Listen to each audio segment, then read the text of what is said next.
Hello.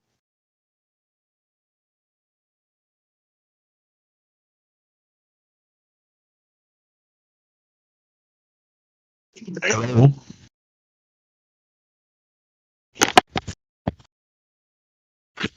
Hello.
Hello. I'm straight. Anybody here? Is anybody here?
Hello.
Fysioner Oscar prospect kontrollsolas.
globe.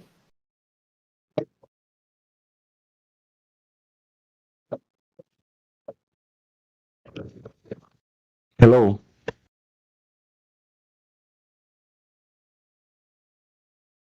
Hi, Hey, are you a where are flat you earth? from? Where are you from? Asia, From Asia. Whereabouts in Asia? Indonesia. Indonesia. Cool. How about you? New Zealand. Oh, it's just near. Yeah. So, do you believe the Earth is flat? I'm a globe skeptic. Ah, that's a good way of wording it. So, how if you were to say in terms of percentage,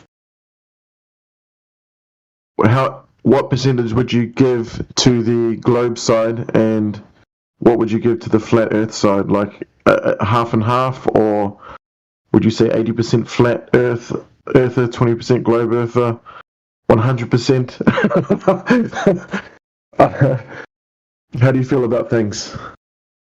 Maybe 75 flat earth, And so, 25 how did you globe. come across flat Earth? So many evidences, like long distance observations. You can Did see you things. did you always feel like the Earth probably isn't a sphere? Like, deep down within your soul, I guess. Did you always kind of question that the heliocentric model doesn't make any sense? No, Or did you come across I a video always one believe that made you think? I always believe it was a globe before I came across flat earth And so, how did you come across flat Earth? Did you watch a video one day or through Facebook. on Facebook? Yes, And so, what was it that made you want to keep looking? because I have nothing to do. So you had nothing to do. So did you? And You must have come across like a compelling argument that made you think, "Hey, this makes a lot of sense," and that would have began your investigation, your journey deeper into the flat Earth rabbit hole, I guess. Was there do any? you know ODD Yes, reality TV? ODD TV. Yes, of course. I became a flat earther because of his videos. Right. Interesting, isn't it? Yeah, I'm pretty convinced as well that the Earth is Are flat. you new here? Sorry. Are you So, new here? I used to come on a long time ago, but I've been off it for ages. But because I'm home alone tonight, my wife and kids are staying with my sister tonight, so I just thought, I might as well jump on and see who's on and have a chat. But it's been a long time. What about you? Do you come on here much? Maybe a few times a week. Oh, really? It's really quiet right now. Is it normally this quiet? Normally, there's a lot of people here. I Is it don't know just the why now there's a few. is it just the timing, I guess? Yes. People are doing things at work or something. I'm not sure. Yeah, interesting. How do you feel about the whole situation? With the world today, with the V word, and you know what I mean. How are things in Indonesia actually? Are many people dying from it? Like, how do you feel Lockdown. about that? Do you feel like it's all There are, a scam? Do you feel like it's a scam? I believe it's a scam. I haven't done many research on that topic. I mean, nobody seems to be dying here in New Zealand. we've had the Delta outbreak take place here, but I think one person was reported dead from it, and they were like in their 90s, and none of it can be verified. You know, cases are growing every day, but life just seems to be normal. Like no one that I know has died. No one that I know has got the virus. I have a brother who got the COVID. And is he still He's alive? asymptomatic. He was asymptomatic. Yeah. See, that's bullcrap, isn't it? You know, I mean, you can't really have a virus and be asymptomatic. Either you're sick or you're not. See, that in itself is a deception, I think. You know, because he's been told he has it. You know, he would have taken a test. Who knows where that test goes to? But he ain't got the information. You've got, you know, COVID-19. But, you know, how can he verify that? There's no way. It's like the globe Earth, you know, like there's no way that we can have access to satellites and to their telescopes and, you know, all of the equipment. Like, we just have to trust them, you know? And it's the same with these doctors and the people doing the tests. We just have to kind of trust what they're doing is correct and trust that they're speaking with authority, but who really knows, right? Yeah. No way to verify if you really have that. Exactly. No way to verify. And I mean, like, if I got the flu and somebody told me that I had COVID-19 and I just had the regular flu, my mind is probably going to make it worse, especially if I buy into the lies. You know, like if I thought the virus was really deadly, and it's probably going to actually affect me and make me worse because mentally I feel like I've got this super deadly virus and I'm probably going to die from it. So it'll have a really negative, like, psychological effect on me.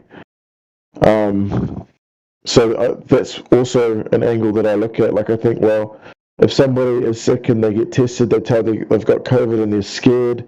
They watch the news every day. They've bought into the narrative, just like the globe Earth. You know, it's going to make that person a lot worse than somebody like me, for example, that thinks it's all a scam.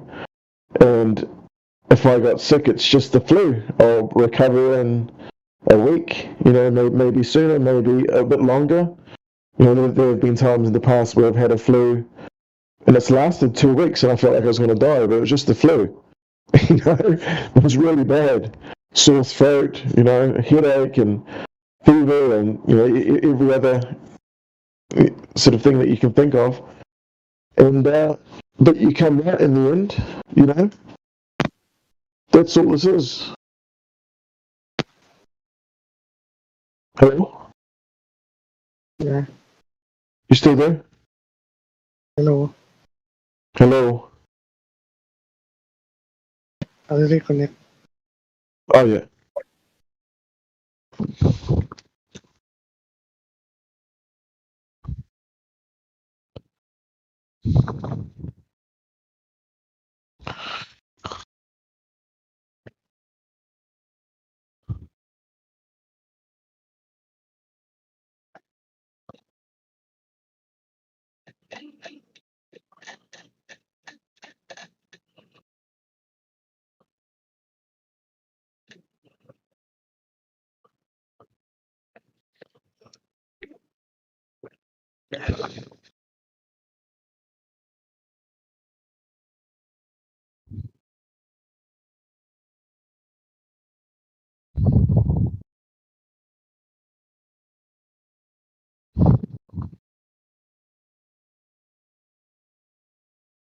Hello?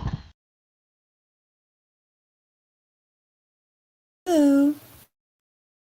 How are you? How are you? Pretty good. Where are you from? I'm from the United States of America. How about you? Oh, really? I'm from New Zealand. Oh my goodness. Well, look at that. How's it going over there?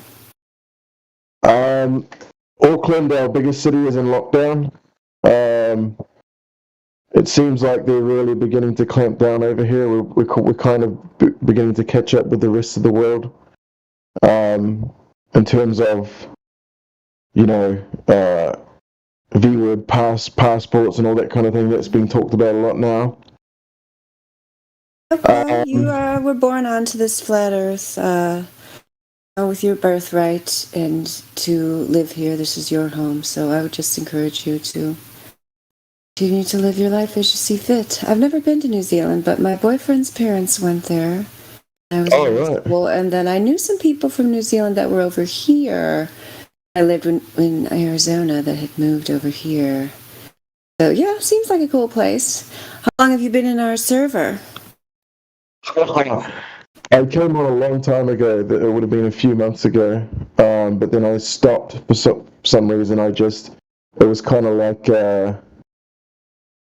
just a stint, I guess. I kind of went through a phase. I jumped on and I used to go on like every day, but then I kind of just drifted off and I never came back on. But tonight I'm home alone because my wife and kids are with my sister, so I just figured I might as well jump on again and see who's on and see what's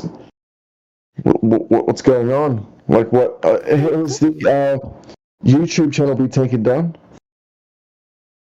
Our YouTube channel?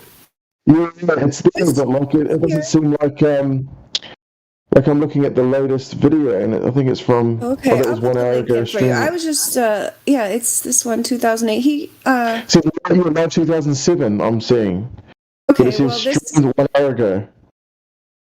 Yeah, well then sometimes if you go right to the channel, then you can find the live one, which now is number 2008, episode 2008. Isn't that crazy? Yeah, when I went onto YouTube this morning, it showed me an episode of 2019, which I thought was cool. You don't recommend I thought that was the year, like 2007, 2008. Oh, yeah, no, it's episode number 2008. Okay. Yeah. Okay, yeah, I get it now. Yeah. Okay, yeah. That would have been cool if we'd been doing it back in 2008. Then we were way ahead of the game. I was going to say, wow. Yeah. So listen, go ahead. How did you become a flat earther? Oh my goodness, reclaim your mind. You want me to tell you the short, medium, or long version, or the extra long version? I guess the short version, so we can bounce back and forwards. Good idea. Yeah. Okay, I'll give you the ultra short. I'll give you the mini version. I became a flat earther when I was doing a research paper for my master's degree in science education, and I decided to write a paper on how to shows to young people, students, that they were wrong when they claimed the Earth was flat. So, like many people, I became a flat earther because I tried to prove it wrong. And when was this? What year? I wrote that paper in 2016. I was not... So actually, that's around the same time that I became a flat earther. I think you were flat earther. Your role says you're on the fence, but sometimes they don't give people the flat earther role right away. What does my role say? I'm on the fence. Does it say I'm on the fence? But it says, yeah. Oh well. I guess I think back then I didn't like the idea of like pledging allegiance to a side because I like to maintain an open mind, and I think that once you choose a side, it's like you close your mind off from all other possibilities. So I like the position of fence sitter because it just, you get the best view when you're up high like that. You can see everything, So your fence is really tall. Well, if you think about it, if you have two sides, you're on the fence. It's kind of like you're up high and you can see both sides, So, I mean, that's just kind of the way I see it. But like, I would say that 100%. If I were to choose, I would choose flat Earth. Like if. I always like to say that if an angel came before me or some kind of supernatural entity and they said to me, hey, listen, you have to make a choice right now. Is the Earth flat or a globe? And depending on your answer, you're either going to die or live.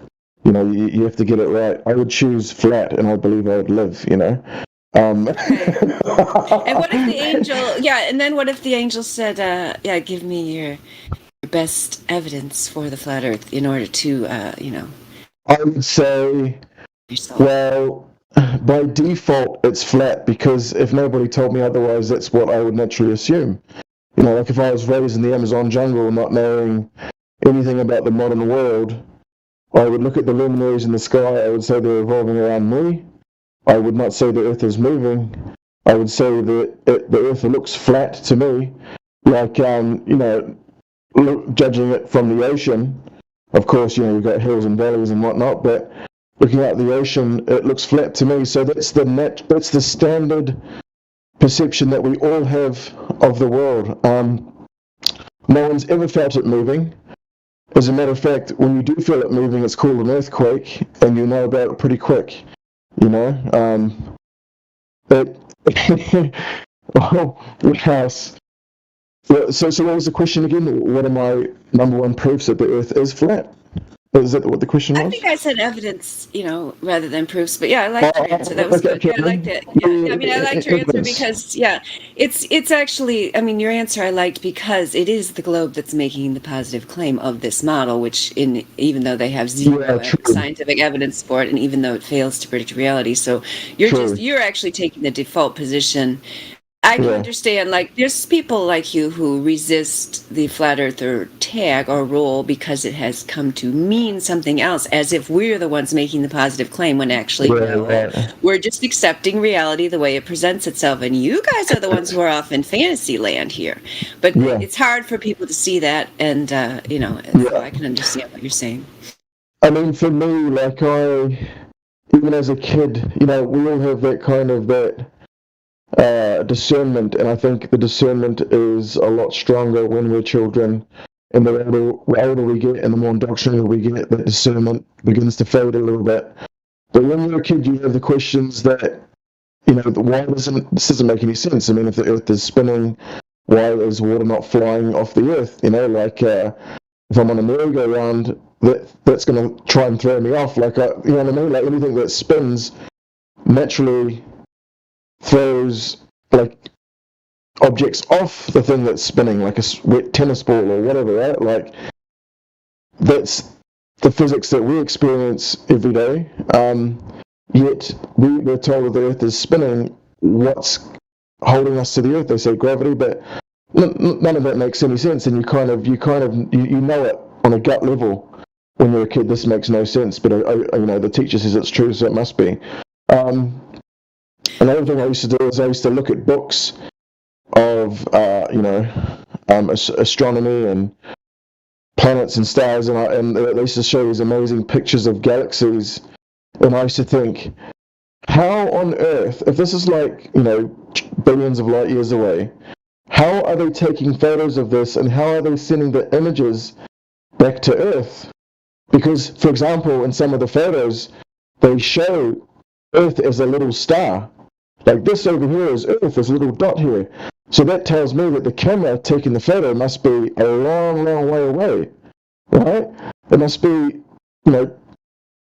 ages away, for lack of a better term. And so how is that photo getting sent back to Earth? How can they have such accuracy to fire it back to Earth? I mean, this is just thinking as a kid, not knowing how anything really works, but just, none of it made sense. None of it made any sense. And then as you get older, you kind of, I came across the moon landing hoax, and I saw a documentary on it. And as soon as I saw it, I just thought, my goodness, there's no way we've been to the moon. I bought into it straight away, just because I thought, the evidence was just too overwhelming. And I just thought, why haven't we been back? As a general rule, technology gets better. I can't think of one example where technology has gotten worse. So if anything, going to the moon should be in orders of magnitude easier today than it ever has been, right? They had the Lunar Prize, which I think the Google X Prize, and nobody won the prize with all the technology that we have, all the modern technology. They didn't even have to land a man on the moon. They just had to land a rover, which could be the size of anything, it could be the size of football or something, right? It could be very tiny, so therefore the rocket doesn't have to be very big. It just needs to have enough fuel to get to the moon and land the rover on there and drive around, take photos of the flag, blah, blah, blah. And no one won the prize. They had a deadline. Hello, you still there? Hello? Yeah, I'm listening. Yeah, these are all, this is all, very, I disagree. If I disagreed with something you were saying, I would say I agree with everything you're saying. I was just afraid that I was boring people, but so what was I saying? So yeah, they had a deadline, and every time the deadline came, nobody had made it, so they pushed the deadline out further, and they kept pushing the deadline out and out and out, and I think it was 2018 or 2019, they officially cancelled it. They just said, okay, that's it. We're not going to kick it out any further, and the prize on the table was like a few $1 million. Like, there was a lot of incentive. Groups from all around the world, all over the world, were participating. India, universities, and they were getting sponsors from companies, to finance the building of the technology and all that. And nobody could do it. But what does that tell you? That it tells me that no one ever has been to the moon. You can't go to the moon. Hence why they can't do it. I think that's a good introduction for people, like even people who aren't quite ready for understanding the globe model being a falsehood. When you start to see just the inconsistencies of NASA just as an organization, as well as their origin and so on. I mean, I think the moon landings, I put up that a funny thing happened Definitely. the moon documentary out there in case anyone's interested. Definitely. And I mean, it all hinges on that. If we haven't been to the moon, we haven't been far enough away from the Earth to turn around and look at it and witnessing it as a sphere. So if the moon landings didn't happen, it's still very much up for debate what we're living on.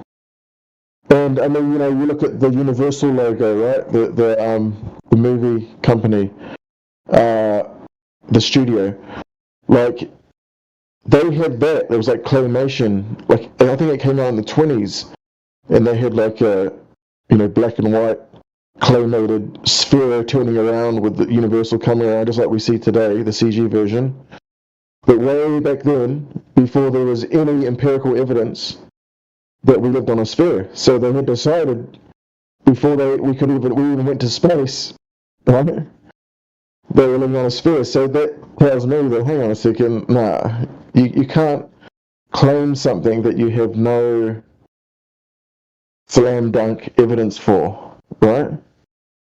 Right, and it's so sad that people can't, like you've just laid it out quite beautifully, kind of just analyzing it from objective point of view, but so many people are like afraid to do that because they've also at the same time kind of made to believe like only the scientists on high can, look at these things and you just have to believe and, don't question and so on. So there's so many people who won't even just, like you did, just take a very, simple step back. You're not even calling yourself a flat earther, but you're able to like look at these things and just say like, come on guys, this does not make sense. Like use your common sense. It doesn't even require, because some people will come in here and say, oh, I can't possibly figure it out. Yeah, the globe model might be wrong, but I don't have the skills or expertise to figure it out. It's like, come on, just use your brain that God gave you. It's so ridiculous. It all depends on the person, because circumstances shape a person's behavior, shape a person's way of thinking. And for me, what happened in my life was I was raised a Mormon, right? So from day one, when I came into the world, I was born into a religion. And I was raised my whole life being told my religion was the truth, that everybody else was false.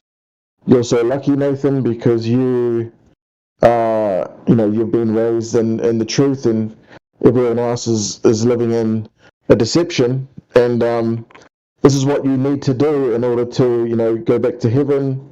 This is what God looks like, what He expects of you.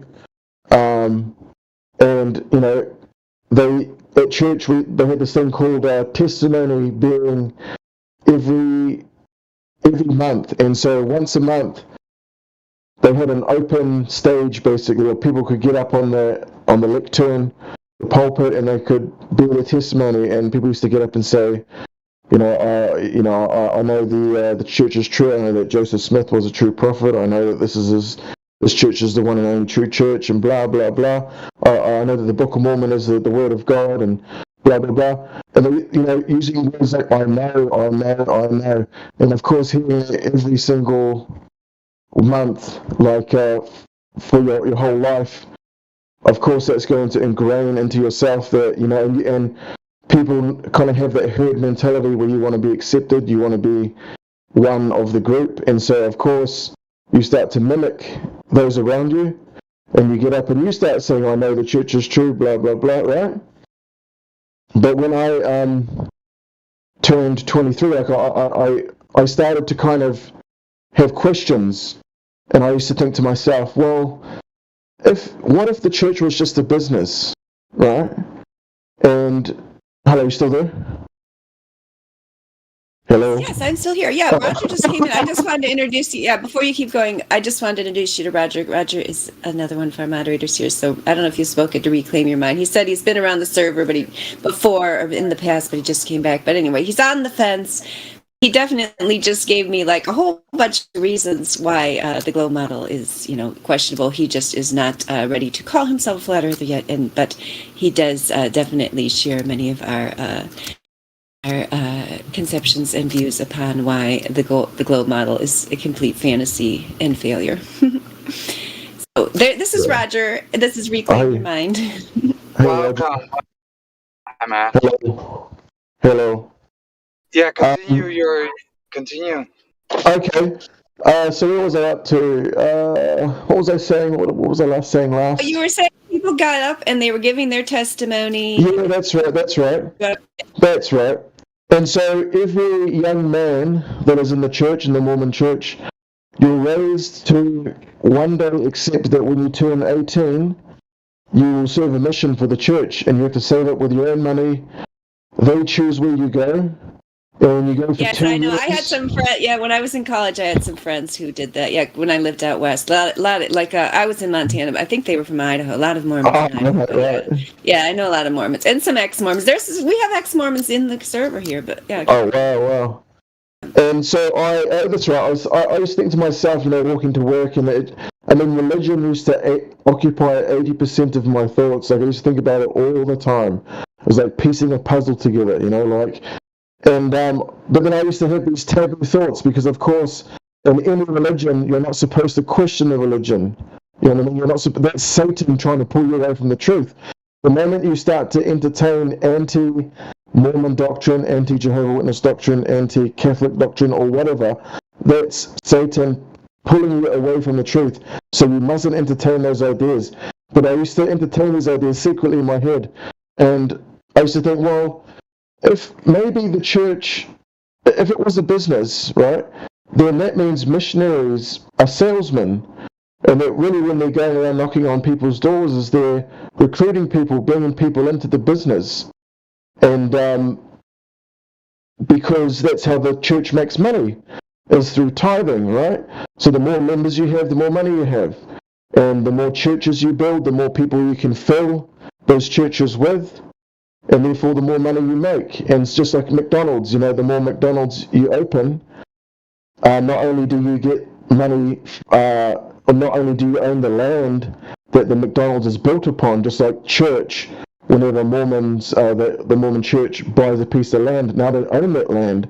So they have real estate all over the world, just like McDonald's has real estate all over the world. I did not know that that there would be Mormons in New Zealand. I thought it was an American thing, so that's news to me. I never looked at it that way. It's everywhere. But so...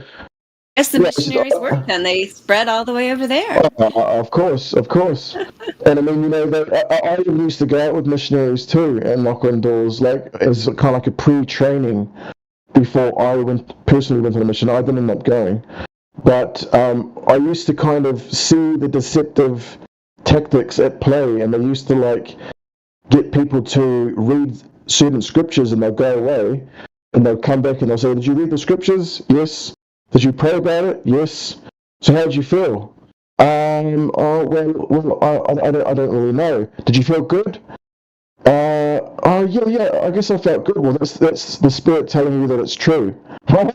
And I'm thinking, hang on a second. No, you should not have to have a person come along and decipher the feelings of the spirit for you. You should feel it yourself, and you should know it yourself without a third party trying to manipulate you to feeling a certain way, right?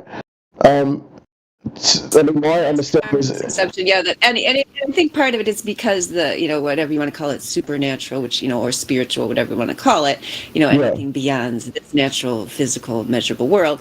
People have been cut off from that so much that there's this conception that like anything supernatural is good. You know what I mean? Like if you feel something and it's spiritual, that means it's good. No, obviously there's many things in the spiritual world that are not good. Like just because, but I think that's one of the reasons why people get drawn into some of this questionable stuff is because it feels good, must be right then. Isn't that the age-old tale? Yeah, that's right. And I mean, that's the American way these days. It used to be hard work ethics, discipline. That used to be the American way, but and it still is in some corners of America. Yeah. Yeah, that's cool though. Yeah, I hear what you're saying. Yeah, and so I think probably like breaking out of that mindset helped you to kind of like maybe see exactly. other things too. Yeah, that's kind of what I'm trying to get at. Is that once I learned I was living in a lie, and that I learned it, and my eyes were both wide open. Once I stepped out of that world, number one, I felt like I had woken up from a dream.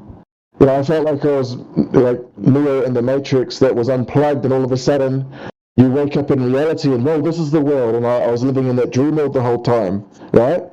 That's how I felt. But then something kind of crazy happened as I started to go down different rabbit holes, right? Because I just had this insatiable hunger for truth. I just wanted truth because I had been starved from truth for so long. Because I had been deceived for so long, So yes. Yeah, Reclaim. 1 second. Can you back off a bit of your mic? It's really. How was this? A bit better, yeah. Yeah. Was it a bit muffled or like distorted?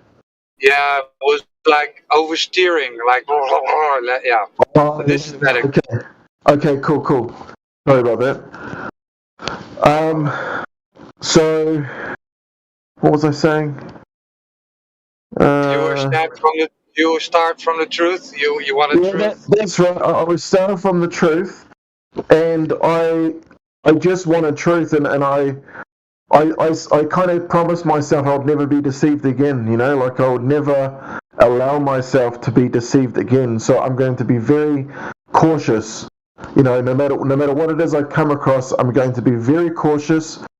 But at the same time, what it did was it never sing the Who song "Won't Get Fooled Again" because then you're just tempting fate. Don't say you won't get fooled. You hope you won't, and you do your best not to be. But it just don't get overconfident. That's my only advice because I said that and then I was fooled several times after that. Now Really? I'm like, maybe I will get fooled again. Never know. Could happen.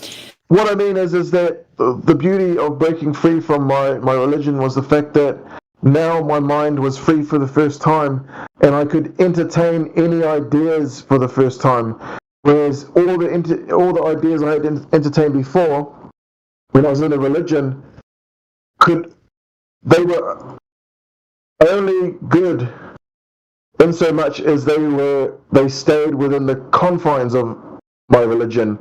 So the moment my thoughts began to challenge my religious beliefs, they were no longer tenable.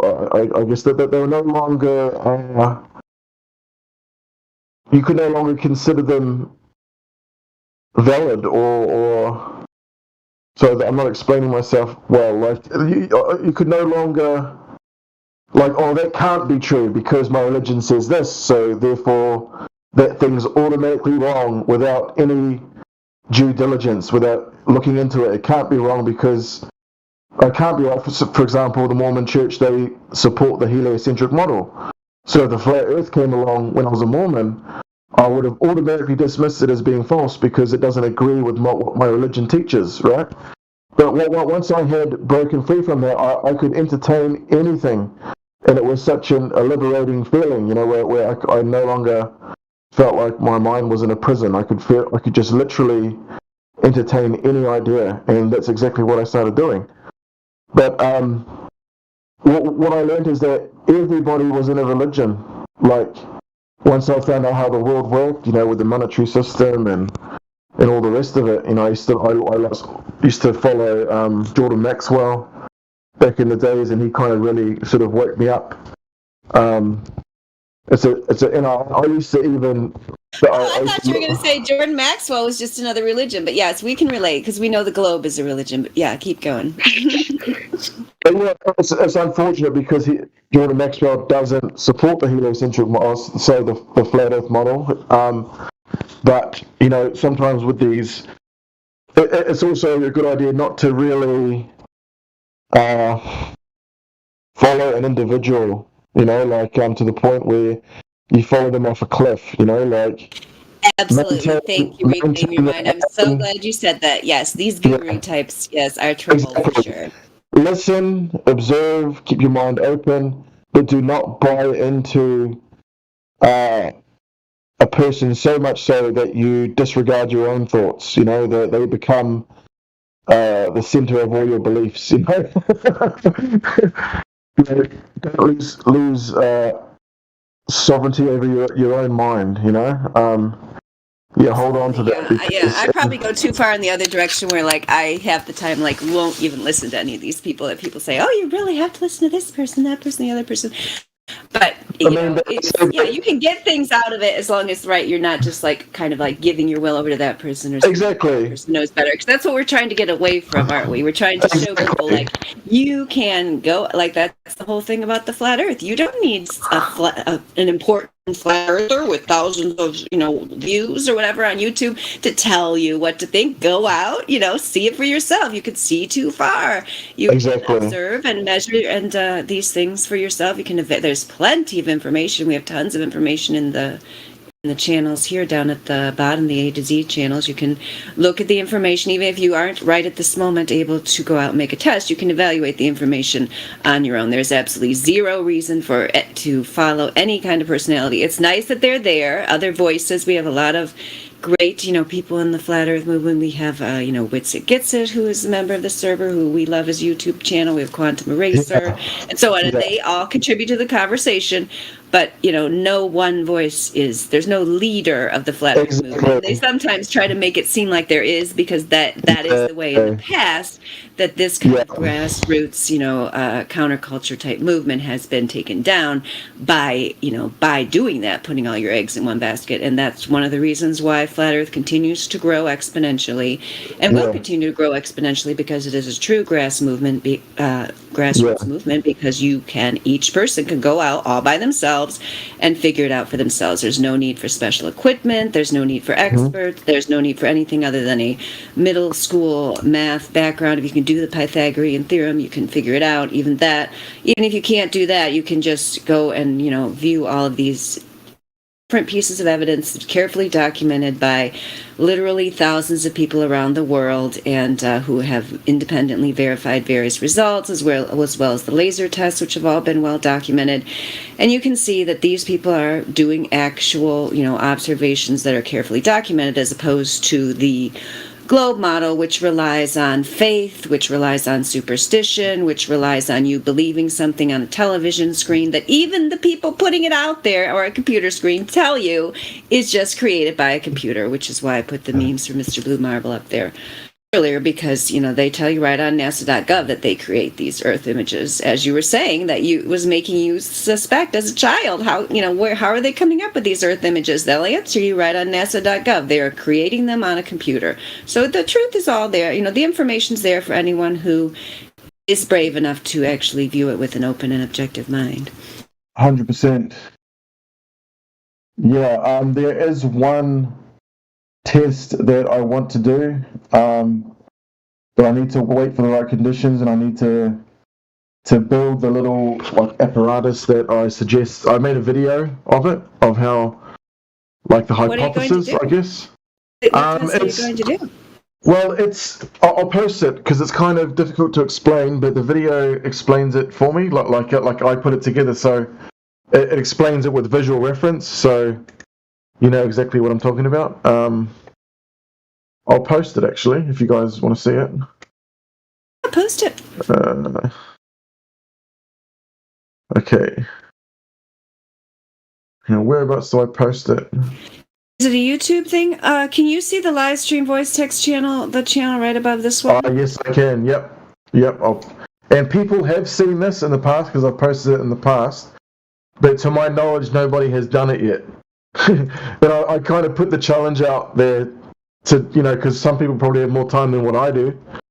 You know, like I have 2 children and a wife and a full-time job, so it's just a little bit difficult for me to do these sorts of things. But it doesn't require much. It just requires, like you'll see in the video, what it requires. It's just you have to be in a position where you see the sun setting out at sea.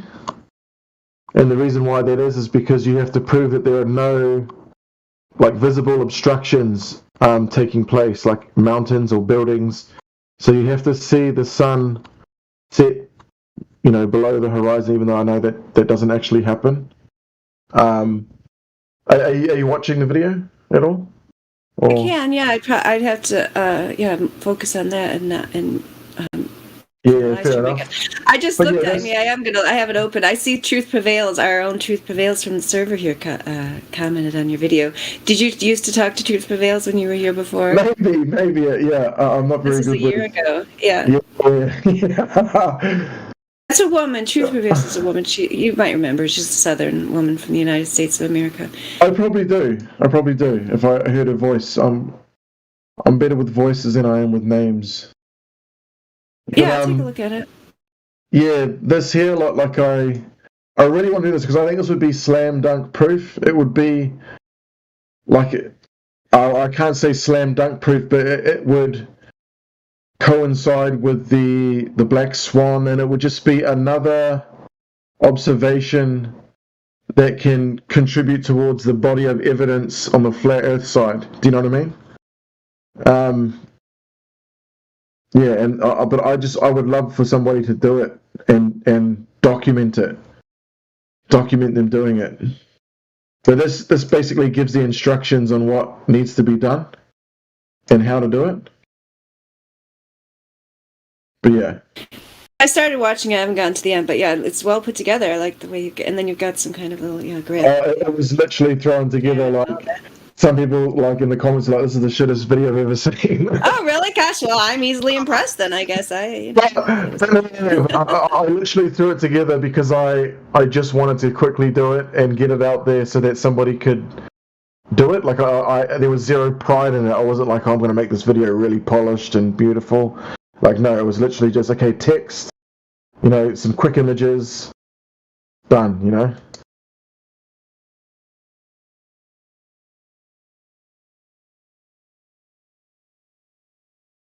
But let me know if it makes sense.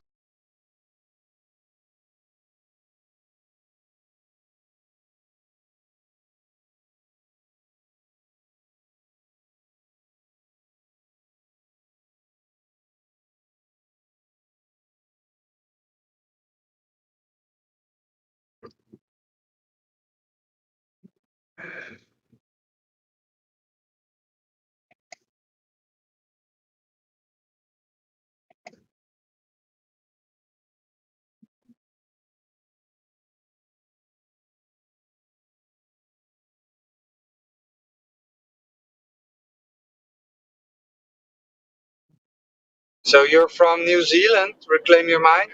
Yeah, I am. Cool. The world's heading into a horrible place, man. I think we can all feel that, eh? Like, yeah, it's, but flat Earth is definitely important right now.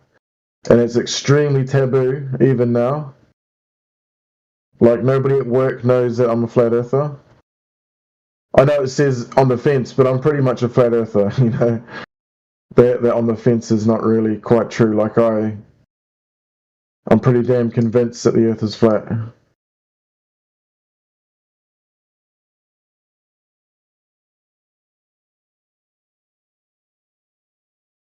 but maybe it is. You should give yourself an image rather than the gaming console. I mean, it's just a suggestion. Gaming controller, like orange thing. Oh yeah, I know. Just I because know, yeah. because you've been in Discord for like over a year or something, and it looks like you're just joined today. I don't know. I mean, you can keep that way if you want to. Well, no, it's just because I haven't really been like an active participant, I guess. Yeah. You know, even though I've wanted to be, but like, I don't know. You just go through waves. Like, you know, you feel very talkative and you want to, you know, share your thoughts, but then you kind of, at moments, you begin to retreat and think, well, you know, does anybody really care what I think? You know. Oh yeah, I know what you mean. Yeah, you feel more or less. And to be honest with you, sometimes it can get quite repetitive as well. Like, and that's no fault of anyone's. You know, that's just the way it is. But you end up kind of feeling like you're treading water a little bit, and there's no real new discoveries. And do you know what I mean? Like no real massive breakthroughs. I guess what we all really want is for evidence so compelling that it can't be argued against. But it always seems like no matter what there is, somebody always finds a way to argue against it, right? No. We've already got arguments that are so compelling that no one can argue against. I mean, that's why I don't know. Like, do you hold the Black Swan up as the number one proof, or like what would you say is the most compelling? I mean, if you're talking about the oil rig observation, that's one of really thousands of observations, you know, along with the laser test, which it only takes one to disprove the model, as you were talking about earlier, since the globe model, you know, has no basis in reality, is not even a theoretical model, because the theory implies there's been some kind of scientific hypothesis and some kind of test to actually back up the theory, which in fact there has not been. So it's not a theoretical globe model, it's just a fantasy globe model. It's just a fictional globe model. It has no basis in science, no natural observation was ever made, has no basis in math, since the number 3,959 miles as the radius upon which all of the heliocentric model is based is also similarly pulled out of the thin air and not measured in any way. So you know, there's no evidence for the model. So there's no it is conclusive already, because there's no evidence for it, so it doesn't even exist, only in people's imaginations. It's only a matter of whether people accept it or not. And you might have seen, like, because you've only just come back, Reclaim Your Mind, to the server. Like, I don't know what it was like, because you are familiar with the Black Swan, and that was kind of a turning point and not just because of that argument, you know, which you know was developed here, you know, with Indio and so on in the server, and then popularized by Quantum Eraser. That is just a succinct way of putting it, using the Modus-Tolan argument, which is logically airtight. And so since that has occurred, we have seen the die-hard globe heads run away from this server as fast as they can and not come back. And we very rarely see people make attempts, which are lame, and you know, like our latest person, Kessler syndrome, our latest, you know, proponent of the fantasy globe. It already is the logic to the argument disproving the globe model cannot be refuted, and is not refuted ever by anyone. And so it's just a matter of whether the individual. I'm almost at the end of my point. It's just a matter of whether an individual is psychologically and emotionally able to put their emotions aside and use their reason and logic and will to decide what's actually going on here, regardless of what the crowd thinks. But we have a lot of people, adults, walking around in children's bodies who care more about what the crowd thinks than about the truth. So it's already been proven. We're not sitting here waiting around for proof. If we're waiting for anything, it's for people to grow up, take responsibility, and accept reality the way it is, and not the way it was presented to you on a television screen. Yeah, no, well said. Well said. Yeah, and like I say, it's not the fault of anyone. I mean, it is what it is, you know. Discord is just a place where anyone can join and speak their mind on a given subject. This subject being flat Earth. And if it gets redundant, then that's no fault of anyone. That's just the way things go, you know. And I guess it's a bit like anything in life, right? There's kind of like fashion, you know. A certain thing will be in for a while, and then it gets phased out, and the next thing phases in, and then that's the subject that everybody wants to talk about. So at one point it would have been the black swan, and everything would have been about the black swan. Then there's a new finding that comes along, and then that's the hot topic, and so on and so forth, on and on it goes. What's the most recent discovery, would you say?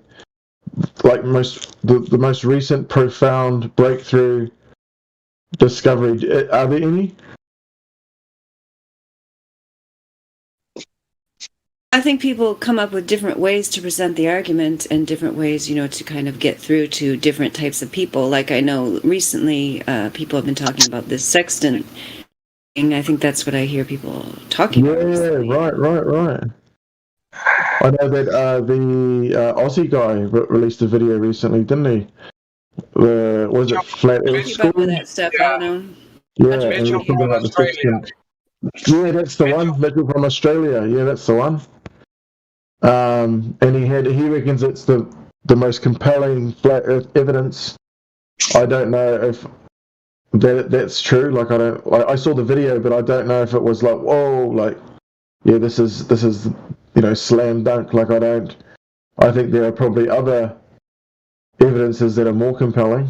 But it's something. Like the more, I guess, experiments that people do, like that's kind of what you want to see. You want to see experimentation, and you want to see the experimentation documented as well. Like not just here's my finding. Is it this one? I actually have not watched it. Is it this one that says live Flat Earth School number 34 sextants only work? Yeah, that's the one. Yeah, I that's haven't the actually one. watched it, so I should watch that later. Yeah, it's pretty cool. Yeah, he has one where it's like 5 minutes or 10 minutes. It's called something like the biggest proof or the something like that. Well, I'll look for that one because this one's an hour, so you must be talking about a different one. It's like 10 minutes. It's just the simple workings of the sextant, how they used it, how they use it. So how they use a sextant, right? Because globies come here and say, well, of course it works only on the globe because of this, but that's not how they use it, right? They use it by measuring an angle, correcting, and then getting the distance to the GP of the star by looking at the almanac, and that's 3 times, and then determining your position. So that is how the sextant is used, not by going to the center of Earth or assuming the star is infinite miles away. That's not how a sextant is used. Yeah. So they all their excuses and their quote unquote explanations, but it doesn't. It only relies on assumptions. Yes, of course. Presuppositions. That's right. And even the distance to the sun is all based on assumption, because they say that the sun is 93 million miles away, and then all the rays hits the Earth parallel. And they say, if you ask, how'd you get the distance to the sun? And they say, because we saw Venus or some planet traverse the moon, and because we know how large Venus is. I think it was Venus. Don't quote me on that. It might have been Mercury or something. Oh, Venus. It was Venus. And so they said because we witnessed it traverse in front of the moon or something, right? No, they well, in front of the sun. Was it in front of the? No, in front of the moon, right? No, Christian Huygens. Yeah. He assumed the radius of Venus, then tracked it through the sky, applied Kepler's planetary law of motion, something. Yeah. And then which planet did he see it traverse over the front of? Was it the sun? Oh, no, even the sun's not a planet. officially regarded as a planet, but there was a body, like either it was a planet or a luminary that it traversed in front of, and that's how they measured it, supposedly, allegedly, which is bullcrap because they would have had to assume, and they said, because that Venus is the same size as Earth, and hang on a second, how did you know that Venus was the same size as Earth? Well, how did you derive that conclusion? And there's no answer, right? Because it's purely an assumption. And so the whole model sort of caves in on itself if you just question them, if you keep going back. How did you determine that? How did you determine that? How did you determine that? And then eventually they just have to say, well, hey, checkmate, like you got me. We assumed this, but therefore you're wrong because you can't assume it and declare it as being true, right? Sorry. Hello? Didn't mean to cut in. Correct. I was looking up what Christian Huygens did. So I was looking it up. I have it here. So this one, and let me post it. Where is it? I think it was this one, yes. Yeah, So with an assumption, right?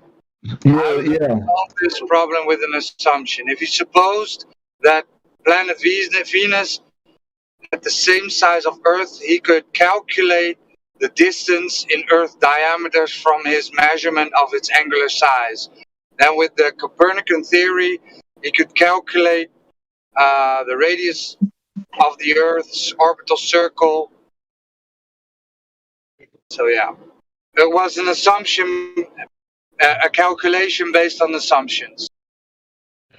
Yeah, which is pretty crazy.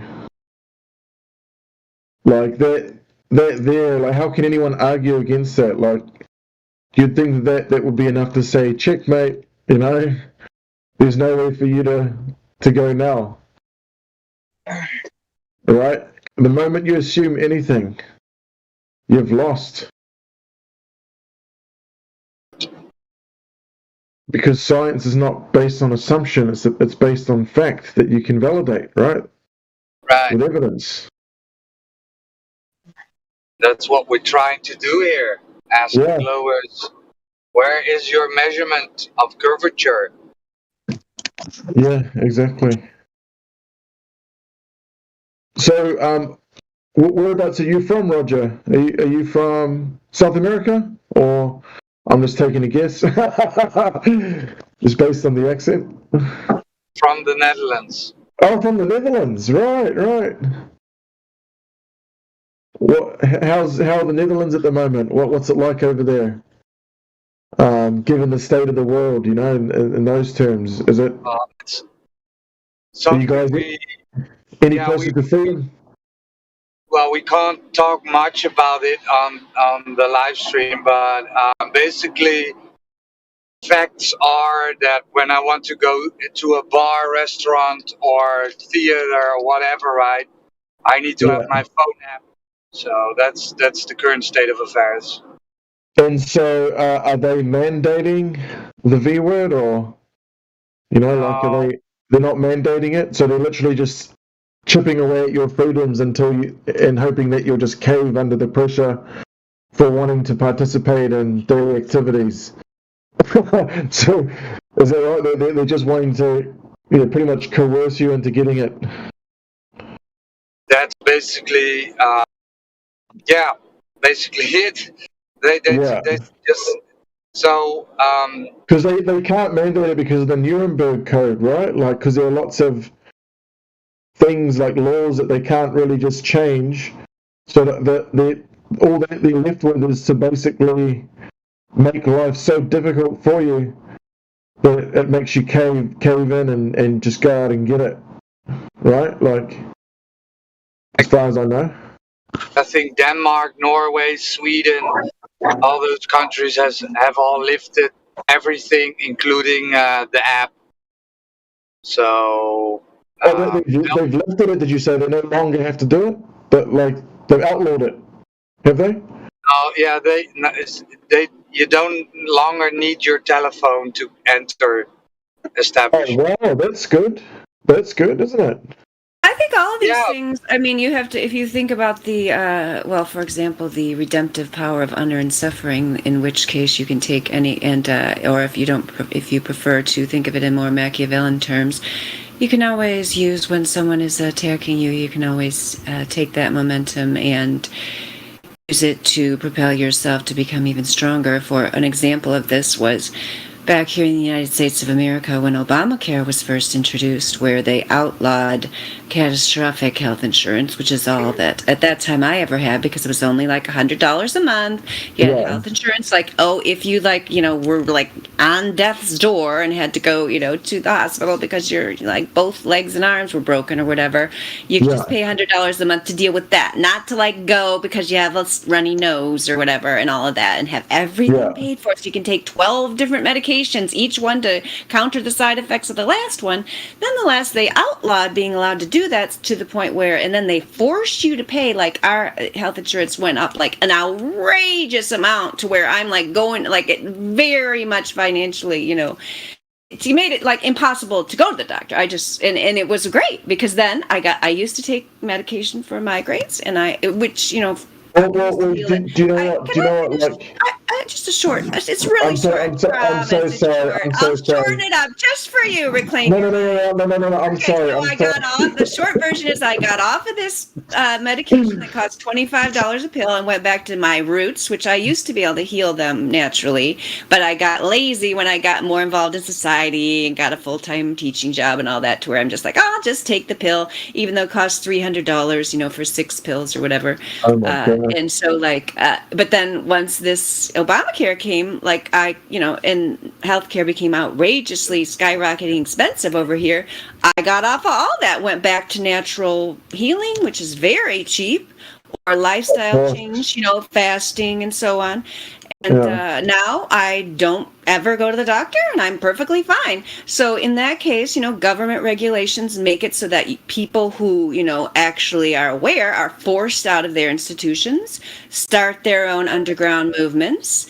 And so, yeah, that's fine, guys. You just put out whatever regulations you want, and we just won't participate. And more and more people are in the United States of America just creating their own, whatever it is, baseball team, school, and so on, just bypassing that whole system. Yeah, that's perfectly fine. You guys just put out whatever regulations you want. It's an alert. It's, just like the Book of Job, where God allows Satan to test man, because these kind of obstacles show us what's true and what's not, and force people to make decisions. Are you going to be an honest person, or are you going to lie to participate in that system? Or are you just going to leave that system behind and say, see ya? So in my opinion, that's in the silver lining to this whole thing. But as Roger said, we're not going to talk about the details about that specific thing. So I have a question for you, Mr. Reclaim Your Mind. So it's mainly the social pressure that's keeping you from wanting to be called not trying to pressure you to call yourself a flat earther. No. Stay on the fence until the cows come home. We had a great member who I hope you get to talk to, Hey Kill, who stayed on the fence for, I think, years. I don't know, at least a year, baby. And now he's like the greatest, like most reasonable, like, I think part of it is because he took so much time to like analyze all the evidence. So you can stay on the fence as long as you want. This is not a question of pressure. Just a question of motivation, because you told me something about why you wanted to stay there, to like kind of be still objective, which I kind of like, the dweller on the threshold concept. So yeah, if you could just speak more, I'd love to hear more about that. About like why I don't officially call myself a flat earther, you mean? Is it mainly is it kind of the crux of the question? Is it because of the social pressure thing? The thing is, like, I don't actually advertise openly that, like, my beliefs about where I live. Like,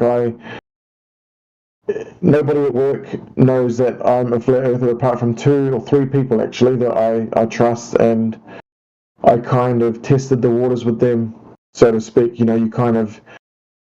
You get to know a person and you begin to entertain ideas, and you test them a little bit to see if they will accept your beliefs or not, or accept that, not that they would accept them, but they would at least hear me out and kind of not think I'm retarded or look at me differently for having those beliefs, right? Like, and so I'm very reluctant about who I share it with, and when I decide to share it with somebody, I test them first. I ask them questions, I see where their mind is at before I literally expose to them that, hey, listen, this is what I believe about the shape of the earth, right?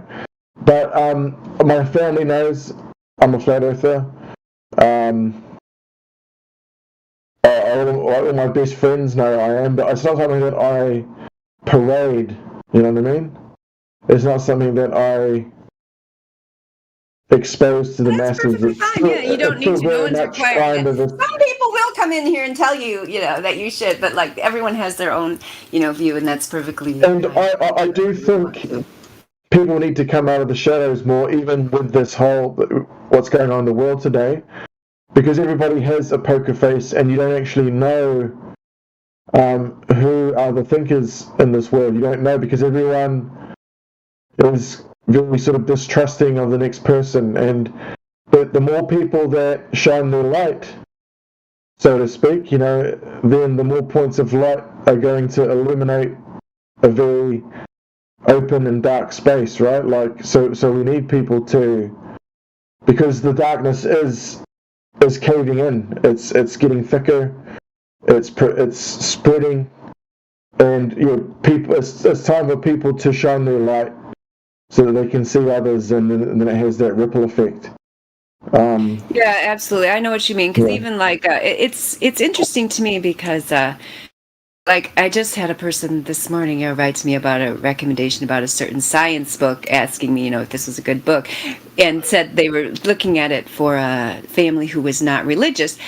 And it's funny because this particular company, Apologia, is actually more scientific than most science books, because the people are like, for example, they expose evolution for what it is, which is just evolution is a superstitious belief, is not scientific in any way, and so on. And so but it's funny that now you have to look to Christian publishers get something that's more scientific. Like I have this book somewhere in my house. I should find one of the passages from it. But they just come right out and call, evolutionists like pseudoscientists, and it's just so interesting to me that they have an objective point of view. So I'm going to write back to this lady and say, if they're not religious, then this book does talk about creation in that way, but they also have a way more balanced view of a whole bunch of topics that are currently blackballed in the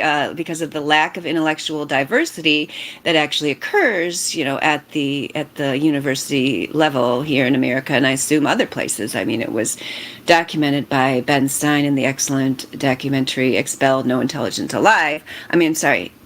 Expelled, No Intelligence Allowed. I have seen that.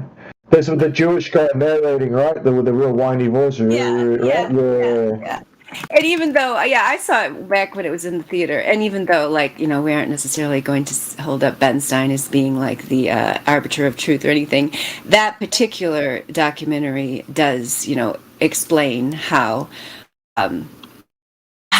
that it is not even allowed, because it is a dogma, because evolution is nothing more than a dogma, that if a university professor even tries to just question it a tiny bit, they'll get blackballed. If they don't have tenure, get fired and then not be able to get another job in academia. And so that's just one example of, like you were talking about, there's so many examples of this non-scientific thinking in what the mainstream calls science, which is just been almost totally taken over by pseudoscience. Obviously, there are still real scientists, mostly in the natural science world, which is one of the things I really like when Quantum Eraser goes into what is science and what's not.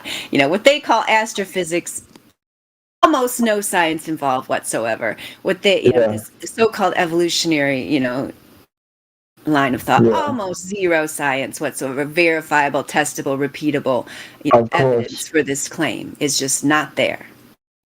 Of course. Yeah, no, I totally agree. I'm trying to post a really good documentary. Have you guys seen Water, the Great Mystery? I've never even heard of that. What's it about? It's probably one of the most profoundly interesting documentaries I've ever seen. It's all about the subject of water. All about the subject of water, and there's a bunch of scientists across the world that literally asked the question, what is water? And they said the single greatest discovery that they made at the beginning was that we know very little to nothing at all about what water is. So that's a very good starting point. And then they started to build up their body of knowledge, and what they found will astound you. Because as you know, water is the substance of life, right? And an interesting thing about the Bible, when you read Genesis, it does not say that God created the water. It says that he created the heavens and the earth, and he separated the waters from the water, but it does not say that he created water, which should suggest to me that the water was there before the earth was created, right? So it's very possible that we live in an infinite ocean, just like and then perhaps we're within a bubble, right? We're like within a bubble, and there's a firmament over the top of us. We live on a plane in between the bubble, and who knows what's underneath. But I really recommend that you guys watch this Water, the Great Mystery. Hello? I'm still here. Yeah. Oh, yeah. So this is when people go silent, like, is anyone still there? Like, Yeah, I'm here. I'll post the documentary now, but you guys take a look at it. It blew my mind. I saw it, probably 10 years ago, but it just really, really opened my mind, and it really coincides with a lot of the beliefs that we have, as flat earthers. Like, it coincides with the body of evidence that we've collected. It supports it. And it is often quiet this time of day because a lot of the Americans aren't up yet, and actually yesterday afternoon I couldn't come in here, but I saw there's 44 out of 45 people here in the afternoon. Our afternoon and evening is probably the most busy time, which no, that's probably morning for you. I don't really know. What time is it over there for you right now? Reclaim your mind. It's 2:26 a.m. Oh my goodness, you sound so perky. My goodness. Did you get up early or did you stay up late? No, well, I work late. I start at 3 o'clock and finish at 11. So I have an IT job. Second shift, yeah. Yeah, I have an IT job that I work remotely from home, but because it activates your mind, and you kind of have to, that's why I still feel quite alert, because it kind of takes a while for your mind to calm down, I guess. After finishing work. So did you guys see that? I've just sent the link. I tried to post a picture, but I can't do that for some reason. I guess On the Fence doesn't give you picture roles. I don't know. I was actually thinking you're more like Globe Skeptic than an On the Fence. I don't know. Does Globe Skeptic give him the picture roles, Roger? I think none of the Earth roles give it. It's a separate thing. Yeah. I think valued or silver FE or higher. Okay. It's just because the link doesn't look very compelling without a picture. But trust me, it's a must watch. You just save it somewhere, watch it in your free time. So it has a picture. Maybe that'll work. Let's see. Yeah, there you go. That's it. That gives you the little thumbnail. That's a good idea, so people know what they're clicking at. Yeah, exactly. It's so incredible. Honestly, you guys will love it. And it's not very well known, because I've never ever encountered anyone and said, have you seen the documentary Water, the Great Mystery? No one's ever said yes. So it seems like it's a very arcane, obscure film that came out a long time ago, but it's so amazing. Arcane is such a great word. When's the last time I heard anyone use that? What a great word. I'm so glad you're using a word that people don't usually use. That's If you don't use it, you lose it, right? Absolutely. Yes, I'm a huge fan of expanding your vocabulary.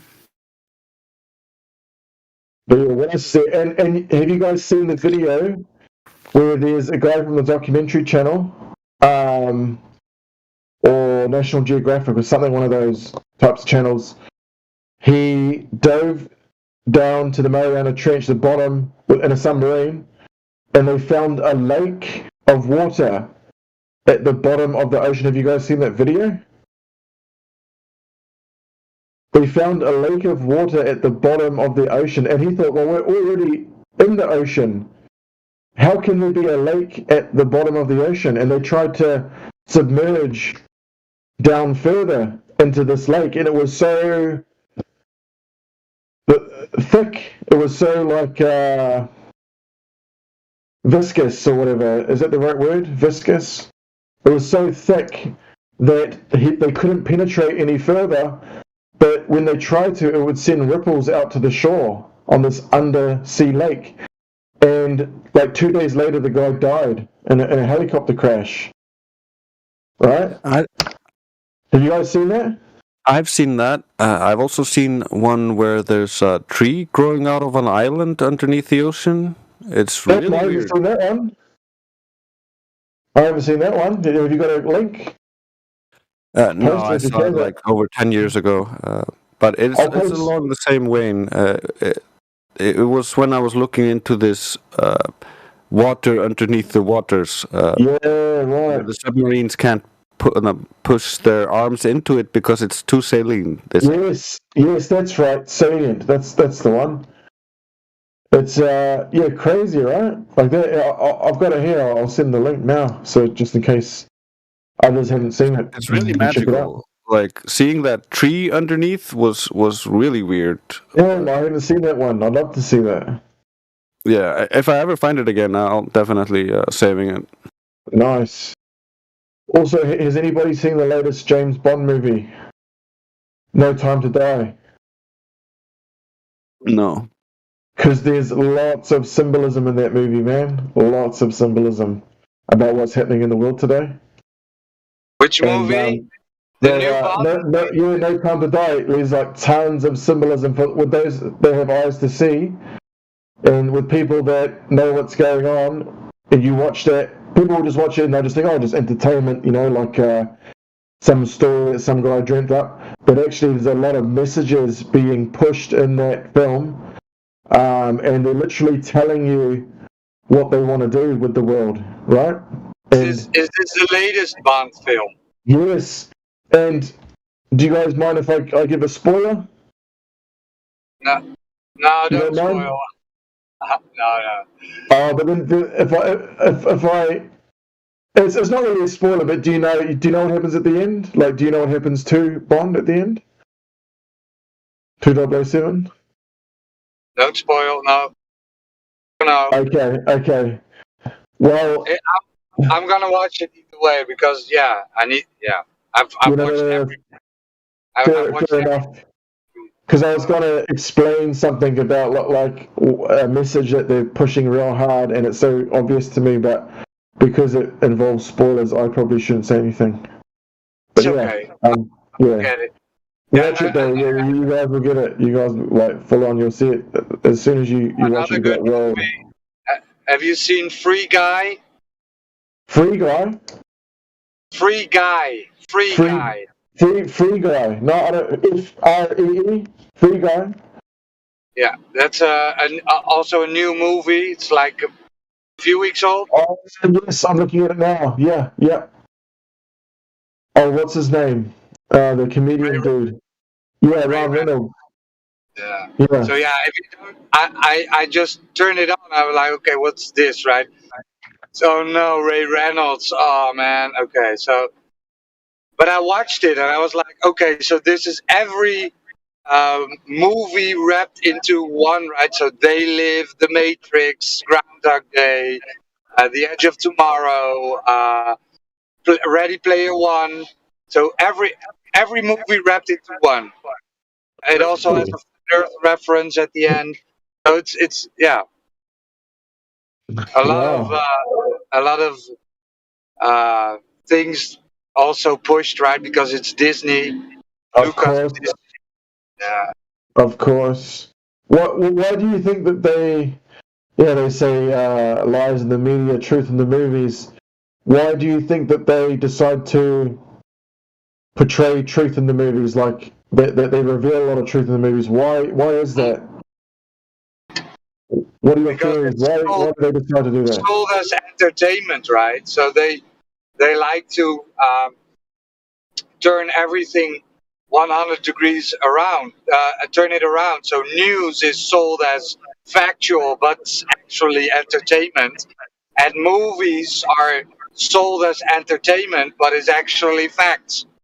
That's a good explanation, Roger. I like that. That is good. That is good. Also, another theory that I have is, and it kind of goes with the Georgia Guidestones in a way, and that is, with the Georgia Guidestones, you might ask, why do they even put that up? Like, why bother? Why bother to erect those stones and have all of those, the messages in every major language in the world? Why bother to do that? Why not just keep it a secret and do the whole thing in the shadows, right?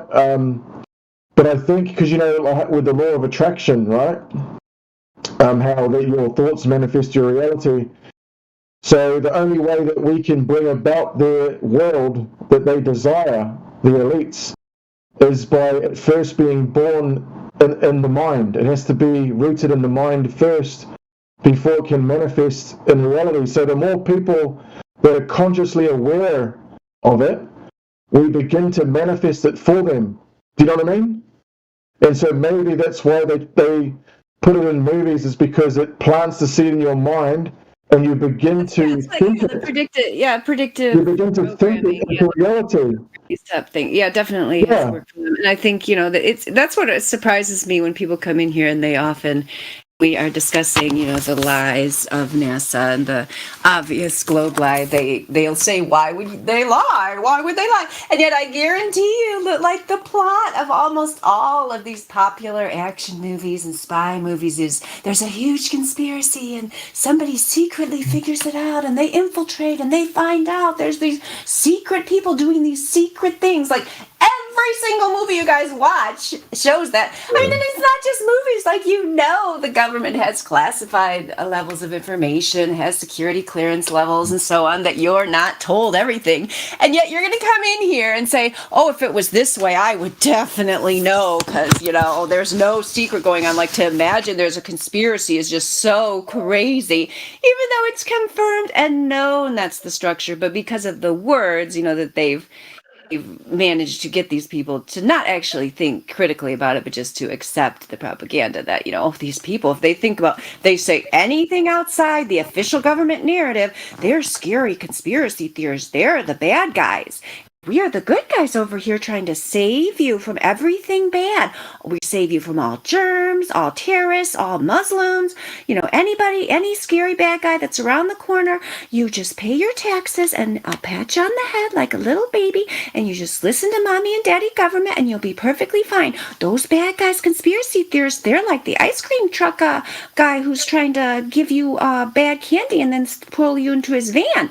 You just listen to mommy and daddy, because when have we ever steered you wrong? We just gave you $1,000 check and we'll give you another one if you start making too much noise. Yeah, and don't you worry if you start getting bad thoughts. We'll just come and take you away too. Absolutely right. Yes, we'll protect you for your own good, whether you like it or not. Oh man.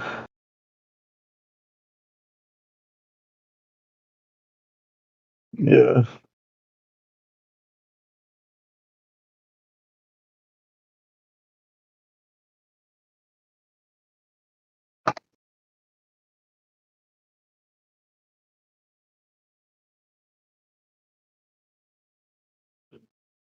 Yes, because supposedly the plan is that they want to eradicate gender as well, right? So there's no more distinction between male and female. Everybody is pretty much transgender, right? Well, that's a satanic agenda. It is, because one theory I heard, really I think is. it might have been from, what's his name, from Rob Skiba or whatever, he was saying that, like in Greece, how they have statues of like half man, half animal, right? Half man, half animal creatures. That's all throughout Greece. Like they've got these statues, and supposedly it's like an abomination. It's like anything that's not made of God, made from God, from God's hand. It's an abomination, and evil spirits can possess those bodies. Do you know what I mean? So, for example, I'm not into that whole thing. I'm just saying, based on the religion of the Freemasons and other Satanists, Baphomet is a hermaphrodite, and he is both male and female. So that's what they're aspiring to, and that's what they want the whole world to go into. So that's why they're pushing that stuff, because it's part of their religion. Yeah, 100%. And I mean, even I hear they're tampering with DNA. They're trying to make this like Netflix movie that came out, or a TV series, and there's like half, like the little girl with the goat horns or something. Or do you know what I'm talking about? What's it called? What's it called? Yeah, I forgot the name of it. Yeah, I missed what you were saying, because your mic is a little bit not the best. It's a little bit distorted when you speak. Oh, right. See, sorry, I'm using a camera mic. It's like the mic is a secondary feature because it's primarily a camera. And then it's got the shitty mic. It's just sometimes when you get a little animated and raise your volume just a smidge, it gets more distorted, so it sometimes gets hard to hear. So just keep it down like this. Keep it. Yeah. Can you hear me now? Collected, it sounds good. Yeah, this is good, right? Okay. Yeah. Sorry about that. I don't know how I'm coming across. But yeah, there's a Netflix series. What's it called?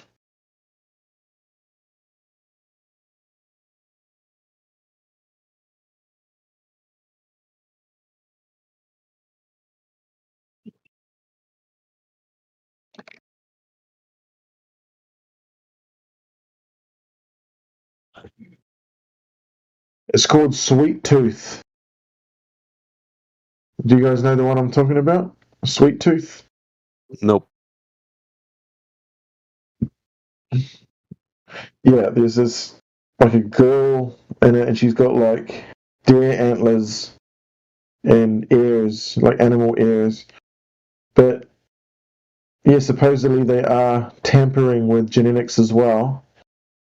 The powers that be, because they're trying to make abominations, basically. So it's people that aren't quite people. They're kind of half animal, half human, and which will enable, evil spirits or whatever to inhabit those bodies freely. It's a theory. I don't know. Like I've kind of been looking into it, but I just like to entertain ideas. It kind of makes sense, but I'm not sure. Yeah, it's interesting. It fits largely with the Abrahamic belief system, so it's interesting to look at. But I personally wouldn't espouse that belief.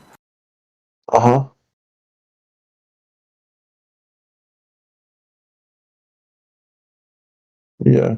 Did you hear about? You see the video where we've literally got Yahweh written into our DNA? Have you guys seen that one? Yeah, I think all living creatures have the same 4 starting DNA sequence, so that's where that comes from. Which is quite incredible, isn't it? Yeah, signature of God. Yeah, I mean, that's amazing. And which makes me think of that scripture that the one where it says the light of the bridegroom will shine no more in the something will shine no more in the for the great men were the for your great men were the merchants of this earth or something.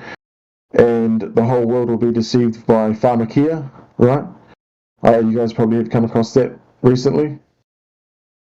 I think ODE did a video on it, about pharmakeia. But that makes me think about the vaccine. So what if that actually overwrites your DNA, and you no longer become recognized by God as His creation? Because it's just like saying that the lamp will shine no more in you. What does that mean? That to me, that means it's almost like a light goes out within you, like you've sold your soul, kind of a thing. If you get the thingy, the jabby jab. I can see that. I can't confirm it, but it's. No, I mean, no one can. But it's all food for thought, isn't it? Food for thought. Yeah, I've been wary of this thing before it even became a thing, just because I knew about Bill Gates' intentions and what his end desire is with this, or population reduction. So how he's going to try to go about that and what means he's going to use, I don't know. So I'm just wary of anything he touches. Yeah, absolutely. I mean, in one breath he's saying that the world is overpopulated, and in the other breath he's saying, I want to save your life, right? Vaccinations. In one breath it's overpopulated and the solution is vaccines. In the other breath he's saying, here's the vaccine. Exactly. It's a total contradiction. So, I mean, he couldn't even keep a virus out of Windows. What's he doing trying to vaccinate the world? Right? It just makes it not trustworthy for me, so I'm just gonna not. Exactly. Like, I've decided I'm not going to do it. And the only way that I'll ever do it is if somebody physically pins me down on the ground and forces it into my arm. That's the only way I'll get it. The only way. I don't mind a real vaccine for a real problem, but I'm not gonna inject myself with random things just because someone tells me to. Of course not. And I'm sure like almost every flat earther would feel the same way.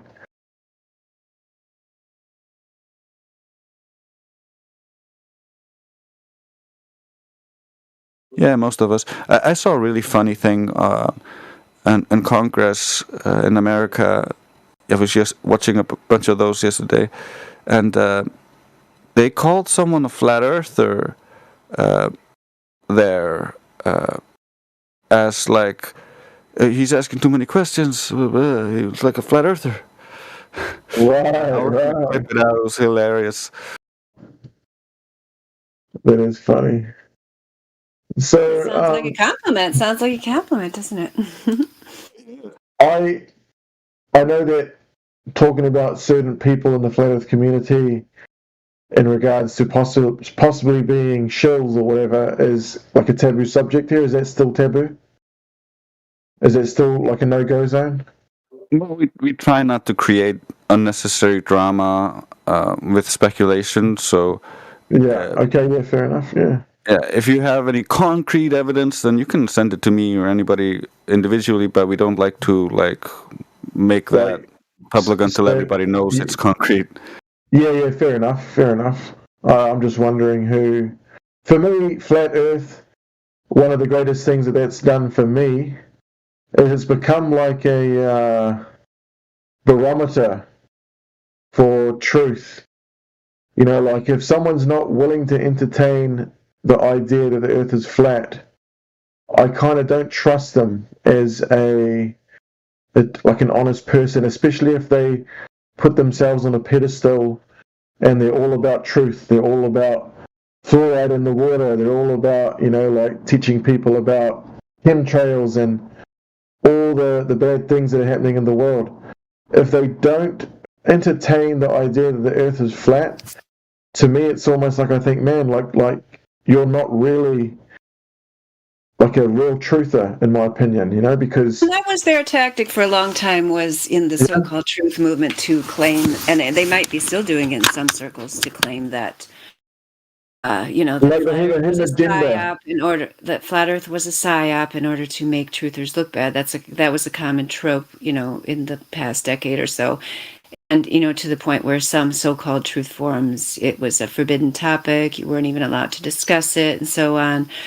I almost feel like, though, the tactics are changing now to the point where, even though, as you say, if someone can't accept that does say something about either their intellectual capacity or their motivations. The flip side is also true. Just because someone is able to recite the intellectual reasons why the Earth measures flat and the globe model is a complete lie does not mean that person is trustworthy in all areas, because, as we know, the people at the very top obviously know that the globe is a lie, and of course could come on here or anywhere, if they would bother. Not saying that they would bother to come here. Yeah. That's just an intellectual exercise I'm explaining to you, that they could easily explain to you why it's a lie, because they created it. Doesn't mean they're somebody we should follow down the primrose path. Exactly. So the converse is also true, that just because someone is a flat earther doesn't mean that they're trustworthy. Yeah, I totally agree with you there as well. There is one famous, Christian guy. He's bald, sort of. You can still see his hair. He shaved it, dark hair, dark eyes, quite prominent. But he speaks out against flat Earth, right? And he's really against flat Earth.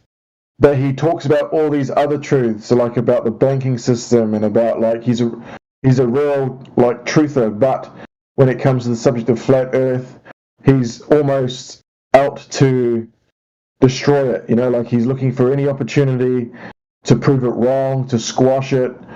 And to me, I'm just thinking, man, that this guy's just not really honest. He has a hidden agenda here, because why is he so against it?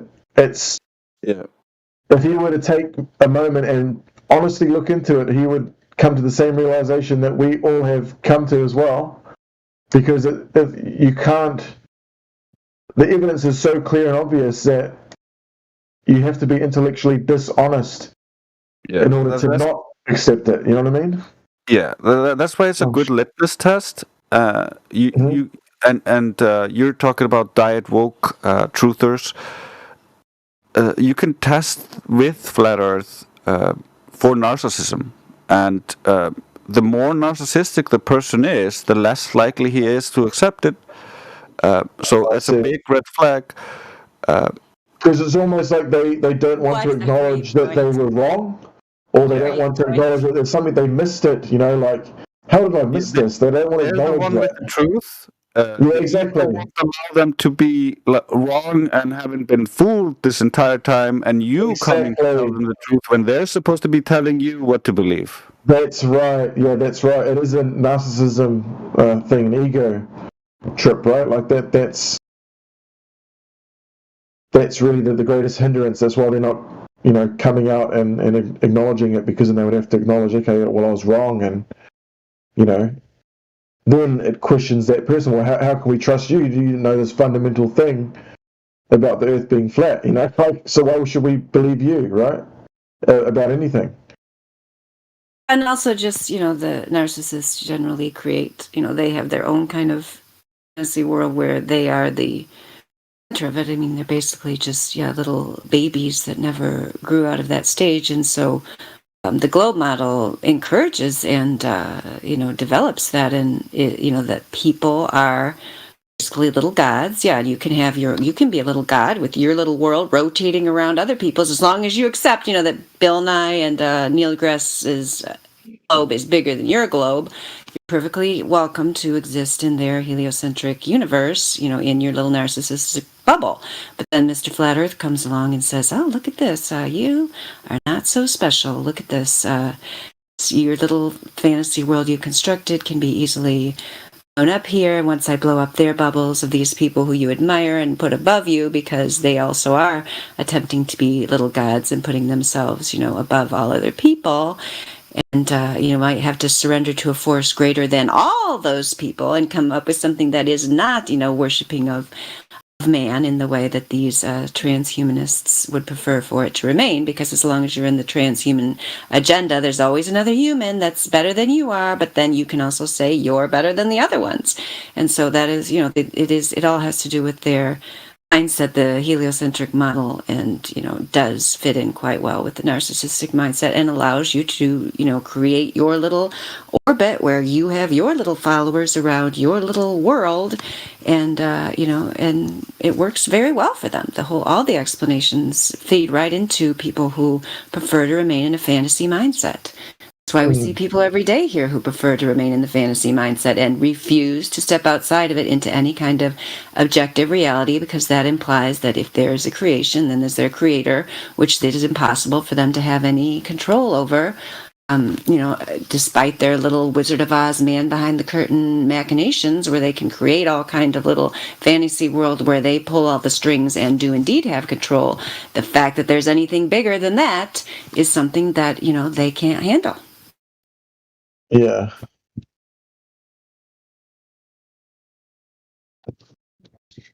I had something to say, but it's always fun listening to Dandelion, so I completely lost my train of thought. Oh, I really want to know what it was. Was it back at the beginning when I talked about the orbiting? How you can orbit around Bill Nye as long as you recognize he is the sun in the heliocentric universe. Something to relate it to narcissism.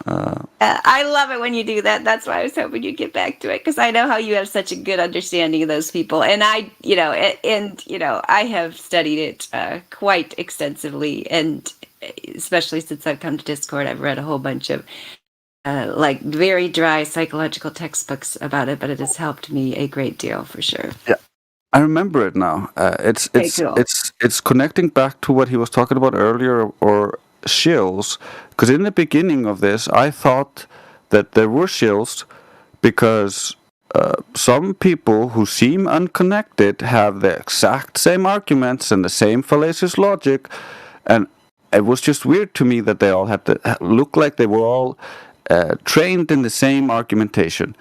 But then because I had been looking into narcissism, because my family suffers from narcissism. My dad was a sociopathic narcissist, and living with dad broke my mom through co-narcissism, so she became a narcissist, and I had to, I almost became a full narcissist, and I had to hit rock bottom to get out of that mindset. And through analyzing all of that, it made me realize that, and other stuff related to narcissism, reading up on it, is that fallacies are inherent within narcissism, because that is the underpinning of the delusions. They are fallacious thinking about themselves, about others, which causes them to stay narcissistic. It's a disease of the mind. And the worst part is, keep going. And the worst part is, schools and the society all reinforce it. Like you got first in class for parroting all of this bullshit that was at the back of the book, and you get rewarded, and you're more intelligent and better than all these other people because of that, when you really aren't. But that's the mentality that's indoctrinated into the children through the schooling, and then as they go into life, it just continues. You see this in all professions. There's always this competition, on a unhealthy level of competition, which is something that narcissists thrive on. They love the competition because that's a chance to actually put someone else down and push themselves up. They like going up by pushing other people down. So a healthy competition is where everybody is just striving to have fun together. That's not the same thing. Yeah, I like what Jock Frisco says about competition. He says, imagine if you're body competed against itself. Imagine if the brain said, I'm the most important organ in the body, I do all the thinking. And the liver said, no, I am, right? And if every organ in the body went out for itself, your body would rot away in a week. But every organ in the body gets what it needs. It gets the nutrients it needs to survive. So it doesn't compete with itself. Every area of the body gets what it needs. And we're taught competition in our society, like with sports, and it's all about trying to be better than the next guy. Yeah. The body and holistic systems all work together to complete the goal. Yes. Whereas our systems, we work against each other for our individual goals, which is just absurd. Exactly. Yes, that is so well put. I love that. Yeah, because even here, I think in this server, I think we're moving toward like a more, I don't know what you'd even call it, like a, I don't know, cooperative form of competition or something where you do encourage each other to like become better and better, but also recognize like some people are better in certain things than other people, and yet, encouraging each other to kind of shine in our strengths. And it's something that has to be learned because we are kind of trained, or even if we're not officially trained, we're exposed to it all the time. The concept of you can only succeed if somebody else is pushed down, climbing to the ladder of success by like stepping on other people and so on. I mean, I do think that's the model that a lot of us are exposed to. So we have to kind of retrain ourselves, which is why, because India will often say he doesn't like hierarchies, which is funny because like in the hierarchy of this server, which is also created just by the structure of Discord and the way they put the roles, it's like you can't even make a role, without making it be above the other roles, and so on. So like, but he says, which I have come to see is true, like, here our roles in the server are more like functional to where people can do different functions, and it's also a responsibility, which I think people don't really see in society, that if you're trying to tear down this person that you see in society that has like whatever you think power or whatever you think they have that you want, like they also have a lot of responsibility. And that's true in a spiritual sense. We all know that with great gifts come great responsibility. And so, some of these people that are like envious or jealous, sometimes it's tempting to just say like, yeah, you don't even know what you're asking for if you want these things, because it's not so great as you think it might be. So maybe just enjoy like the state of life that you're in and try to learn what you can, that state of life that you're into, and for whatever reason, just accept that you are where you are, that you got there for whatever reason, and try to learn from things around you rather than always trying to grasp for some other thing. I think, yeah. Oh, what were you going to say? Reclaim your mind?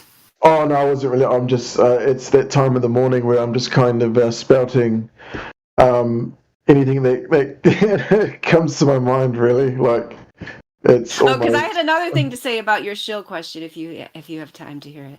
Oh, yeah, sure. Yeah, go for it. Because this is an analogy I've been using ever since I joined Discord, that, in terms of like, who is or is not government paid shills. There are paid whores for the government and there are unpaid whores for the government. It matters not whether they're getting paid or not. And it kind of goes with what Drace was saying. Like, he sees these people and they seem to be making coordinated efforts because they're all acting in the same way, or they're all like, they're all coming up with the same thing seemingly, out of nowhere. Are they going to the shill hotline to get today's talking points, And so you do kind of like, sometimes it tempts you to go into these thoughts of paranoia, but part of it is the way, if you are in that globe mentality, if you are still entranced by the mass media, if you still think media, the mass media, government, industrial, educational, prison complex, is the definition of reality, then yes, they are getting their talking points from that. It doesn't mean that they necessarily are getting a paycheck. Yeah, they are proponents of that system, and if they are still well ingrained in that system, then yes, they are going to be, spouting those talking points, using those same techniques, defending the, with the Stockholm syndrome, the system that enslaves them. And they don't have to be doing that consciously. They can very easily be doing that subconsciously. So it doesn't matter. That's the point I'm trying to get. It doesn't matter. We don't have to identify them. We can't go to their home and see, if they get a paycheck or not. You're never going to know. You can't verify it. So there's you just treat you treat the lies or this programming, or this mindless NPC garbage the same. It doesn't matter why they're doing it. It's the same why they ask us, why would they lie? We could say right back at them, why do you guys lie? Just like Roger said to Kessler the other day. It doesn't matter why they're doing it. You just deal with the fact that we have a public platform here. We have a YouTube channel where we are responsible for, to some extent for what the public is hearing here. So if somebody's on here lying or being deceptive, it doesn't matter why they're doing it. It's just our responsibility to call them out, explain the logic behind, the fact that the Fantasy Globe model has zero basis in reality. Yeah, exactly. It doesn't matter if they're narcissists or not. It doesn't matter what their profession is or what they do. It doesn't matter. What matters is understanding how their arguments work, how the fallacies are structured, so that we can dismantle them, so we can stop the sophistry and obfuscations before it just turns into a shit show. That's why I mention narcissism, because there's a lot of information online how to deal with narcissists, how to not let their red herring obfuscation, where you're asking them a question, yes or no answer, and they will use the opportunity to speak to just twist the conversation into everything else, probably you. And I really love listening to people on this server, and it's reminiscent. I was watching some politicians talking about stuff, and some of them are similar to the people here on the server, where they stick to the point, and that's rare. You see it rarely in society, but you not letting the sophist just waffle on and go into something else. Asking the question again and being like, you didn't actually give me an answer to the question. Here's the question again. These kinds of talking points and how you communicate is just different when you're dealing with a narcissist than when you're dealing with a normal person. And I think we can most of us in here have experienced it, because we get the two kinds very often here. We get the globe zealot, as we call them, the narcissist, or we get a glober who's just a person who believes in the globe. And so that's why I mention it, not to label them as a narcissist, but rather to help people understand where they're coming from, because there's a lot of information about this, and most narcissists end up as a narcissist because they broke somehow. So it can help you, give you a little bit of compassion for them, but at the same time, the documentation on this is pretty clear. If you give them an arm, they will take a leg. So you got to be careful about what you give them, but you got to be compassionate in how you deliver it. So that's why I mention it. Yeah, and I appreciate also, I wanted to highlight what you said about how you were starting to get drawn into that because you saw your mother being turned into one by your father and so on, that it can often happen that that the victims, of narcissists become themselves. And part of it is just like, especially if they're isolated with the narcissist, they just naturally like kind of take on the defense because they're kind of mirroring them or, becoming them. And like Sam Vaknin, have you ever seen Sam Vaknin or read any of his books? He talks a lot about that because the thing I like about Sam Vaknin as opposed to all these other kind of popular YouTube type people who say, the empath and the narcissist. The empaths are the angels of the world and the narcissists are the devils. Like they kind of paint it like they almost like play into the ego of this, person who's the victim and try to make them into like, oh yes, poor you, blah, blah, blah, which just keeps you in the victimhood complex. And they don't even talk about how the victims can easily become narcissists themselves, because it's not a black or white thing. It's like a continuum. Many of these, psychological problems are continuums where the person, is not necessarily just one thing or the other. So we have to see these traits. And so even though there's so many of them, it's almost like a, epidemic in the world today, because it is encouraged, as we said, by the heliocentric model. We can't then take that as another way to divide ourselves, and say, oh, yes, wonderful us over here. Like we tend to do with the flat earth, like, oh, the wonderful flat earthers and the horrible globers, especially people who are new to flat earth. That's why I always like to give that PSA, not all flat earthers are wonderful. We're still just people that have flaws, and we happen to have figured out this one thing, but you can figure that out intellectually and still be like the worst person known to man. As we said, the worst people on earth definitely know the earth is flat. Yeah, for sure. Yeah, you were talking about how people break through narcissism, and one, it's called co-narcissism if you look it up. Co-narcissism is when you live with a narcissist, and they say there are 3 different ways to break living with them. 1, you just leave, you run away. 2, you cow to them, and you become codependent. Or 3, you try to out-narcissist them. You, because they do this to you, it becomes a normal thing, and then you use it back on them.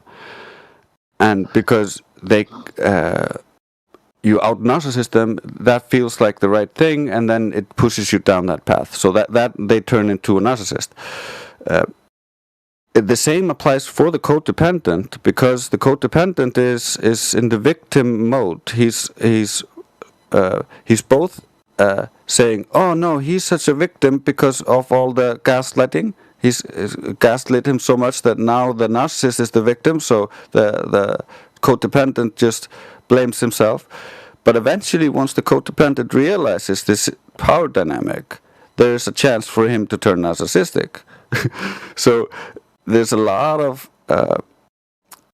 individual differences and experiences that can help or make it worse. So that's why it's called a spectrum, and people don't get classed as like a narcissist, but there's like malignant narcissists, there's covert narcissists, and there's healthy narcissism. Healthy narcissism, for instance, is just healthy confidence. There's nothing wrong with that.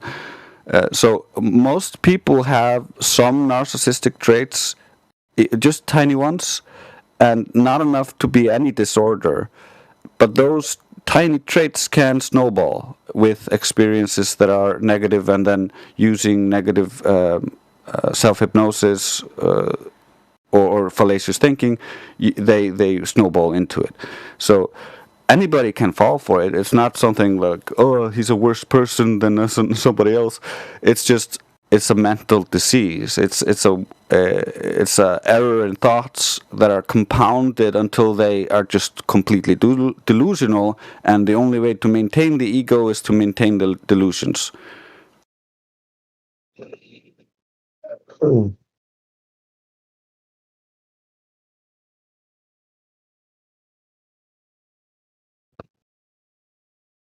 worst part about it is that it's not like you can help them. It's not like you can tell them, hey, there's an error. You just made an error. They will just be, no. I see no error. You're the one in error. This is not something you can fix with others. This is something they have to fix in themselves. And how do you think one becomes a narcissist to begin with? Do you think that they've been conditioned to be that way? Like certain factors in their life have shaped them to be that way? Yes and no. Like you can have 2 people who have gone through the same. One person will break as a narcissist, another one will not. It depends on individual. You're in yourself, how you frame things within your own mind, how you rationalize things. Rationalization, for instance, is a very common tool used by a narcissist to justify everything. So their rationalization will end up being fallacious and illogical. but it's still the underpinning of all their actions. So, yes, they are conditioned by the environment, but also it comes down to how you deal with personal situations. Some people can break easily, other people don't. I mean, sometimes it might be like a self-defense mechanism, that's built within them because they're afraid of failure for whatever reason. Maybe they were abused by their parents and told they were no good. So to acknowledge failure in any way is to literally, throw in the towel and admit that you're a failure, but, so that they want to at all costs never go into that reality.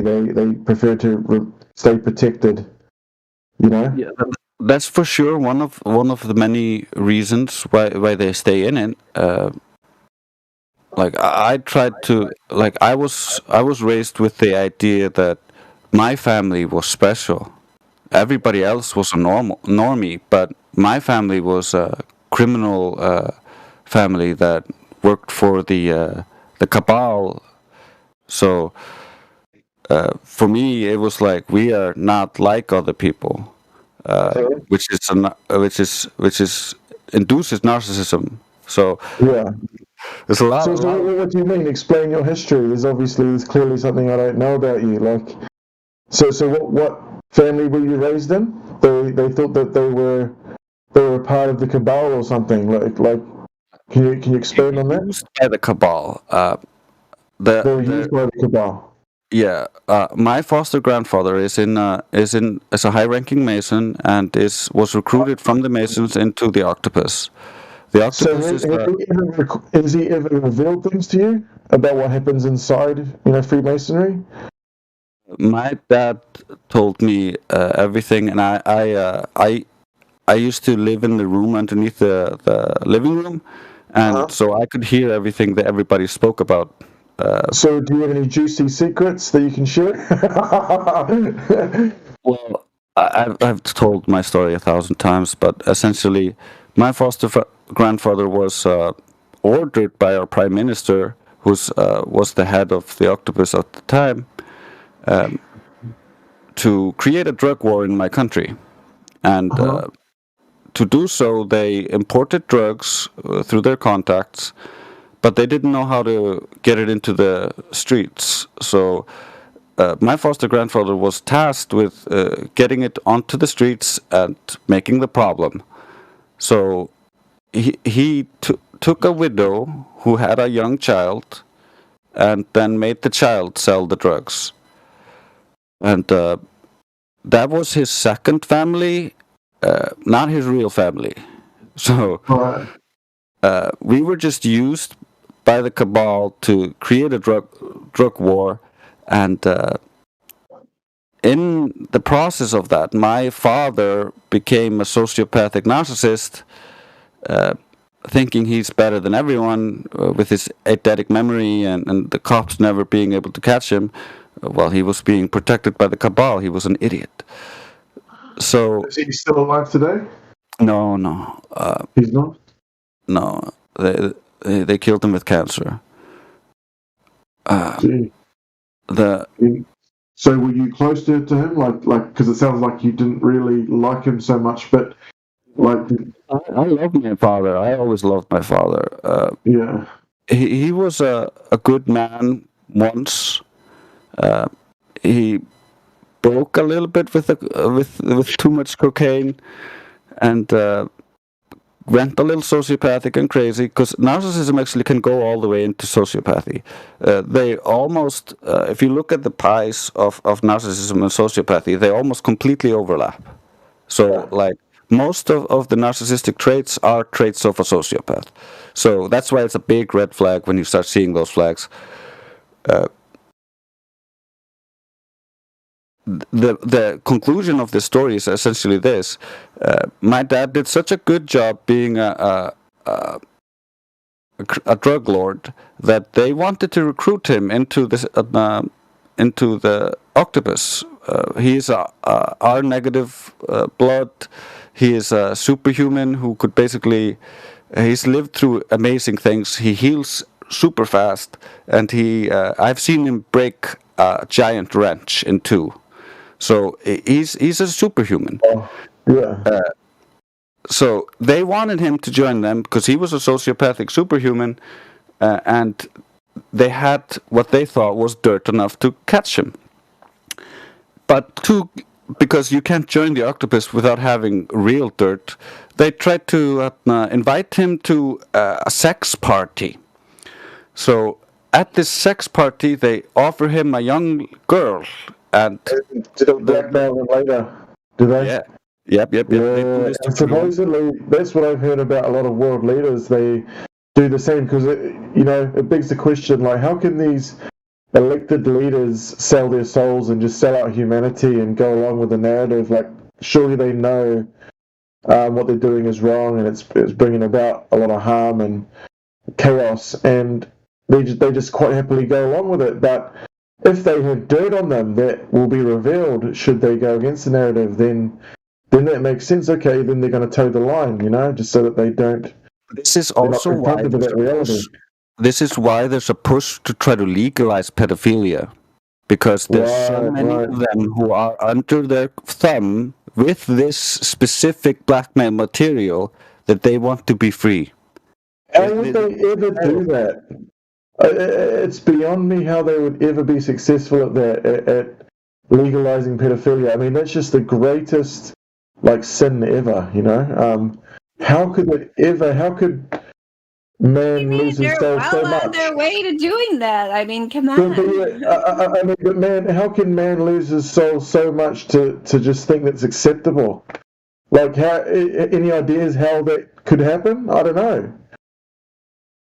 Convincing parents that not to stop safeguarding the innocence of their children and instead encouraging them to send their children over the state to be adopted at younger and younger ages and pretend that you're somehow protecting them by doing it. That's one way. I heard that in New Zealand, I don't know this for sure, but I have heard reports of, like in schools, how they are teaching kids to question their sexuality.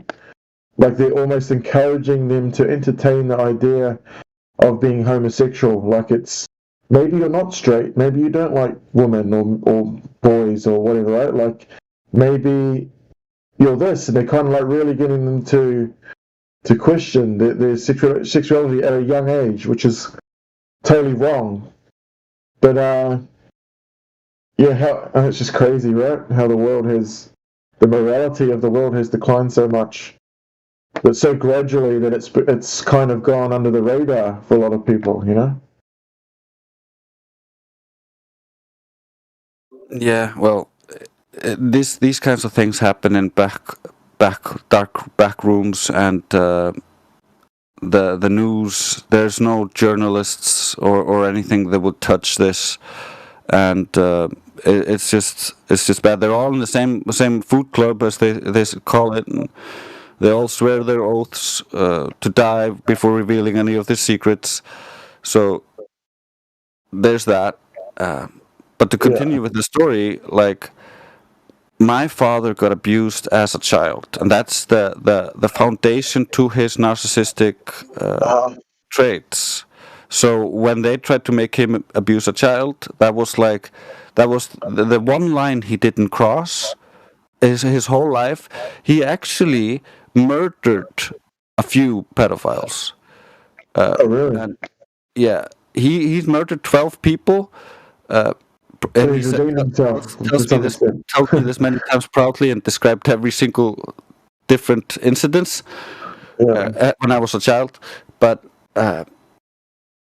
thinking back on it, it's crazy, but it was just normal for me then. But essentially, he refused to sleep with the child and stormed out of there. They're all in a hissy fit, and because Dad knows at this point, they have revealed to him that they're controlling the country, and this is the most elite club, and he needs to join it, and they will protect him, and all this bullshit, which Dad doesn't give a shit about because he thinks he's better than all of them. Right. So he goes home to grandfather's home and steals all of his drugs, their whole stash, and then hides it. For the next 2 years, the police are constantly harassing us, always outside our house, trashing our house regularly. But they can't catch him. They can't find anything on him, and he's still wheeling and dealing and doing his shit. They just can't touch him, and that's mainly because he is such a crazy sophist that the police officers couldn't deal with him. He would just he would make them so confused and. For instance, one of his favorite tricks is basically just you make the police officers so uncomfortable being there because you're implying that one of them is a gay man and he's giving all these signals. And they leave voluntarily in the end. Yeah, they all just want to leave, even though he's just doing something super criminal. But he's just walking straight up to the cops and they want to leave. Yeah. And that's how he got away with most of his stuff. And then, because he was so successful at all this kind of stuff, and they couldn't catch him, they eventually broke all our laws to get him in jail. He was present in a place where a man died to a brain aneurysm, where there was a bar fight. And so they pinned that all on him, didn't allow him to bear witness, didn't allow his witnesses to give any testimony, and had no witnesses for themselves. It was a mockery. And he eventually won that case again in European courts because they didn't have shit. And that's how he got out after 2 years of being in jail for having murdered someone when he didn't murder anyone there. He murdered plenty other people elsewhere. And then, he comes out and he starts a motorcycle company, and Hells Angels and Banditos and all these guys come and pay respects, and Dad joins the Hells Angels, and they make a kind of a little bit of a base here, but the newspapers are telling the public that Hells Angels and Banditos are gonna have a war on our streets and all this kind of bullshit. The news is telling them this. Meanwhile, the individual criminal gangs don't even know about this, and just read in the papers that they're going to war. So both of the criminal organizations are just gonna get some guns and get ready because they think the other guys are coming. But then they we know my father, and so they go talk to him because he's respected in the community, one of the oldest gangsters here. So they talk to him like, is the other guy gonna attack us? Like, what should we expect? What kind of weaponry? And Dad just laughs at them, as like calls up the other guy and gets them both to come in there, and no war. But there would have been a war had he not been there. They would have actually started shooting at each other if he had not been there. So the society or at large is living in this bubble of like everything is fine and dandy. There's no criminal elements, and when they think about the criminal elements, it's all isolated. But there's a lot of organized crime, and this organized crime goes way up into the governments. And that's the issue we are all dealing with, and trying to fight here with the truth, because that's where all these deceptions are coming from. They're coming from these criminal elements which are underpinning all of these governments.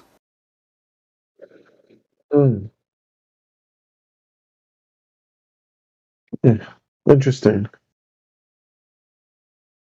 So, are you from the Netherlands? Are you? I'm from Iceland. Oh, you're from Iceland. So it's Roger that's from the Netherlands, and you're from Iceland. Yeah, right, I'm right. Roger 2.0, not from the Netherlands.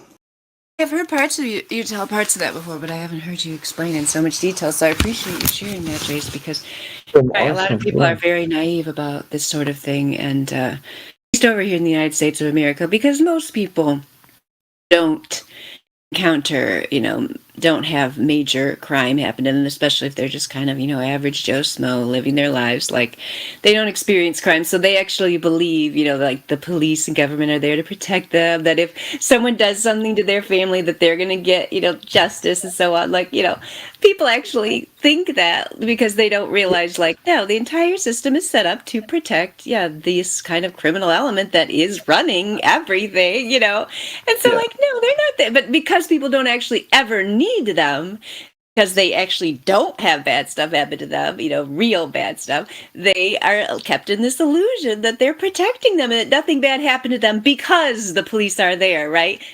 No, absolutely not. The police will show up to count the dead bodies if anything actually does happen to you, but they're not protecting you in any way. You better be protecting yourself, because that's certainly not their purpose.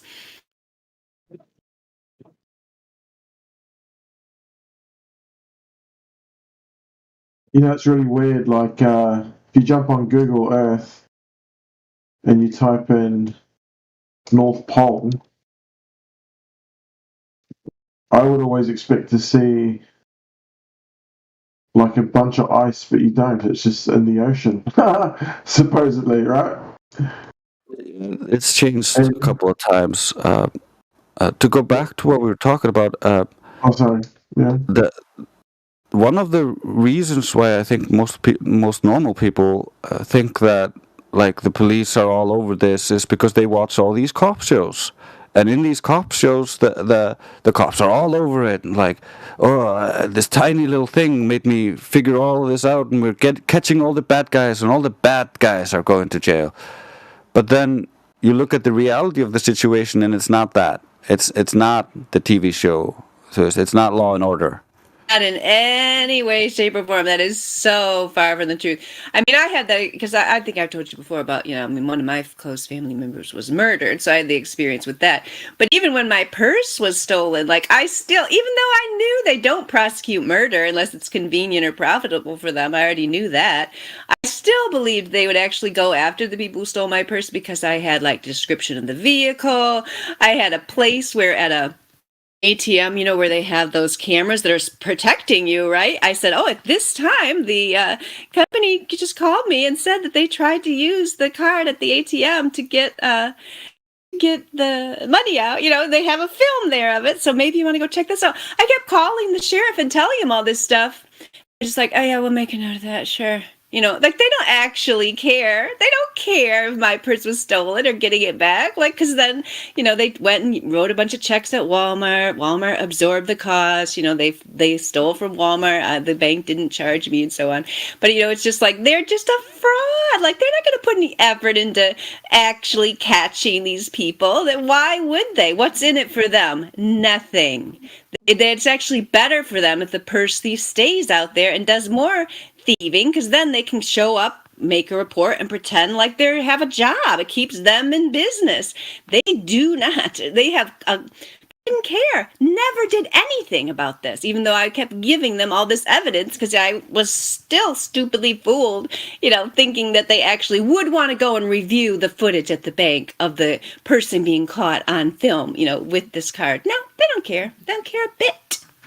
They don't care about murder for sure. They probably care even less about murder because that's way more inconvenient for them, unless they know the person's so poor they can only afford a public defender, and then they can go ahead and prosecute them and throw them in jail because then, it'll be easy, slam dunk for them, but if they know the person who murdered can get a good lawyer. I mean, they came right out and told us that, like, yeah, this guy's got a good lawyer, so we're not going to arrest him. I mean, inside sources of the sheriff's department and prosecutor, because the sheriff asked for a warrant, the prosecutor refused to arrest the person. So the people are just in this deluded bubble, and if they're fortunate enough to never have experienced it, you are blessed, and count your blessings. But don't be thinking that if anything happens to you, anybody's going to care, because nobody's gonna. Mm-hmm. An example on this is a friend of mine used to work at a convenience store that's right next to the police station. A man walked in there with a box cutter and robbed the store. My friend called the police while he was in there robbing the teller, and the police was like, "Yeah, we'll arrive in a few hours." And she was like, "He's right here, right now. You're right next door. It'll take like 5 minutes to get over here." And they were like, Nah, we're coming later. And then she was like running after him, chasing him. I see him. He's over there. They're like, "Stop chasing him. We don't want this." They just wanted him to get away with it, and then they were going to come later and fill in some reports and bother her. Yes, it's much easier for them, just to fill out the paperwork and continue on their day and keep themselves in the business of so-called, policing, which is actually, actually assets, confiscation, which is what they use it for over here, and, in just various, revenue collection activities such as speeding tickets. I mean, it has nothing to do with protecting the public in any way, shape, or form, unless you have some rogue person, which, I have met a few of them, maybe 1 out of 100 actually think they're there, to protect and serve the public, but very few. Those people are, usually pushed out. Yeah, I've noticed that as well. You notice this, especially because my country is so small.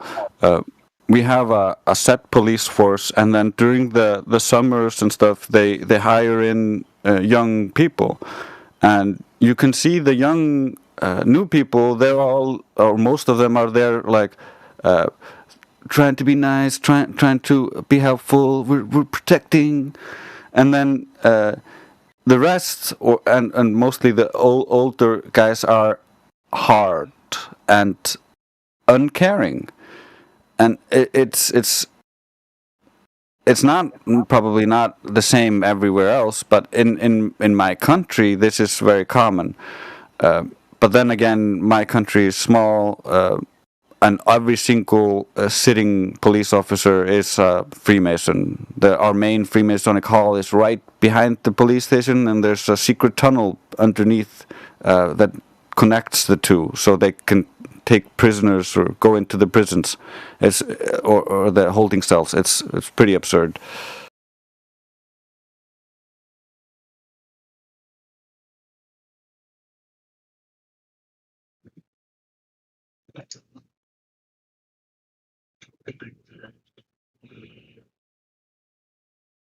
That looks like a good episode Quantum Eraser put up there. It's a past episode. Buster's The Nature of Science and the Scientific Method. I probably like that one. Yeah, it's I love not that even one. A link. It's just a picture. It's like reminder. Yeah. It says September 9th. He's talking about the past, huh? September 9th was not a Saturday. I think I don't know what's going on there. Maybe he means October. Tomorrow. I bet you anything he means October 9th. I bet you anything that's an upcoming thing. Because that's what he usually does, is advertise upcoming things.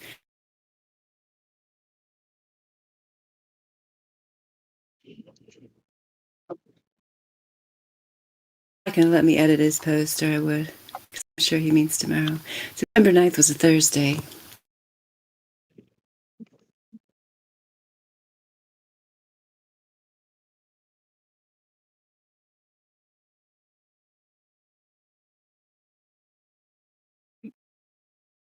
Yeah. But anyway, there is this control mechanism. If you look at the Freemasonic order and the different ranks, and their documentation, and when they're talking about how the lower ranks should follow the higher ranks, and so on and so forth, and that's why you're it's profitable for you to go up in ranks, because then the lower members will support you, and this is just like a Ponzi scheme, and they don't see it. And this control mechanism continues on into the other secret societies that are behind it. So it's just a giant Ponzi scheme. To make it even worse is that the lower ranks don't know anything about what's happening in the higher ranks, and so they like to cloak themselves with people of public value, like famous people, people with money. That way, if you try to attack the group, you're attacking people that will have righteous indignation and will make you appear more innocent. So the structure is something it's hard to fight. So I don't think it's something that's tenable to fight unless we all become aware of what they do and how they do it.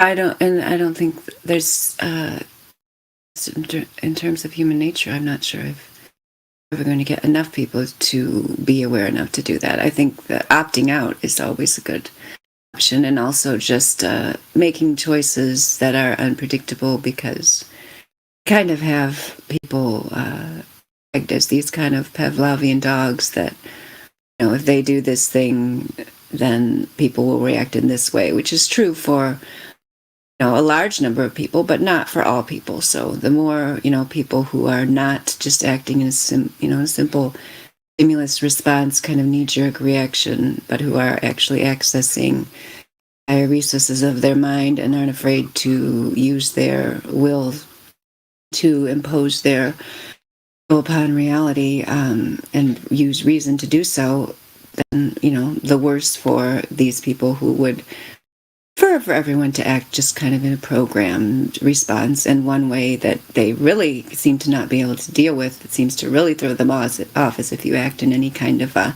hesitate to even call it self-sacrificing way, because that makes it sound like you're a martyr or something. But if you do things like we were talking about before that are like for the good of the whole, and like you don't like instantly just respond emotionally to whatever thing because it threatens like your, you know, whatever self-image or so on, like they're just so unused to anyone being like that anymore, that it does have a lot of power for, you know, people who are able to make those kind of choices and who aren't easily just kind of drawn into these kind of things that are just obviously there just to kind of scan your, you know, people's need for whatever it is, recognition, attention, and so on. Like, you know, anytime you act in counter to that, because they've got so many people hooked on that, just even with the social media, you got so many people thinking they're stars, you know, because they're stars within whatever weird little circle they're in, you know, that they are just kind of like made basically inept because they're feeding that audience and kind of playing to that little audience and just getting completely cut off from the rest of the world. Whatever it might be, Facebook. I mean, it can even happen on Discord, right? We've seen it definitely happens on YouTube, where people, you know, think they're making progress when they're really just a hamster in a little wheel, you know, entertaining whatever it is, you know. And so I think that when you do try to like step aside and like help somebody else, or like recognize the talents of other people and so on, and help them to shine, that is kind of what breaks the system, because the system is based on self-preservation, just like you said. That's why they try to get the people with the blackmail and the criminal behavior and so on. So they've always got something on them, so they're always afraid to go out of line. It's basically just based on fear and self-preservation.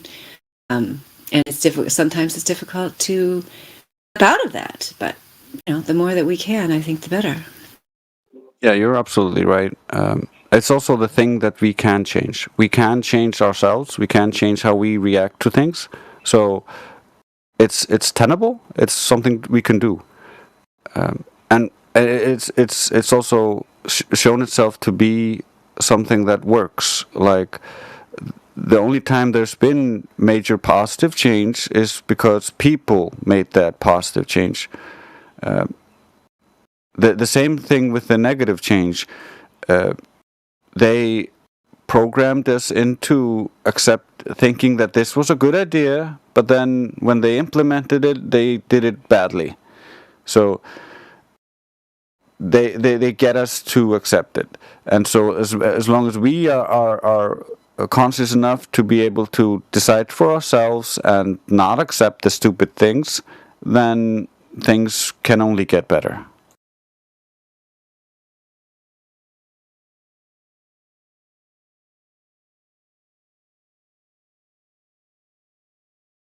Yeah, absolutely. That's why I always bring up the Amish, that live in this area. They have a thriving society. And I know, like, a lot of places, I don't know how common that is in other areas, but like they're growing all the time. You see them around with their horse and buggies. They have this store that's open to the public that like just keeps expanding by leaps and bounds every time I go by there or go in there. It's like they've added something new. Like they are just thriving all over the place, and they don't adhere to federal government regulations or guidelines, and obviously they don't adhere to. I mean, they don't plug into the power grid. They don't cars. They different sects kind of have different lines they draw as to what kind of technology they'll accept or not accept. But the main theme being that they encourage bonds of family, encourage hard work, kind of more old-fashioned values is the best way I can explain it. And the federal government here just kind of leaves them alone. They don't go in there and raid the Amish and say, oh no, you must do this thing and that thing.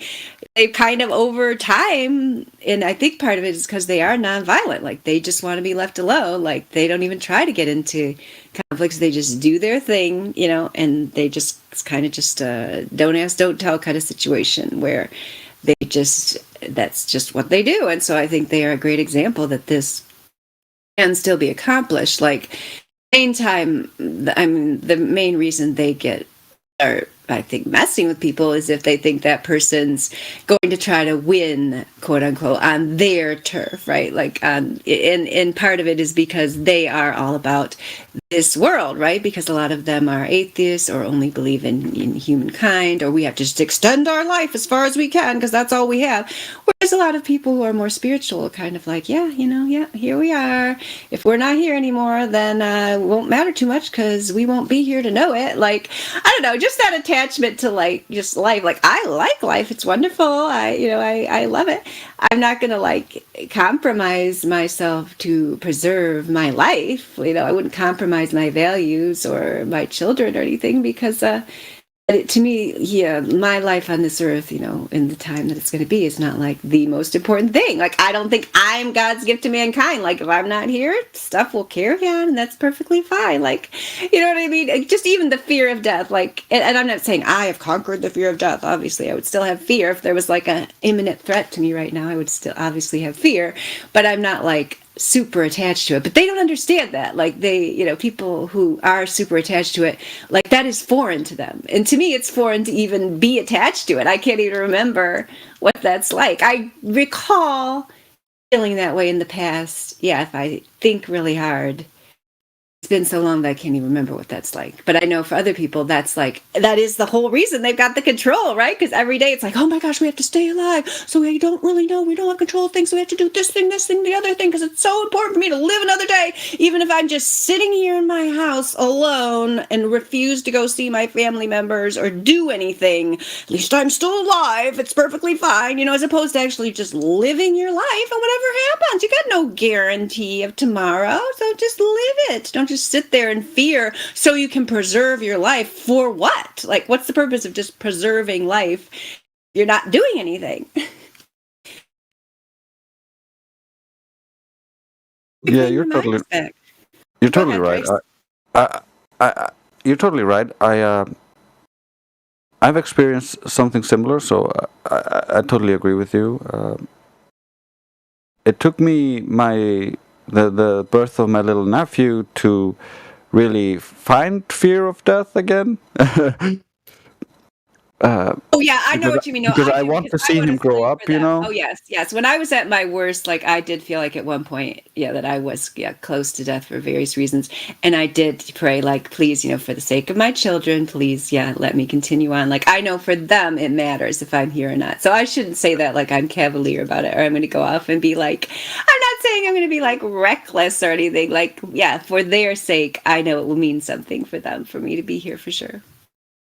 Yeah. That for me, like, is a big thing. Loving life again, because when I was in the worst place, when everything was really bad at home, and the police were everywhere, and then Dad went to jail, and Mom had to try to become a drug lord, and, like, it was bad, but at that time, didn't care if I lived or died. I did anything I could just to, like, stand on that knife's edge of, like, death on the one side, life on the other. I didn't care about life then, but when I realized at rock bottom, when I had abandoned my family, trying to run away from all this stuff, when I was just alone, without money, thinking maybe I should just kill myself. That's when I thought maybe there's a creator out there that, like, I used to believe in a creator when I was little, but then I stopped believing because things were so bad. But maybe there's something out there. So I tried praying, and I thought, like, how can the creator love everyone? Like, how is that even possible with so many bad people in the world? And it washed over me like a wave of light and warmth. And in that moment, I heard it asked me, what is omnipotent, omnipresent, and omnipowerful, and how can it, like, that the creator, and how can that love everything? And if it's omnipresent, that means it's within everything. So there is nothing but the creator to me in that moment. Everything is the creator. Creator is within everything. So that's why the creator can easily love everything, because it's all one. It's all him. And with that, I could actually love myself. I could love my father. I could love all the people that I had perceived to have hurt me. And then, because I could love myself, I could see how much of a fool I was, and how I had manufactured and pushed people away. And that changed me. That allowed me to step away from the path of narcissism and stop the delusional thinking.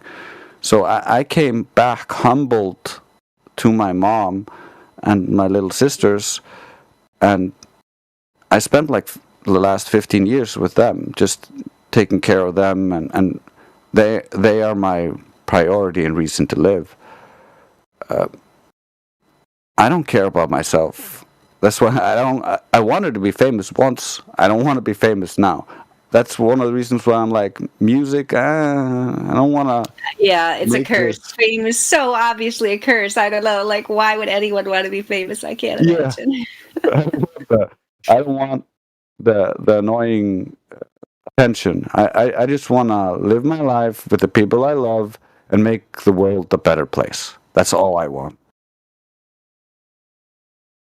And I don't think that's too much to ask. Oh, I don't think it is at all. And it's very important. It's something that so many people have lost sight of, even though it seems so obvious. I mean, the fact that, your priority is your family and you're giving things to them. I mean, I've talked to you about that before in terms of music. That's why I kind of stopped doing it in terms of flat earth, even though at first I thought, oh, I've got these, lyrics that come into my mind and people seem to like it. So I was putting out songs for a while, but like, yeah, I kind of thought, I don't know, just, it's the way that the world is today. It's like, getting attention is not a good thing necessarily. And so like, yeah, I just try to like stay kind of low key here because my priority is my children. So anything, because people who are craving attention, who want that so bad, who think that that's somehow a positive thing or fame or whatever you want to call it, like they can be nasty and dastardly, can't they? If they perceive someone's getting the attention that they want, and for whatever reason that it's happening, like, people can get really nasty about that stuff. So it's kind of like, yeah, that's almost the reason why you have to like just keep humbling yourself and just kind of like, just keep asking to be forgotten, just keep asking to be, not noticed. Let other people be noticed, let other people be praised and so on, because otherwise it can lead down a bad road for people, and it has for so many people. I mean, what do you see? Like all these, not just like the actual celebrities, that's the thing, it's like this poison that it used to be only actual celebrities were poisoned by, right? Where they think they're just like God's gift to mankind and we're so wonderful because we're on People magazine cover or whatever. Now because of technology and all the social media, like that poison has gone down to like the lowest level, where you've got people on whatever, like this OnlyFans site, which I've never actually seen, but I've heard of. It's like you've got this poison down to like anybody can just get attention for whatever horrible reason and then think they're a celebrity and, oh, I'm so important, I have to go, see my fans or whatever. It's like, oh my gosh, like, no, you don't. Like, be a celebrity to the people in your life, that are around you. And even here, like in the Discord, like we are in each other's lives. I don't consider this to be that phenomenon because I feel like we're more just kind of like sitting around the campfire talking, like no one here is a star. We're just discussing, and so that's one way where we can, like, I think our New Zealand friend was saying, you can shine your light. You don't want to go to the other extreme where you're like, I'm never going to say anything anywhere, I'm going to hide from everyone. There has to be somewhere in between where you're willing to share with other people, as long as you remember that it's always about, other people and sharing with other people and how serving other people is, the way to go. Because if everyone was doing that, how much better everything would be. Totally.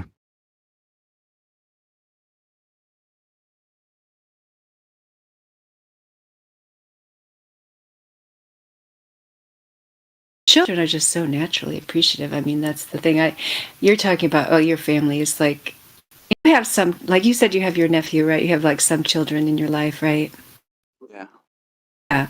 Yeah. I mean, they're just like, I think that's the most beautiful thing, is that they are just so naturally appreciative. Just if you encourage that like feeling of gratitude, like they just naturally have it. Like I don't have to sit there with my children and say, okay, now say thank you for that meal, now say thank you for that thing. Like they just are just that way. I don't know how to explain it. They're just like, oh, thank you, Mom, that was such good dinner. They'll, like, when I play a song on the piano, especially my youngest two, they'll just start clapping. I'm like, oh my gosh, like this is so great. Like, and even though I'm not like sitting there, dying for applause from, a 7-year-old, it's like they're just naturally like appreciating it, right? Because they appreciate the beautiful things in life. Children naturally do, if they're not discouraged from that natural inclination to start appreciating the ugly things in life that so often we're trying to like indoctrinate the children with, like younger and younger ages, and giving them responsibility they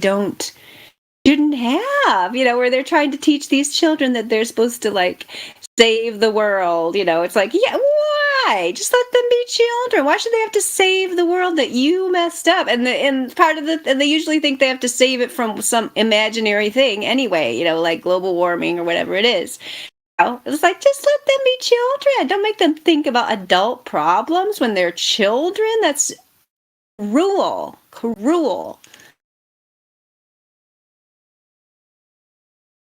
Yeah, I totally agree.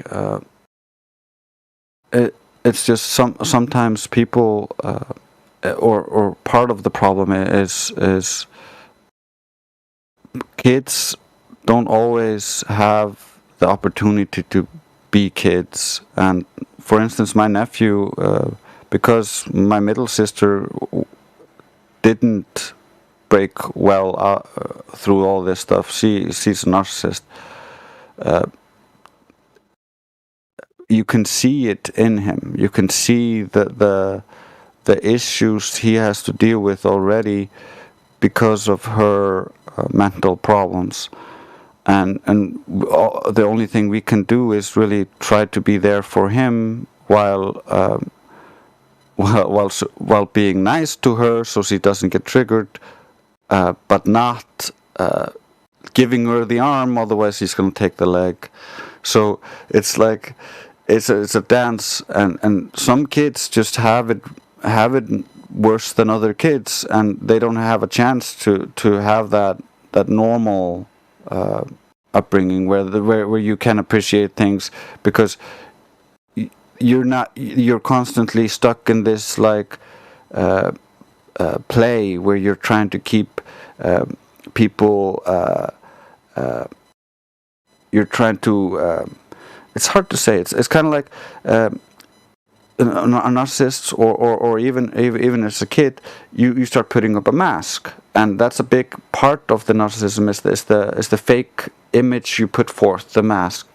And even as a kid, when being raised by a narcissistic parent, because of their crazy outburst, you start holding yourself back in certain places and start constructing a mask. And so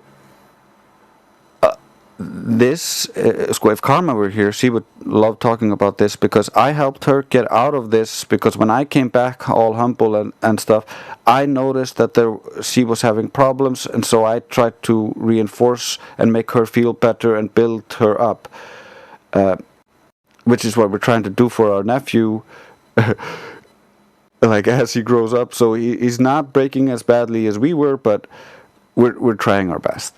And that's all you really can do when it comes to kids, is you can try your best, but we gotta be conscious of like not all kids have the same beautiful upbringing, and not all people are the same, sadly. If everybody was just perfect and good, then there'd be no problems in the world. Yeah, I mean, that's the thing, is you can't blame yourself too much. Yeah, you're not getting like perfect results from one particular child, because this is like a broken world, and I have seen some healing, from my children, older children, that were damaged by experiences that they had in school and so on. One child in particular, but he's still got things that he needs help with and so on. And I think that's just the thing. We all have things we have to heal, and we can help each other heal. Yeah, none of us. I don't think it's possible to be perfectly healthy in this world. How could you? I mean, you just try to do the best you can and get better and better, so you can maybe use what you learned to help other people or to help the children. But you can't get discouraged if you don't see instant results, or if everything's not perfect. I mean, we obviously don't live in a utopia. Yeah, I'm actually, I believe, this is my weird belief, that if someone were perfect enough, he would just ascend, just right there, just start ascending, because like we are all flawed here, but if they were perfect enough, they just wouldn't fit here. And this is actually in line with ancient Chinese mythology of cultivating to immortality, becoming like a god, but not God.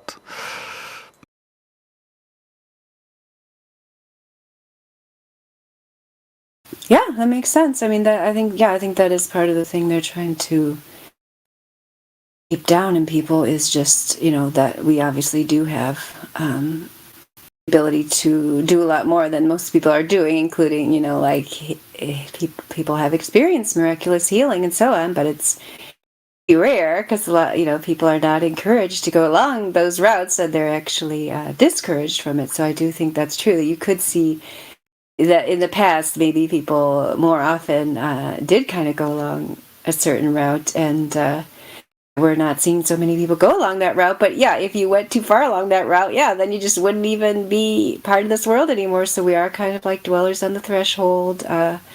Just what I thought our New Zealand friend was telling us earlier, that why he wanted to be on the fence, kind of made me think of like, yeah, you're sitting there, and some people are like dwellers at the threshold where they can still relate, to the people who are kind of like stuck in this mire of, tar of this secular world of, believing the news actually is explaining reality to you. And once you get like too far removed from that, that just seems like such an absurdity that's hard to even relate to those people, right? Because we already see that. But it's not like we're getting better than those people. It's just we're kind of having a totally different experience than those people who are still in that delusion of the TV news portraying reality in any way, shape, or form. Like that just to me, you can already hear, I'm like almost laughing to imagine that even could be possible. And yet that is the reality of many people. I acknowledge that. I can't relate to most of those people. And, so maybe there is some value in not always, totally divorcing yourself from the modern world, which I have, largely done. Even though I'm here on Discord, this is one of my little, still connections here, and I have other ways too. But to me, as a mother, like it is good for a mother to kind of immerse herself in the home and the world of the children, and not like pay so much attention to whatever is supposedly going on in the world. So I'm glad that other people are more in touch with that, so I don't have to be. Yeah, I think that's really valuable, like staying in touch with your children and being on top of that, because that when that gets lost, the children get lost. It like my sister would call it, the children who fall through the cracks are the kids who get abandoned like that. She specifically tries to help those kids. That's her job.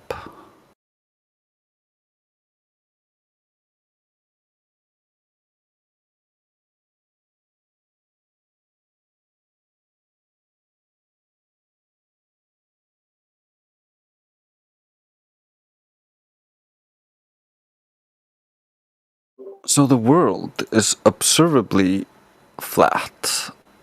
We have the male fantasy in here who's not VC verified. Maybe he should go up and get VC verified so we can talk to him.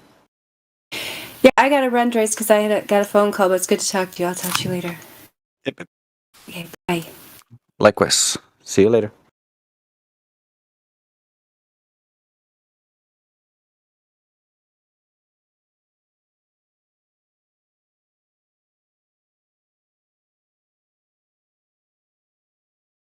Paging the male fantasy. Want to go up to VC check-in and we'll verify you?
So we're back, and the male fantasy. What is your opinion on the shape of the Earth? Oh well, I'm not fully going to the. It's a plane, but yeah, I'm not think that's round, but Okay, so would it be fair to say that you're open to the idea of it being a plane? yes. How likely do you think it is that it is a globe? Like, what would you say is the percentage chance that it is a globe? 75 because I saw the. Because I went to a really upside and I saw the curvature. You went where and saw the curvature? A really tall place. A really Let's say, tall place. Let's say, like I went one time to a church. It's the top of a mountain, and in the church I saw that it's at the curvature. Yeah, you saw the horizon curve, is that correct? Yes. You are aware that the horizon is a circle around you, it doesn't curve. So So there's only two options here, because the horizon is observable by all and doesn't curve, regardless of how high you go. So there's only two options. One, you hallucinated a curve because of your strong belief in the curve at the time, which is known as wishful seeing, and is a common phenomenon, and it's what's used in hypnosis to make you see things. Or you're just lying. So which is it? Well, can be optical illusion. Yeah, okay. So it could have been in your mind. So that's not a valid proof, but I can see how, having experienced something like that, you can base your belief on that. That's fine. Are you aware that the Earth is measured flat? There's no measured drop due to curvature? No, I didn't know that. Yeah. In surveying, we use plane surveying, so it all starts with surveying the plane. Yes. And the same goes for triangulation and everything else. It requires a flat base of the triangle. So without flat Earth, you don't have anything. Nothing works. So that's the fundamental axiom we all work on. That's the fundamental axiom all engineering works on. That's how aircraft are designed to fly over flat, non-rotating planes. Same with missile systems. It's all designed over flat. So if there's no evidence to support the belief of a globe, why should anyone believe it?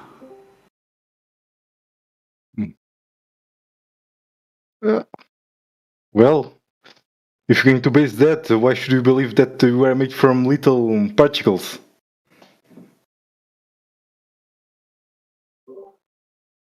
So the answer to my question is another question about particles. You thought you. Oh, sorry. I'm trying to the best I think to convey my words. But what I'm trying to ask is, if you cannot observe something happening, how can you be sure that it's happening? We need to trust someone, and we try to trust No, you don't need to take things on faith.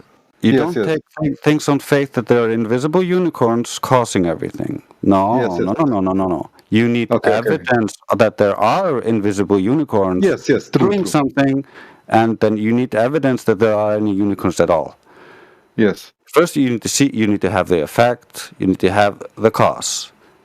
You need to have these things. You cannot just say imaginary things are doing it. Yes.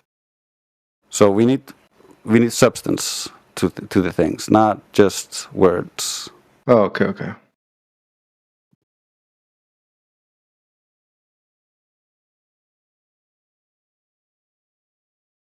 So you asked me a question to my question, and your question was Yes, how can you be if you can be sure if you cannot observe? How can you be sure of something if you cannot observe it? Yes. Can you give me an example of something that you are sure of that you cannot observe? Well, diseases. Diseases. Diseases are something you cannot observe. Well, So there's never been a diseased person in the world. No. Okay? What I'm trying to say, it's the disease itself. You just see the hand, the people getting sick. You cannot you can see the effect, but you cannot see what's causing it. What makes you so sure? That's the little particles doing that. Well, there's little particles. Not all diseases are just caused by little particles. There's yes. different causes, different diseases, and those causes are known because we have looked into those causes. Some causes are unknown because we have not found the cause. Yes. That doesn't mean there is no cause. That doesn't mean there are invisible unicorns causing it. And we cannot assume there are invisible unicorns causing it because we have not found any. Yes.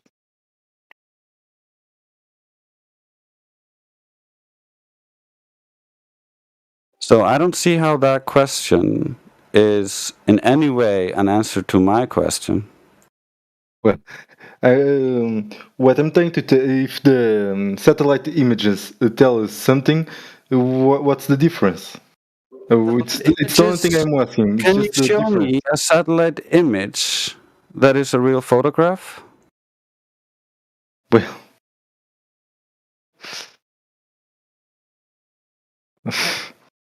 no, you can't. Well, if I go to Google, but I don't know. Yeah, you can go to Google and look for things, but what you will find is that they admit that all of their images are made from data in computers. CGI.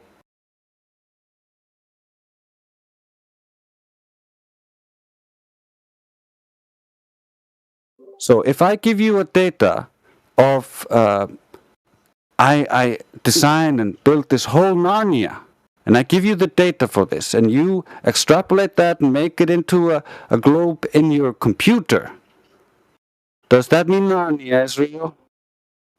No. Yeah, so that's not a valid evidence of anything.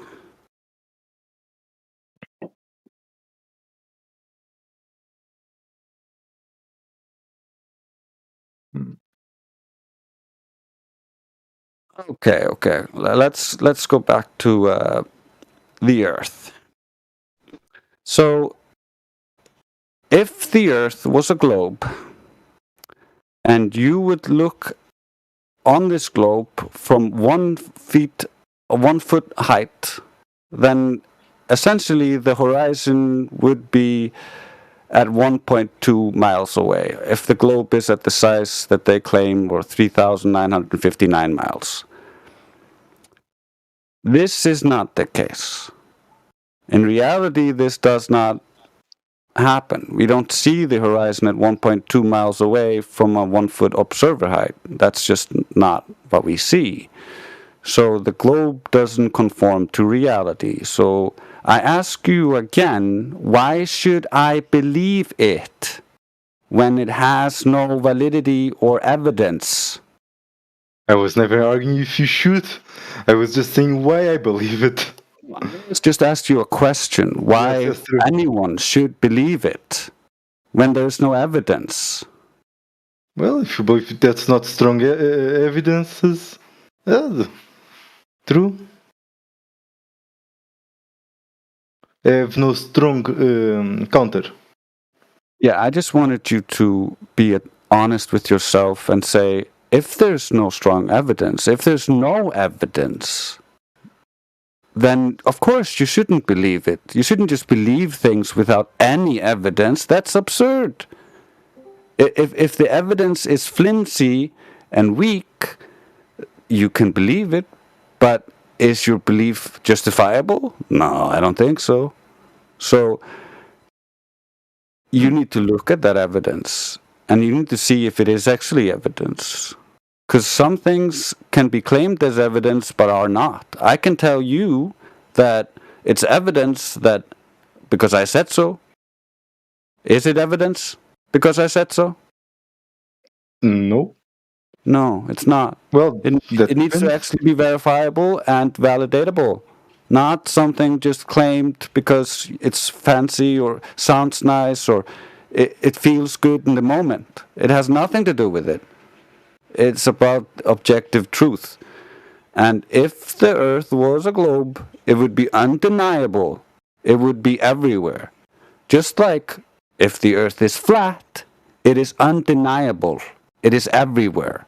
Every single human being has only ever experienced flat, non-rotating Earth at all times. You claim to have seen Earth curve at one instance at a height that's not high enough to even see Earth curve according to the globe priests.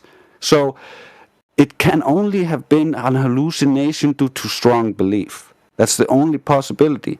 So it's hard for me to fathom how some people can just accept this without any evidence. That's why I ask, just to get you to admit it to yourself and see if you can admit it to yourself and to help indulge my curiosity.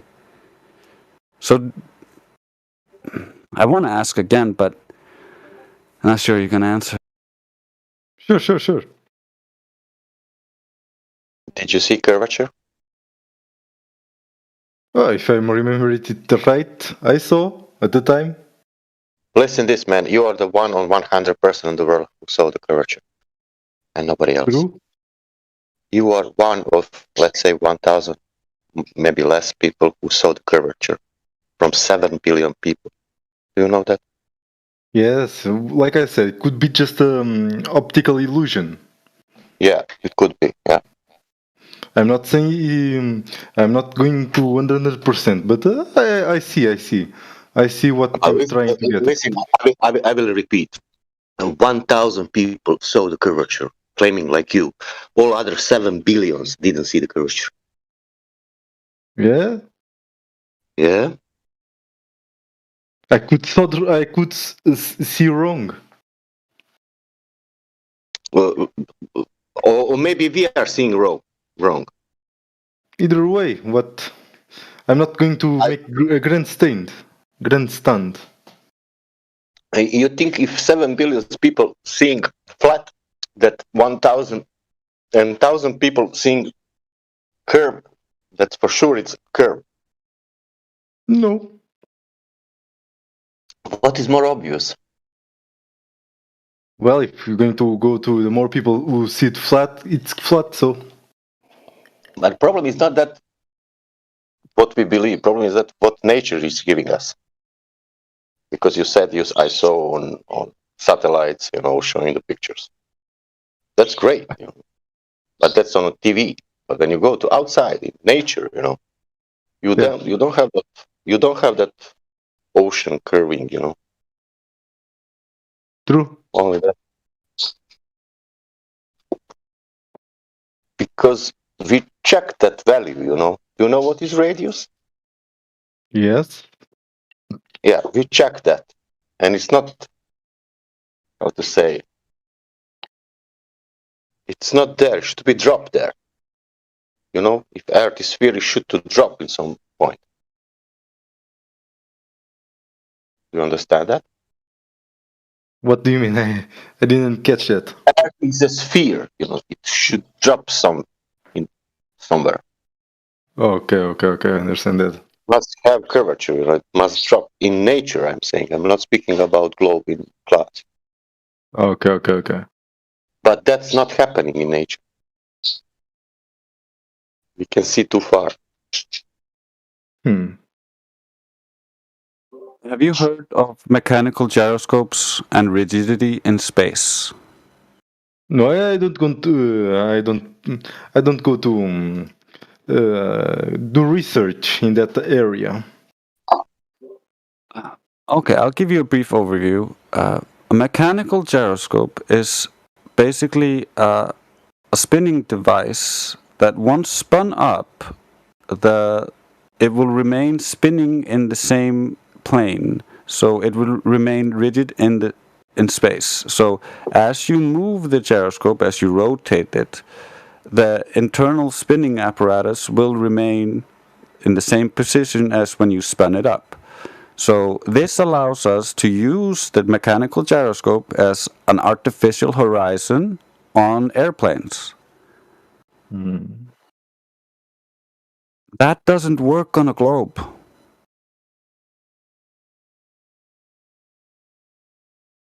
On a globe, you can't use it as an artificial horizon, because even if you spun it up so it's in line with the horizon, as soon as the plane moves, that horizon would be mismatched. It would continue to get more and more distorted with each motion, because you're traveling around a curve and it remains rigid in space relative to the original starting location.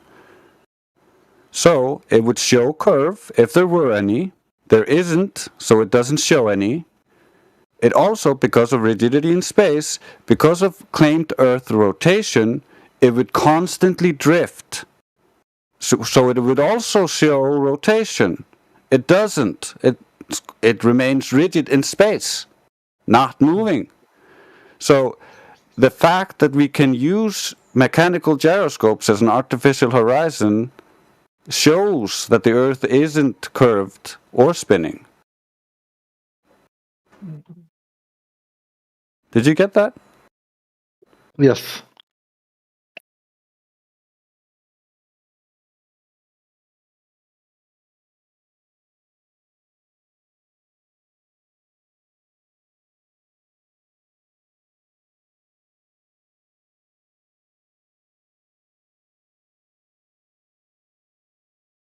So there are multiple ways for us to show how the globe doesn't work, how it only works in reality on the surface it's on.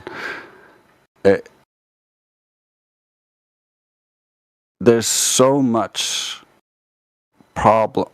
problems with the globe that, for instance, we have gas pressure here. We're breathing. I can breathe in, I can breathe out. Can you do that? Yes. Oh, yeah. That means you're not on a globe, in a vacuum.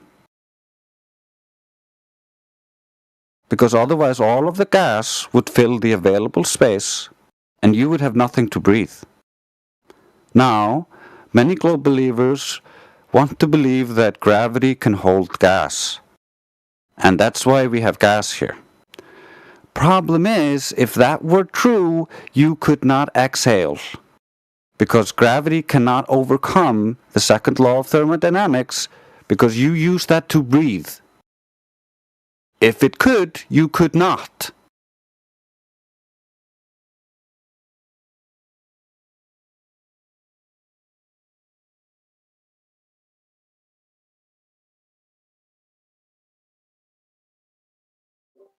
So we have greater pressure here claimed at the Earth's surface, and then they claim we have a vacuum away from the surface.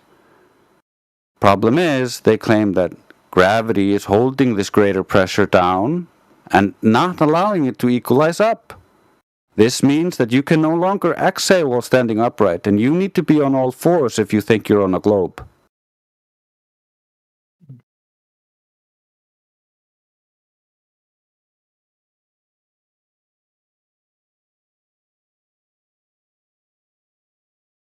In fact, under every single laboratory condition we can imagine, under no condition does the second law get violated by a down vector.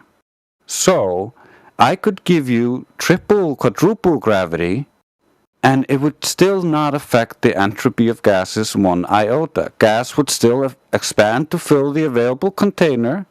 Otherwise, gas would not be acting like gas. It would be acting like liquid. It would not expand to fill the container. So, fundamentally, the globe doesn't work. It only works when it's compartmentalized, so that you don't apply the natural physics of reality to the imagination.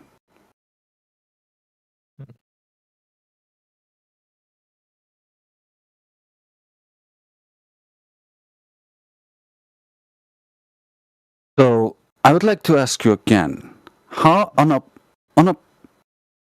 a scale of 1 to 10, how much do you think the globe is true right now? Before it was like 70% because you've seen a satellite image and you hallucinated a curve while standing on a tall rock. So please give me the new number. Let me just think a little bit.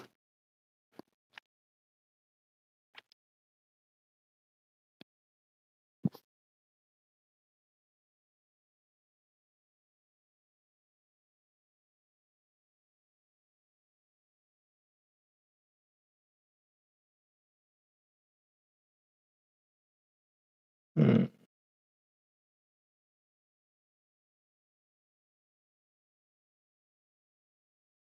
I'm going to open up and say 50-50. Either way, I don't see how it can change my life. That's fine. I actually want to commend you, and you have my respect for actually being honest enough to drop the number instead of going off into a tangent.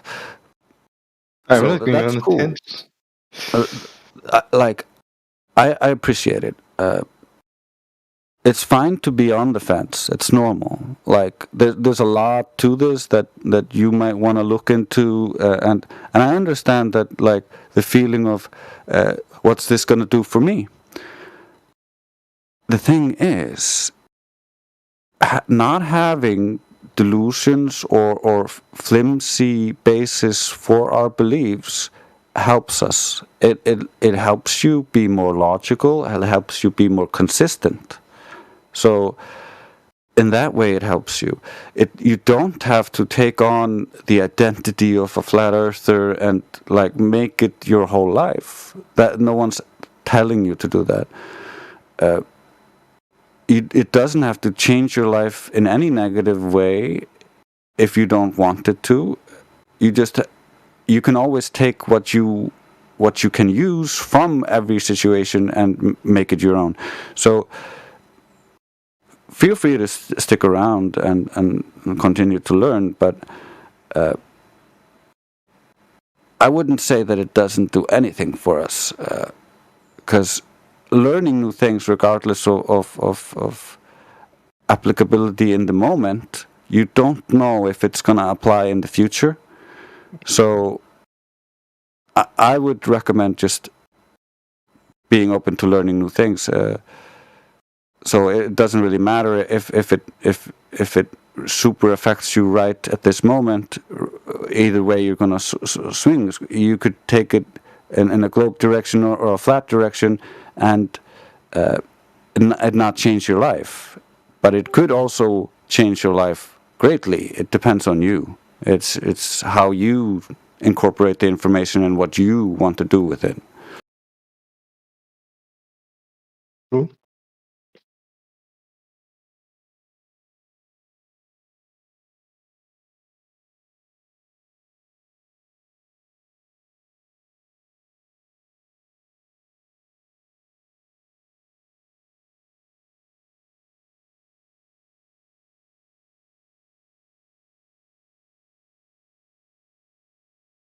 Is there anything that you can point to and say, this gives me some confidence in the globe? This makes me think it might be true. Can you point at anything like that?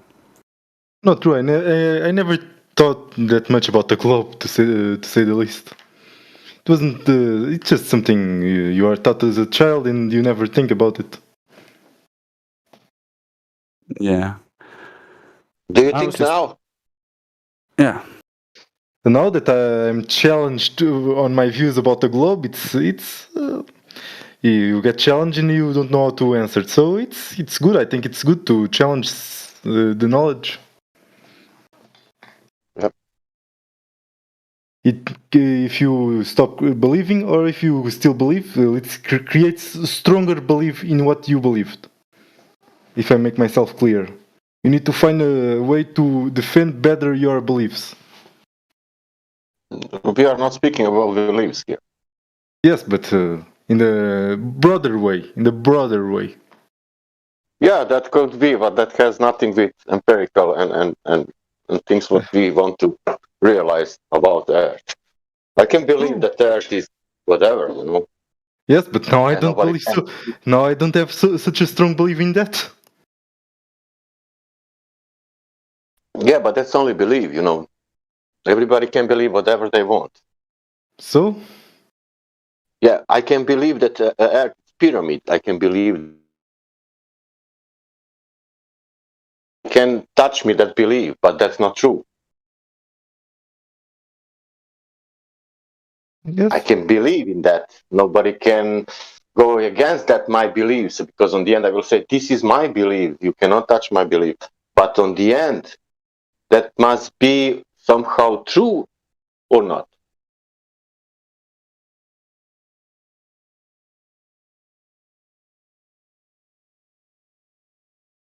Well, if believe in reality it's the strong suit if you are looking for, believe in what you believe it's real, it's good. If you don't care, you don't care.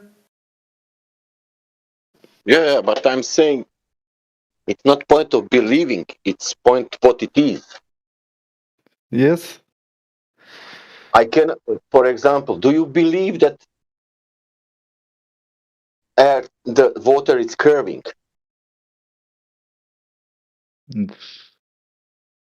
Well, I go to the beach and I don't see a curve, so I don't believe the Yeah, water is but curving. that doesn't matter. That do you believe that water is curving? No. Yeah, that's the point. We know that water Okay. always is, keeping the level. At least Yes. everybody saw that. Now somebody's saying that it's curving.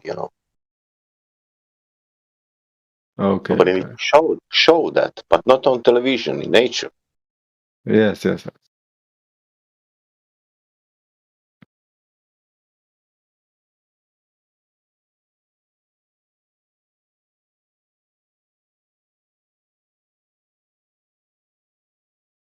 And we don't claim any model that we have. Like, for example, now this is the Earth, it's finishing here, and it's there, because we don't know. But what we know, not curving in nature, not rotating. And we are not in vacuum of space.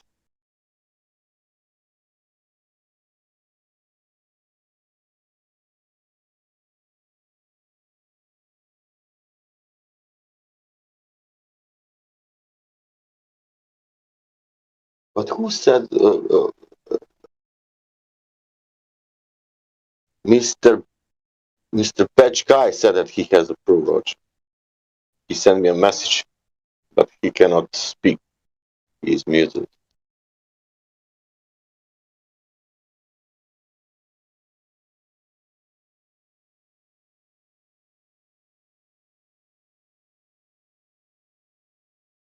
Mr. Batch guy, he wants to talk. Yeah, he said that he Okay. has evidence for globe. Mr. Batch guy, you're unmuted. Welcome, Mr. Batch guy. What's up? Do you hear me, Sasha? Yeah, I can hear you. Okay. Mr. Batch guy, I'm gonna mute you again in 10 seconds if you don't talk. So.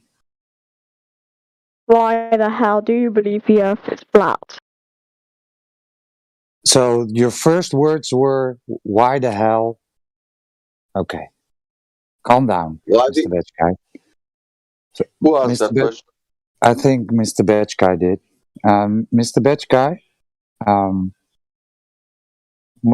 want to ask you, how old are you? Above 13, Mr. Batch guy. Mr. Batch guy? What? Are you above 13? Yes, I'm above 13. Are you sure? I'm already 13. You are above 13 years, right? 13 years and older? But Yes or no? yes. Okay. So, that's not very nice, right? Coming in here and the first words you said, "Why the hell do you think?" Well, it's not thinking, right? It's not believing, Mr. Bitch Guy. We're done with the word believe and believing. If I look at my table, right, I can believe it's 1 meters wide, right? I can believe it, right? But when I take out my tape measure and actually measure my table, I can actually know its size, right, Mr. Bitch Guy? Do you agree? From what? What's Yeah. planets then?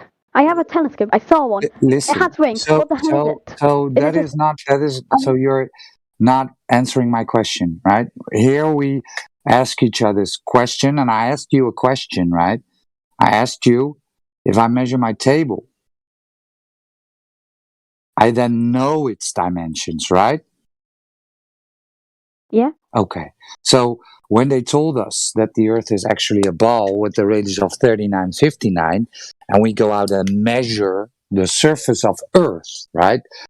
The thing you are standing on, okay, and it actually measures flat, then it cannot be a ball, right?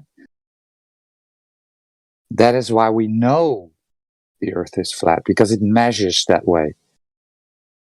Have you ever experienced the Earth as a ball, Mr. Bitch Guy?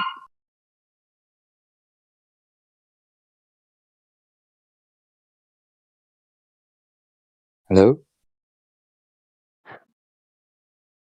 Well. No, right? Oh fuck. Well, I know the Earth is round. No, you don't know. Now I know it is. No. How? So I do know. So, How do Mr. you know? Bitch Guy, again, Yeah, I do. again, How do you right? know? 1 second. Have you ever experienced the Earth as a ball?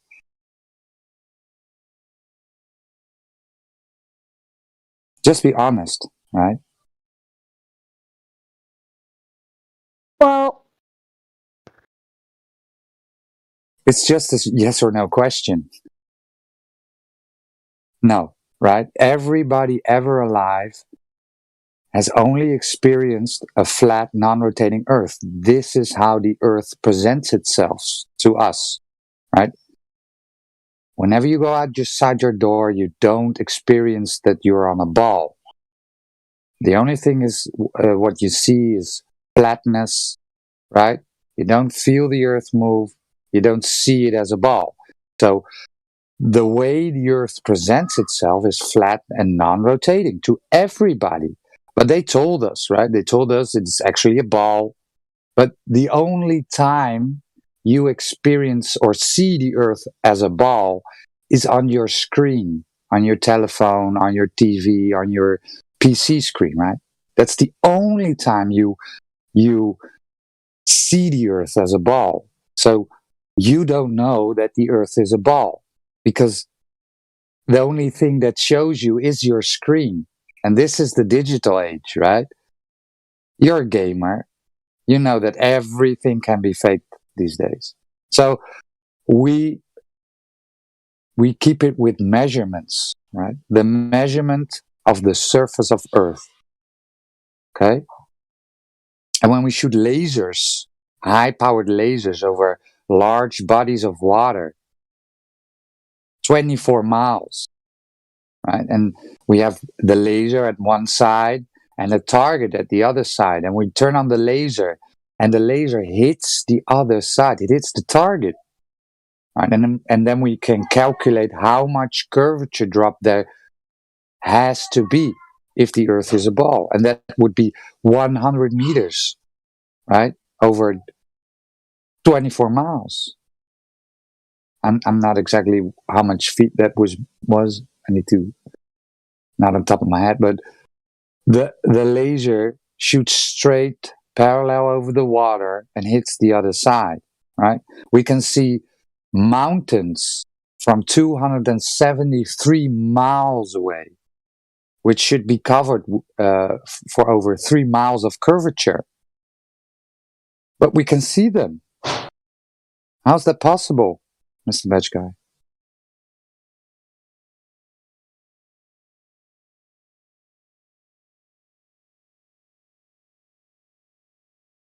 How can we see those mountains at 273 miles away if the Earth is a ball?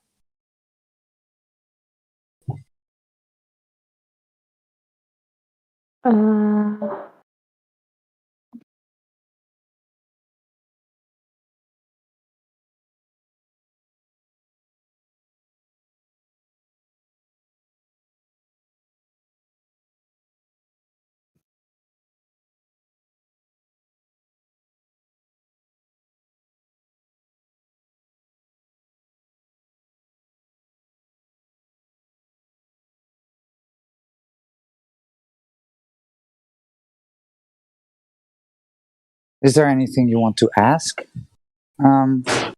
Bitch Guy? I mean, you can scroll down this server and do some research.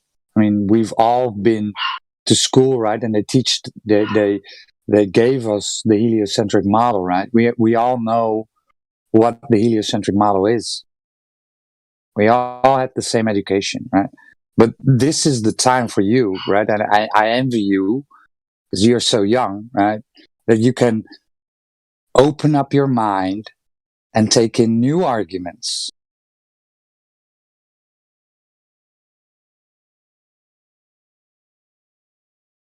You have a mind of your own, right?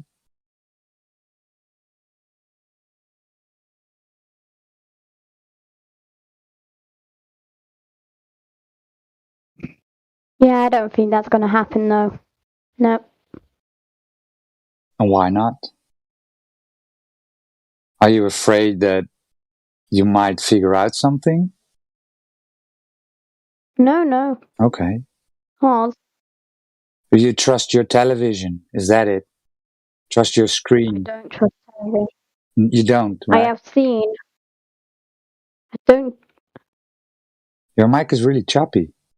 Can you? You've seen what? Yeah, it's my internet. That's why. What have you seen, Mr. Vetchkai? So, I have a telescope, so obviously I would see something. Mr. Batch Guy, listen this now.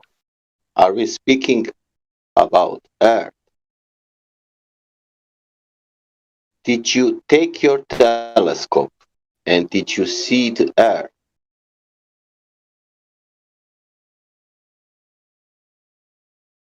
No. You posted Saturn, that you see the Saturn. That's great. Okay. Now, yeah, but the question is how, listen, this question is very simple question. I know that you are a kid, but this is question about Saturn. You posted the Saturn picture. Listen this, how Saturn picture will provide curvature on the Earth?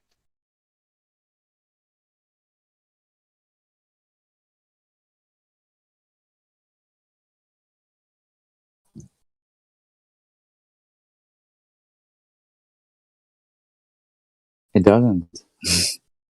So looking up at the sky doesn't determine what you're on, right? So there are no comparison things to the stuff that you see in the sky, right? You see circles, right? So is the Earth a circle? What do you see in the night sky that resembles Earth? Nothing. So it's illogical to think that when you look up the sky that you must be the thing you're looking at, right?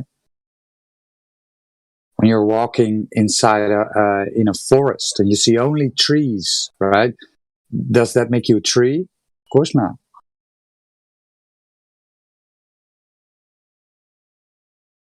And looking through a telescope is one eyepiece, right? Doesn't give you any depth.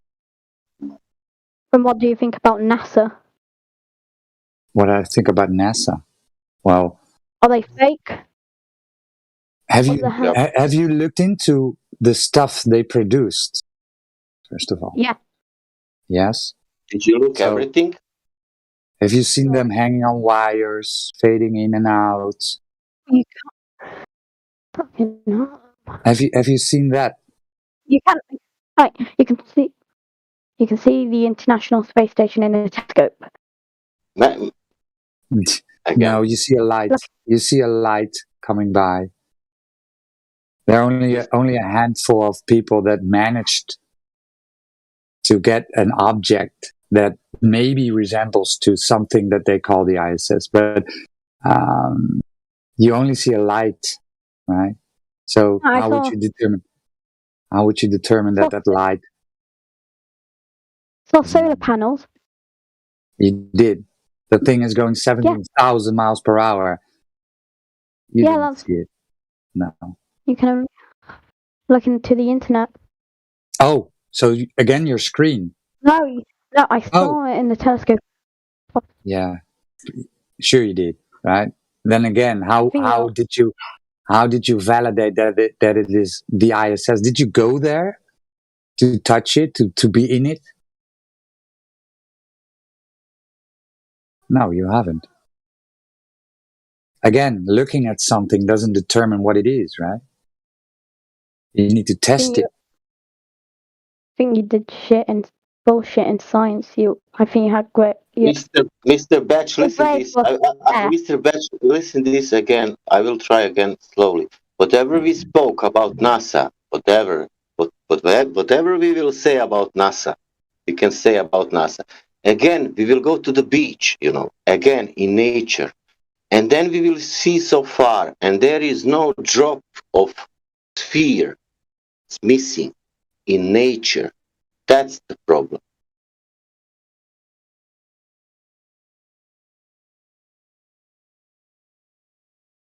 But if you want to speak about NASA, you are young, you didn't see nothing about NASA. But if you want to look into that, you will see so many. You asked if they are faking. Yeah, they are faking and so bad. And I can give you examples if you want to know about that. But that story about NASA faking will not, again, make the drop physical, spherical curvature in nature. What do you think of the fact that NASA, if what you're saying is true, NASA make tons and tons of silly little mistakes, leaving wires and various artifacts in their videos, and they've got a multi-billion-pound budget, and yet the average Hollywood film, which has special effects rendered and touched up and in as much the same way as you would do if you were trying to do what NASA did, for a £1 million budget, don't have any artifacts or wires. Why would you think that NASA makes such a bad job of it? Could be any reason, right? Can you think of one? Yeah, sure. They want to show their hands, right? So the thing is, you need to believe it, right? You need to trust their authority. So when they show you their fuck ups, right? Then they show their hand, okay? And then it's up to you to discard it, right? As well, no, that's just man. No, that's not real. Or that doesn't make any sense. You're suggesting it does. It does. There's a massive. So what you're saying is there's a massive worldwide collaborative organisation spending billions of pounds to hide the truth from us all, and at the same time they're trying to reveal it in innocuous ways by artifacts. That's okay. I have another question for him now. I have a question for you. That's all right what you said now, but let's say like this: why the astronauts fading in the real time? I haven't seen those videos, but I can imagine. Why we have supernatural things happening on ISS? We have the astronauts. Do you know what is fading? Are you talking about when they disappear out of the video footage? Yeah. Okay. Why? And it's fading. Can you answer me that question? And I will continue when I hear the answer. I'd have to see the video in question because there's quite a lot of places we have. You didn't see that. So you can see that the Earth measures flat, Peza. Is No. What you were saying to that no. young. Listen. So you Now listen. What you were saying. Sorry. Let me just clarify. What you were saying to that person. When you go into the world around you on the Earth and you look at the world you live in, you've got no evidence whatsoever that you're living on a globe. None at all. Correct. Yes. There's none. I'm not being disingenuous. I grant you that. And I've had that conversation many times with people. If you take a personal perspective in the world, and you see, if you were brought up around, if you were dropped on a desert island as a child, and there was no one else around you, and you grew up looking every night out at sea and in the land around you, nothing would lead you to the conclusion. Nothing at all would lend you to the conclusion that you're on a giant brick wall, and it would be wholly counterintuitive to do so, wouldn't it? Yeah, the Earth presents itself as flat, non-rotating to everybody. Absolutely. Okay, absolutely, awesome stuff. Totally. So then we can measure the surface of Earth, Pazak. We can measure. What do you mean? We can travel it. We can navigate around it. No, we can measure, right? Yeah. When I look at my table, I can believe it's 1 meter wide. But when I take up my tape measure, I actually know its size. That's a big difference, right? Yeah. Okay. So if the Earth was a ball with the radius of 3959, then every distance to the horizon cannot be further than 1.225 times the square root of the observer height in feet. Right? So if we see a horizon further than the geometric limitations of a ball Earth with the radius of 3959, it's not the ball with the radius of 3959. I know, I agree. Okay. So then you understand that when we measure with lasers, long distance observations, that there is that this curvature drop over distance, which has to happen on a ball Earth, is non-existent. I'll take your word for it. I wasn't present at the experiments, so for me to just you can do this yourself, right? We always say, don't trust us, don't believe us. Go out in reality, in nature, and do it yourself. That is the only way to get, I don't want to say convinced, but to know, right? That is the only way to experience it. Sure. But Black Swan is there. You can see. It's in voice extract. Yeah, and then we can go speculate about why would they lie, right? But that's really not important, right? Liars lie to deceive, to control, to gain, right? Everybody lied at one time, and that is to control, deceive, or gain something. So the most important part is to figure out the lie itself, right? And a liar can tell you why he lied, but would you trust him, right? So when the boy cried wolf 2 times or third time, 2 times, and the third time he did it again, right? Nobody trusted him again. So a liar only gains that he's not to be trusted the next time even if he tells the truth, right? So that is why we say go figure out what the lie is, right? Go figure out if the Earth is actually a ball, and then you can speculate about why would they lie, because again, a liar won't tell you. Maybe he will, and then it's up to you to trust him, right? But you're not in that club of liars. I wouldn't expect them to tell you why they lied. And this is all speculation at this point.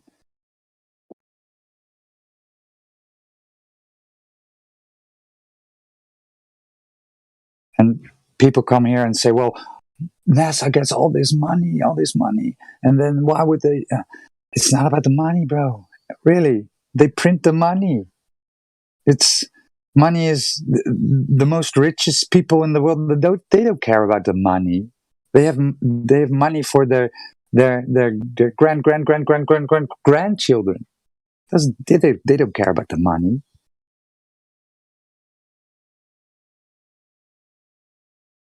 Money is printed. It's created out of nothing. They have generational wealth.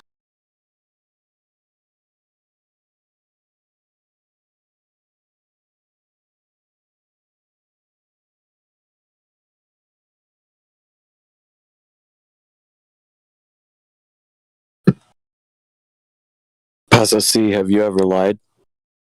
Sorry? Have you ever lied? Have you ever told a lie? We all have, yeah. Listen, I've got to go. I'm being called for a meal, so I'll pop back in later on if that's okay. Enjoy your dinner, man. Enjoy your dinner. Yeah, thank you. Thanks for your conversation. Yeah, no problem. Right. Take care. Problem. Bye. Okay. Yeah, Mr. Batch guy, you want to talk to us instead of saying shut the fuck up in chat? I mean, it would be nice if you could act as an adult and just have a civil conversation. You can ask questions all you want.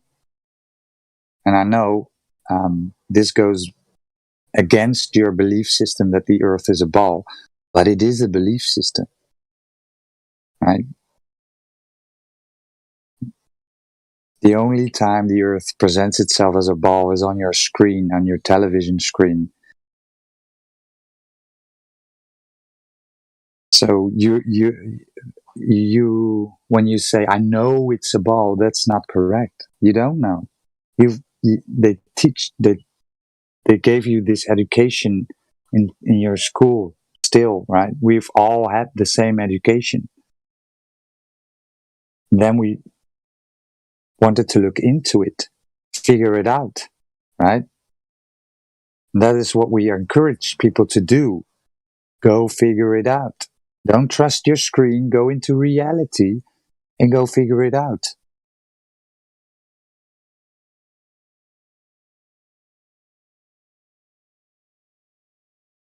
Yeah.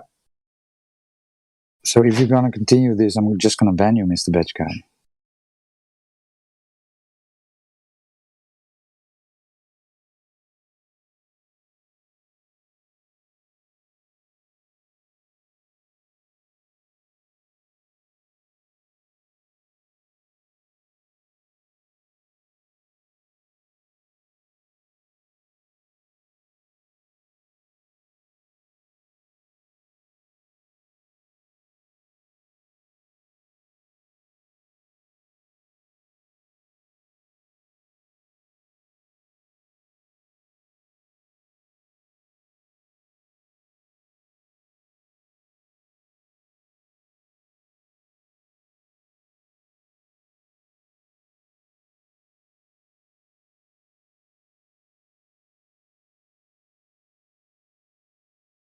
So what is your evidence then, Mr. Batch guy?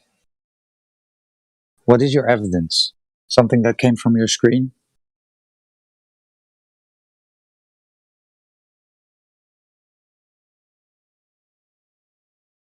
I mean, I can show you something.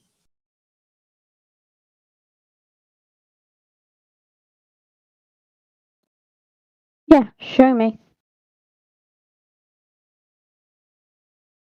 So this is what they present, right? The 2007 blue marble and the 2002 blue marble. Why are the clouds the same?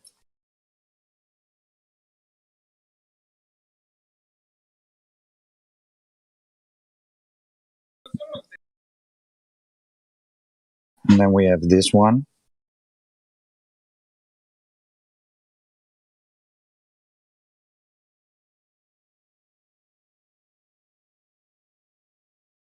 Where is it?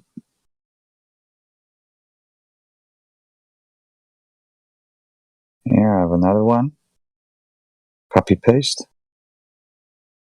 And NASA even tells you, man. Look, Robert Simmons, data visualizer and designer Robert Simmons. He created the blue marble, a computer-generated image. Roger, do you have that one showing the bigger and smaller continents? And we have this one I found a few days ago. I found it funny. I marked it with two yellow lines, yellow circles.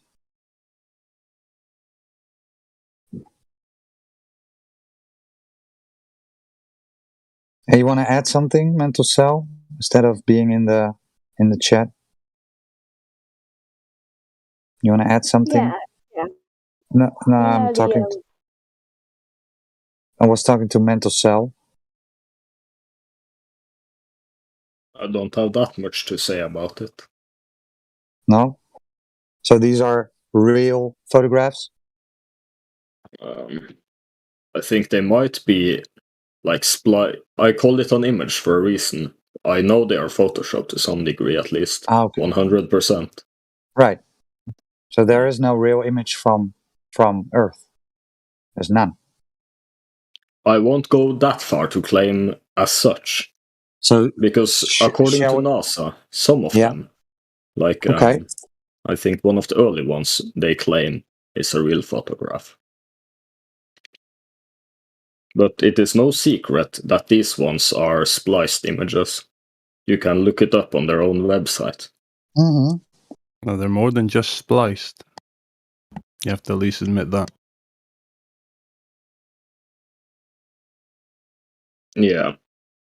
Right. You can obviously see they are more than spliced with like copy-paste clouds. So, and that doesn't ring any, not ringing any red flags for you that they would do that. Yeah, Mental Cell was here before. He's a glower, so he will defend it at any cost. All hail science.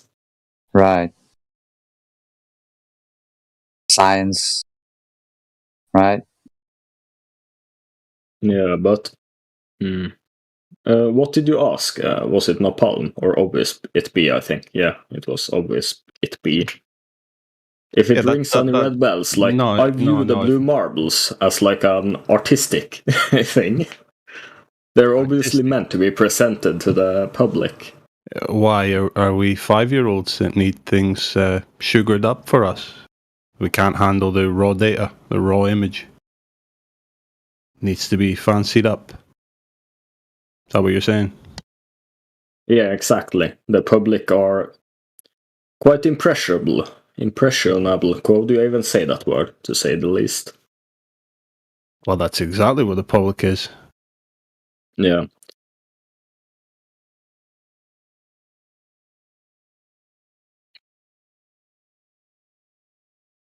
There's one thing cleaning up an image so it's presentable. It's another putting in completely false aspects to it. Like a copy-pasted cloud, that's automatically not the reality of when the data was captured. It's no longer a presentation of reality. You agree? Yeah. Like... It's like I take a picture of you, right? And I draw a fake mustache over you. Is that a legit representation of you? I would suppose not. I mean, maybe underneath you could say yes, but the image itself is now being kind of falsified. It's not the reality of the moment that the data was captured. Now, we'd probably just do something like that between us for a laugh, but why would NASA and other agencies do such things? Make it look nice for the public. Wow, you didn't listen to what I just said? They are claiming that some of them are not exactly a raw photograph, but I think like one of the earlier ones they claim. What about the claims? It's about the principle photograph of representing reality, which they've immediately broken by adding in copy-pasted elements to the images.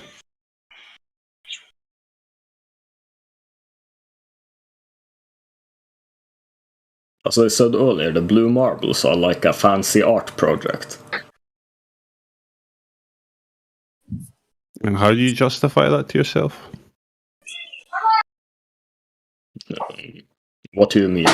Could you deepen your question? Why are they? I don't know why are they running fancy art projects when they're just trying to show an image of the Because you want a bigger budget. And to get a bigger budget, you need the public behind you. So you want to rile up the public spirit in space exploration, so that the people will vote for like people that increase their budget. They commit fraud to do that, correct? I would not go that far personally, but misleading might be a better term.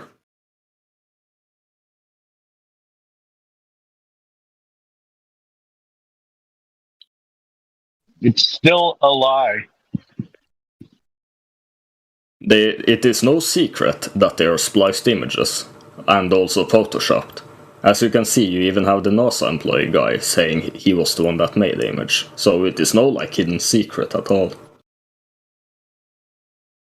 They won't flaunt that before the public, of course, but it is not like hard information to find. Right, but most people take those images as real pictures, right? We have to spend hours in this server just letting them know that they are not real pictures. Yeah, I agree.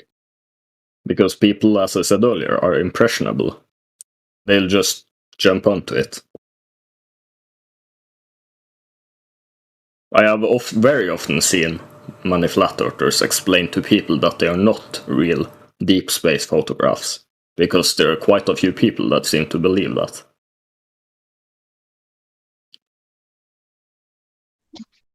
Sorry, what? All you have is really faith in your authorities that these are deep space photographs.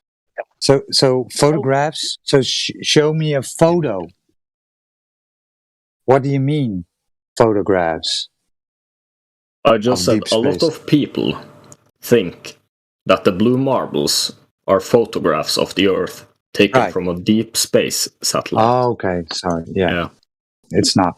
So the point is, Mental Cell, and you know, right, that everything on your screen is on your screen. The only thing you have is the Earth, the thing you are standing on. That's the only thing you have. So you can look, you can wander off in imagination land, looking at your screen and ponder about how beautiful the universe is and how whatever adventure you might be doing in your dreams, going to a far distance planet. But that's not the reality, right? The only thing you have is Earth. And your trust and belief in those people that show you on your screen, right, that the Earth is a ball, apparently. But you don't know that.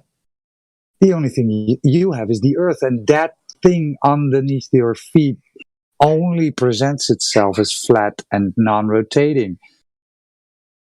Have you ever tried to measure the Earth, Mental Cell? There's no point for me to go out with a measuring device. It would not increase my quality of life in the slightest. That's fine. Okay. I'm not saying that it's so it basically comes down. It doesn't. I don't care, right? It doesn't matter to me. That's basically what you're saying. No, I would not go that far, but yeah. Okay, but so why are you here? if it's not that important, why are you here? I think it would be quite important if it were a lie. Okay. Yeah. Well. But I am here because I think it's interesting to speak with people that like think for themselves. Cool.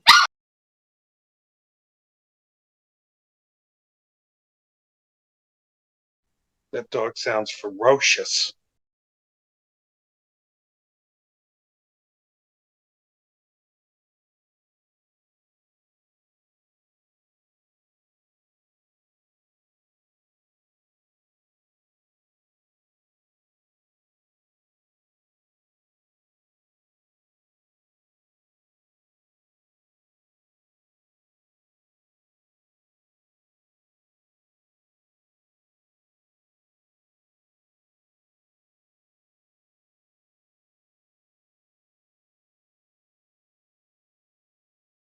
I have to do some chores. So if anybody wants to talk to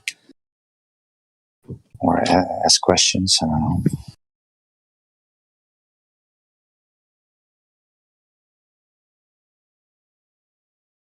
My dad's the same way, though. I tell him it's flat, and he's like, well, that doesn't affect me at all, you know? Flat, bub, doesn't affect me. I'm still living my life day to day.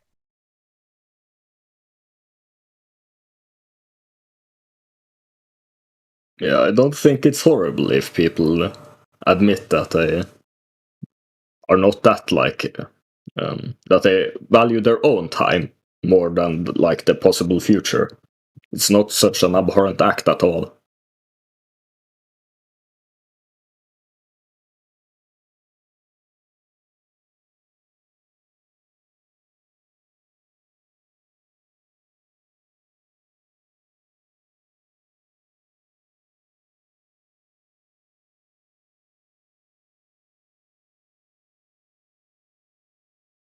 Like ignorance is bliss, right? Just don't pay attention to reality. Live in a fantasy world. It's blissful when you don't have to actually come to terms with who you are and where you are and what you are, right? Yep. Yeah, I would not go that far personally, but you do you.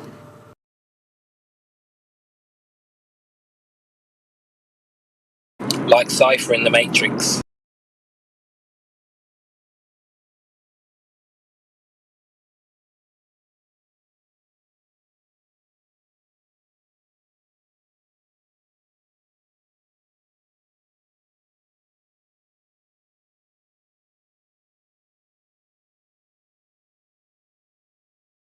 Yeah, people prefer a comforting lie over a harsh truth, right?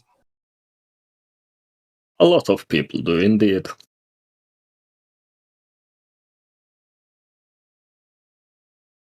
But the problem is when you're presented with a truth and you choose to accept the lie, right? You no longer become nescient, meaning you have no knowledge. You actually have the knowledge and you choose to ignore it, so you become ignorant. Is ignorant a good way to live your life? Do you think? Do you have to go into like what good means? A good life for one person might just be bread and circus. It could be entirely different for somebody else.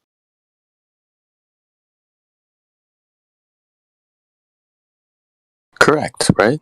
Ignorance is bliss. The less you know, the more ignorant you are.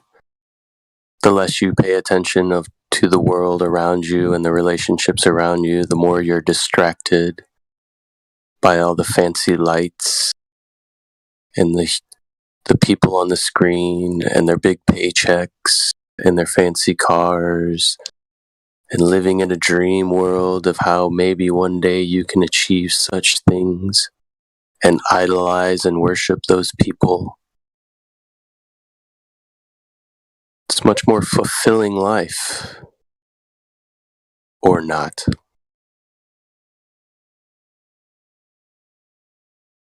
Constantly chasing that material dream provided to you by bread and circuses. Yeah, for some people that feels quite fulfilling, I would imagine. Do you think it's Do you think it's maybe because they don't understand that game has been played upon them? That's tough to say because I don't know how everyone is. I think people are different.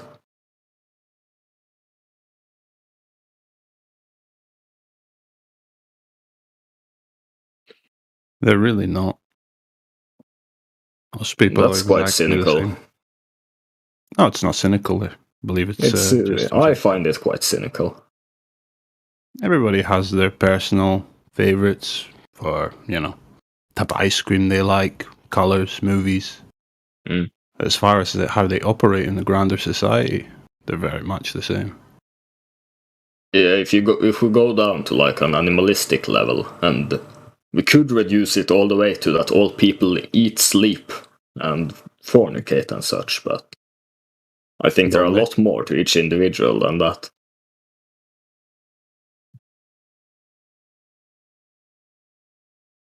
Don't you think it's a bit more complex than that?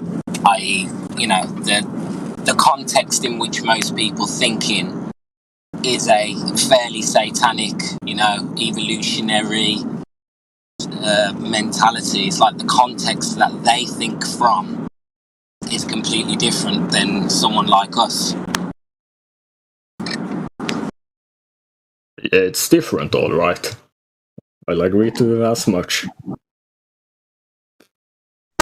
Yeah, I don't know if you guys have ever played a game called Metal Gear Solid, and there was a scene at the end of the game where they basically reveal all who the colonel was, who you were talking to, and the AI basically tells Raiden, or Raiden, whatever his name is, that the most important thing is context, not the content. It doesn't matter what content you throw at someone. If their context has already been set, then the content's almost irrelevant. So for me, it's like, well, if you're coming from a context of there could be a creator and, truth is illuminating and, all that stuff, then yeah, you're going to be drawn towards truth. But, we've been set the context where truth doesn't help much, or it doesn't get respected. Did that make sense, or am I babbling? No, it did. I do agree with you. And you're right about it. The same information told to two different people can instill completely different, get completely different responses. Yeah, I agree to on their that part. Of reality. So, no, you're totally right, Big Root.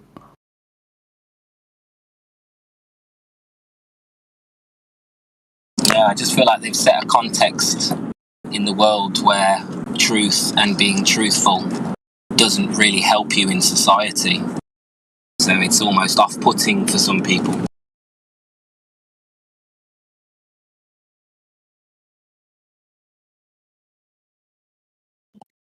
Well, the truth has never helped in the rat race. Yeah, exactly. Doesn't get you anywhere, just sets you back or kicks you right out of the race itself, It's almost like the rules are lie, cheat, and steal to get ahead. Oh, they absolutely are. You can put yourself on a moral pedestal and be ahead in that regard.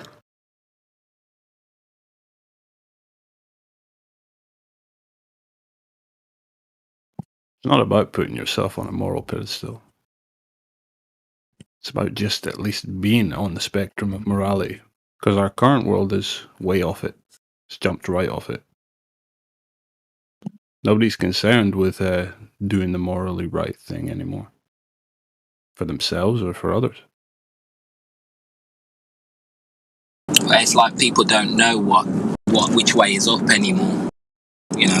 People think they're being moral because they're a nice guy or because they use their manners. You know what I mean? You say anymore, but hasn't it always been like that? We don't know for sure, but you did say something. You did say something correct. People don't know which way is up. Quite literally, they do not know which way is up. Yeah.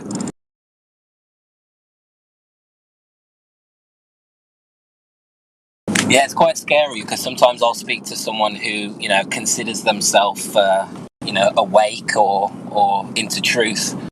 And there's always a limit. There's always a limit they reach. It's like it's a game they're playing. They want to be seen as this person. They want to be seen as awake or whatever. But in reality, their context is not set to respect, follow, and care about the truth. So I don't know. I think most people who we speak to and we try and tell them about the content of Flat Earth and the science or whatever, and they're not ready to listen to any content, really. They need their context changing first.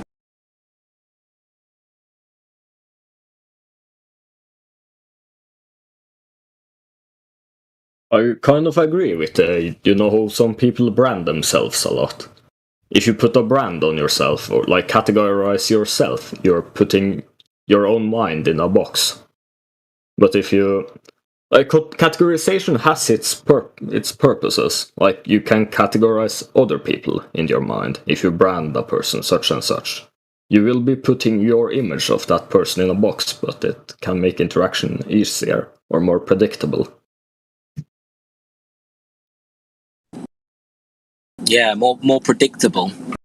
But you're creating that sort of effect every time with your assumptions, aren't you? At the end of the day, people react to you. I know people who, they react to me in one way, but they'll react to somebody else, and I've never seen that person before. And I'm like, who is? My own friends. I'll be like, who is this guy?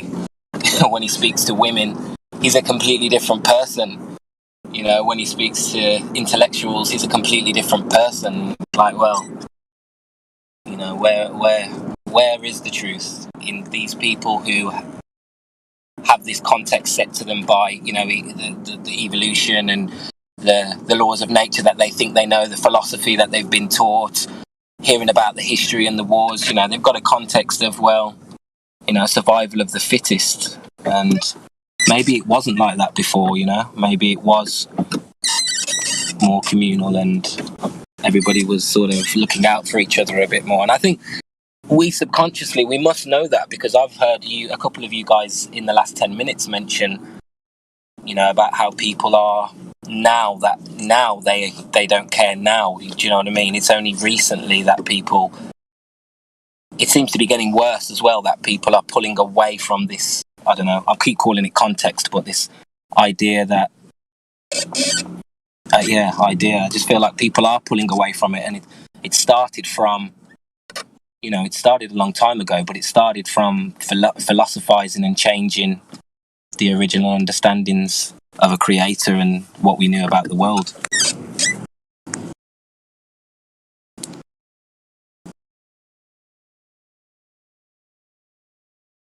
I don't know, I think it's inevitable. I think this was meant to happen, a bit like, how the Bible can predict things. I just think that this was always going to happen. The more freedom we were given, we were going to split down the middle. And, it's like Squid Game. Anyone seen Squid Game? The first episode, the whole group are completely split. And by the end, a bit more pain, a bit more time in hell. They just need a bit more time in hell. And eventually everybody will sign up to the death game.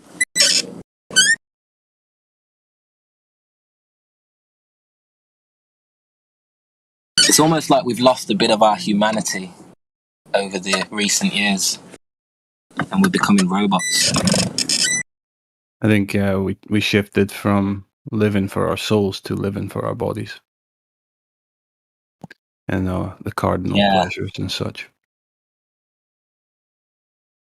And now we're getting into a time of just taking it to the extreme. So you believe hedonism is inclining all around you? Hedonism? Yeah. And by inclining you mean increasing? Yeah. Of course. You don't? Yeah.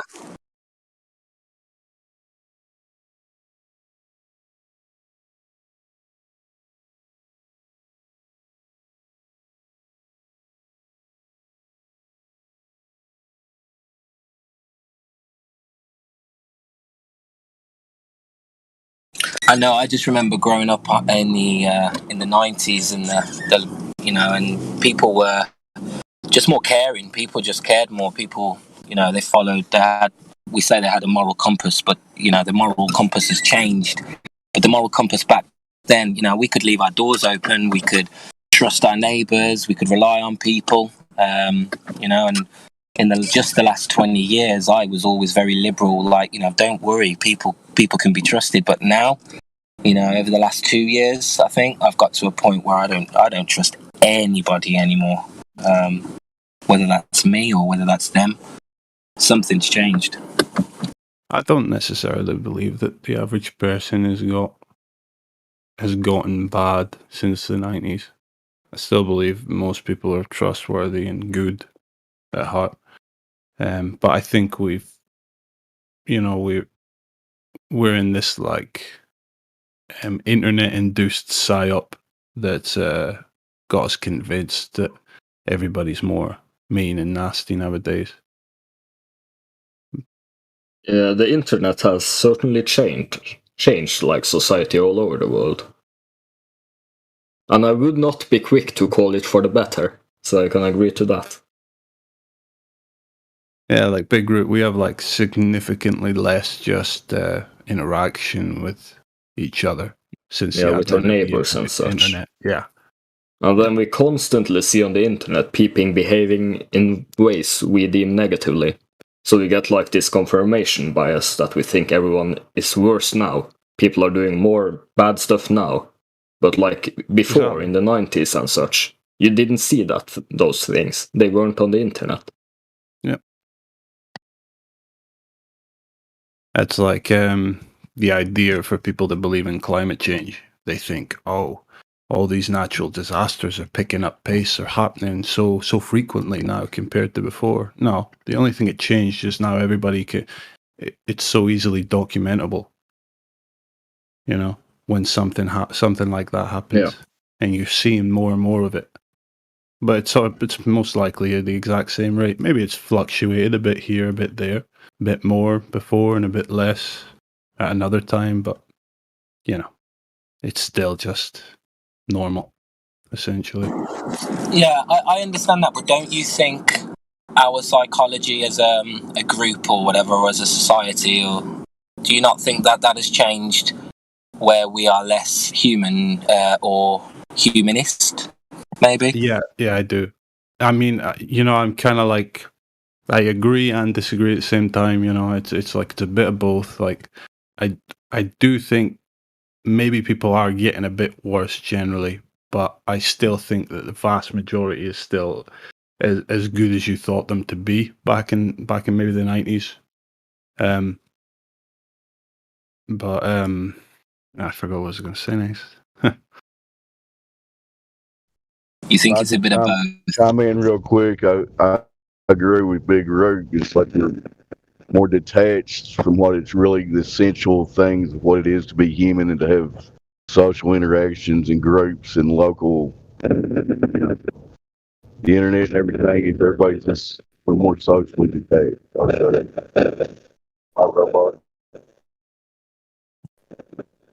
I'd say the average person is far more hostile because they lack humility nowadays. So when it comes to talking to them about serious ideas and topics, and again, as you said, context, when you engage their context and try to get them to reason out to you if it's a flawed one, which with most people it is, then people are generally, I think they're more, they're nastier compared to like bring out their camera and start calling you names to taunt you. Whatever it is, I think people, they've kind of, they've regressed, but like people are staying younger in the mind for longer nowadays. So I agree to that for sure. But the thing I was going to say is that I do think we are going to witness like a significant change as you're describing, Big Root, pretty soon, maybe another 10 or 20 years. Once the generations that have only ever known the internet come to kind of adult age and then kind of positions in the world age, 30s, 40s, I think then we're going to witness a drastic change. We're already seeing it, but this is... it might be plausible. Yeah.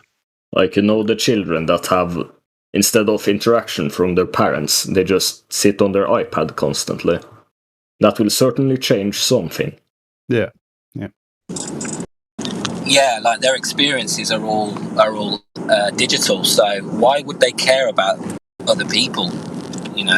My daughter, I've got a daughter, and when I was a kid, I remember the internet come out, and I wanted to hide the fact that I was addicted to that shit. I would try and act like I wasn't completely focused on it. So I would try my hardest to, socialize, see grandma and granddad. But, my daughter, I can see it with my son, I can see it with other people's kids. they don't give a shit, man. They don't care what you think about them. As long as they get what they want, it's almost like they're not really bothered about people's judgment anymore. And I think that plays a big role. Yeah, that's a good point. I think it's actually a great point that people are desensitized to judgment. Everyone is constantly judged on the internet. Oh, no, they're not. They're not desensitized. They're hyper-sensitive to judgment nowadays. They're at least reactive to judgment, I would say.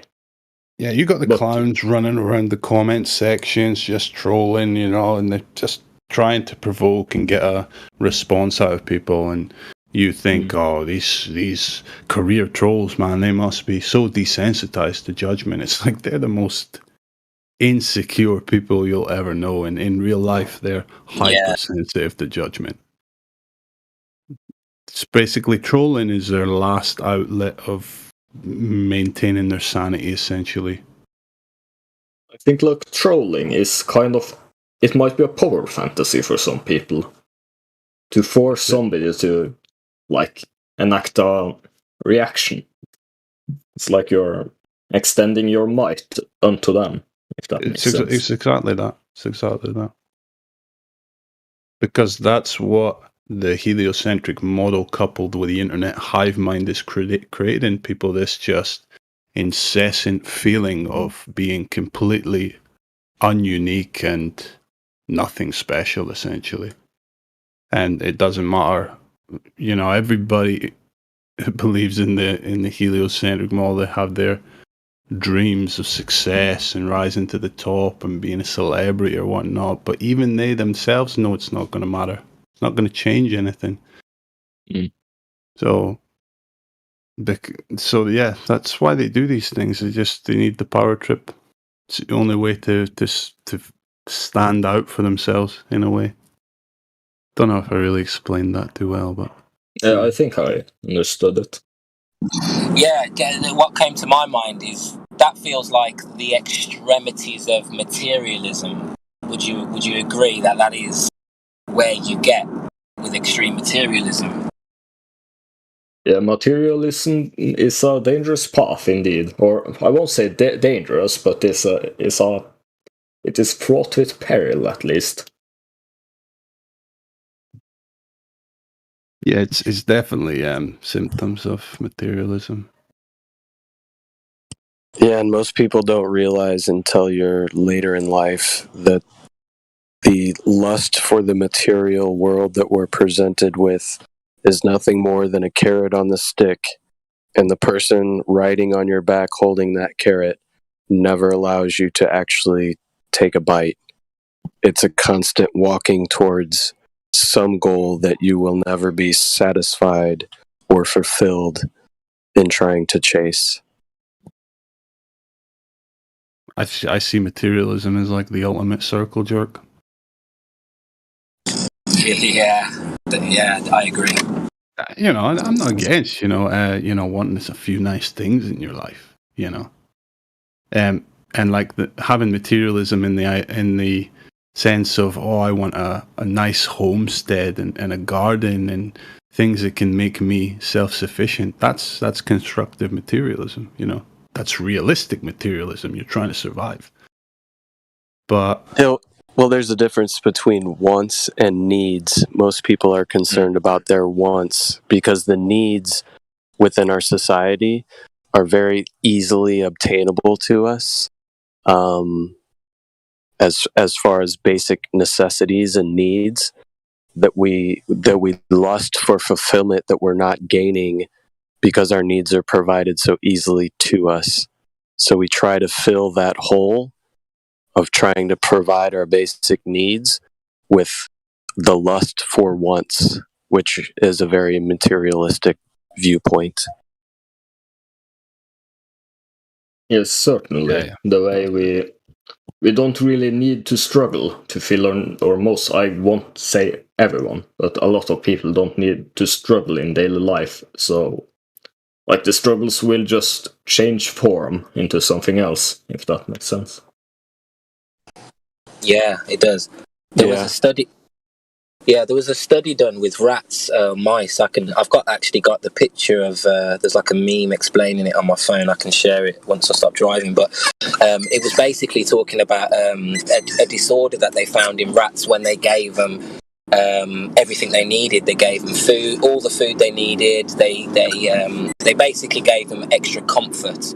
So these were like the most spoiled mice you could ever think of. And a few weeks into this experiment, a lot of the mice, only a couple of the, let's say, the most beautiful males, they were the only ones who were reproducing.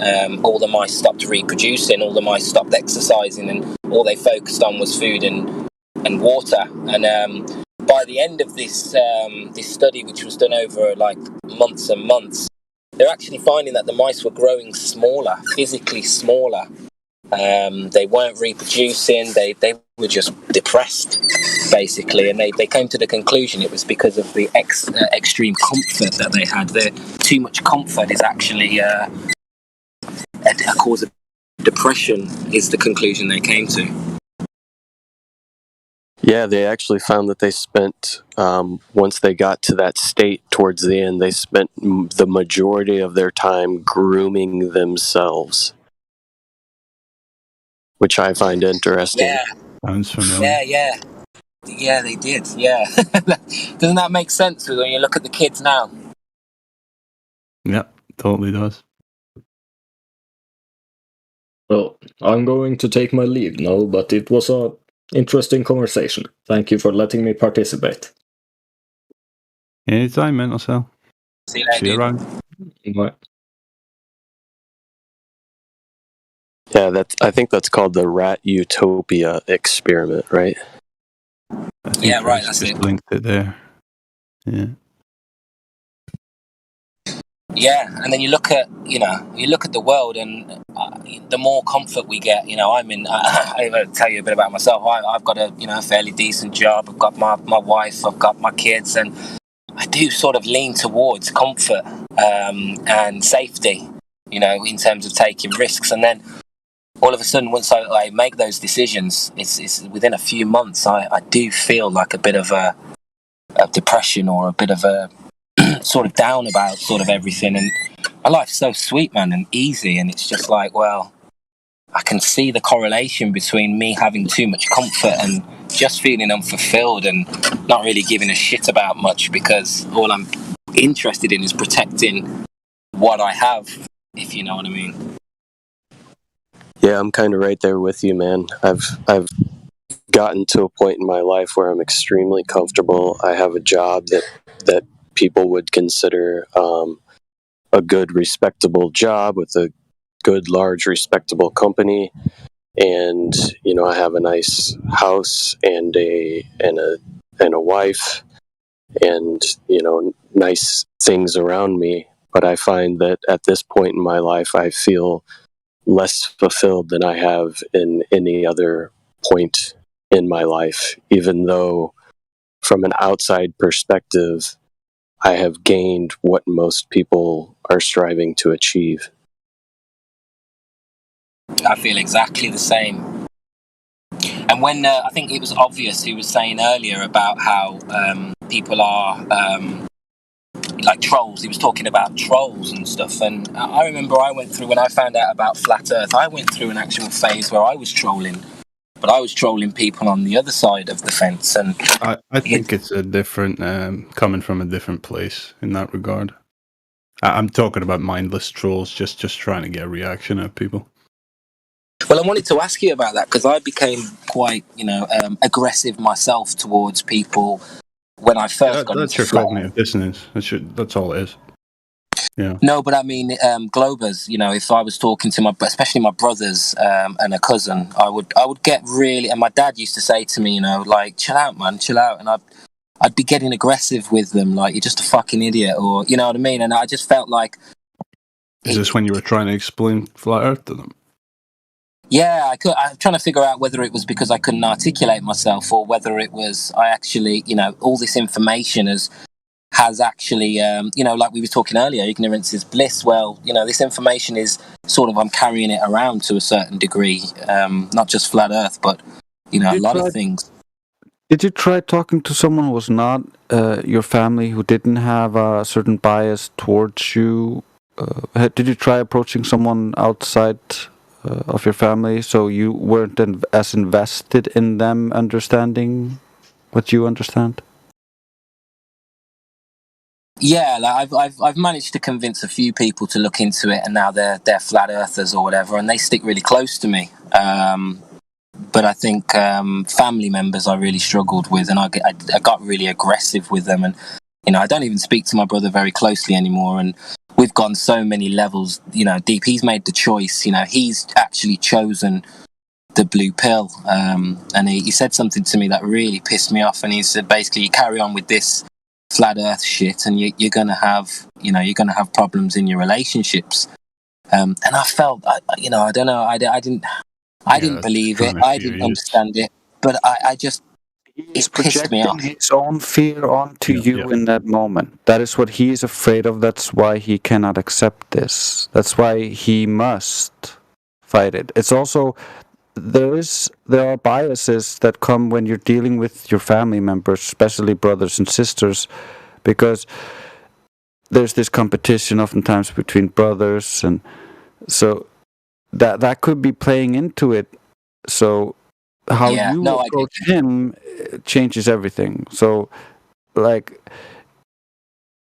I mean, this guy, I literally, we spent weeks. I mean, he looked at everything, and he basically admitted that the world is observably, measurably, and testably flat, but he still believes it's a ball. And I almost got offended. I was like, look, you're wasting my time now. And I just couldn't shake off that anger. I wanted to troll him, and sometimes I do, because I just have no time for him, and I just feel, like I'm not free from that whole trolling conversation we had earlier, but on the other side of the fence. Yeah. When you say troll, and you mean more antagonize. At that point, he doesn't want to. Want to learn it, want to understand it, want to accept it.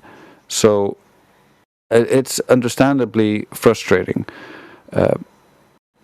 But there is always an approach you can use to get this through. It's just all about your approach, and I would highly recommend you looking into NLP, because the way we phrase things and the way we frame things can oftentimes have negative effects or positive effects.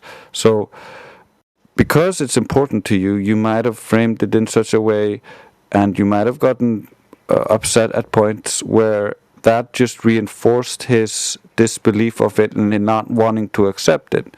So if you look into that a little bit, you might be able to disarm this and get your brother again. Well, he knows he can't disprove the flat earth, and he knows he can't debate me on it. So he just basically said, I've decided, I believe it's a sphere, even though, yes, you're right, yes, there is no evidence, yes, but I've chosen. And it was like so infuriating. It was even more infuriating than a Glober. I can actually have fun with a Glober. Yeah, he's admitting to you that it's not because of that. It's not flat Earth that's stopping him from accepting it. It's something else. It's something in your relationship. It's something on a deeper level.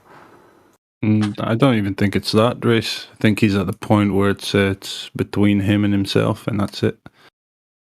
Yeah, that's another aspect of it. Or the ego. Like, some people's ego won't let them accept it, and that's why, because of the dynamics in families, it's sometimes really hard for them to accept it for people they don't trust. So if you build that trust first, then it's far easier for them to accept it. Well, Root, is this the same guy that said, "Oh, if you keep up with this flat Earth stuff, you're gonna have problems with your relationship"? Is that the same guy? Yeah, my older brother.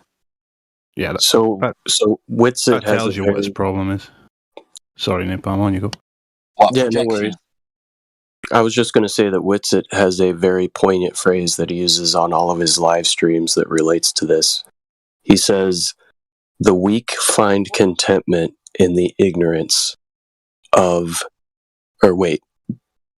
man, I screwed it up now. The weak I find know what it is. I contentment. forget it myself, but yeah. Yeah. In the Right, it's something along the lines of, they always gang up against the intelligent, essentially. yeah, it's like the weak find contentment in the ignorance of the masses. Yeah, that's it. Yeah.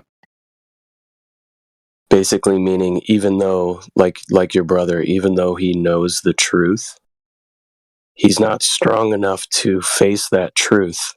So he finds comfort and contentment. Yeah, it's also because of the way it's framed. It's framed that he's not strong enough, so blah blah blah blah blah. That frame makes it so that he doesn't want to accept it. Like, for instance, I come from a narcissistic family. My middle sister is highly narcissistic, but she's a flat earther, and that's because I didn't frame it so that she was at no point had to defend the globe. She never had to do that. She just saw things where I framed it so that we were laughing at how stupid they were and their mistakes. And then, because of her narcissism and her ego, she accepted it. So it depends on the frame. Each person needs a different frame depending on the person. So if you're dealing with someone who's a little bit narcissistic, if you're dealing with someone who has a little bit of a superiority complex over you, and then you're coming with something that he can't fight against, he's gonna resist it on principle alone.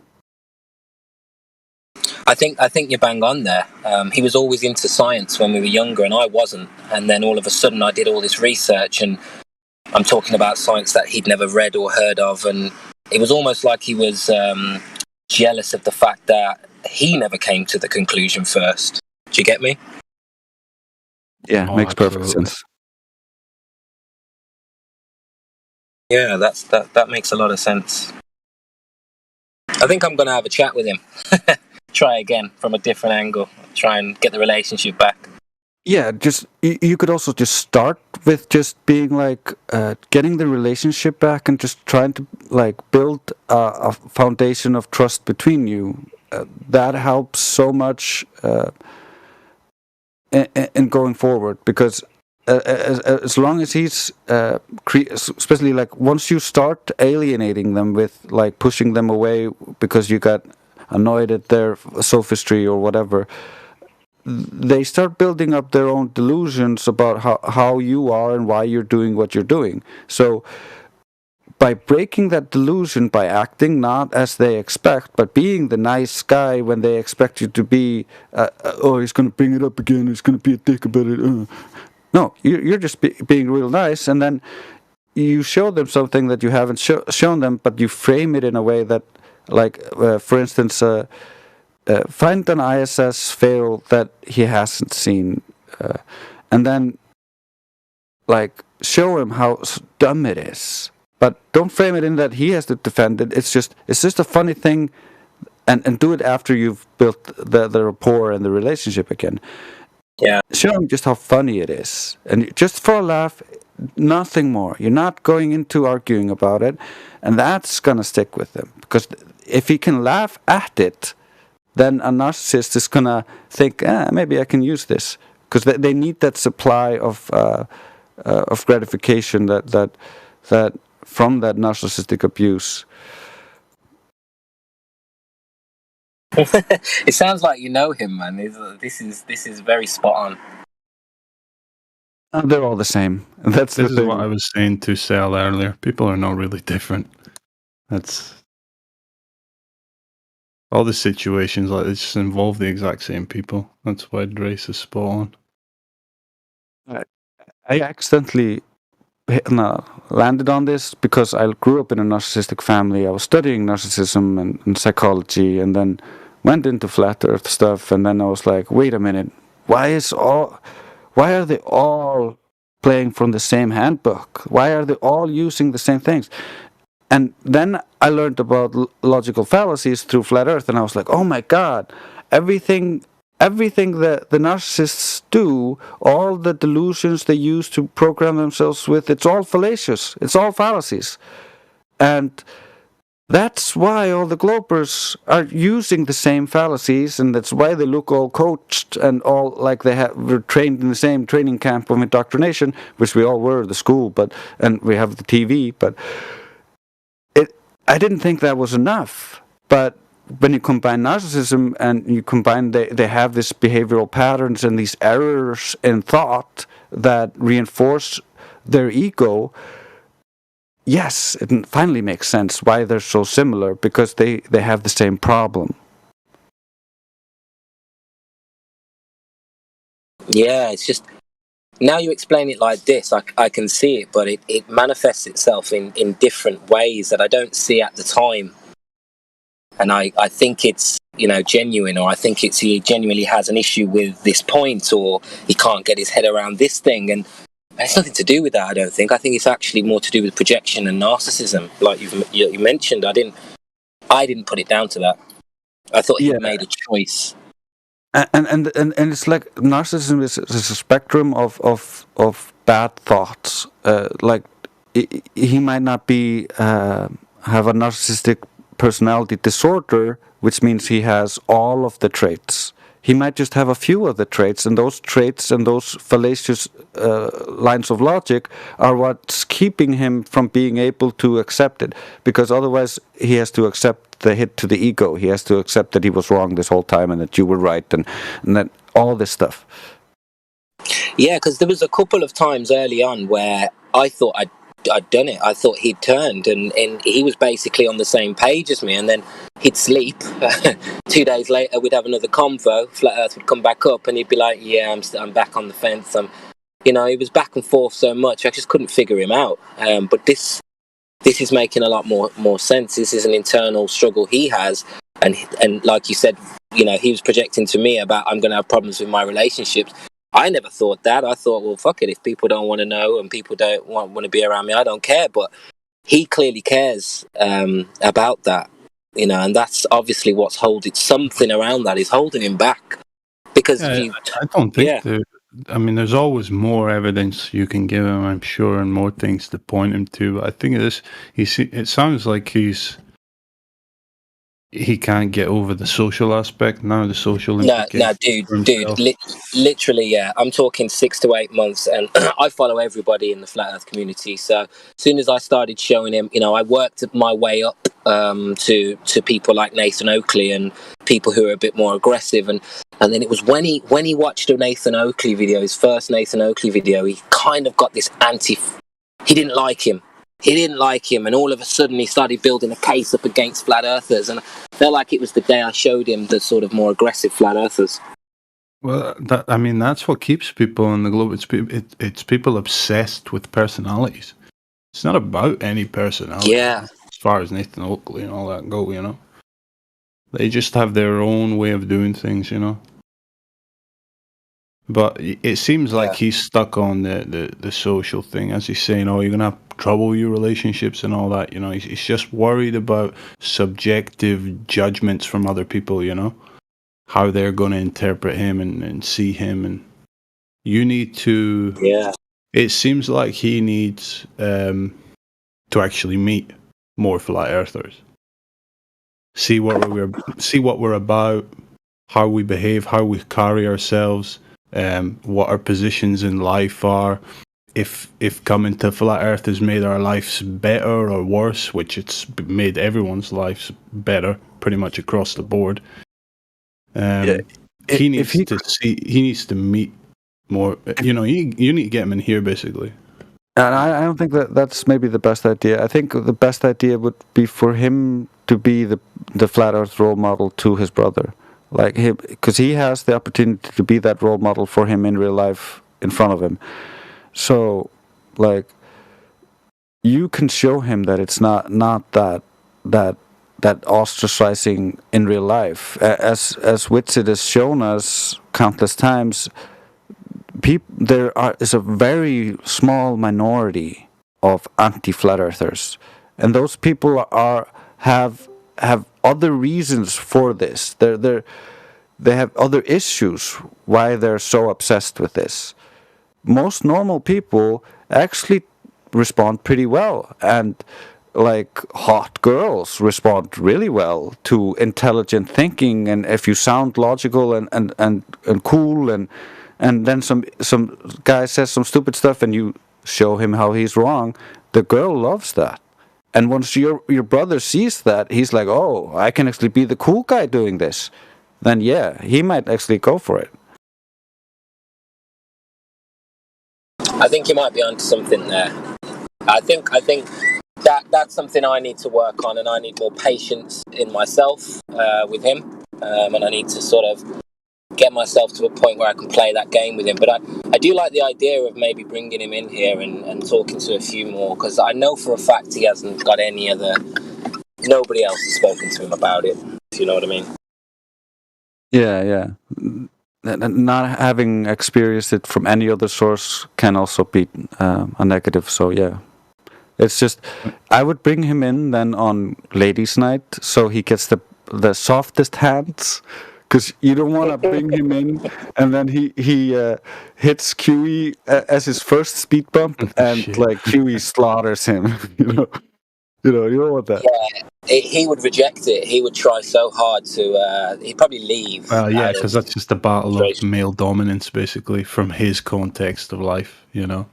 He would immediately reject it if someone like you. Meanwhile, if you bring him in on ladies' nights, here's a bunch of sexy ladies who like this. So what's he talking about? I think that would work. I really do.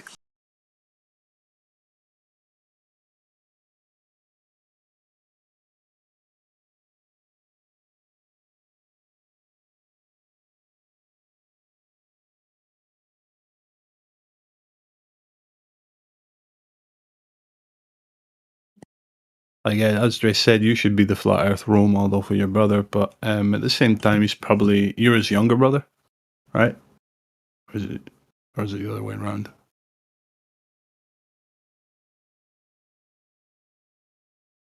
You still there, Root?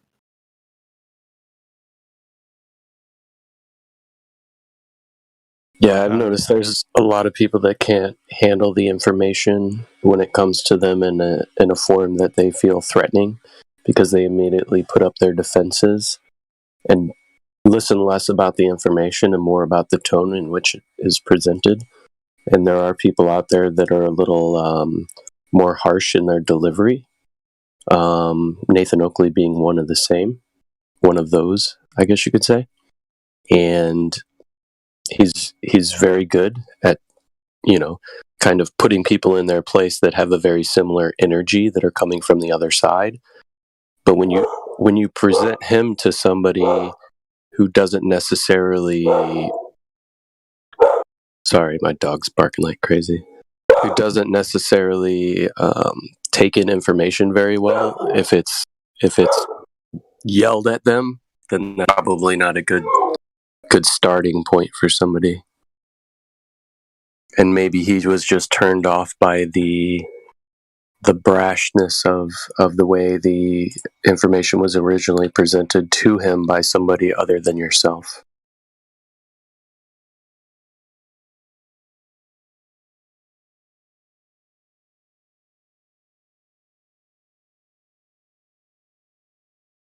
I don't know if you can hear us, Root, but I was just going to say that maybe I think you should try and get him in here, because I think you said you were his younger brother, so I'm going to go on that off of that. Maybe he'll have his own bias towards you, especially if you're his younger brother, and just generally seeing himself above you in the pecking order purely based on age.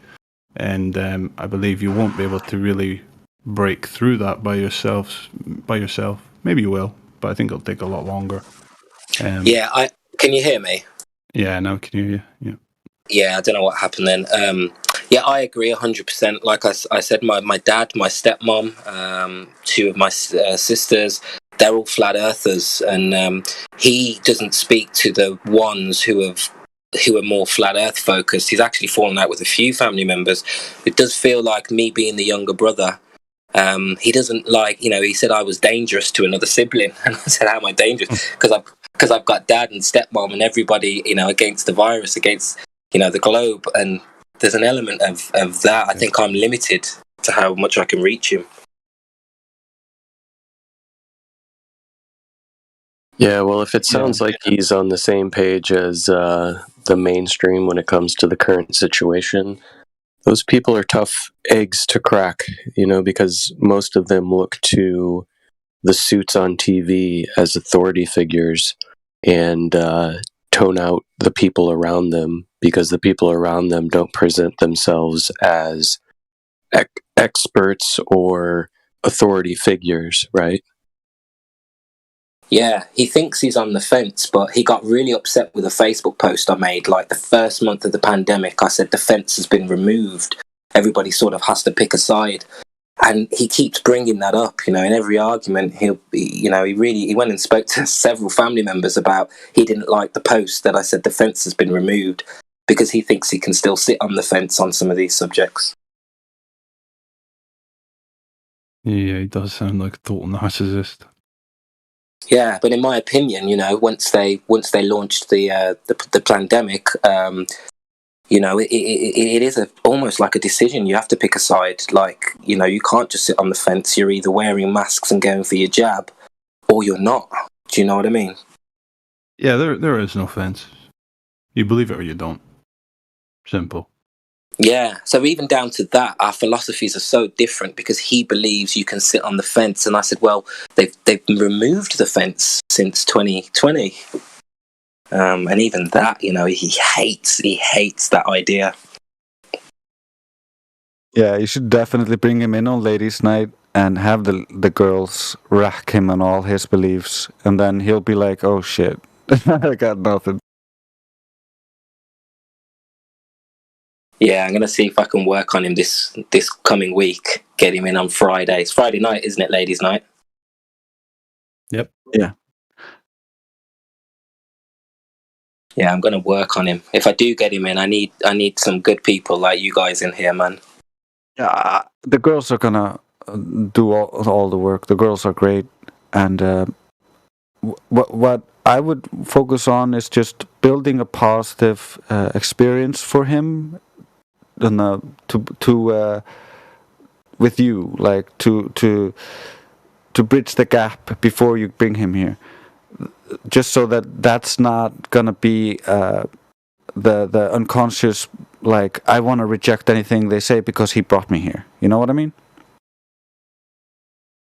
Yeah. Well, I've got to work on it. I've got to mend the relationship a little bit first before I try anything like this. Yeah, do you guys have any common interests that you both share or agree upon, or you can be on the same page with? Whether that be love of sports cars or anything. Do you have kind of a bridge? Dude, we used to talk about deep stuff from well before 2012. We were talking about the Mayan calendar in 2010. We went through a stage where we were on the phone every single night for at least 2 or 3 hours while we were discovering, everything from 9/11 to ancient history to giants, and we've been through everything, and we were always on the same page. But it just got to a point where he felt I was going too far with things. And I noticed him pulling away on some subjects, and we were debating rather than discovering. And then flat Earth was just too far for him. And obviously, I don't believe viruses can exist outside of the body. And that was another one. It was those two subjects where I noticed we started, instead of talking for hours, we were debating for hours, and it slowly changed our relationship. Yeah, it sounded like it was just treated as entertainment for him. Yeah. Yeah, bang on. Because he never remembered stuff. Like, we'd come to so many deep conclusions, and it'd be like, conversations that should change your personality really and make you less into your beliefs and more, able to sort of take yourself out of your own beliefs and stuff. And I thought, great, this is great. We're both progressing. But then all of a sudden, if I didn't speak to him for a week, he'd come with me with politics, and I'd be like, bro, we spoke about politics last week. Like, what a waste of a convo. Then he'd get offended, and I'd be like, but hold on, we talked about all this. So it was like it wasn't going in and it wasn't staying in after a certain point.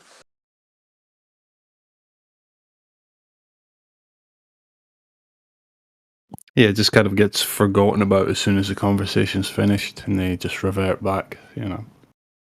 Yeah, whereas Well, I say the flat Earth kind of separates the boys from the men as far as people wanting to discover truth, because there's no way it can't change your life in some major way, you know. Whether it's career, location, you know, the friends you hold around you, it'll make you decide to change some aspect, the very minimum. Whereas 9/11 and all that, you know, it's important to know the truth about that. Hold on, Rich, just going to say. It's important to obviously, you know, question that and see the falsities that are being pushed with that. And but it's not going to change anything in your day-to-day ultimately. A lot of people see through 9/11, but it makes no difference to how they act. They keep contributing to the system and falling for the next lie, you know, even though they already realized they've been lied to in massive ways prior. Yeah, he doesn't like the statement, everything's a lie. He really really pisses him off. I have a question. When 9/11 you get to, sorry, Jimmy. When 9/11, you get to, you know, you can like be half in, half out the water, you know? And you can always kind of be like a chameleon, you know, you can slip back into normal society at any point, you know. You just don't need to talk about it or don't bring it up, you know. Yeah, you can believe parts. Yeah. Yeah. Like that. Not to diminish the importance of 9/11. It's very important as far as like, you know, the stepping stones towards real truth. Baby truth. Yeah. Sorry, Jimmy, you were going to say something. Yeah, I was just going to say that. Sorry. Jimmy was going to say something, Drace. What does he feel about God? What does he feel about God? Interesting question. As I started learning about flat Earth, I started telling him that I believed that there was a creator and that I was reading the Bible. And he didn't like it, and he basically believes in the singularity, and he's always talking about how the singularity is going to happen and that we need to embrace it. And I'm just like, wow. Yeah, I'd say what's going on right now is he's having a spiritual conflict on the inside about it. I think that you know, once you realize you're not on a gas ball out in the middle of space that was brought about by chance and, you know, statistics, then that means that there is an absolute creator. And then understanding who that creator is would be a big pill to have to swallow. And I think that of that, and I don't think he wants certain things to be made true to him on the inside. You know what I mean? After you said that stuff about the technological singularity and how you have to join it, did he afterwards start talking to you about the Borg, saying you got to join the Borg? Well, that's what I said when I was trolling. That's when I would start trolling, and I'd be making jokes about sort of, you know, the Borg and the dehumanization, and, you know, that he's basically supporting it, and that really got his back up.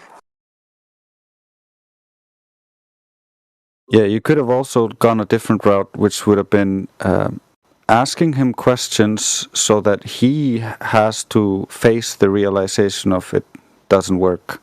It's kind of like what Crypto does a lot when you listen to him speak. Instead of telling them, he asks them a question about the thing they're saying so that they have to face the fact that it doesn't work. Well, that's why I'm here to learn. I'm not quite as articulate as people like Crypto, and I've heard the way Crypto speaks, and it blows me away with how he approaches people. which is why I try and hang out over here a bit, to try and pick up techniques on how to phrase this and how to challenge people in a positive way. That's what I'm trying to learn. Yeah, so he uses the Socratic method, and then if you do a little research into the Socratic method and kind of how you would utilize that in conversation, I find it beneficial lots of times, especially, in voice and one-on-one, face-to-face conversations, is really listening to what the person's saying, and when you understand that something they're saying is either false or you find a contradiction in two things that they say, ask them questions so that they have to articulate back the concepts so that they're voicing the contradiction, and continue along those lines, because the more somebody articulates the contradiction or you dig deeper based on a question, the more they start to realize, or at least should start to realize, the contradiction in the things that they hold in their mind. Yeah, I like that, and that's what I'm aiming for at the minute. I'm going to look into the Socratic method, what you mentioned. What do you guys think of? Do you guys know Chemo from a channel? Do you guys know a guy called Chemo? Anybody? Yeah. What do you think of his approach? Because his approach is like, I don't know what to make of it. It's very entertaining, but I don't know if he makes any progress. But I get the feeling like he gets more airtime with people who, would normally shut down. What do you guys think of him and his approach? His approach is pretty good. I think of him kind of like a therapist for the globe zealots. Yeah. He gives them chemotherapy, and like some of them slowly fix some of their stuff, and it's hilarious to watch. And it's kind of like, because you can't really help the super narcissistic people. They don't accept it. They don't want it. So you have to use kind of a therapy-like approach, like he is doing, to get anything through. And even like when you take a narcissist to therapy, it's not going to do anything because he doesn't want it. He will fight you tooth and nail. So I like his approach. It's good.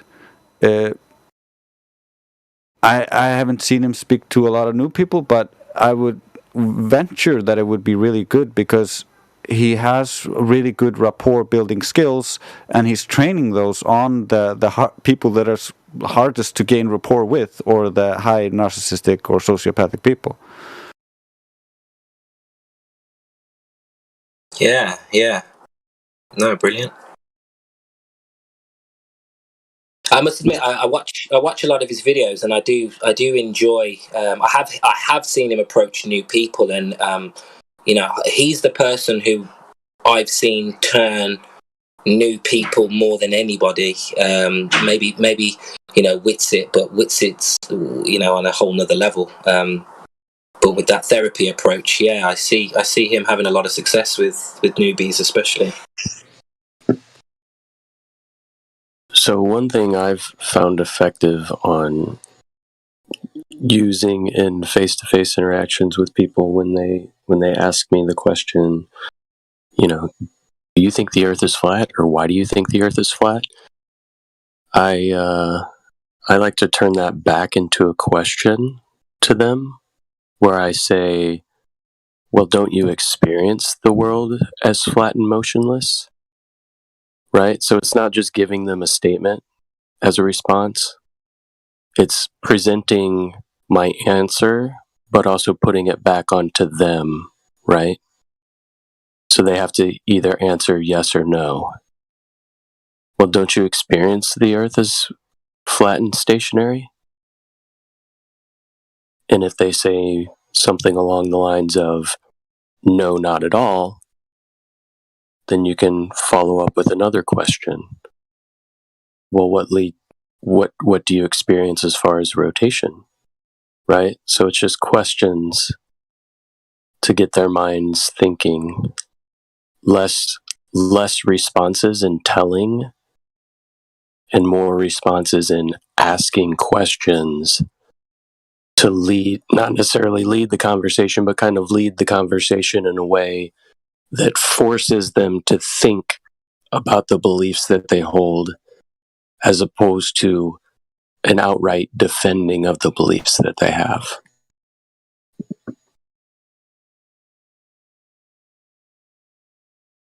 Now, that wouldn't work for somebody like your brother, who you've already had this conversation with, but I find it effective with people who hear through the grapevine that I'm the flat earther at the bar, right?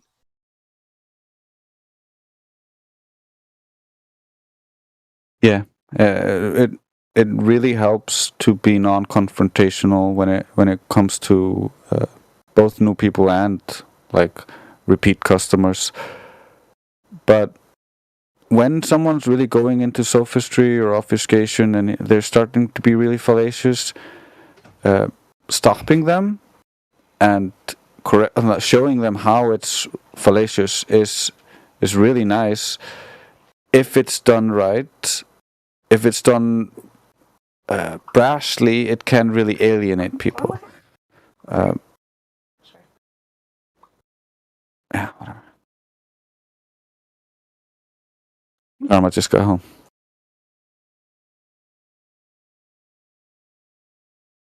Yeah, it's a tough line to walk sometimes, and you really have to feel it out, and you only get better with experience. You know, my first initial conversations, I was literally that guy, kind of like you were saying earlier, where it's like talking to my friends and my family, where it's like, this is so obvious, how do you not believe this, blah blah blah, you know. And it takes time and listening to others to kind of figure out what works best for you in specific situations. And the only way to figure that out is through practice and through talking with more and more people about it, trying different ways. And I find really being cognizant of how I want to respond to something in a way that would be beneficial to the individual that I'm speaking to, based on their energy, is more important than the words that I say. Like, it's more important than giving them the ultimate truth, to find a way to kind of meet them at their level and shift the conversation to get them to think more. Because most people just want to gun you with a million different things. And I really try to focus on not allowing them to control the conversation and kind of putting it back into the tone that I want to have in the conversation or the direction that I want to go. And it's tough and it takes time and it takes a lot of practice, and I'm still working on it constantly. That's well said, Napalm. Can I get a mic check? Yeah, you're good, Dave. I hate to interrupt. There's a couple of VC verifieds I just got here. Have y'all tried to talk to them yet? John M. and Durango. Well, Durango just different, so. John M., are you there? Would you like to speak? I think he's having trouble with his mic, apparently. Oh. We all continue to give some good advice on using the Socratic method and trying to meet people where they're at and get them to stir them, whatever you can do to stir them to think for themselves, you know. That's what I think. That's what I try to do. Because this is all about coming to the realization with your own brain power, you know.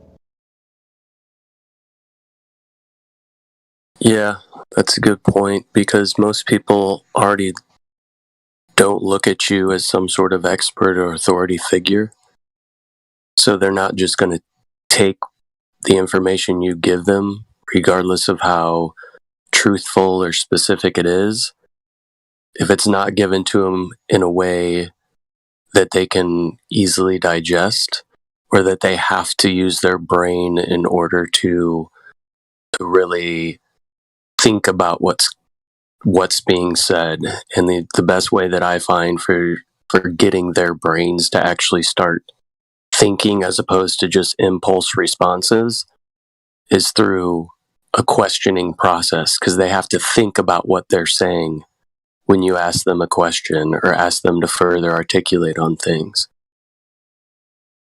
Because we live in a world now that it's, however many Twitter characters and a meme. You can have a 30-minute conversation with somebody just via memes, right? Yeah, that's a big problem. So a lot of people, even in daily conversations, are starting to get trained in a very small phrase way of conversating with people, right? These small talking points is all they can speak about. Yeah, and as long as you, yeah, and as long as you're not necessarily subjects trying to be summed up in 200 character limits, Yeah, I found one of the best long-term conversations that I had with somebody. We were arguing two different sides of politics, and it was a point in time where a very short window where I did get drawn into a two-party political paradigm right after 9/11. And the thing that my friend said to me, he said, "Hey, I watch the side of news that you listen to, and you watch the side of news that I listen to, and it seems like all we're doing is just saying what these guys say on TV." And he was very true. It was a very true statement. We were literally just throwing back and forth the talking points that were on the television. So him and I started to find a middle ground and research and read other political philosophy. And him saying that, or at least recognizing that, was one of the most beneficial conversations that I had with somebody in my whole life regarding debating topics.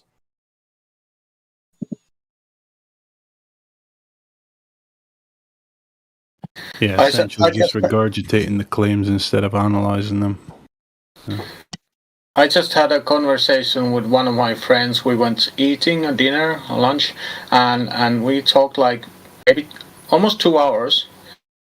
And it was almost that I tried to question things or make questions, but he was like a repeating parrot. It's sad to say that, but he just repeated what he had read. Or he didn't think at all. And when I tried to ask him simple questions, I saw kind of 3 seconds emptiness of his eyes. He almost started to think, but then it hit back like an I don't know. It almost started to generate something called free thinking or something, but something snapped. And he went back into that parroting mode or changed the subject or something like that. And it was so frustrating. And we were talking lots of things. One of them was a flat earth, but yeah. That's funny. I understand what you said. Yeah.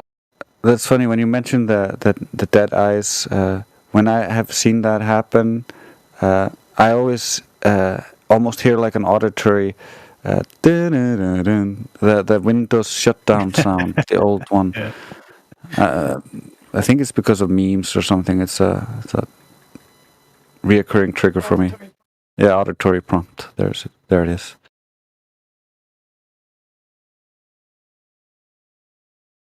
Yeah, but it was like I said, it was frustrating because I knew that at least I had researched things by my own, and I just didn't take all as granted or what it said on so-called science magazines or whatever. We talked about dark matter and dark dark energy, and he was like, yes, it's proven and it exists. It's a settled science. It cannot be discussed. It's truth.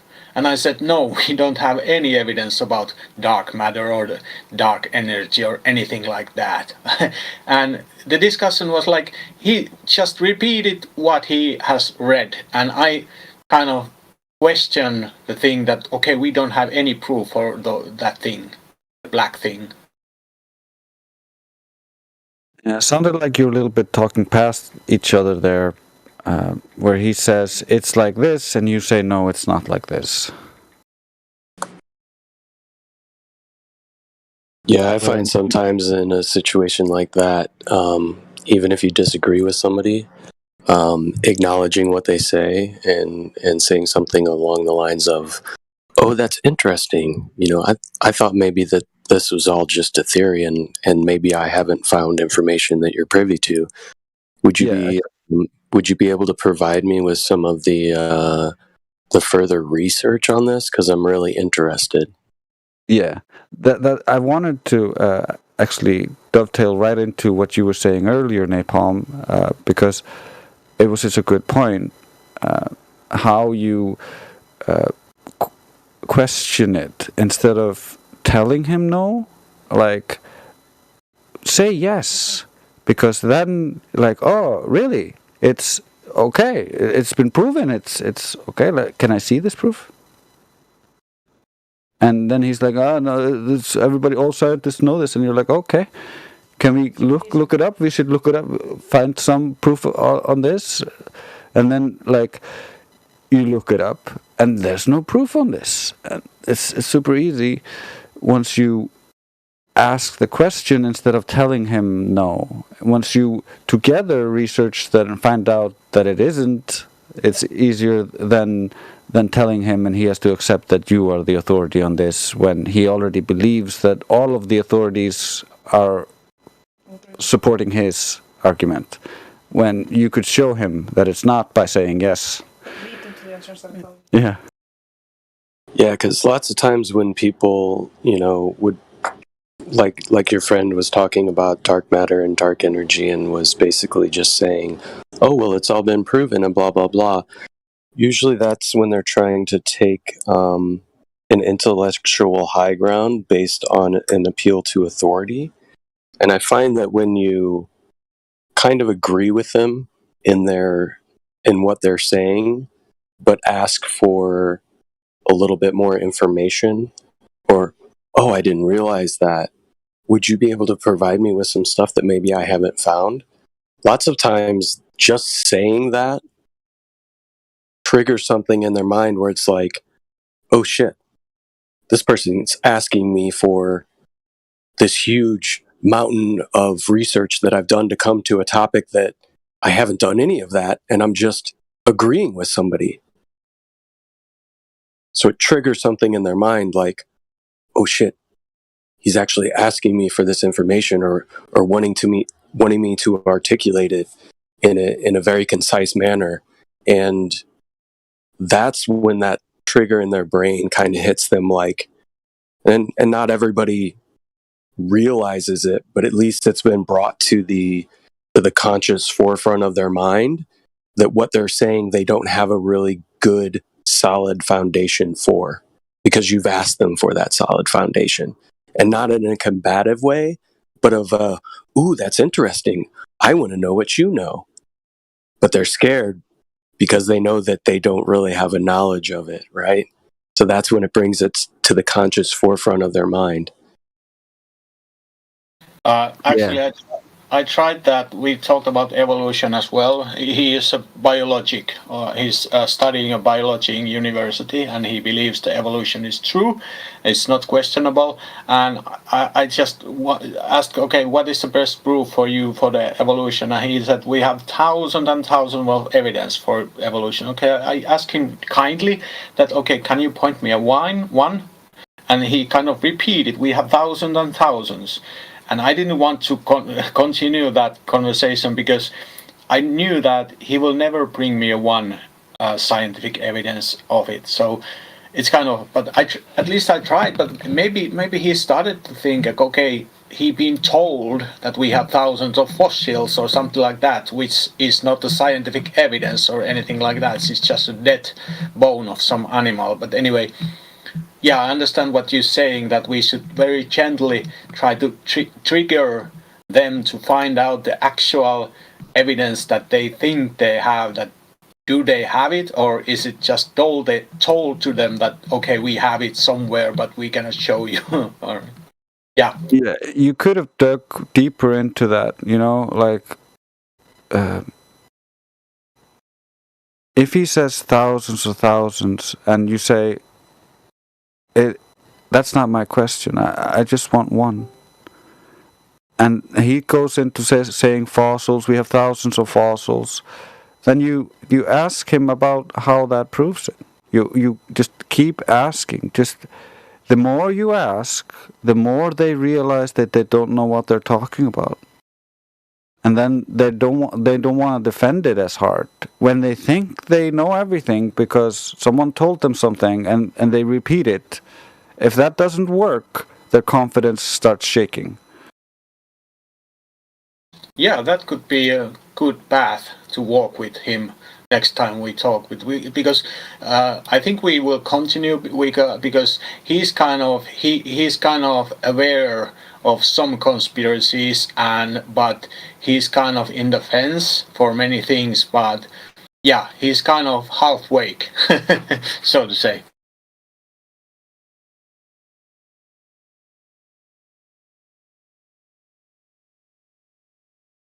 Yeah, with close friends and family, it's hard even for myself to understand that when you're having these conversations, you're playing for the long game, right? Because you have a relationship with this person, you're going to see them for a long time, and you're going to see them often. And I feel like lots of times we want to win the argument and end it right then and there. And sometimes that's not necessarily the right approach to take, especially with close friends and family. And I've fallen victim to trying to win the argument right then and there. And that's when I find that I'm very unsuccessful. Yeah, I agree.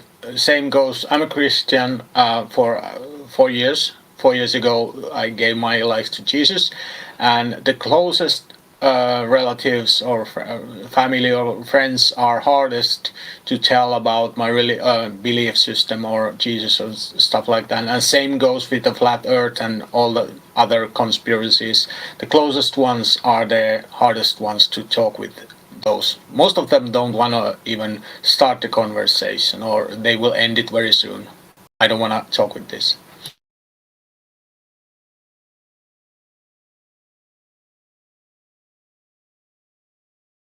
My secret trick to that is simply if you provide them if you do things for them, then it's only right that they do things for you. And if you listen really closely to them and are considerate and nice, then a little bit of consideration back is not too much to ask for. And you can frame it in a way that like, for instance, with my family, I do things for them a lot. So I have good rapport. And then I ask them, hey, I have this thing that's important to me. Like, would you guys want to watch this? It's really funny, though. So you're going to laugh. And they're like, oh, yeah, that sounds good. And then I sit them down and I make them watch NASA fail videos. And it looks real funny. There, floppy doors and people fading in and out. And rats and divers. And divers and rats and all sorts of stuff. So everybody laughs, everybody has a fun time, and then it's all we have established now that NASA is fake, and like what does that mean? And that becomes a whole conversation. And then I'm like, yeah, the Earth could be flat. And they're like, yeah, maybe, like NASA's fake. Because you go through all the things like why it wouldn't work in the first place, like with the gas pressure and all that stuff. That's what you did for me, and I was like, yeah, that's a good point. And then I'm like, so there's no space? And I'm like, yeah. And then we were like, yeah, we're like, yeah, there's no space. And I'm like, oh my god. And then you're like, because it's flat. And I'm like, wait, what? Yeah, because they never were fighting me as Globers. They were just my family who loves and trusts me, laughing with me and learning something about some other guys lying to us. Yes. We're all on the same side. One thing about, let's say, about politics and politicians is very common when you talk anybody that, okay, do the politicians lie? Yes, they do, is the answer almost every time. And then when you ask about something, for example, I don't know, some current topic or whatever, could they lie about this topic, what is happening now, for example, or something happened 10 years ago, anything like that? They say, no, they cannot lie about that. They're just lying everything else, but not just that, what you asked. It's amazing, like I don't know what it's called, but you talk first that, okay, they are lying. I understand the politicians have to lie because it's part of the propaganda, and propaganda is for keeping us safe. So the politicians have to lie to keep the population safe. And when you ask one topic, did they lie? Do you think that they lied about this something? No, they couldn't lie this. Have you encountered this kind of conversations? Yes, not from my family members, but from other people. People I have not built rapport with, people I have stepped on my own toes with. Because a lot. If you look into hypnosis and NLP and stuff like that, you'll learn that everybody has a lock and everybody has a key. And there's different keys for different people. And different scenarios, so not everybody's going to react the same. There's going to be many similarities you're going to see as you get used to trying to put these locks into these keys. That there are patterns to these, and a lot of people are similar, but you got to have the right key.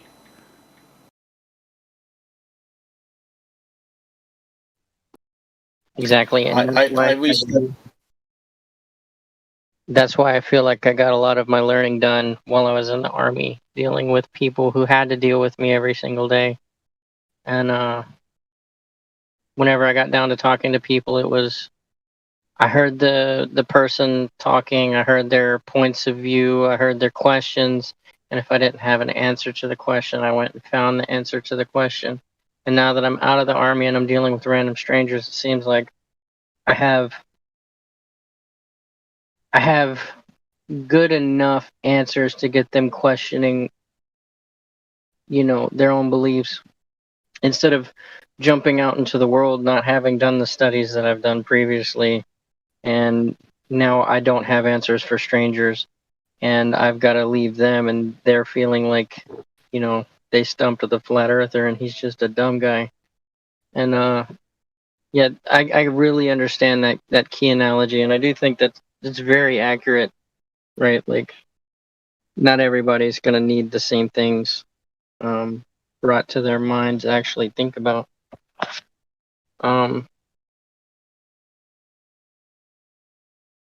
Whenever I talk to somebody, I'm usually asking them questions first and getting to know them and understand them, and the time it takes for me to listen to them and find out, what it is that makes them tick. I'm able to, the key starts coming into my mind, like, I don't need this key ring. Okay, I can get rid of those. I don't need to have that argument. I don't need to have that conversation. So that as I'm listening to them give me their backstory or answering the questions that I'm giving them in certain ways. It helps me narrow down how I'm going to ask them in a way that's going to get them to think. I agree with that key analogy.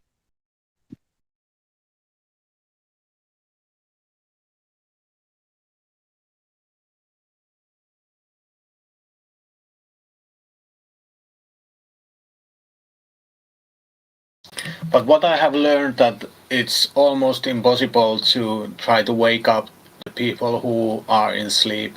It's so deep.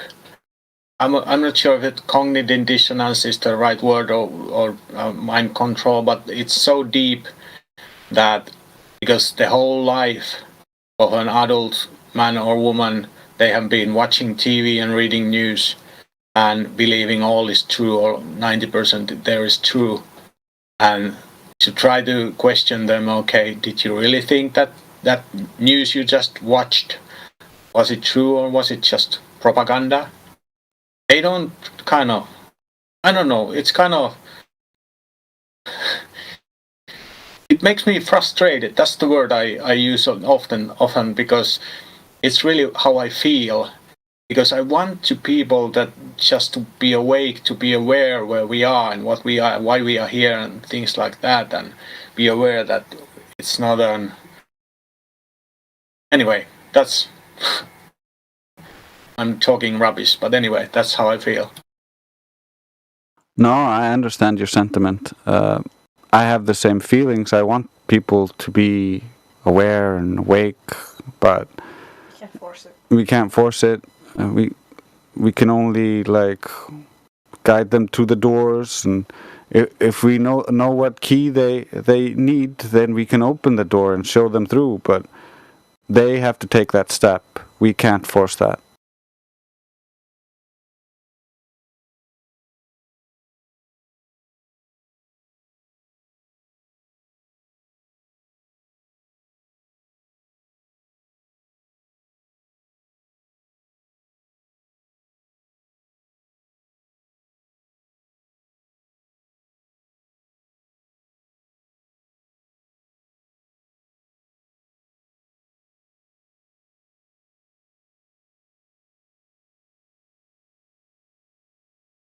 I think the best thing we can do is just be the best we can be and try to be a positive role model for these people and try to promote thinking and the truth. That's all we can do. It's up to them to eventually accept it, and you at first it is ridiculed, then it is opposed, and then it is accepted or something along those lines. I forget. There's 6 different quotes that say something along these lines, but we're seeing it right now. It's getting more and more accepted. It's less and less a knee-jerk reaction to just reject the idea, and we're seeing an influx of new people. So I think we're doing the right thing, and we just need to keep at it and try to keep improving and learning new things. We can't lose. That's it.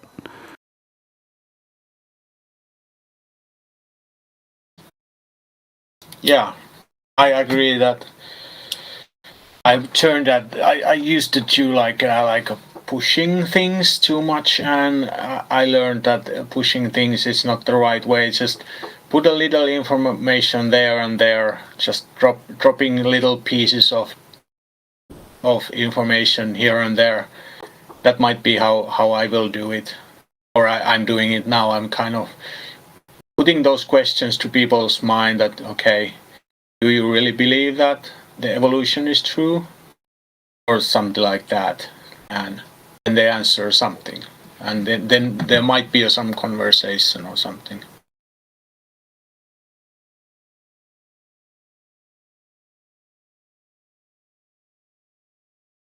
Yeah, so a good way to approach that, right? Instead of just kind of asking a flat out question like, do you believe it to be true? If somebody's talking, if, like I said, close friends and families different, right? You're playing a long game, You're not necessarily wanting to win an argument right then and there. So if that conversation comes up, you'd be like, you know what, I've been looking into that a little bit, and there's just so much information, and I'm having a hard time finding a good starting point. Where would you suggest, or what's some information you would suggest I start with, and could you send me some links or whatever? And just leave it at that. Take that information next time you have the conversation with them. Actually read the information, right?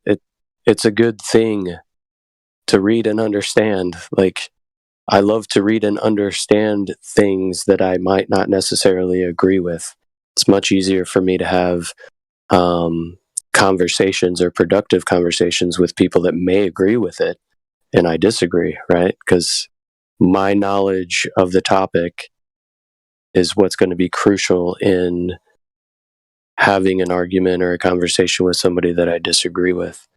So take the information they provide to you when you ask them, and take a look at it.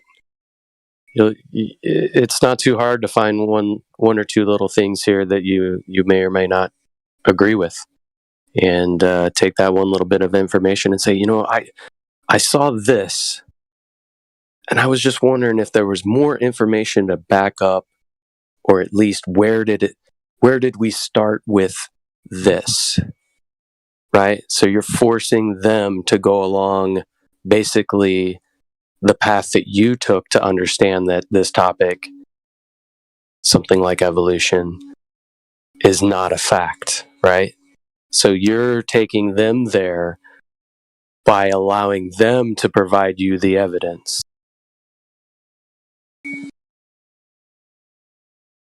You could also make it a fun thing, like depending on your relationship with the person.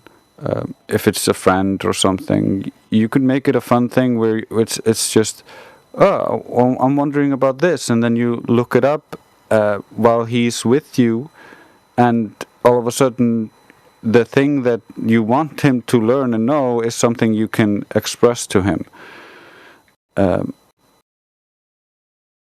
And because it's not coming from you, it's coming from like the official sources. Like, he can see that. It's easier to get him to like come to terms with it instead of having to fight it on the principle of like we have a power dynamic, so I'm not gonna accept everything you say is just truth.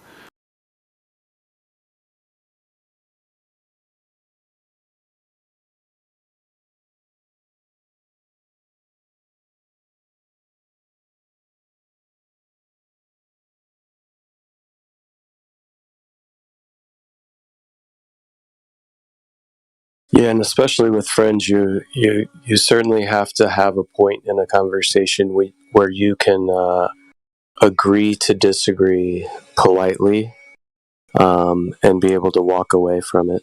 Otherwise, it shuts the door completely.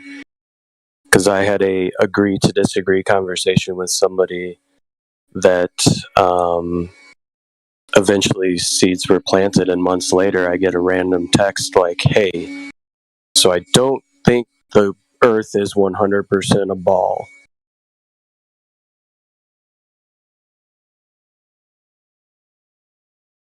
Those are the best conversations.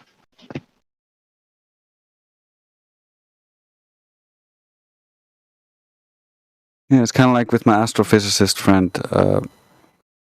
I argued with him for about a month before he broke contact with me. And then I think it's like 3 months later, he said sorry, and like he was wrong, and it was all better now. We don't talk much anymore, granted, but and I wouldn't call him a flat earther, but because he's a very adamant, wants to join the AI. He wants to upload his brain into the cloud. That's it. That's what he's actually working. He quit as an astrophysicist because I racked him in our debates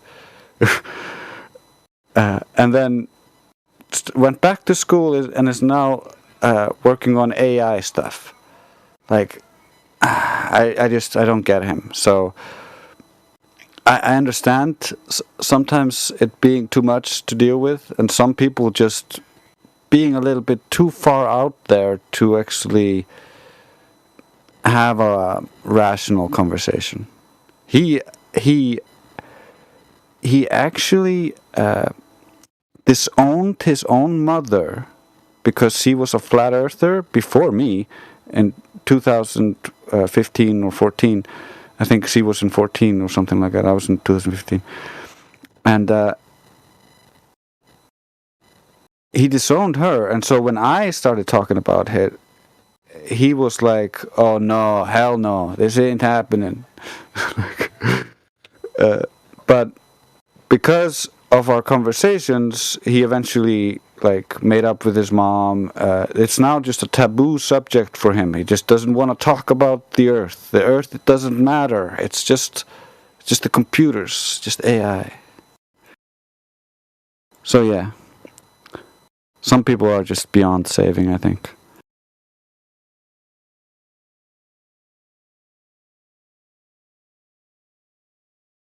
Yeah, that whole singularity, I think that is the overarching end game.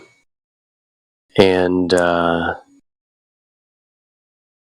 is the manifestation of the spiritual opposition's end game, in my opinion. And a lot of people are really buying into it. And there's various avenues that have been sold to them to get them to that wanting to accept being uploaded, their consciousness being uploaded to the singularity. One of which I think is simulation theory, right? There is no creator. If there is a creator, we don't know what it is, but all we do know is this is a simulation, ergo nothing matters. You'd be more fulfilled if you upload your consciousness into the singularity, the simulation itself. To me, that's an end game. Well, according to my friend, I can call him that anymore. It's about not having any pain. It's about looking however you want. You can be beautiful, and some stupid stuff like this. Vain, egocentric things that it devalues the meaning of life.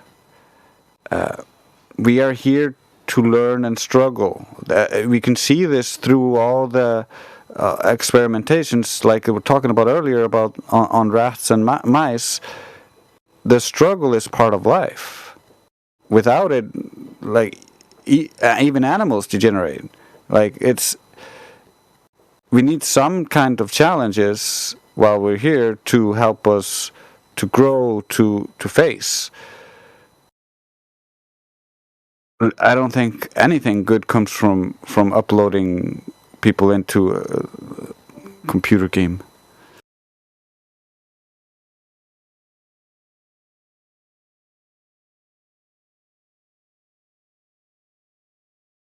Yeah, that's kind of why I think it's the end game. Because if you think about it, if everybody eventually has their consciousness uploaded into the basically the internet, to the singularity, the human race ceases to exist, right? Yeah, and you're right. All the souls have been stolen.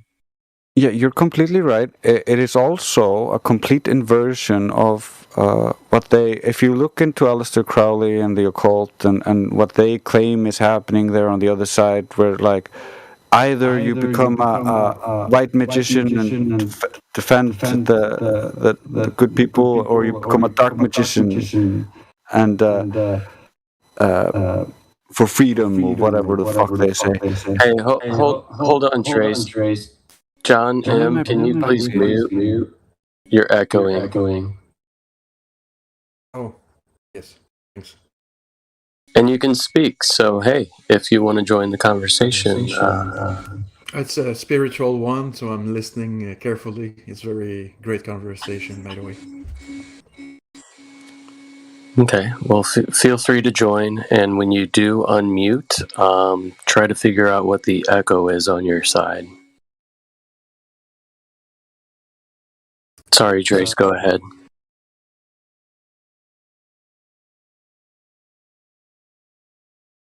It's all good. It threw me off, so I don't remember what I was talking about. I'm talking to Karma as well in between.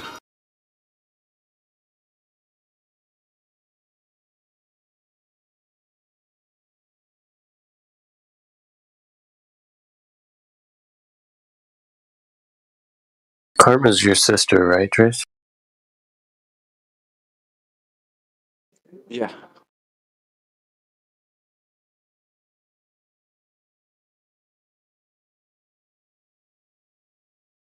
I figured there had to be some connection there because Iceland's so small, it would be rare to have two people represented in the server from such a small country. That's just racist. I'm just kidding. We've had a few Icelanders in here so far. Not been the best showing for my country, but then again, I'm not very, I'm not very hopeful for that. You're not nationalistic? Well, I love my country, and I think it's the best country, and my people are really strong, but they're also really dumb. Amen, brother. I feel the same way about America. Likewise.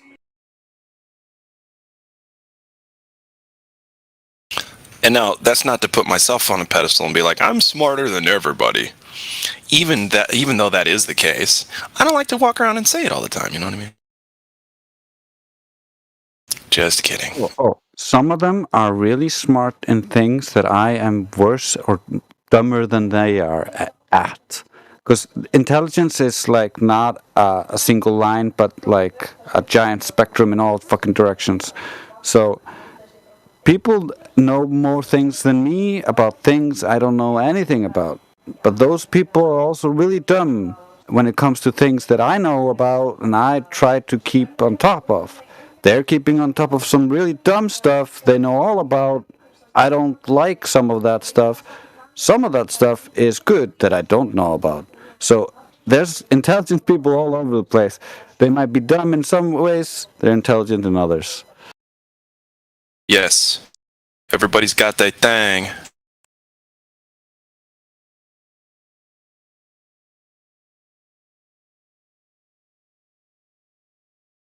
Well, I find that intelligence or knowledge is useless if you have no way to apply it to the real world.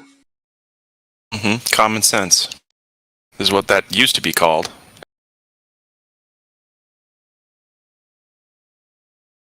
It's like they reframed common sense into consensus-based sense, which is just retarded. It's not common sense, it's common consents. Or common consent. How's that? Yeah. Common consent. Oh no, that sounds redundant. Well, that's back to the Witsit phrase, the weak find contentment in the consensus of the ignorant. Indeed they do.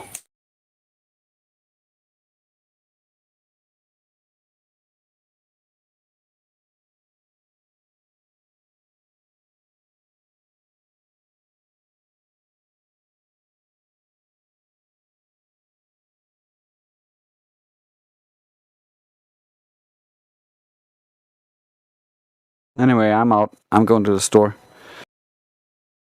All right, Drace. Talk to you later, bud. Yeah, take care, Drace.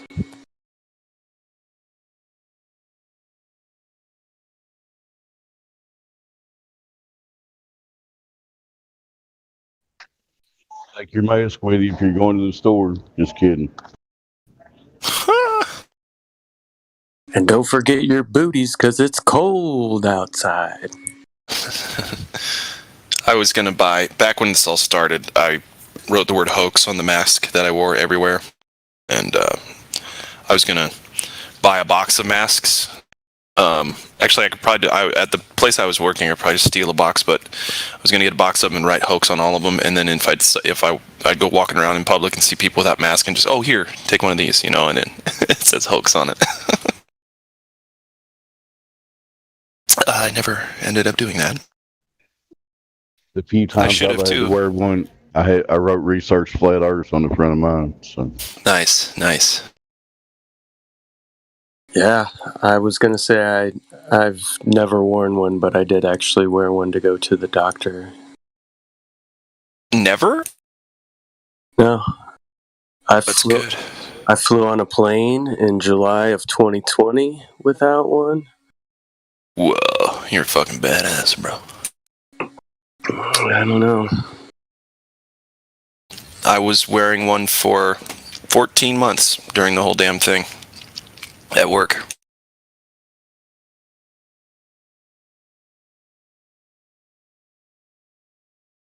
Not the same one.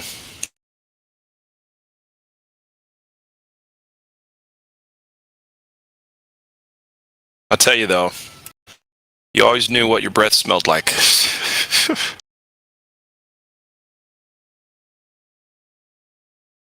Really reduce the garlic intake for those months? Well, yes and no. I was single for half of it, so it didn't really matter.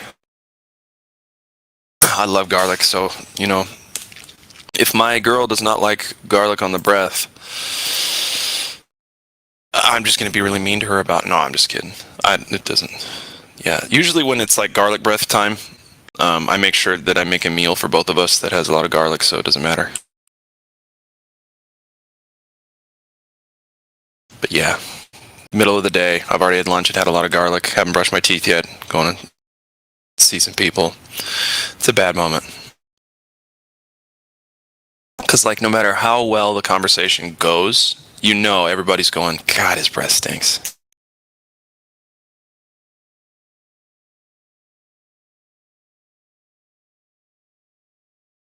Right. Can't get away from it. Mm-mm.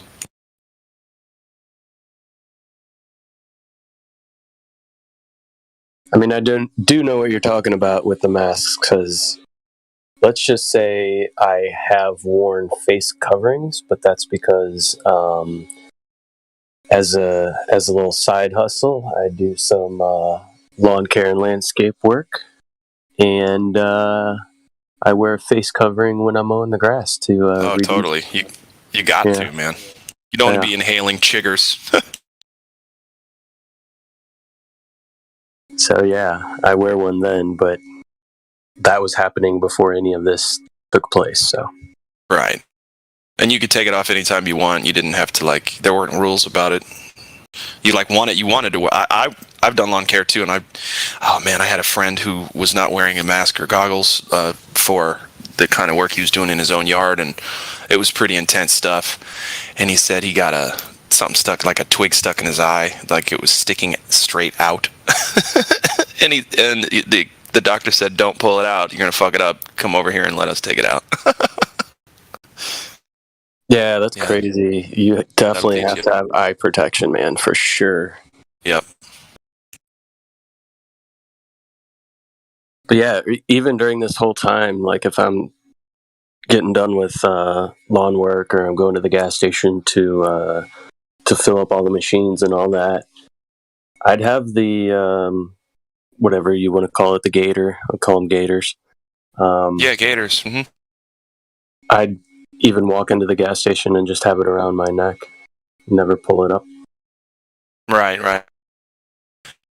Yeah, I'm used to wearing gaiters. I used to snowboard and ski in Colorado a lot, so I had a ton of gaiters, and I never washed them. And now you know a lot about me. No, I'm just kidding. Yeah, I have a winter gator too for snowboarding. Totally. Fleece. Yeah, those are fun. Those are nice too because they're just nice and soft. Yeah, until you're breathing on them on the mountain for however many hours, and then they become wet, and then they become frozen. You got to keep spinning it around to get to a new spot that's not wet and frozen. Yeah, and then you got your own spit and loogies on the back of your neck. It's so much fun. It's worth it though. Snowboarding is probably top 5 one of my favorite things I've done in my life. Yeah, I love it. We used to go on trips at least once a year, all different places, usually out in Colorado. Yeah. Cram 15 guys in a 2-bedroom ski in, ski out apartment. Yeah, those are the best. Yep. Well, and the ski in, ski out ones are cheaper than like renting a condo up the hill. Yeah. Yeah, we would get stupid rates. It would be like 3 days on the mountain, 4 days total, so 3 nights lodging and lift tickets for like $330 a person. Dude, that's amazing. Wow. That's like cheaper than just the lift tickets. Right. Yeah.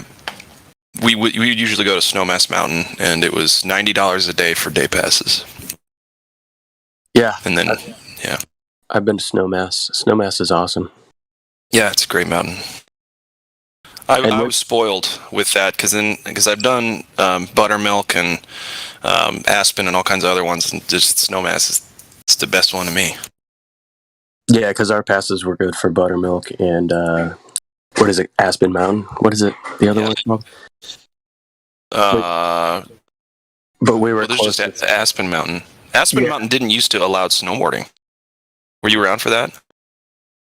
No. That would have been a while. I was super young. It was a while ago. Yeah, it was like, I was probably like 10, 11 years old, and I'm 39. But, yeah. They didn't used to allow snowboarding because it was like right when snowboarding was getting popular, and snowboarders were like, you know, being crazy and extreme, man, and like running into people and stuff. Yeah, now they have like obstacle courses, I forget what they call the little parks. They got runs, little snowboard parks.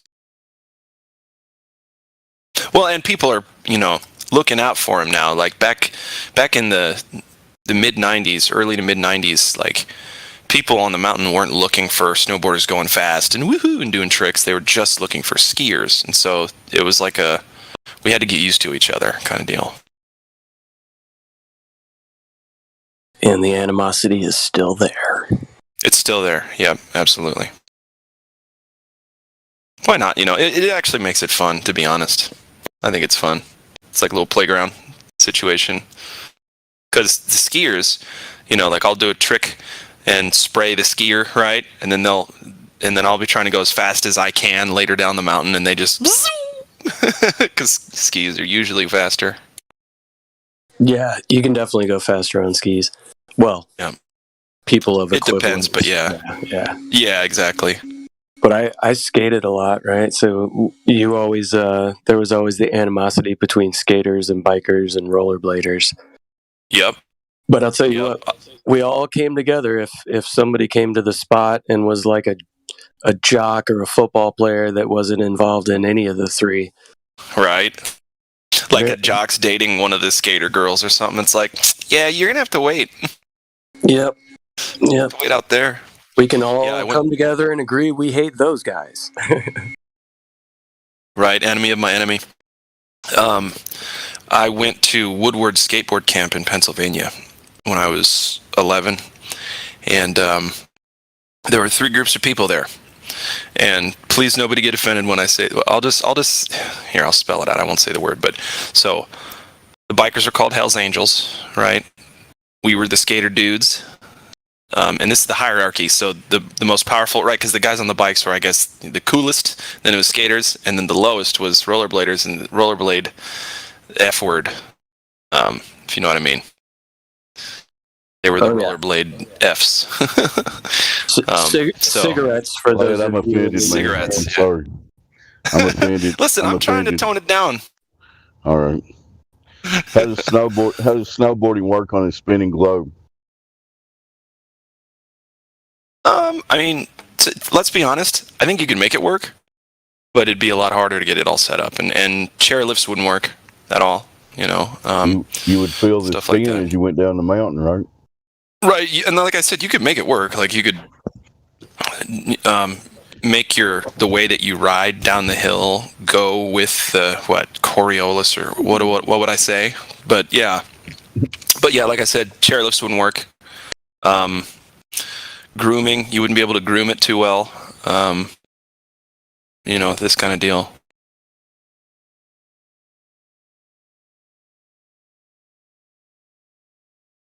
Yeah, it's like why don't the ramps under vert skaters move just an inch or two under them when they're in the middle of the air doing their big air tricks? You know? Because we're flat and stationary. Because that's right. In the air, he's in the Velcro atmosphere. That's the Glover excuse. That's all they got. Right. I just don't want to hear it about reference frames. You're either on the ground or you're not. Does that make sense? Globers, does that make any sense to you? You're on the ground or you're not on the ground. Especially with like things like drones, you know, it's just ridiculous. Anyway. Mm-hmm. Totally agree. Well, I find it funny that most of the time, the thing that they try to equate Coriolis to is ballistics with bullets. Right. That is a known object that is spinning as it's flying, which means it will deflect based on the spin rate. Period. Right. And that's the best thing you got? There's a lot of other things that leave the Earth. Yeah. Helicopters, hot air balloons, smoke, just to name three. Dragonflies. They're like, no, but they're using the lift from the wind. That's how they can go. Yeah. So why is it that water that weighs less than them is held to the ground?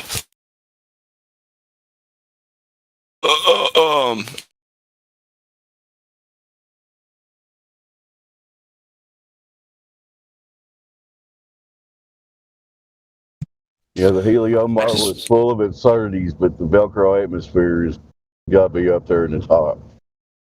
Yeah, yeah. How do the clouds move independent of the ground while Velcroed to the ground?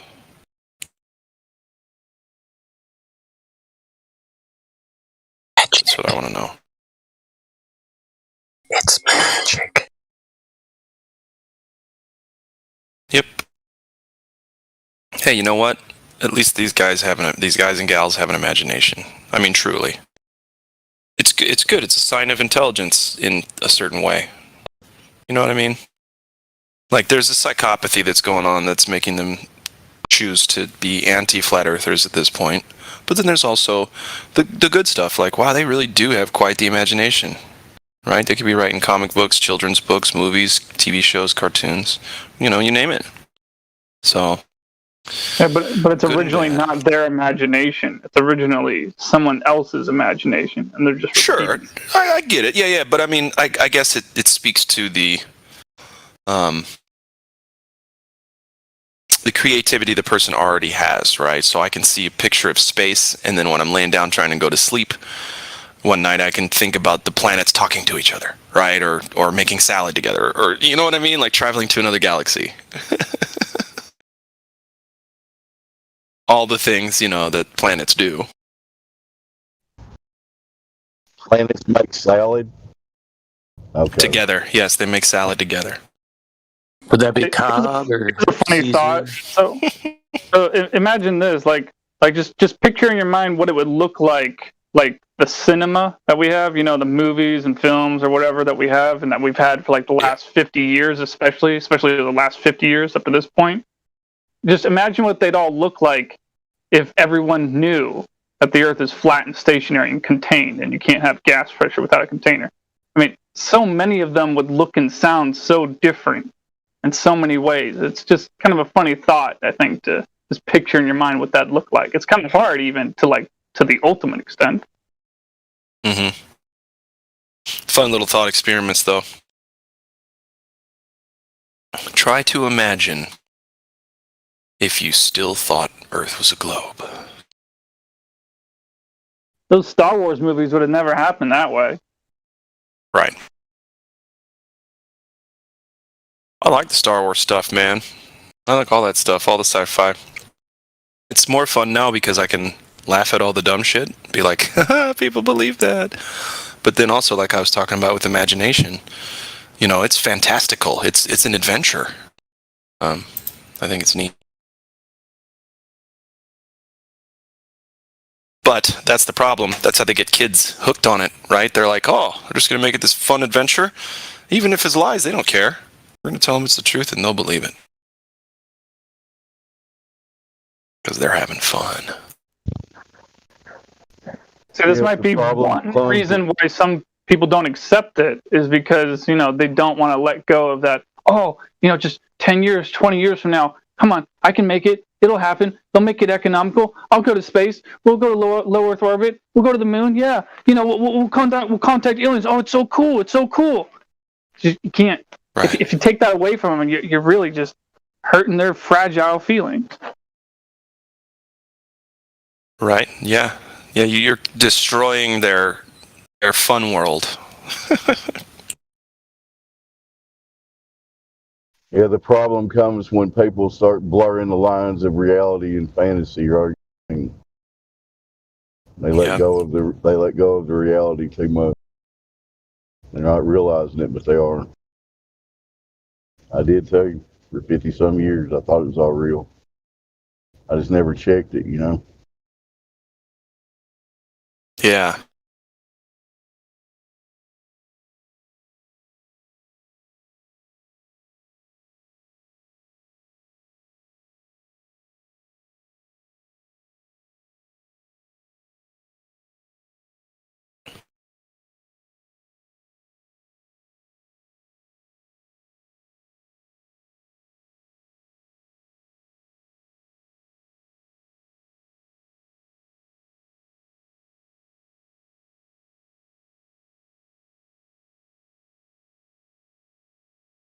But it seems like Orion was talking about, they keep kicking the can down the road as far as space accomplishments.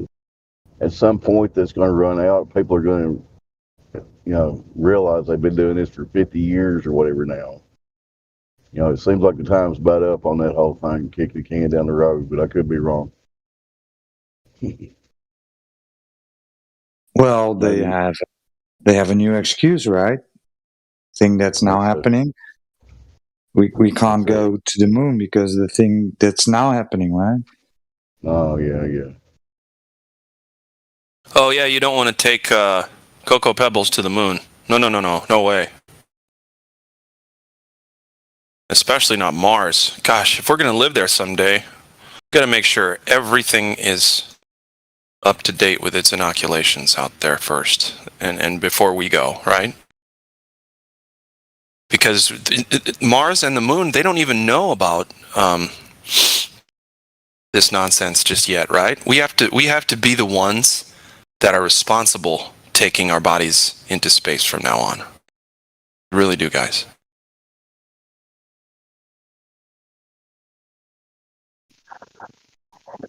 Yeah, I know it's just fiction, but if you remember War of the Worlds, what killed the Martians was contracting bacteria and got sick here on Earth and killed them. Yep. Common cold killed them. Yeah. I love that movie, the Tom Cruise one. Oh man, I love it. But that was the birds, right? The birds killed them. The birds. Right? Giving them bacteria. I thought they said that they contracted it from the birds, but I don't even remember that well either. Something. Just somehow they got bacteria and it killed them. Go ahead, Roger. Okay. Yeah, I just remember then at the end that the birds, they sat on because they had this force field, right? And then at the end you see the birds landing and he's like, look at the birds, and then they shoot the things down. I don't remember. Yeah, the birds were like attacking them or something. Yeah, it was like the birds were attacking them and bacteria was killing them from the inside of the ships. It's like, well, listen, if you were going to put your ships in the earth, or I guess they came down in lightning bolts, huh? So if you were gonna come destroy a place and take it over, wouldn't you want to learn a little bit about it first? I don't know.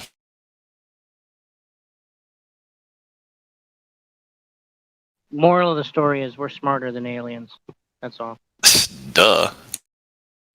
Maybe we were just their Iraq.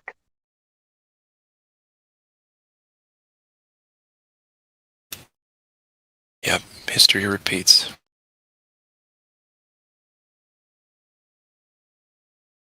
So is the battle going to last for 30 years or what?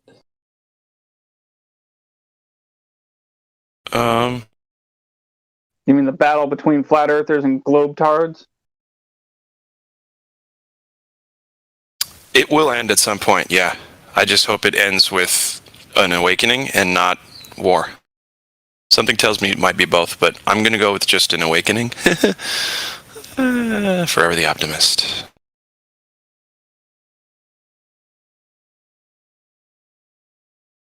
What keeps going through my head, and I try not to entertain it, but it just keeps coming back. It's like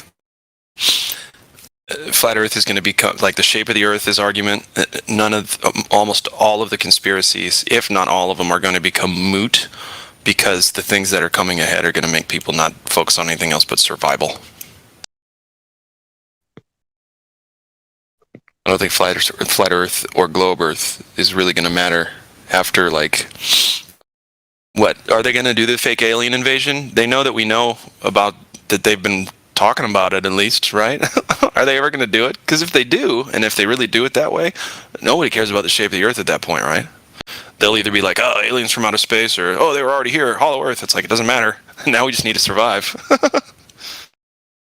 Well, I kind of hope they do to a certain extent, because I myself personally have talked to so many people about this in a preemptive kind of manner, you know, saying to them, hey, I want to be clear about this. I'm not saying that the government's going to put holograms in the sky and fool you. What I'm saying is I have a suspicion that they might do that they have the technology to do that, or somebody does. And I'm telling you right here, right now, in the future, if you see it on the TV, oh, look, there's aliens hovering above the city, there's flying saucers, spaceships hovering above the city over here, and there's spaceships over here, they came from space, and they're just hovering above us, look up in the sky, see it on the TV, and maybe you see something even in real life, but nothing you can touch yourself, just something in the sky. You know, I'm telling you right here, right now, they are lying to you. Whatever that is, didn't come from the vacuum of space, and there's a good chance it's not even a solid object, it's just a hologram, and they're just pulling your leg for some reason. You know, so if you tell this to someone beforehand and make it clear to them, I'm not claiming they're going to do this, I have a suspicion they might do this, then, you know, if that day ever comes around, you can kind of tap them on the shoulder and be like, hey, what's up? What are we going to do about this? Are you going to tell me you think you live on a ball in space? Because, all right, fine, be that way if you want to. Think you live on a ball in space, but at least you and I both realize they're trying to fool a bunch of people around us. We got to do something about it. Yeah, but people have drones, right? So that would be too obvious if you just fly a drone there and it just flies through the hologram. I mean, yeah, that's a good point. Unless they make that illegal or disable it with EMP or something, but I don't know. Good point still. They totally flip the script and admit it's flat, and they claim the aliens are coming from Antarctica. They come from other ponds, you know, that could happen. I like Orion's point of view, because Satan actually does have a very, very fine feeling of reality. At CERN, the LHC particle accelerator, they smashed these ultra small particles. They have the biggest and most sensitive sensors you can imagine, which collect data from these microverse collisions. So, yeah, it does have other kinds of feelings about reality. He does see all the electromagnetic spectrum, all radio waves, microwaves, harmonies, supersymmetry, everything. He has them. And with aluminum nanoparticles in the air, I think they can be controlled through radio waves. You control their behavior in the air. Like they turn into tiny little nanobots, you know?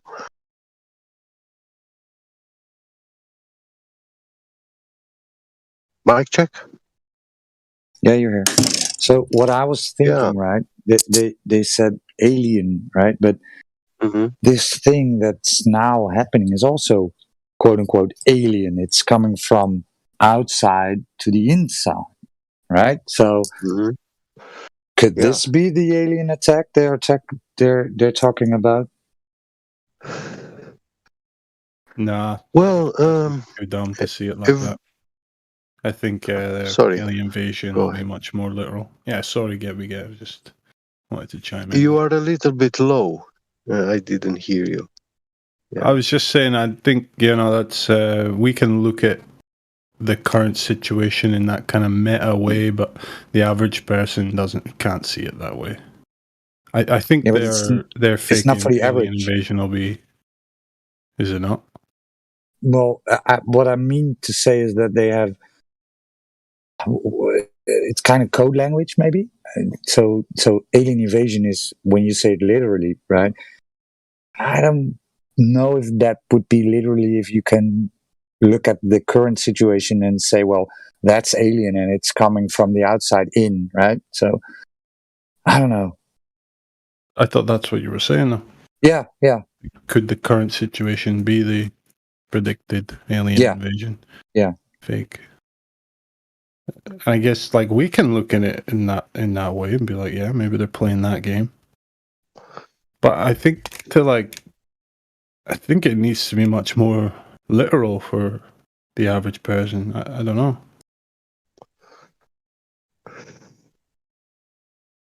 Yeah, you had Nixon, was it? Nixon, what he said, wouldn't be nice if we had some outside threat, right?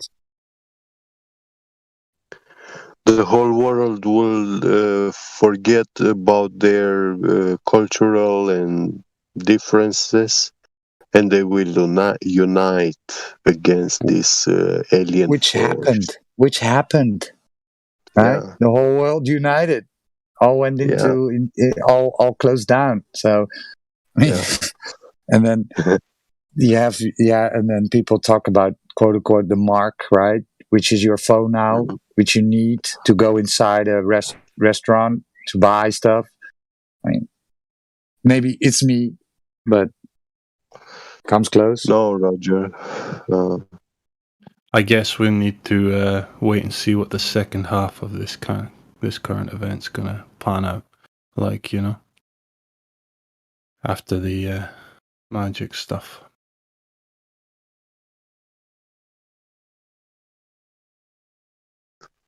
Right now, there seems to be a kind of lull in the world towards this thing. Almost feels like they're on, the elites are on the back foot. They're kind of losing control of it. So, but we know that they're planned ahead. So we've got to wait and see what's gonna pan out in the next couple of years. Operation Cyber Polygon. That stuff too, yeah. I mean, you could be right. This could be it. But I don't think it's reached its climax yet. May I request a link or something on that cyber polygon? Should be able to just Google it as is. You'll probably get to the website.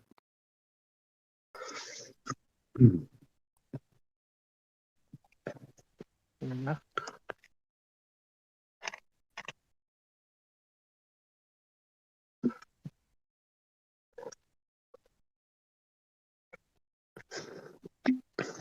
There you go, Jimmy. Put it in live stream.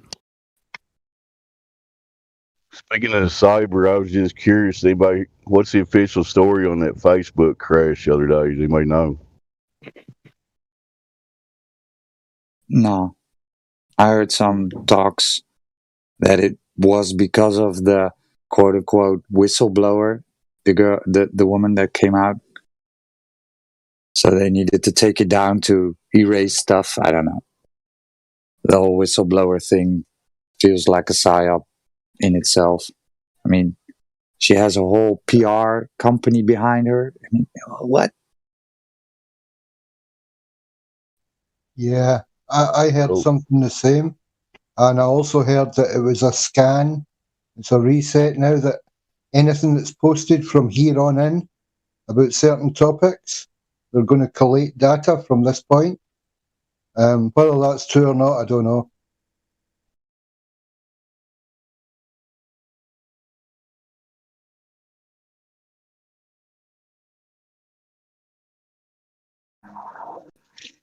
Yeah, things like that, there's no way to actually get to the bottom of it. We just kind of got to believe what they say happened, right? Anyway. Well, we know that whatever they do claim as the cause of it most likely wasn't.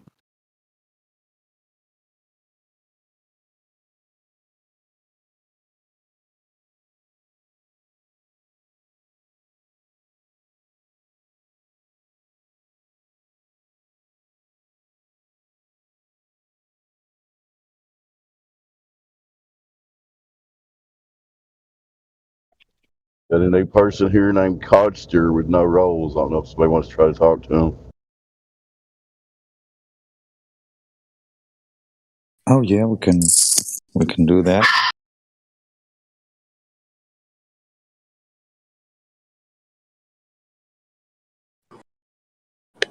Yeah, so on that Facebook thing, isn't it ironic that the whistleblower is basically calling for more censorship? Like Facebook wasn't doing enough. It's convenient. That's a hell of a whistleblower. I need to go and look into what was actually said. I didn't see it myself. Sounds like she's whistling the tune of the agenda to me.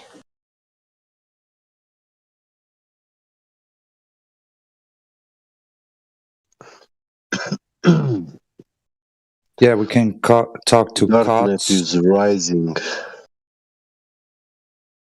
So we can talk to...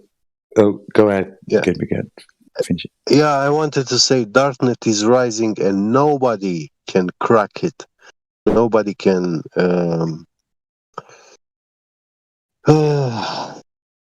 find his back door in this financial system. If you're not in, then that's it. You're not gonna buy, you're not gonna sell, you're not gonna do anything. You will be illegal if you're not in.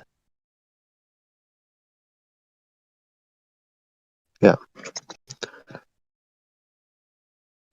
Well, we have Codster in the room. Codster. I've unmuted you. Welcome. Hello. Hello. How are you doing? Good. How are you guys doing? Yeah. Good. Good. I just I joined this Discord a while ago. Never paid attention to it, honestly. And how did you find us? One of my good friends, I forgot his name, a while ago, sent it to me. A good friend, which you don't remember his name. Yeah, I quit coming on the PC for a good year and a half. Okay. Well, that's a good habit to get out of. Yeah, a bunch of life happened. Let's just say that. Yeah. I was big into gaming, and I wanted to get into live streaming and YouTube. And my friend sent me this Discord. I don't know why. Well, there is a reason, and now you're going to have to find out what that is. Fun. So you have a Sent talk here to to figure out the nature of your reality. Go ahead, Roger. Yeah, so have you ever talked to a flat earther before, Katste? No. No? Never. And have you done any research, looked into it? No. No. No. So, to be honest. It's safe to say that you think you're on a spinning water pair hurling through space? Is that what you believe? Say that one more time. So, is it safe to say that you think you're on a spinning water pair hurtling through space? Yes. Yes. Okay.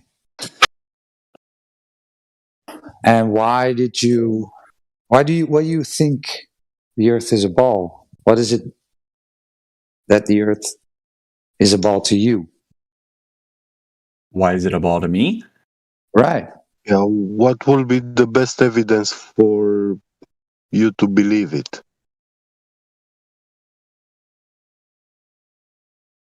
I mean,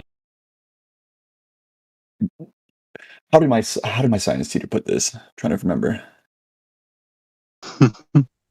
Oh, good.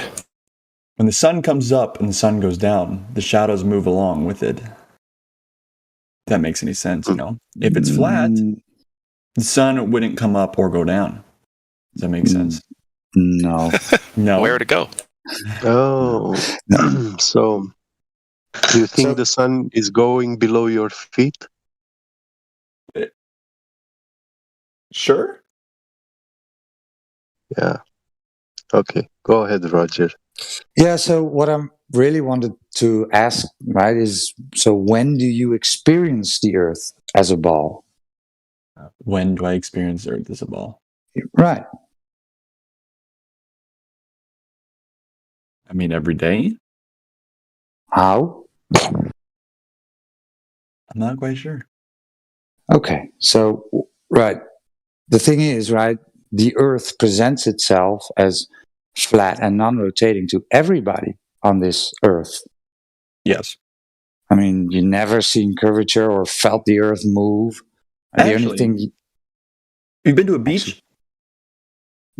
Quite often. Okay, you looked way off out into the ocean. Where does it go? You can't just see it forever.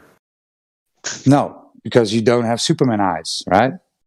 It's the curvature of the Earth. That's where. Okay, so how would you know that is the curvature of Earth? I mean, it doesn't just fall off. You know, you could take a boat out there. You don't just fall off, right? Right. So you don't fall off. Right. You keep going, right? But what does you're going straight? Yeah, you're going straight, right? You don't. You are not going over curvature. Okay, then if you don't have the eyes, like you said, look through a telescope. It's still going to disappear. Okay, it's going to disappear. Curvature of the Earth. How do you know that is then the curvature of Earth, and not just how your eyes work, perspective and the resolution? You never seen the pictures that astronauts have taken out in space? It clearly shows the Earth is round. So what? Yeah, go ahead. I was just going to say, stick to the topic first before we go to astronauts. Okay. Right. So the Earth, right? The Earth itself. So the Earth presents itself to everybody as flat and non-rotating. Yes. Okay. So how? So the base axiom is Earth is flat and non-rotating, because you don't experience it any other way. That would be the base axiom. And then the question arises, okay, so your screen, right, told you that the Earth is actually a ball. How can we know for sure that the Earth is a ball?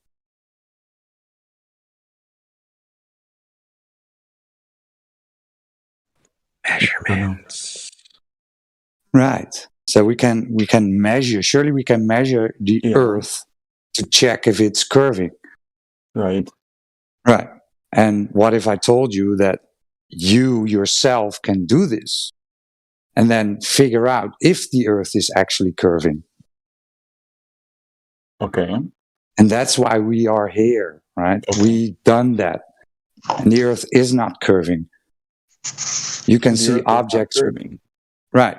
You can see objects way beyond the globe geometric limitations. We can shoot lasers over large bodies of water measuring no curvature. Okay. But how does a laser prove it? Laser, right? We build with lasers. Lasers shoot straight over the water, parallel. And if the laser is at point A at a certain height and you shoot it at point B at a certain height and the laser hits the target, then... What target? A camera. A target on the other shore. It can be your eyeball, it can be a camera, or it can be a screen. And have you proven this by one person standing on one shore and the other person standing on the other shore? Yes. Yes. So we have 24 laser tests done by FE Core, that's field engineers. They done this in the Netherlands. They had a high-powered laser. They shot it over a large body of water, and it hit the other side. 24 miles, right? Yeah. Okay. And the basic, right? And also a basic thing about water, right? It always seeks its level, right? When you pour water out of a container, it tries to seek its level again. Right. Right. And whenever you observe water, it's always flat and level in rest. If it's in a cup or in a bathtub, in a pool, in a small lake, big lake, or sea or ocean, right? To you, it's always flat and level. And when we measure the water, it's also flat and level. So if they claim that 73% of the Earth is covered in water, then and all of the water is flat and level, Earth cannot be a ball. Okay.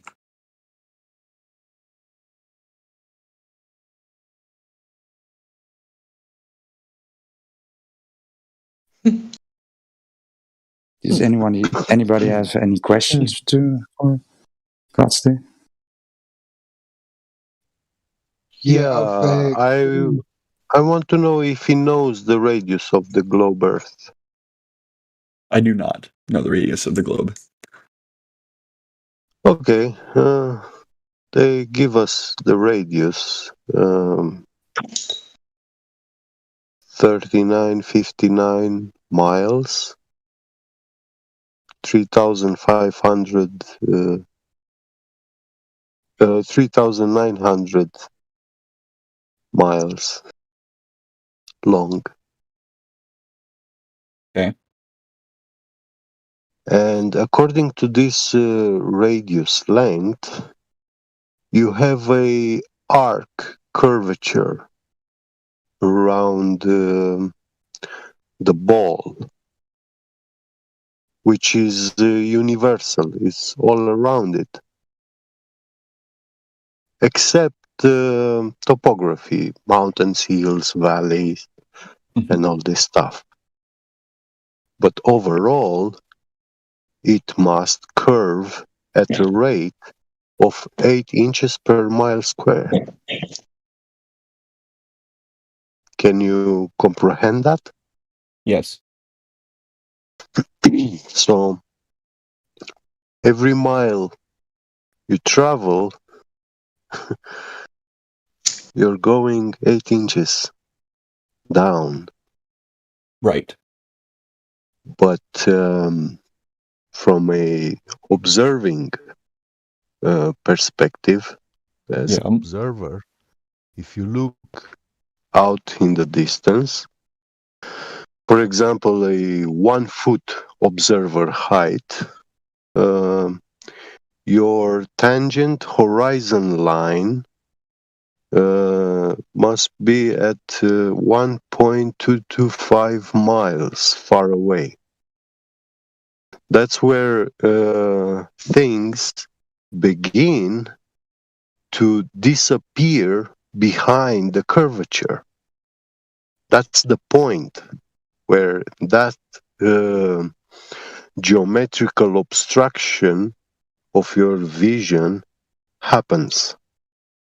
So everything that's going beyond that distance, it will disappear in the horizon. Yes. Because of the shape of the ball, the curve, which obstructs you not to see far away. At the beginning of conversation, you have asked us if we ever used like a telescope or, high zoom devices. Yes, we know about them. And these devices actually increase the distance of visibility. Yes. With your naked eye, you cannot see that far away. But when you use a telescope, you will see much further away. And this means that when you go on a beach and you see a boat disappearing in the horizon with your naked eyes, you will start seeing it disappearing from the bottom up.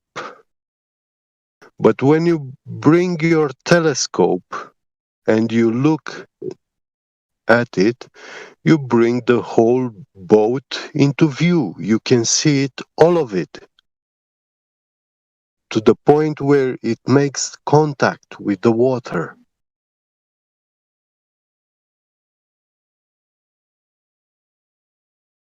So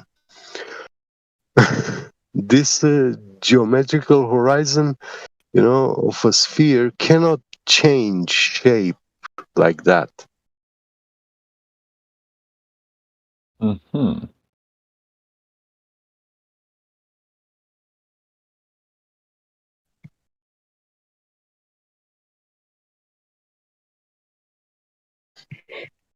Are you still with us?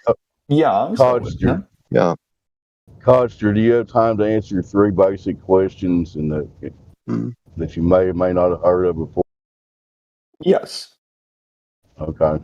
All I want is honest answers, and I don't know is perfectly fine. So, do you know who, where, and how a direct measurement of Earth's curvature was ever done? No, I do not know. Okay, that's an honest answer. How about the motion of the Earth?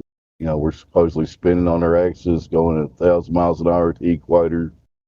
You know when that was detected and by who and how they did it? Nope. Fair answer. Third question, I'll let you talk to somebody else. You agree that you and I are breathing air pressure right now, right?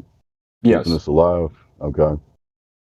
You know of any instance that can be demonstrated as the heliocentric model claims that we have a near perfect vacuum next to our air pressure system?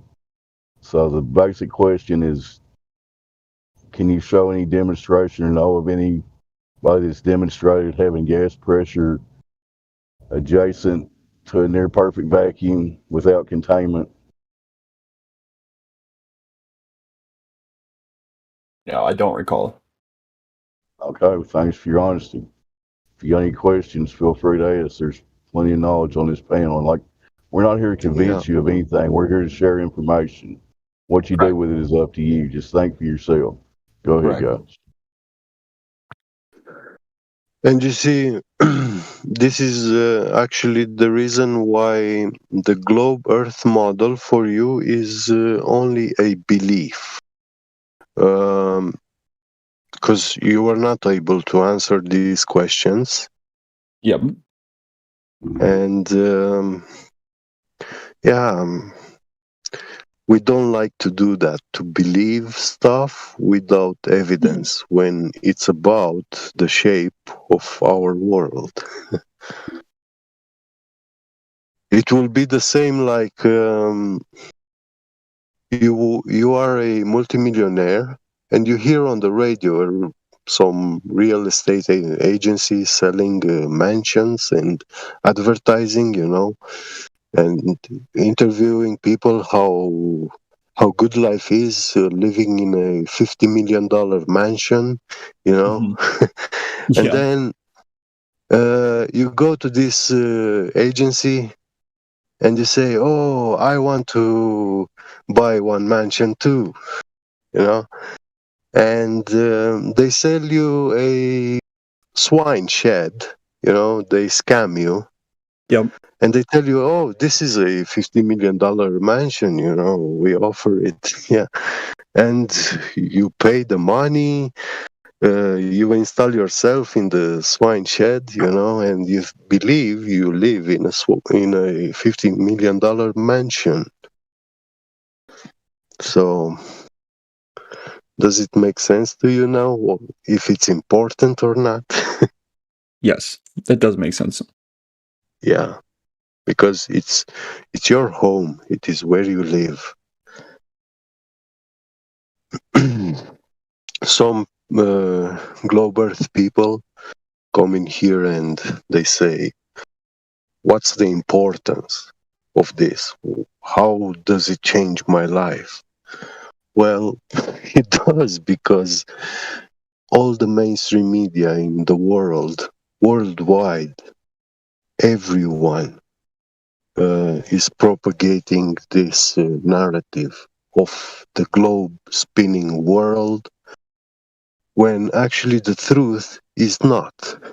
And we have today experiments like, complicated co-magnetometers, 6-axis inertially suspended rubidium atoms. It's some sort of nuclear gyroscope. And these people claim that, they build these devices to detect motion. They are accelerometers, and they detect movement, any change in position, and they are very fine and precise instruments. But these instruments, they do not detect that the earth, the world, is spinning or moving. They say it's spinning around its axis with 1 revolution per day, but that speed at the equator is a tangential speed of 1,000 miles per hour. It's more than supersonic above. And actually, it is a supersonic speed. Yes. Geppy, when they came up with what you're referring to right now, didn't they kind of have to do like reverse engineering, like make the math work, the model kind of thing? Yeah. I mean, yes. They're like masters of reverse engineering, I'd have to say. Well, at least they were for a while anyway, but that time has come to an end. Oh, sorry, that's all I wanted to chime in with. Please go on. It's true, yeah. You can't reverse engineer the globe model. Well, they thought they could. Yeah.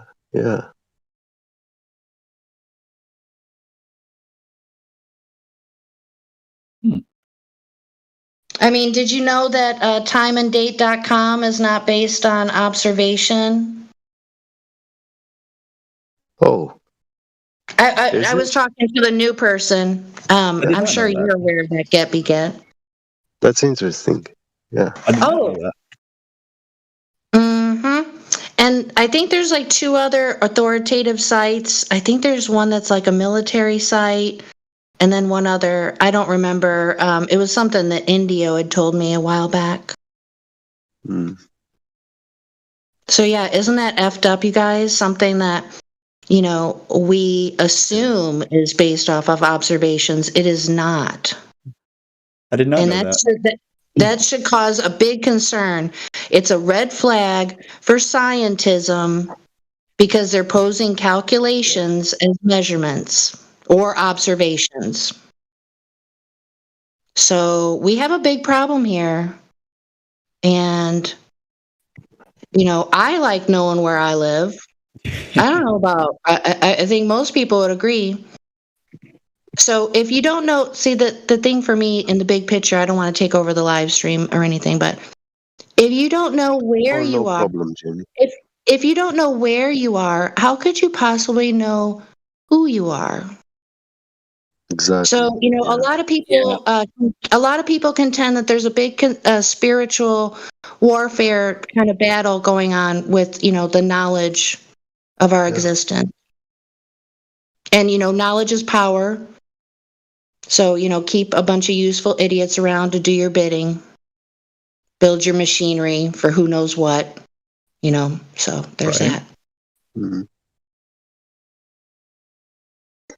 Yeah, that's kind of all I got. Thanks. Feel free to ask us any questions you may have. Yeah, you were saying about astronauts in space taking pictures.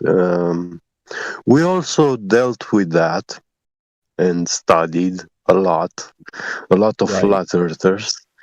And you see, the pictures of satellites and all that stuff, they are all CGI.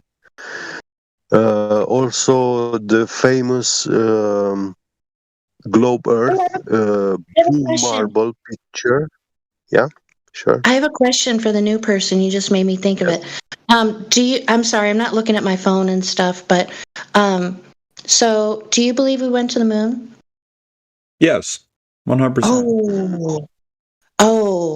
There's like 3, possibly 4 documentaries, and in my opinion, they're all different.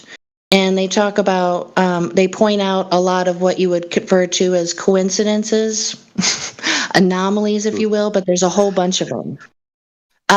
So these guys could point you in the right direction of those if that would be of any kind of interest to you. And, you know, this kind of information is not put out in your indoctrination center or your propaganda, you know, reporting on the TV, that type of thing. So it's just something for you to take in and, you know, make a decision for yourself on what you think's going on.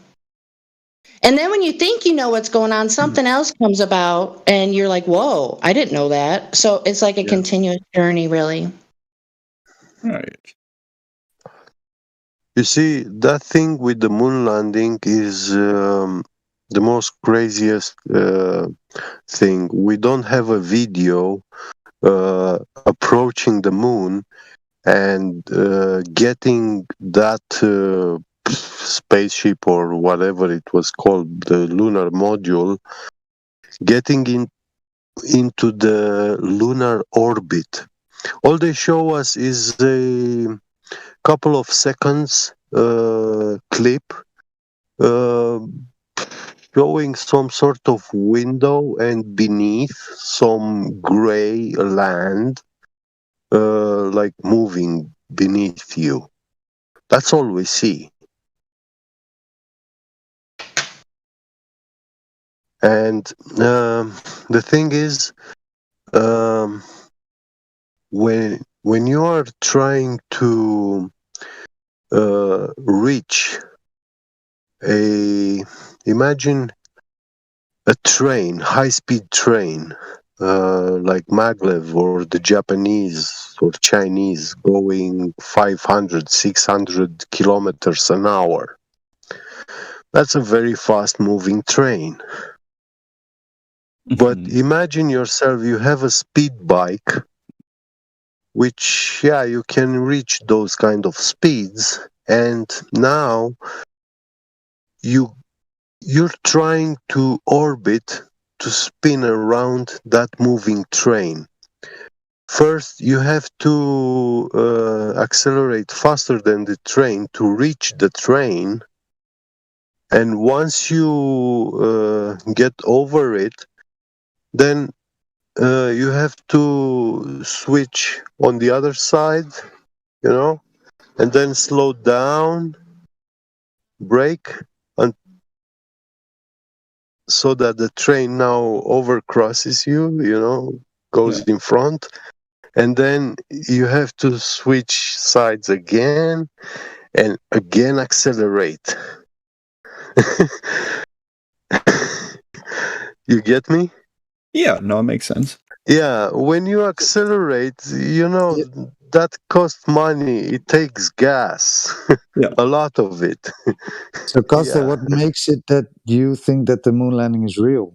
What convinced you? What evidence did they show you that it is real, that it actually happened?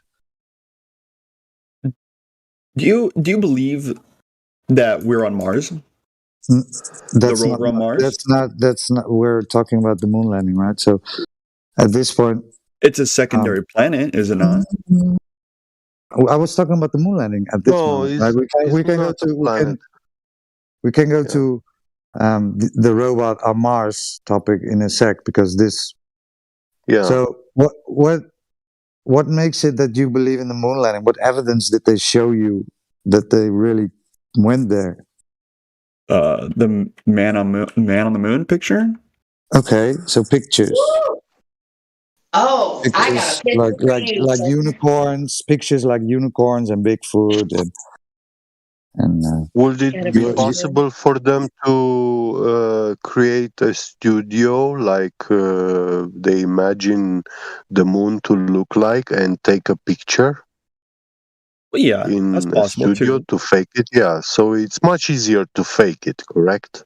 Yeah, right. And cheaper, because you already have the resources here. All you need, sand, a flag. Hey guys. Hello. Yippee Git, sorry to interrupt you. So I'm gonna post a screenshot from NASA's website. And if you look in the middle, the reflection of the helmet, I can post another picture it's bigger than that. It's the same picture. But if you look, you can see the horizon in his reflection of his helmet. I think that's a big problem. Yeah, there are multiple problems. We could talk for a whole week on all the problems. Right, there are globe earthers that made a documentary for 3.5 hours long, and you could watch it. It's a bit slow, but it has everything, even the debunks and so to the new. Oh, sorry. Yeah, the last thing. So, and then they even tell you that they destroyed the technology, and it's a painful process to build back again. Oh. Right? Yeah.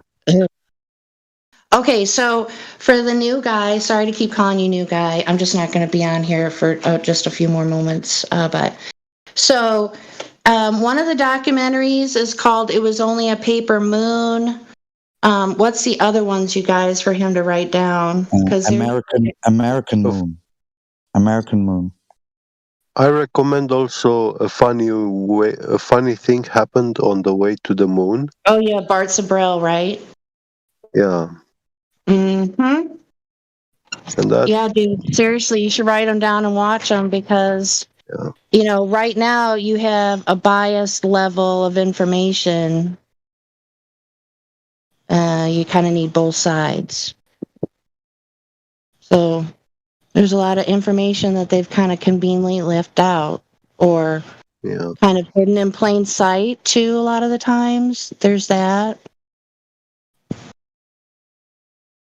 So pretty fishy stuff. But anyway, nice talking to everybody. I gotta go. My lunch is about over. Take care, Jenny. Bon appetit. Do come back Bye. for the ladies' night. Yeah, they built a buggy for was it like $30 million for a moon buggy? Yeah. Something like that. You know, Koster, the one simple question of why haven't they been back in the last 50 years? Like Roger just said, they claim it's because they destroyed the technology and it's a painful process to build it back. Does that make sense to you, that excuse? No, it does not make sense. Think of all technology's advanced. Everything's advanced except for space technology. Yeah, that is correct. I tell you what, actually, if you study a little bit of criminal psychology, criminalistics, you know, you will find that criminals will destroy the evidence of their crimes. So that NASA astronaut, when he said, we can't go back to the moon because we had the technology, but we destroyed it, he actually sold himself. Yeah, we have Creation Bay. Do you have the quote? That's The problem is we don't have the technology to do that anymore. We used to, but we destroyed that technology, and it's a painful process to build it back again. Yeah. Yeah, that was Don Pettit, one of the NASA astronauts, when he was asked why we didn't go back to the moon. Just to give you context there. I tell you why they destroyed it. Because it was a studio which they used to fake it. They made the video, they have the product, and now they have to destroy all evidence and to make sure that all you are left with is the video, the product, and the result. Because if you find any evidence of faking that video, then it's a problem. Right. So, yeah. Right. So the moon is not necessarily that's not the Earth itself, and we live on the Earth, and there's things that we can do here and observe here that would give us a better understanding of what the surface of the Earth actually is. Right. Yeah. So your first kind of question to us was, have you ever gone to the beach? Right? Kind of the ships over the horizon. Yep. So I like to give people a little bit of homework. Like if you're legitimately interested in knowing and understanding the answer to that first question you asked, right, I would suggest doing, a fair bit of research into how the human eye works. What's the smallest angle to an object that the human eye can resolve, and just kind of going down that path. And what you'll find out, not saying that I'm trying to tell you what the answer is, but what you'll find out is that there is a limit to the human eye. Yeah. That means that there's also limitations to any enhancements to things we look through with the human eye. So all optics have limitations. And we know due to perspective that things not only get smaller as they go further away, but when we look at the horizon, the floor appears to rise to your eye level and the ceiling appears to drop to the eye level. And this is solely based on the way that the human eye works, right? Okay. Yeah. Have you ever taken an art class and kind of drawn something to a vanishing point? Yes. Right. So that kind of gives you a relative idea of how the human eye works. So with that being said, do you understand why just asking us if we've gone to a beach might not necessarily be a good argument for the globe? Yep. Or do you think you need to look into that a little bit more? No, I understand. Okay. So, as Roger was saying, I think it was Roger, it might be Get Beget, you know, for all of us, we experience the world as flat and non-rotating, right? Yeah. So, since we've kind of talked about the first example you gave of how you thought you experienced the world as a globe, is there any other first-hand experiences that you have that would lead you to think that you live on a globe? Not really, not on the top of my head, no. Okay. So it's kind of, is that kind of shocking to you that you wouldn't have any kind of real world experiences? Well, yeah. So if we don't have any real world experiences and we don't experience the world as curving and spinning,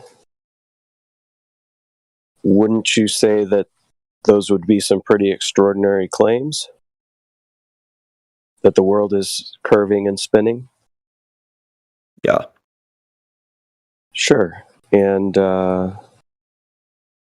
my book, extraordinary claims should be met with extraordinary evidence. Do you know of any evidence or proof or experiments that have been done that would prove the curvature of the Earth or the Earth's He's been spin? through the 3 questions. Oh, okay, my bad. Sorry, I was doing some work through part of the conversation. Mm. Yeah, welcome. No worry. He sounds like a nice guy. Yeah. To his credit, yeah, I'll give him 3 points for that way people won't. Cool, that's good news. I'm going to give him the 3 points participant rules, so we know that. Oh, yes. Thank you, Mary Mom. So after going through those the 3 points, do you think this is something you might dig into a little bit deeper? Yeah, when I get my free time, I can do that. Okay, cool. Well, the server has a lot of information for you. I've seen that. Yeah, yeah. So I like to ask people the questions, give them a little bit of homework, and have them come back and ask any questions that they may have. And I will definitely do that. Good. I have a question for the new guy. What's your name, sorry, in here? Coaster. Coaster, okay. You mind if I ask you what is your profession, like field of study? My profession, like my job? Yes, like what did you study? You studied to be a mechanic, to be a biochemist, or? Well, I studied. I wanted to go to school to. I'm going to school to for computer science or computer science. Oh, okay. That's a little bit different. Oh yeah, but no, it is for sure. Yeah. Well, as in computer science, you must have an understanding of robots, mechatronics, this kind of stuff also. So, yeah, you still need some basic physics understanding and also electricity, you know. Oh, yeah. Yeah. Roadster. Is that how oh, sorry, go ahead again. You see, I didn't hear you mention invoking the word gravity, you know, but when we were talking about the moon and you mentioned also about the Mars, I'm sure that somewhere you will claim, I mean... Right. There's gravity. Yeah. Obviously, would it be a shock for you to hear that gravity is actually fake and it doesn't exist? That would be shocker, yes. Okay, good. You see, at But I don't believe that it's MIT, yeah, at MIT University classes, physics classes, Yeah. the physics teacher teaches incoherent electrostatic acceleration for the down vector, which ordinary people in ordinary free school systems they learn as gravity, you know. And in school we start like elementary school, 5th, 6th, 7th grade. They start with Newton. Yeah, they teach you Newton's gravity and laws of motion. Then when you go to high school and you do a little bit advance into physics and all this stuff, they teach you Einstein's relative gravity, which supersedes and debunks Newton's gravity. Yes, it does. Yeah, and this means Einstein's gravity actually replaced Newton's theory of gravity because it is not true.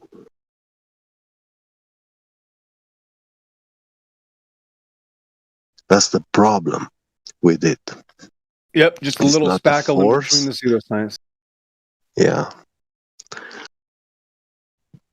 And yeah, after high school, if you go to university and you want to learn real science and stuff, then yes, you start studying electricity, electrostatics, and magnetism intensively. And yeah, this down vector, which we call gravity, is actually a property and manifestation of elements inside an electric field, magnetic field, and electrostatic. And to have a field, actually, you need this binary composure. Like you need positive and negative charge, opposite charges. In magnetism, you have north and south pole, two poles, two opposing poles. Yeah. And according to these poles and charges, you have attraction or repulsion. Right, like a battery. You know? No, Yeah. 2 batteries. Yes.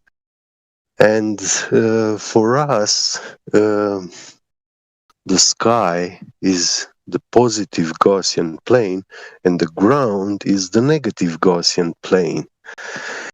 And we already know that the negative Gaussian plane is physical because it is the solid ground beneath our feet.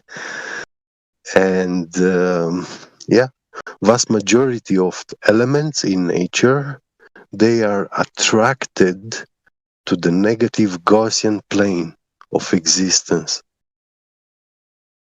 But what makes the positive Gaussian plane above us, like the sky, when we look at the stars, they look like, I don't know if you have seen lights on the bottom of a swimming pool. Yeah. Yeah, when it's still, you can see the lights crystal clear. But when you throw something in the swimming pool and it makes waves, it perturbs the water surface. Those lights will look like they're moving because of the waves. Yeah. And yeah, that's how we see the stars in the sky. They twinkle. It's like they are behind the liquid something. There's water up in the name scare, right up in the sky. Yeah, it can be, but yeah, we have to empirically demonstrate that to claim it. Yeah. Yeah. Check it out really quick. Sorry to interrupt, Get. I wanted to show something, and I think I don't know. I think you were talking about this one day, and I was doing some research on it. Somebody sent me this picture, but in the voice text, the noble or inert gases that are excited in the what is called the atmos quote sphere, in the atmo, in the air, in the gas that makes up this world. Those colors. See, you got helium, nitrogen, argon, krypton. Does that say krypton? Are you kidding me? Yeah. Is that what that says? Yeah, and xenon. So that's what makes the color of the sky. People are like, oh, it's just the sun. It's like, well, hold on. The sun is electromagnetic, and it helps excite these gases in the air to make these colors. So if the sun wasn't there, we'd have less of this, a lot less of it, but there still would be sun. And when you look at those gases, they do change color based on the intensity of the charge. Mm-hmm. Yes. Anyway, go ahead, Get. It reminded me of that, and I wanted to make sure he saw that. Everybody saw that. Yeah. Yeah, according to the charge, energy, they have different light spectrum. Yeah. And what I want to know, lastly, is, is how the sun, is it nuclear fusion? Is that what it's supposed to be? Or it's a ball of gas, right? Mm-hmm. How, from way out there, does it excite these noble gases here? Yeah. Essentially, it's a big ball of fiery gas. How does that affect any kind of, why would it even affect these kinds of gases? That doesn't make sense. I don't know. Just trying to figure it out. Anyway, that's a good point, Glatt. If you put a flame underneath those chambers, you probably won't get the same result as if you pass an You'd hardly get anything. charge. I mean, we probably wouldn't do much at all, right? The point is you need the push and pull from the electromagnetic, the static, presence there, I suppose.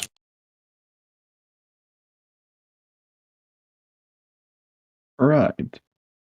Don't have it all figured out, obviously, but yeah, I love that. Whenever a glober's like, why is the sky blue? I'll be like, let's see. Krypton mixed with xenon. Yeah. So, yeah. Little bit of nitrogen.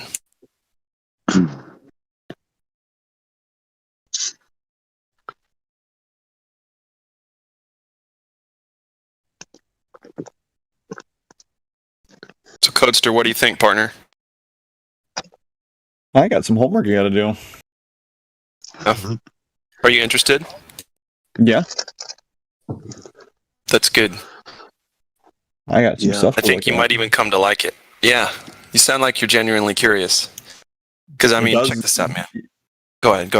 Oh, yeah. No, I agree. It does interest me way more. I mean, if that's a Thundercats logo, you're my kind of guy. Yeah, I was going to say, the Thundercats is really helping me out here. I don't like to judge a book by its cover, but I did. And so far, so good. So what are you going to look into first? What's the thing that's kind of grinding your gears right now? I can't put my finger on one thing. Yeah, exactly. Yeah, there's a lot, for You sure. think we're missing something, Coaster? It's like, there's something we're just completely forgetting. Like, oops, you dumb flat earthers, you guys forgot to, this one thing. Is there anything you can think of like that, or no? No, not really. You guys have made a lot of points. Well, I want to touch a point which he addressed.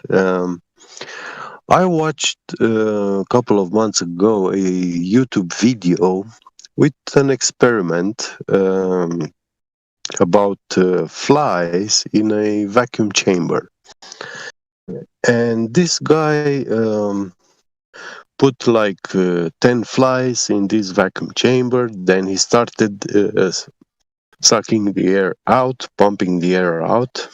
And when he reached like 20% from the outside air pressure, the normal air pressure, the flies were not capable to fly normally anymore.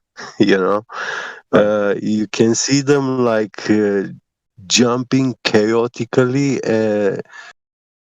When they start flying, they actually put the most effort when they start flying. And once they achieve flight, it's easy to maintain that in normal air pressure. But when it's a very low pressure, that fly must make an effort to stay flying. And you can see them like they are falling back, or they quickly jump to a wall, and they stick to the wall. They quit. They start quitting flying. When they reach 10% of the air pressure, like 1.4 psi pressure, they completely give up flying. They don't even attempt to fly anymore. They will only walk on the walls of the container. They will not even flap their wings. They know they can't fly in that air pressure. Right. And this is 10% of the air pressure. They are not capable to fly, even if they tried. And the guy tried with magnets and stuff, a needle inside that chamber, to push them, to scare them, to make them fly. But no, they don't. And you see, they sent this rover on Mars with a drone. And they say that drone is flying in 1% from the Earth's air pressure. 1%. That is like 0.14 psi. Not even 1 psi. 0.14. Yeah. Oh. I got another point real quick on that one too, if I may. Why did someone posted a GIF earlier? Why would they train in water? That's one environment, right? And water is a completely different environment to that of a vacuum environment, right? Yes, Why the hell would you train in water to go to a vacuum? You know what I mean? That's like me training to play tennis and then going and playing a major league baseball game. Yeah.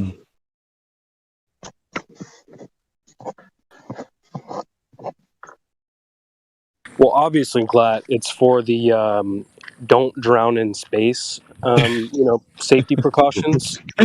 We've lost one too many. That was pretty sloppy. I don't know why they even told us about that. Astronaut almost drowns in space. What? Why is there water in their suit when they're out in space, motherfucker? What? Why is there air bubbles in space? Yeah.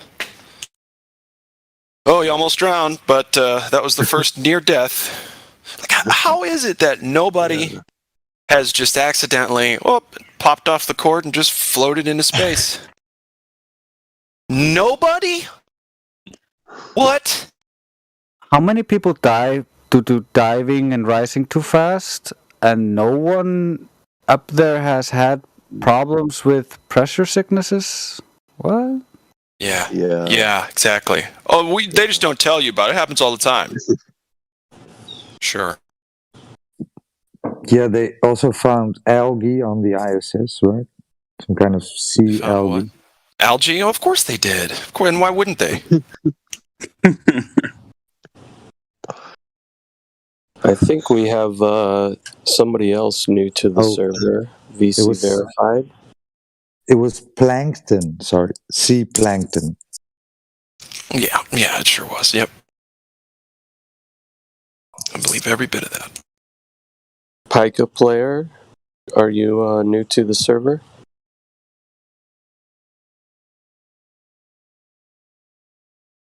Yeah, Pika's asking Codster there to DM him, so he seems like he's new. Are you able to speak, Pika?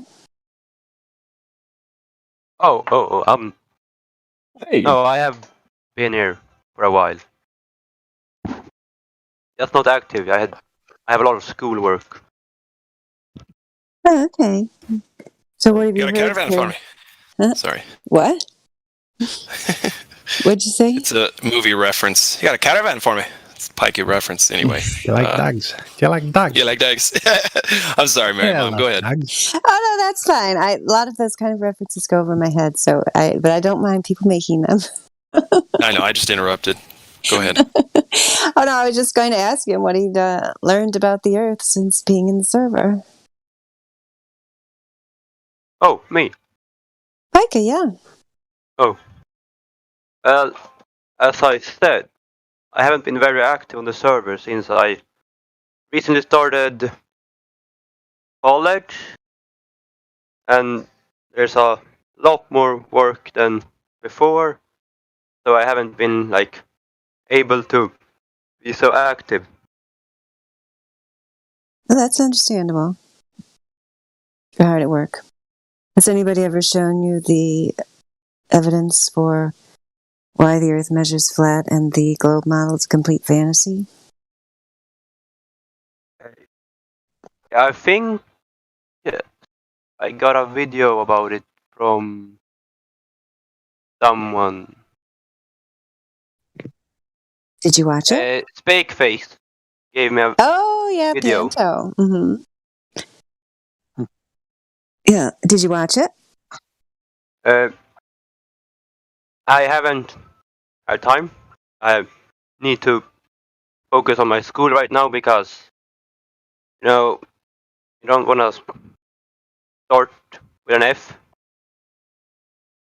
Absolutely. Although I do find that understanding, the propaganda and superstition that surrounds the globe model does free up a lot of room in your head to concentrate better on other things. You might even find your schoolwork will improve if you get off the fantasy globe model. I think it's pretty good for your brain to be able to... I can 100% back that up. Yep, Thank I'm in you. school right now. Yep, I'm in school right now, and the more I speak with you fine people, the more I'm just apt in my homework. So yeah, I agree. Yeah, you train your mind to think logically and to, actually use your reason and so on. Then it does help you in other areas. I've definitely found that with my own work. Yeah. So yeah, What Pika, is go ahead, study? Pika. I just want to ask him what is his field of study. Year of technique. What are you studying? Basically computer science. Oh, computer science. Okay, just like the other guy. Science. Yeah. Yeah.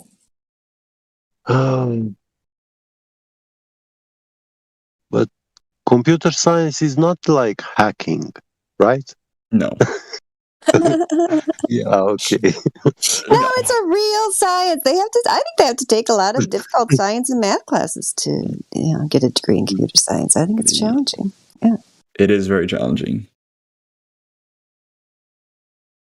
Yeah, so Pika, have you seen the laser test, or do you understand the argument about the long-distance observations, why they're impossible due to the geometry and the fixed size that they give us for this fantasy globe model?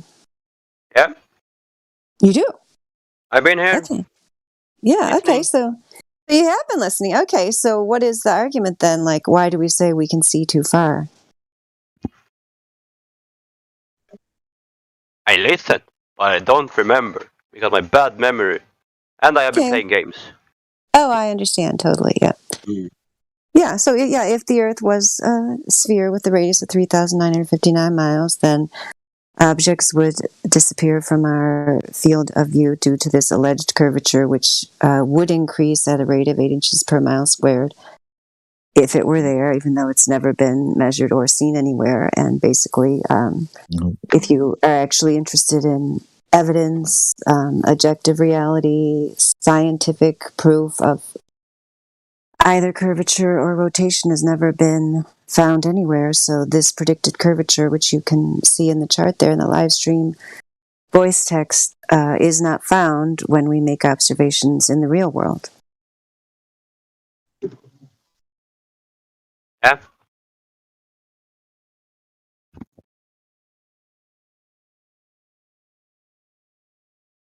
So you understand, if you're into computer science, that models would be useful. Usually they're used to like predict something or explain an aspect of a problem. You know, that would be the purpose of a model, to explain something. So the globe model, which no one's ever seen, the actual globe, you know, and on the NASA website itself, they tell us, they don't even claim that they go up there and see a globe. They tell us Robert Simon, whose job is to be a data visualization and designer. So, you know, he's not a data collector. He's not a data observer. He's a data visualizer, and his job is to make the globe image match your expectations of what the Earth looks like from space. There's a quote right from NASA.gov, and there's other interviews with Mr. Simon where he says he uses Photoshop to make the globe image. And so he does, you know, your computers, with your computer science there, you know, you probably could get a, you know, possibly if you're very talented like Mr. Simon, you could get a high-paying job at NASA fooling people with images on the computer that has nothing to do with reality. He's very popular in our circles. I really wouldn't want to be him.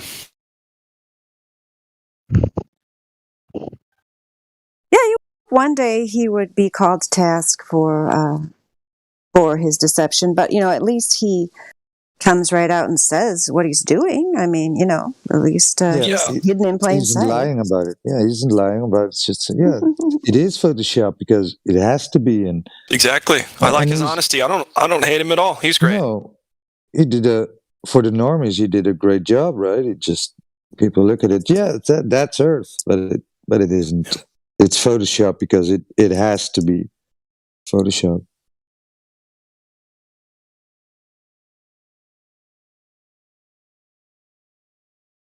So what do you think about it, Pika? No pictures from space, all Photoshop? It is Photoshopped, but it's has to be. There you go. Robert Simon, NASA employee, telling you Creation Beer has the recording there right out of his own lips.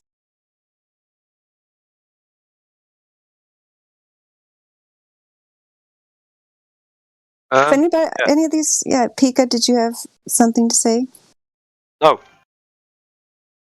Roger asked you what you thought about it. Oh. Wait, I need to mute my music. Okay. What was the question again? Roger asked what you think about the fact that the NASA employee tells you that the globe image is photoshopped to match your expectations of how the Earth looks from space. Well, something new for me. I didn't know it was photoshopped before. It is photoshopped. Is that the scientist saying that? Yeah, that's Robert Simon. Yeah, data visualization designer. But it's has to be.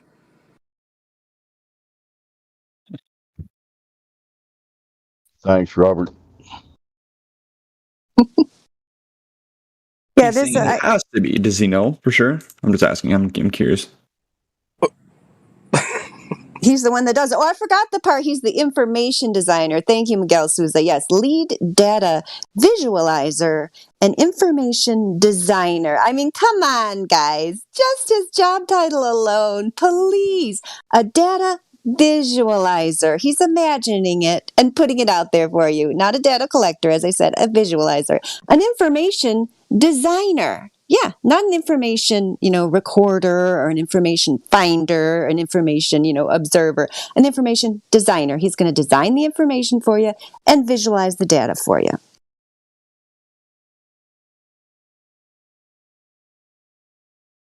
Some will say it's a painter, right, or an artist. But these days, when it's about the ball Earth, you're an information designer.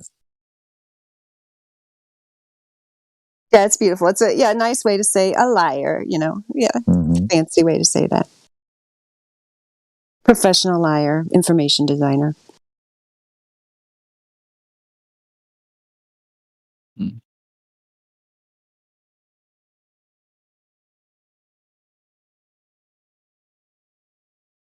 We also have Caramel Kush. Maybe. Hi, Caramel Kush. Michael Jackson's back in town. Look at that. Well, he doesn't have a role, though, Michael Jackson. Michael Jackson, great singer. So you're going to teach us how to moonwalk? Maybe so.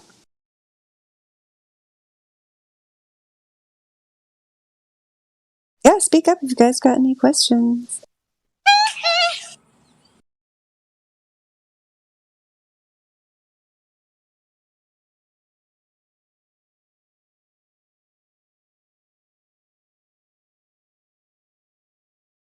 Nobody here wants to defend the globe?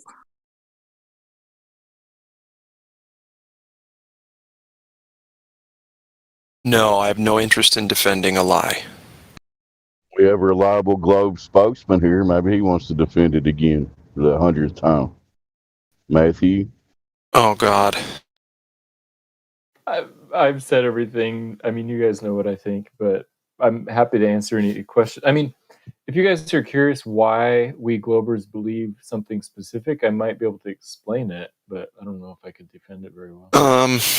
No, I don't want you to speak for anybody else but yourself. I think when I speak for Globers, I would say I'm speaking for 90% of what most Globers would say. Would agree. See, right there, you're doing it. You you're just assuming shit. You don't speak for those people. Black Flow, people can speak for whoever they wish. Let they speak up and say you're not speaking for me. Why don't you use this as an educational moment? Matthew, is there any direct evidence that we live on a globe? Yeah, eyewitness testimony from Apollo astronauts. That's not direct evidence, is it?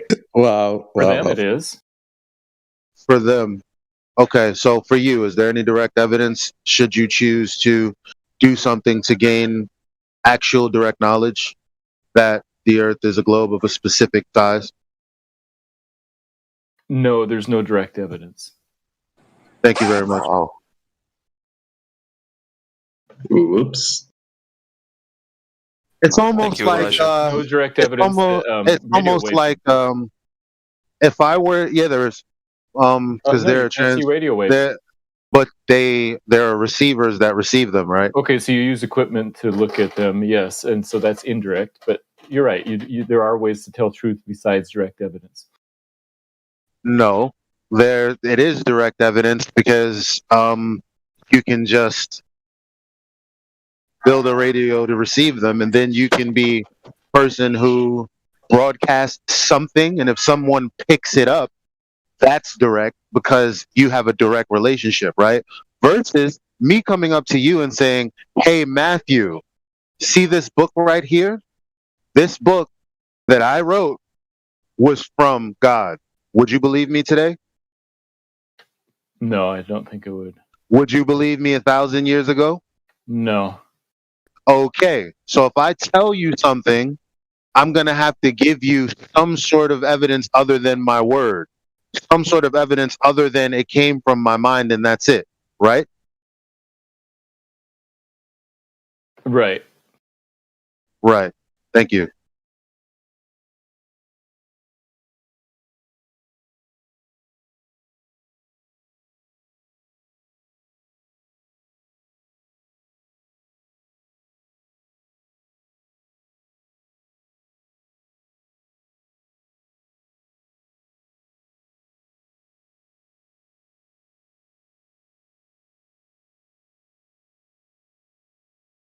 Yeah, the astronaut's testimony, I'm surprised you have such a low standard of evidence, Matthew. I mean, come on, like, why should we believe those three guys from long ago over our own eyes and our own experiments and their own measurements and so on of the many, many people who have made long distance observations and laser tests that debunk the globe? Why should we just believe, this fiat testimony of people, back during a time when the government had much incentive to lie, even within the confines of their own narrative, the alleged Cold War and so on, the alleged space race and so on? Why should we believe their testimony, especially since NASA has been proven and the U.S. government in general has been proven to be a disreputable organization that puts out falsehoods to suit their own narrative and later declassifies and admits them? Yeah, those are all fair points. When Elijah asked for direct evidence, I was assuming he meant something you can actually see with your own eyes, and there are very few people who've seen the whole Earth with their own eyes. And the Apollo astronauts are the 24 people who have claimed to do that. That right there is just what they said, right? I can believe. Okay, so okay, my friend. Okay, Dandelion. Yes. For the sake of this argument, just go with it. So okay. I wrote this book last night, and it happened to be the word of God that I heard, and I wrote it in this book. You believe me? I'm sorry, I don't, Elijah. Someone believes me for the sake of this argument, right? Speak up now so I can continue. Oh, am I supposed to pretend to believe you? I'm sorry. For the sake of the argument, I got a yes. One more time, please. I got a yes out there. Out there. Great. So, Matthew, wouldn't you say that this person who believes me has direct evidence? So it depends on how trustworthy the people are. So yeah. Okay. Do you trust me, friend who said yes?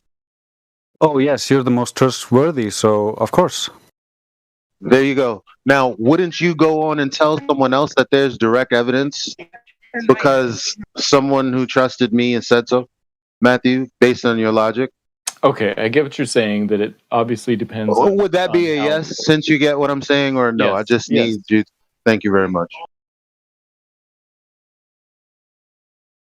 The only point that I'm trying to make here. I just have been fooled so many times that I never believe anyone about anything pretty much anymore. I'm sorry. I was supposed to believe that. I'm sorry. The thing that I'm trying to illustrate to everyone else is when I asked Matthew for direct evidence, he pointed to someone else whom he doesn't know, who he finds trustworthy to say, well, yes. He said yes, and then he said, because they've had direct evidence, which those 24 people died by now, by the way. Okay, so yeah, it's not direct evidence for me. That's right. I thought you were saying, is there direct evidence? And my answer was direct evidence is direct evidence. Yeah, for them, they have direct evidence, but I don't. That's if you believe them. You don't even know. They're telling you they have direct evidence of something, and you're just like, sure, that's what they said. I believe them because I trust them. Is that correct? Yes. Right. Just want the rest of you to know that this is the same logic that you're employing. It's anti-logic. I would say that there are some things that would count for me as direct evidence. I don't think that you would agree that they're direct evidence. Well, you said that they were. I mean, you can offer them up. I'm not stopping you. We can discuss it, right? As if we never have. We can go through it if you have time. As long as, Elijah, you're okay with this dude halfway reneging on his entire conversation with you. If that's okay, then yeah, let him keep going. It's okay as long as there are other people listening who want to know what's going on. Yes, sure. Sure, I would say my direct evidence is that late at night, I went outside and looked in the sky and didn't see the sun. And what's that direct evidence of? That direct evidence means that the sun was not above the horizon. Oh, so that's a begging the question fallacy, right? Because number one, you think that there's a horizon in which the sun can go below. And number two, you think that there's a light powerful enough to light an entire surface of the earth if that was the case, correct? I would say that it's just a simple observation that I couldn't see the sun at night. Yeah, but you did introduce the method, the logic of begging the question, didn't you? No, I just said that I can't see the sun. So when you said it doesn't, you said it would make sense that it goes below the horizon, assuming there is a horizon that's a physical distance away, that we could actually say such a thing. By horizon, I just mean like eye level, like where the sky meets the ground. That line. That's what I meant. But isn't that where the curvature is supposed to be obstructing your view from the rest of the Earth? I see what you're saying. What if I don't use the word? Or is that a yes or a no for the other people who know about the model that you're supposed to be defending? Sorry, ask that again. The model that you're supposed to be sticking to and defending, in that model, is that supposed to be the horizon 1.2 times the square root of the observer's height in feet? It's supposed to be close, but it depends on the atmospheric refraction and stuff. Okay, with the atmosphere, you get like 0.2 extra. Is that correct? Yeah, you get some extra. It might move a little bit. Okay, so it could be a mile. It could be a mile 0.2, right? Depending on your, obviously depends on your elevation. Not much of a difference, is there? No, not much. Okay, so say it's nighttime. I hold a light up. Can you see it? Yes, you can. No, say it's nighttime and I put it on in my house. Can you see it? Oh, in your house? No, you live too far away. I live too far away. Okay, why do you think that is? Why do you think you can't see it? Light attenuation. So light attenuation through the atmosphere, right? So that's right. Okay, if the Earth were flat and I put a light up, could you see it? It depends on the distance and how bright the light is. Okay, so I put a light bulb up, regular 60 watt, and you are 2 states away. Can you see it? No, definitely not. Why not? It's too far away and it's too dim. So you would have to know how far the sun away is, and you would have to know how many lumens it's producing in order to say for sure that you should see it at night on the Earth, right? Yeah, that's right. Right. So how could it be direct evidence if you don't have these figures? Because, 5 minutes before the sun sets, it's really bright and I can see it right there in the sky. And then 5 minutes after the sun sets, it doesn't seem like it would change brightness or distance that much. And I just can't see it anymore. But that's just speculation because you don't have the distance of the sun, nor do you know how bright it is, right? Directly? It's a speculation that the distance and the brightness wouldn't change that much within the space of 10 minutes because it doesn't change that much. That wasn't the question that I asked. I'm sorry. You don't know how far the sun away is or how bright it is directly, do you? No, I don't. Right. So then your direct evidence is actually speculation. My direct evidence is speculation. That's right. Thank you.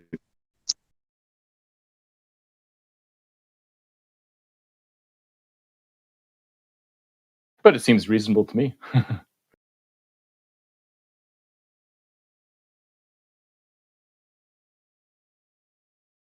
That's fine if it's reasonable to you. I'm not here to change people's minds or here to, you can think what you want. That's okay. I was only asking for direct evidence. Likewise, I see my role here is to try and explain honestly and truthfully what I think and why I think it.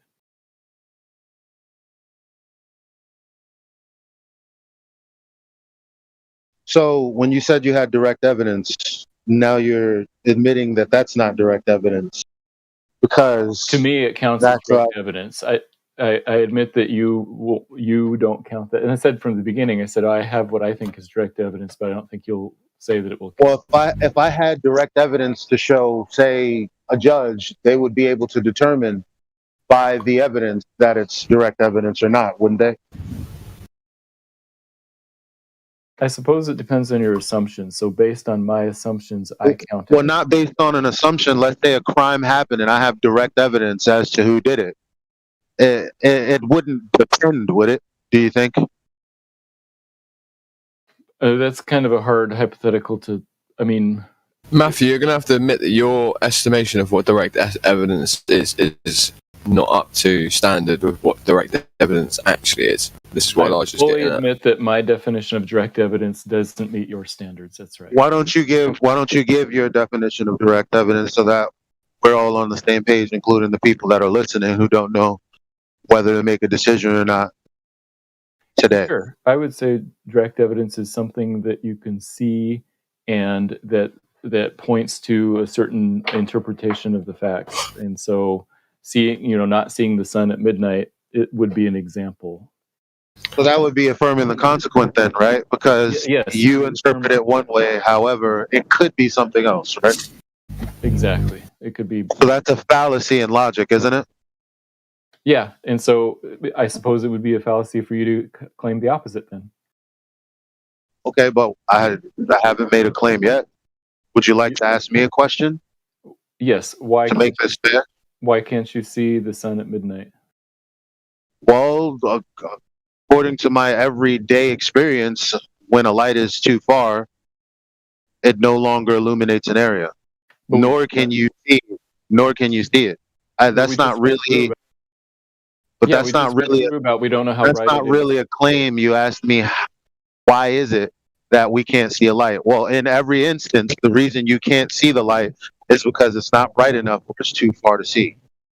You never claimed to see the sun at 12 o'clock at night, so I don't really. It's non sequitur. No, but the bottom line is, with light sources, as far as we are concerned with them, and as far as we experience them, the only reason you can't see one is because it's too far, right? Right. Or if something is blocking. Right. Right. But I don't have a claim, though. But we don't have any direct evidence of that, and we're not claiming we have any direct evidence of that, Matthew. Got it. So you're saying that there is no direct evidence that the reason that the sun can't be seen is because it's too far away. Well, it could be. It could be. In the court. The alternative is. I mean, if I'm putting up a false dichotomy, let me know. But it either has to be obstructed, obscured, or it can't be bright enough for you to see. Where does it go if it's too far away to see? If you can see it at 1 minute and then it's gone, where does it go? I'm sorry. I'll just give me a second. So, do you think there's a third option, Matthew? No, those either it's obstructed or it's not bright enough to see. Those two options are good? That's right. Okay, so that being said, we can determine if there's curvature blocking a light source.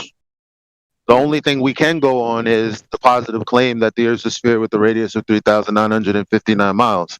So if it's not that, there's no reason to think that there is Earth curvature obstructing the sunrise. Sure, if you want to use that as your preconceived notion, then you would have to say that that's the only. Well, what's the preconceived notion? That there's no curvature. You just said if there's no curvature. Well, you would have to measure it for there to be some, right? You don't just because am I assuming that there's no curvature, or if there's curvature, would I not just directly measure it? No, you're saying if there's no curvature, then the reason you can't see the sun must be because it's too far away, right? All right. So, in the sense of sphere with a radius of 3,959 miles, is there any direct evidence that there's that much curvature? I can't think of any direct evidence. I mean, there's measurements and there's calculations, but that's a separate topic. Right. Calculations aren't measurements. So, that being the case, when I can't see something, it's probably because it's out of my optical equipment's ability to see it. So, out of your vocal equipment's, your optical equipment's ability to focus in on it anymore. So we can answer Codester's question with that too. When does something suddenly disappear? Codester, when something suddenly disappears, where you could take, for instance, boats disappearing apparently over a lump of earth curve that they're not disappearing over, which we can prove, obviously. Someone could probably post a GIF straight away showing how boats don't disappear over the curvature, but they appear to disappear away from you as they go away from you, do they not? They do so because of the incidence of the angle to resolve it to the surface. I would say the celestial bodies could be much the same, right? The opposite way is if I was to put your head very close to a ceiling and roll a ball along the ceiling, the ball would disappear top up first, should I say, as I move it away from your face. So we could sort of apply the same form of logic to the celestial bodies. The reason why something would disappear in the sky as it goes further away from you, again, would be due to the fact that your eyes no longer are able to resolve it.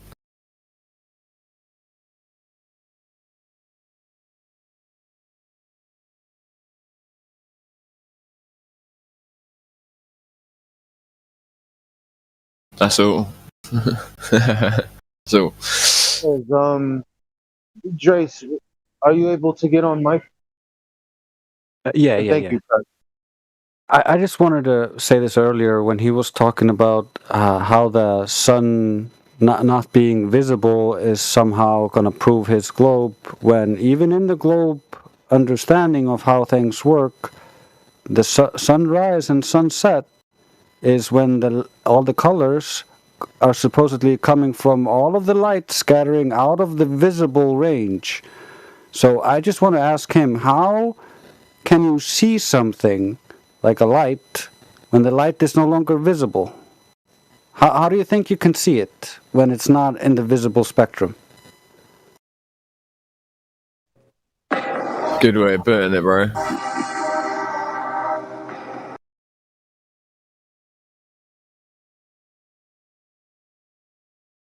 Exactly, the sun's covered up all the time, isn't it, Matthew? By various different things.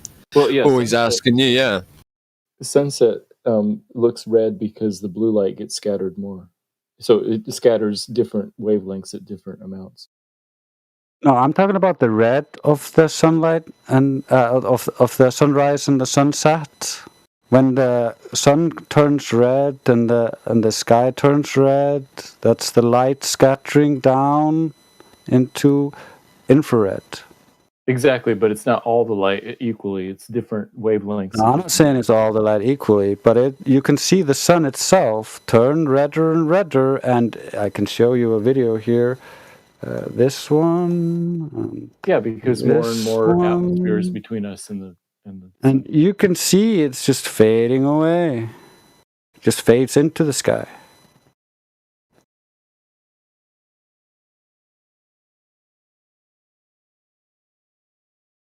I guess I've never seen that happen in real life. I don't know what. Yeah, that's because you haven't gone out and explored this for yourself. You just believe other people willy-nilly. That's the issue here. You haven't gone out and tested it under different conditions at different altitudes. So that's the issue.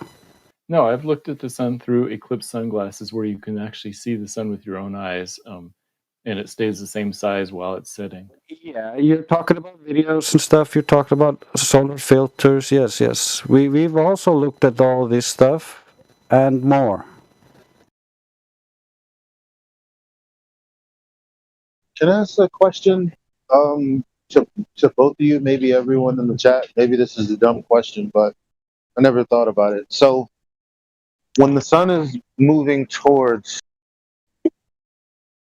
the horizon, I suppose, right? That's when we see all this light and become, so many different brilliant colors. Now, why can't I just look to the horizon midday and see the same thing? Or maybe, matter of fact, when it's like on the other side, when it's 9 a.m., why can't I look to the horizon to the west and see those colors, if that's the case?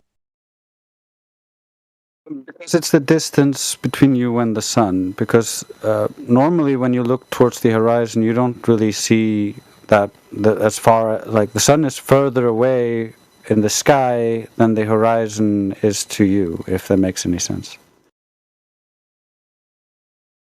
So anything on the ground there is closer to you, and the light traveling from it to your eyes is having to travel a less distance and through less stuff.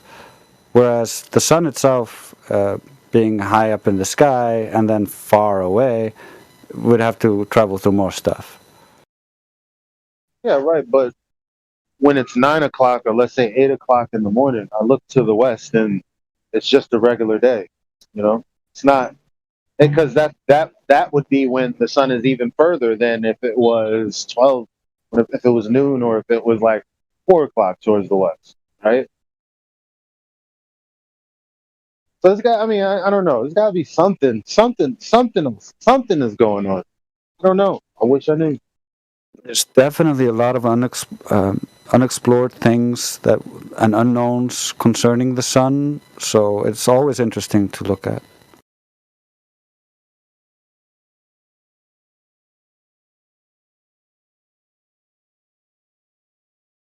Did you guys watch the Tesla being launched into space? Yes. You did.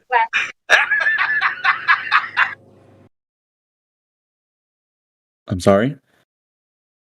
Yeah, what do you think about it, Kotster? You think there's a stock, right? So they took this car from the factory and they just put it in a rocket. Oh wait, they removed the rear mirror, right? That's the only thing they removed, and they put it inside of a rocket. They removed the rear view mirror? Yeah, correct. That's the only thing they did with the car. And what about that? Possible. Well, you don't want to break the fourth wall, do you?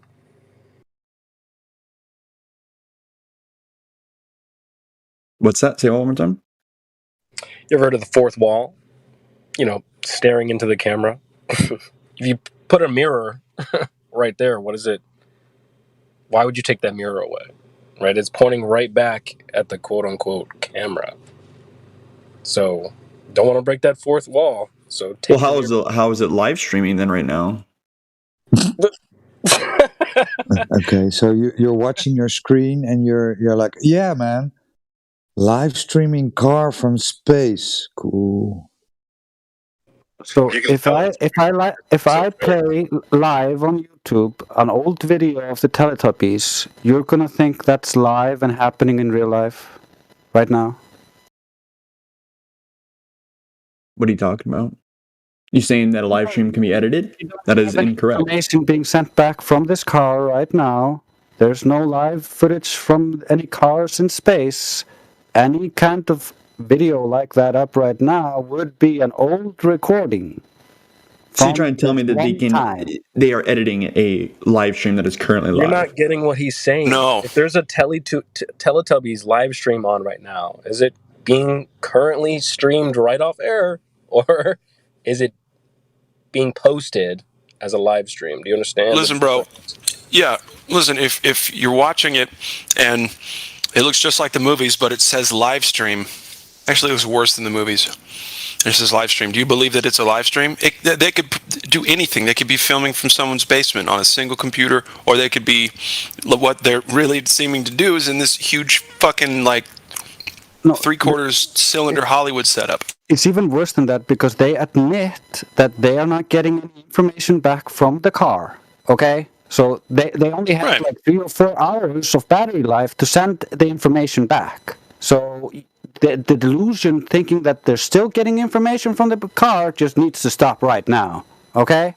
There's nothing out there. Nope. Especially not a Tesla car. I want that. You fucking paint. kidding me? Do you think they just put a piece of trash up into the sky like that? I want the paint that's on that car. Oh, we're just gonna send some cars out. Yeah, satellites weren't bad enough. Even though we don't see one of them. I'll just put some cars. Yeah, fuck it. How about like throw some restaurants out there and just buildings and just fuck it. You know, let's put all our trash in space, right?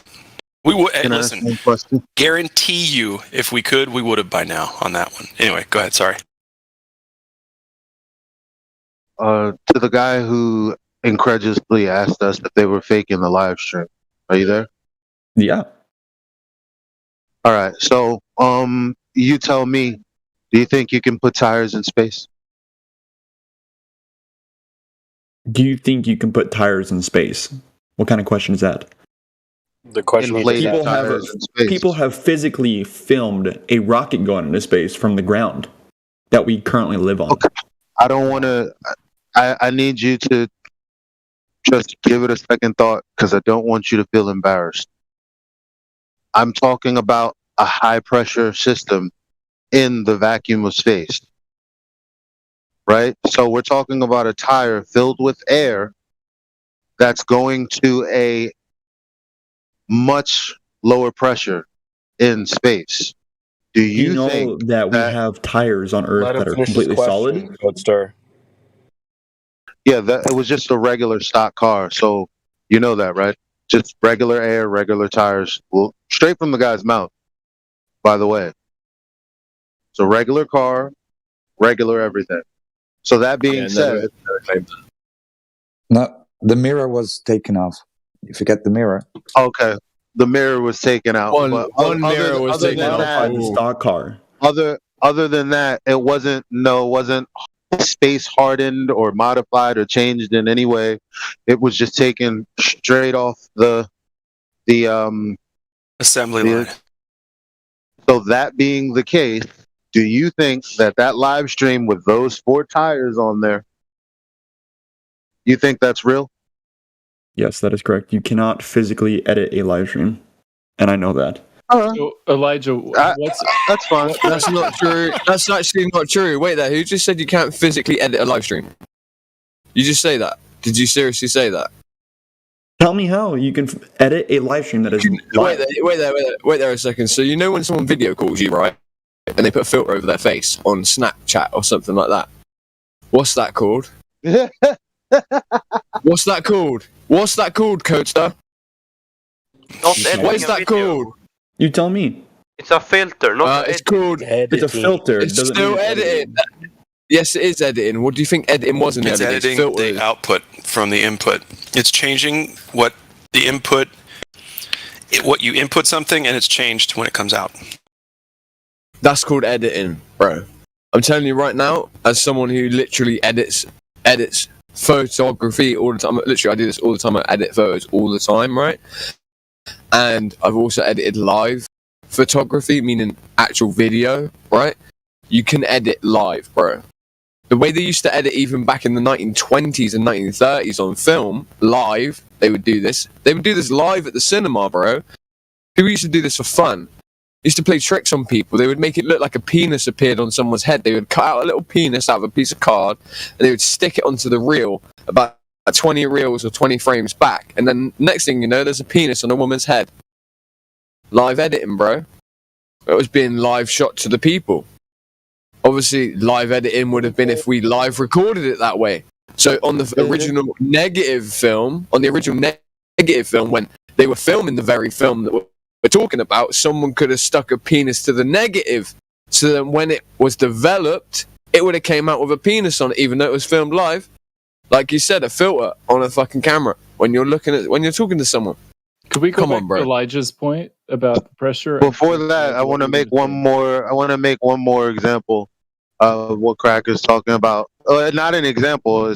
There's actually something that was supposed to be live streamed to children in a classroom, and the little the little stuffed animal or whatever it was supposed to be just appeared into the live stream. It's funny as hell. What about when we had that Miko come in here the other day? We had this channel that's quite a big channel codes to come in, right? Called Code Miko. Just to give it a plug again. The point is it came into this channel and it was a lady, okay, dressed up in in one of those sort of CGI type suits, right, where you stand behind a green screen, and then you emulate over the top of this, right, effectively an animated character. That animated character was on Twitch live streaming while talking to all of us guys in here. That was all live, and it was live in here too. So I really don't know what you're talking about. Yeah, she was getting fatter and fatter as I don't know. You could pay and change her looks. The chat was going over her body. So yeah, I mean, come on. This is the digital age.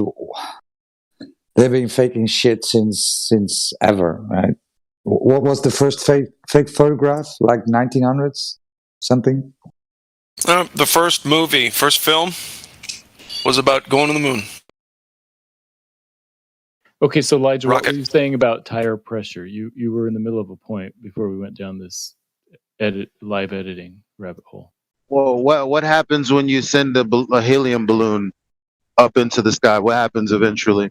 Eventually it explodes because the pressure's too high. Right. That's what I was saying about the tires. Tesla tires normally are about 30 psi on Earth. Would you agree with that? I don't even know. Yeah, 30 to 35, yeah. How high do you think the pressure on Earth has to get before a tire explodes? Do you think if you went up to 45 or 50, it would explode? Or would it have Well, we'd have to perform an experiment, would we? We're not just going to sit here and go, what do you think would happen? Well, I think this. No, you could read it on the burst pressure on the tire. You're saying could. Are we doing that right now? No, I'm talking about the burst. If we got an actual, wait there a second, Matthew. If we got an actual tire, that we're literally looking at to literally read the burst pressure from? No, we do not. So stop going red herring on me, please, sir.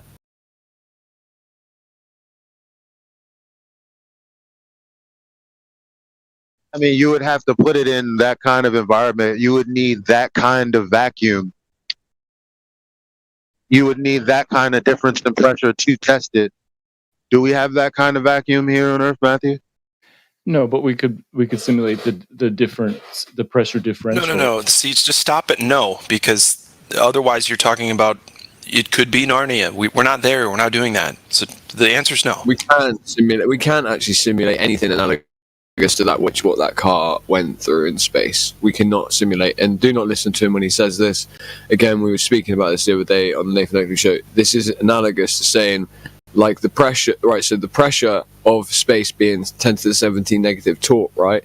As a vacuum, comparatively to how high we can get a vacuum, as in how little air is inside of a vacuum, how low pressured we can get one. It's like tantamount to saying, again, like 85% pure methamphetamine. I've got it to 85. It's tantamount to saying that 5% is equal to. There's tantamount to saying that 5% is equal to more percentage in potency than the last 1% if I had 99.9% potent methamphetamine. And that last 9% is way more potent, all right? So, yeah, we can get to, very negative pressures, but the negative pressures become even more negative as we get to the higher level. There's no such thing as a negative pressure. It's a zero. Or whatever, That's a good point. Low to zero. There's also no such thing as antimatter, but we don't have to go there. Okay, so if you take a Tesla tire that's supposed to be inflated at 30, and you put extra in it all the way up to 45, it still won't burst at 45. You'd have to go higher than 45 before it bursts. Would you guys agree with that? Well, we're talking about putting it in an environment where the pressure is less, not putting more air into it. Yes, I'm asking on Earth. So it's not really the same question, isn't it? Is it? I mean, even if we were going to play this game, it would have to be some different kind of thing versus making it analogous. Is that correct? My point would it takes a couple. Well, is that correct? Yes or no before you move forward? Yes. Yeah, that's right. Okay, thank you. Okay, so old dude is right. Teslas are rated for 30 in the front and 40 in the rear. And those tires can stand a little bit extra pressure. So if you went all the way up to 45 in the front and 55 in the rear, I think that those tires would still not burst if you went 15 psi higher than they're supposed to be. That's my first point. Yeah, but the issue, you have an issue here, don't you? That the entropy that would take place is not analogous. This isn't a pushing in on the tire. This is a pushing outward. Yeah, remember? Exactly. Pushing out. Yeah, it's right. So the way that a tire is built to have pressure pushed upon it, right? Yeah, to have pressure pushed. A tire is designed to have pressure pushed on the outside of it, going inward. Not designed to have pressure pushing outward, right? So you can burst tires very, very easily, and I've done this myself, right? You know, have you ever fitted a tire to a rim, Matthew? No, I haven't. You haven't, right? Have you ever done it with like the gas trick where you can put any like a form of solvent or gas in there and you light it, and as you do so, you sort of have a screwdriver in there, and you better be careful and quick at what you do, and then the tire. Yeah. Right. Point being is that you can press upon the edge of that tire with just the tip of that screwdriver, like a tiny, tiny bit, and it will blow up. And that's not even it fully pumped up. That's it, like, you know, going to about half pumped up from just fitting it. Because the pressure applied to it, remember, on the inside going outward is completely different than the outside going in. So it's non-analogous. So this is what I was thinking of the analogy. Maybe you can tell me what's wrong. If a 30 psi rated tire here on Earth is pumped up to 45, you have 45 on the inside and 15 on the outside. That would be the same as taking a 30 psi pressure and putting it in 0 pressure in space. So the differential is still 45. No, the problem is this. You asked if it was analogous. No, it's not. Because on the one hand, you're dealing with a specific amount of air per square inch, right? Right, exactly. Right? So that doesn't change. Right. But in this scenario, you're asking, well, how much needs to be in there in order for the tire to pop? But that's not really the scenario, because the scenario would have to be that the pressure on the outside is less. Yeah, so, it's a pressure differential. You're exactly right. And then the way that, Matthew, the entropy of the pressure leaving this tire, would that have a vector to it? Would it be in all directions, this vector, or would it actually? Because according to your own model, remember, gas molecules are attracted to gravity, correct? Right. So it'd be in all directions. So the nearest, there would be a bias toward one directive, wouldn't there? Accumulatively, unless you're going to now go against what you've previously said, which is that the atmosphere is kept in by the gravitational force of the Earth. So the closest and strongest pulling celestial body to the tire would be, proportionately speaking, there would be a somewhat vector of entropy toward that directive pushing out from the tire, wouldn't there, Matthew? According to your model. Yeah, but it would be a slight... So now we have a pressure increase inside the tire due to the entropy of it pushing out toward the negative pressure place in one direction, or one directive toward the center of mass of the nearest celestial body. Meaning that the tire is effectively what?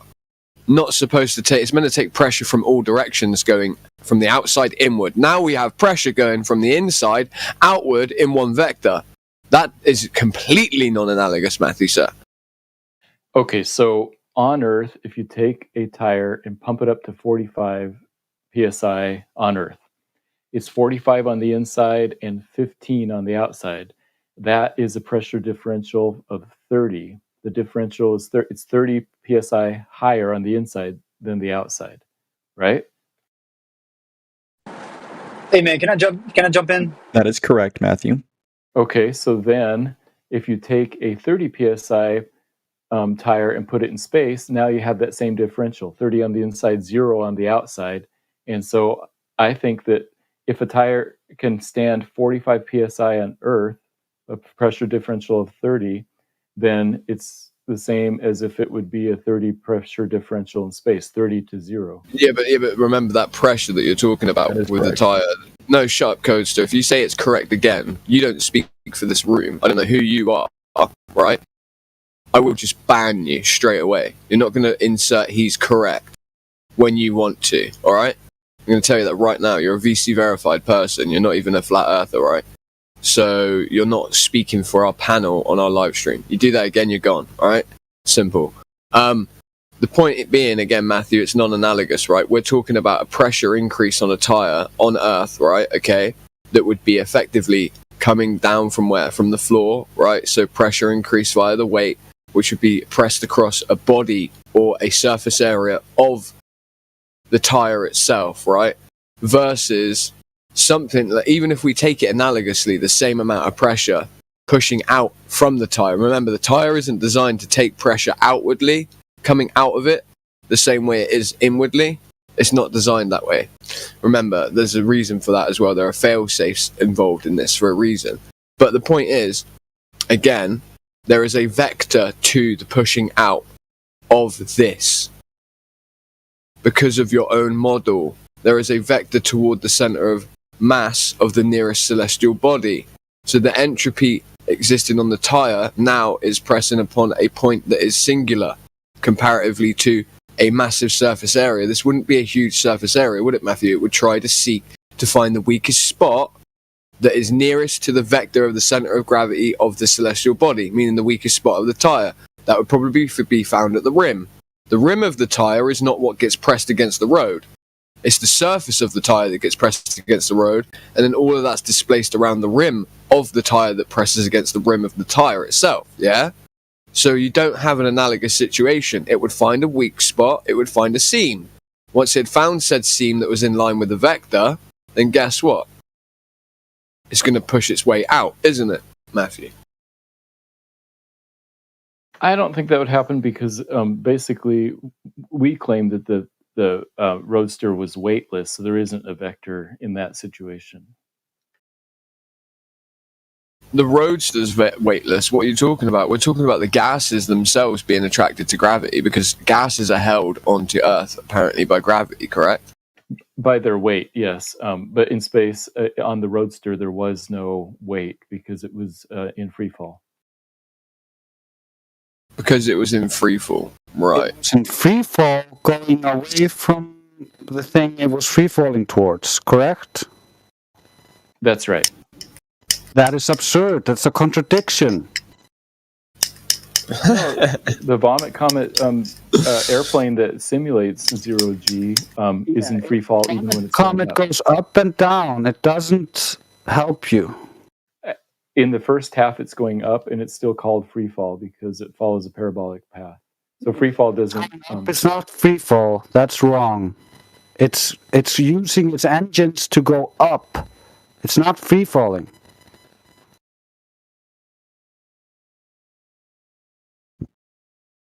What about a cannonball? Is a cannonball, when you shoot it, in free fall? What, when you first shoot a cannonball? When you first shoot a cannonball, right? Right. Is it in free fall? Right. No, it's not freely falling, is it? It still has forces enacted upon it. Until those forces are overcome by the resistance of the air that it's traveling through, and then eventually, obviously, there's going to come a point where it starts to fall. But is it still falling completely freely? Because do cannonballs fall directly down, Matthew? No, because if you're going to say if they fall freely, as you stated, meaning without any form of other force against them or working with them, then you would have to assert that then gravity is completely what? Gravity is, in this scenario, not making the cannonball fall directly straight in the straight vector toward the ground to the nearest center of mass. It's not falling straight once it loses its velocity and its inertia. The cannonball doesn't just fall straight down, does it, Matthew? No, it has air resistance and all the other things. You're right. Right. But if it was in free fall, as in free of any form of interaction with anything else, it would fall directly down. So you're just disproving your own point again. I would say it would the Earth would turn underneath the. If it was really free falling, the Earth would turn underneath the ball.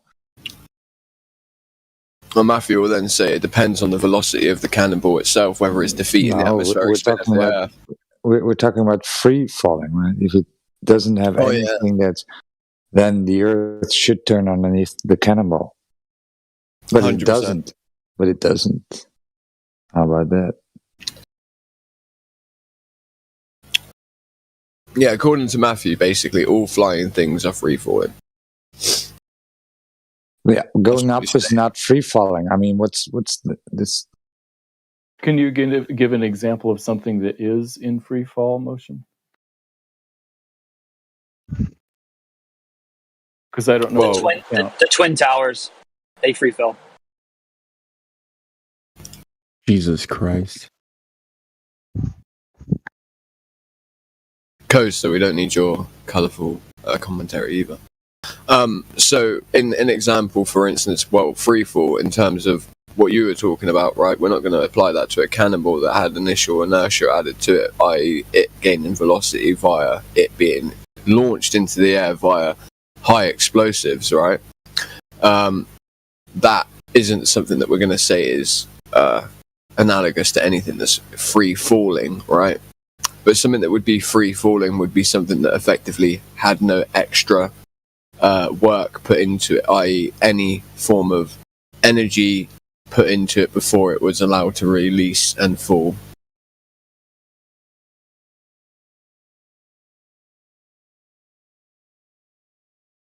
You should be able to work out the rest for yourself, what free falling would be. Okay, I understand your definition.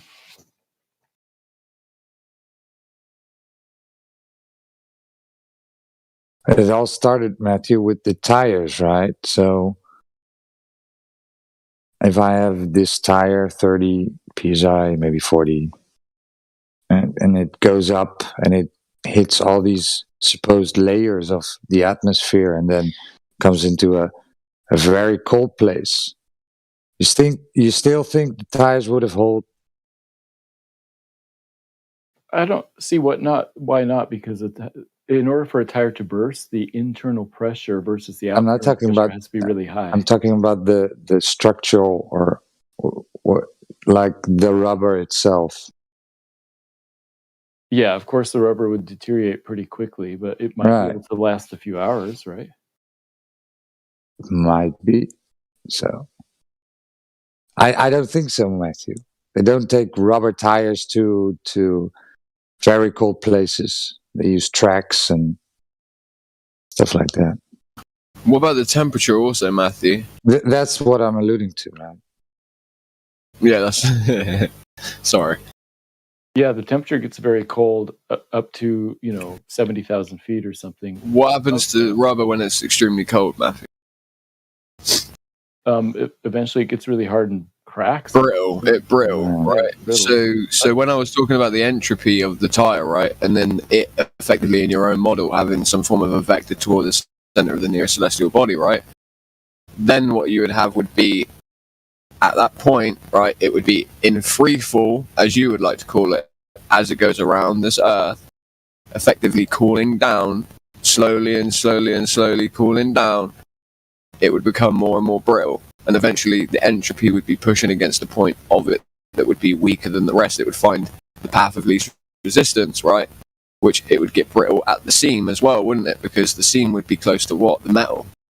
The metal itself would be something that would be great for it to be pressing against, that effectively would act as a form of, as a form of an insulator as well of that cooling, right? Of that to stop it from heating back up. There is no way for it to heat back up, is there either, Matthew? Because there aren't any gas molecules, effectively. That's right. It would get colder and colder, and eventually crack and be brittle and right. Yes. So once it's cracked and brittle, what happens then to the PSI of the tire inside pushing against the cracked and brittle rubber? It would leak out, and the tire would deflate. Did we see this? No. Okay. How long do you think it would take before that happens? it's still there, isn't it? I don't know. We haven't seen any pictures since like 3 or 4 hours after it launched, and then there's no other pictures since then. Well, all rubber fails apparently at minus 60 Celsius, right? So you can work out how long it would have taken. It probably would have been instantaneous. The entropy would have instantaneously probably pushed itself out of the tire, let alone after, I don't know how long it was that we were looking at this object for.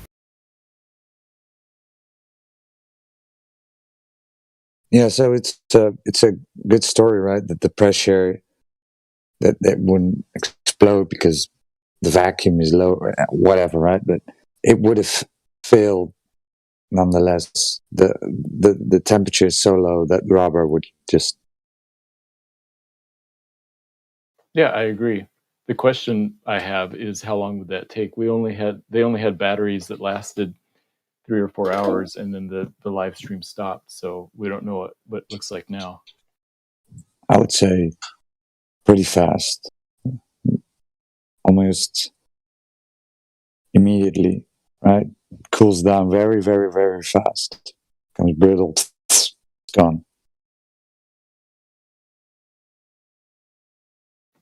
Those are things an engineer would have to answer. I don't know.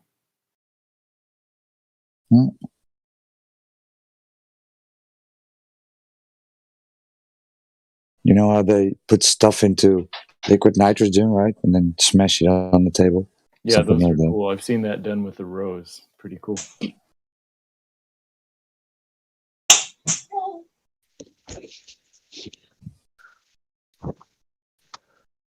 Why didn't they use the Mars rover batteries? Those last like 20 plus years, don't they? It would work. They're probably much more expensive. Matthew, is it embarrassing to still be stuck at gas pressure at this point? I'm not embarrassed because I think I'm right. Does that make sense? Yo, man. It totally makes sense. Attack the argument, not the person. Okay, I was just asking him a question. It's a personal request. No, it's a good I was question. interested. It's a fair question. So I'm just curious, but so how does the Earth remain flat? Like, because it's got depth. So, like, if I draw a circle or even a straight line on a piece of paper, and I continue to draw that line, and let's say I make a 1-inch line, and I make that line, I give that line 2 inches of depth, it's going to become at least a cube, or it's going to become a rectangular shape. So if you have a flat circle and you make it deep, and the deeper and deeper you make it, it's going to take on at least a cylindrical form. Cylindrical. Why? Why does it have to be like that? Right. And what's your point? Because you're giving it depth. If you give something depth, it changes. It changes the dimensions. Yeah. So if something is flat, it's 2D, right? But if you give it depth, you got a third dimension. Firehawk, no. So 2D is a concept we don't see in our reality. Is not 2D, right? So we live in a 3D reality, right? And so is the Earth. But we're not making a shape claim, okay? It is about the measurements. Earth is not a ball because it measures flat. And all of the water measures flat. So I'm not what necessarily it is, arguing that it's a ball or not, but it would have to have a shape because it could not be inherently flat. Right, Firehawk, wait there. I get what you're saying, Firehawk. Wait there one second, let me help you out. So the point is because it has depth, right? Then inherently there must be a shape. Yeah, we're yet to discover the whole outreaches of what that shape is yet. So yeah, we're not going to tell you and sit here and tell you what that shape is. It's pretty much that simple, dude. Yeah. The moment that we know, you'll know. And you have to be truthful to yourself and then think about it. Do I know what the Earth looks like? Because I've never. Right? They only showed you on your screen. No, 1 second. So they only showed you on your screen a ball Earth, right? But you never ever witnessed this in your life, right? The Earth presents itself as a flat, non-rotating Earth. So you have to be honest and then claim, yes, indeed the Earth presents itself as flat and non-rotating, and the only time I see the Earth as a ball is on my screen. That So- might be. I'm not gonna argue that fact with you. The Earth could be a cube for all I know, but I will argue that it can't be two-dimensional. Like you said, we live in a two-dimensional world. I don't know Who where claims that? Nobody Yeah, claims who claims that? two-dimensional. A flat Where are you line would getting be that from? two-dimensional. If it's flat, it's Nobody said two-dimensional. It's just an. There's topography, dude. All right, you guys have a good day. We'll agree to disagree. Okay. If it's got shape, No, it's not two-dimensional. Bro, have a good day, guys. We didn't say it was two-dimensional. Who did? What the That was weird. Strange. Okay. You guys did your best. Yeah, Log drive-by. I'll straw man you, and if you don't agree with me, Rich then quit I'll out of leave. his own retardedness. Amazing. Wow. Hi, everybody. Hi. Hello. Hi, Lulu. Hey, Lulu. It was funny. I laughed, so it was funny. Yeah, third piece of paper from the sun. Yeah, I just piece of missed paper. that schizo guy. Dang it. Yeah, I call that two-dimensional thinking. Don't worry about it. You guys would have mopped the floor with him. You would have had a really bad here's day. the deal. Well, the reason this happens is because if you live in a cartoon model, that's all you think of. Yeah, everything has to be two-dimensional. Yeah. Hello. Why would they ever think that? It's ridiculous. What did I miss when I was underground? A seizure. The kid said that the Earth can't be two-dimensional. If it's flat, it's two-dimensional. And how can that be? And we never claimed 2 dimensions only. So I don't know what you're Because he talking saw about. the picture of the disc in space. That's why he comes in here with that. Full seizure. Even a disc in space is not fucking 2D. So full seizure. Yeah, a It's piece a of grand paper mall. is not two-dimensional. Just for the record, a piece of paper is not two-dimensional. Or no, I know. Correct. He said straight line is two-dimensional, and I want to know how there's topography, brother. I bet he thinks that 3D means globe. Mm-hmm. Yeah. Actually, a straight line is Spherical. one-dimensional. Flat is a He's saying that a plain card is 2D. Is what he's saying. Plain card. It's not. There's no 2D objects in our reality. Yeah, but he didn't get that part. Shape or else, yeah. Shape or else. You're going to get it. Well, you got to remember, they're still in Muppet vision. Their mind is hovering in space. So it's like, well, just tell me what shape I need to plug in here. You know, it was previously a ball. So you say flat? Oh, okay, sheet of paper, magic carpet, space pizza, cone, disc. You know, whatever fits their boat. Cube. You know, so He never took an art class because in art class you learn about perspective and all that stuff. Well, that must be why they defunded art. That could be Professor Earl, because I remember that was going on when I was in high school. Well, we don't have enough money for this. Mr. Discom has to get fired.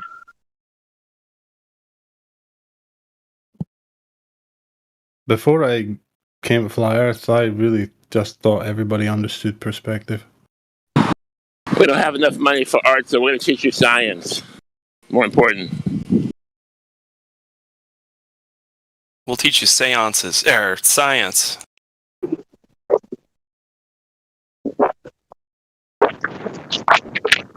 I mean, we already invested in this globe, so we might as well use it. No matter how many times you invoke the globe, it will not become the Earth. What they're going to do is they're going to combine art class with computer class. Just teach the kids how to draw on digital things. That way, when they go and get a job with NASA, they can do it better than their predecessors. Absolutely, and why not, right? Evolution.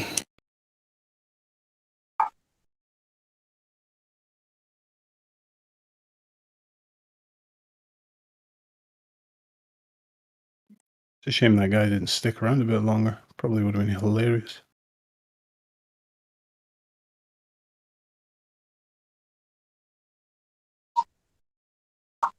I mean, I think it did the work for us because he left saying that the world is 2D, or our model, which we don't have, is 2D. We think it's 2D. That was pretty embarrassing on his side, and that's why he left right then. If the world was 2D, our perspective would all be all messed up. Like, it'd be Mario. Exactly. You Like, said something stupid, you know. Sorry, Al, on you go. Like, imagine living in a 2D world. Like, it would be just weird. Like, your whole visual perspective, the way you moved around, and living on the edge, down, down, down, down, down, down, down. Living on the edge. Sorry, Crack and I ruined that, didn't we? Yeah. Sorry, Earl. Damn it. Oh, here, just in case there's any Globers watching and listening, I posted a meme, because we speak in memes now. It's a good way to get a lot of points across quick to certain generations. But anyway, so it shows a spinning disc with ice edges floating in space. And it says, if you see this and think this is ridiculous, you're right, it is. That's because this is not the flat Earth model. Research it before you mock it. So what model is it? Sorry? So what model is it? What model are we looking at in this picture? Well, it states the flat Earth model. The land of pure imagination. I thought Roger was using a voice manipulator to play. Kind of sounded like it. Oh, no, I have a different headset now. Ah. We are joined by Ro Voss with no roles. If you would like to speak, you can jump in PT check in, or we could pop you off mute if you want to talk. And I was going to say same thing with Michael Jackson's back, no roles. Yeah. Shit. Modeling is a nice job for young ladies.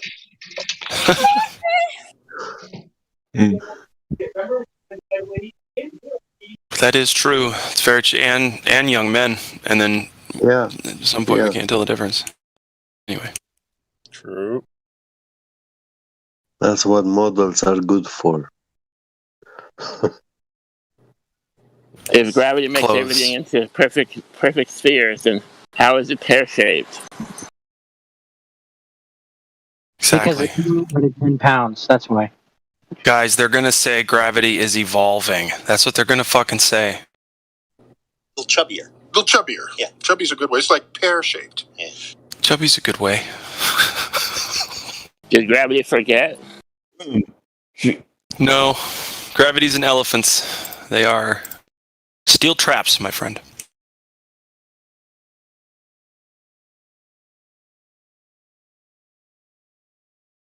Hey, my love. I'm gonna pick up my battery. Okay. Elijah hot mic. Elijah hot mic. Alright. Okay.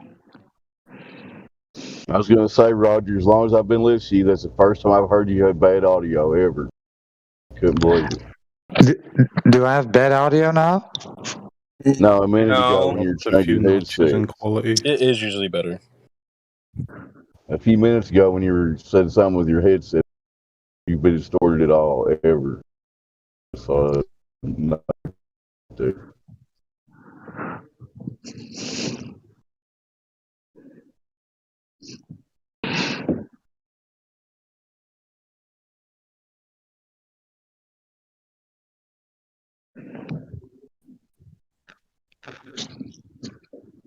Let's talk to Michael Jackson. Somebody want to try?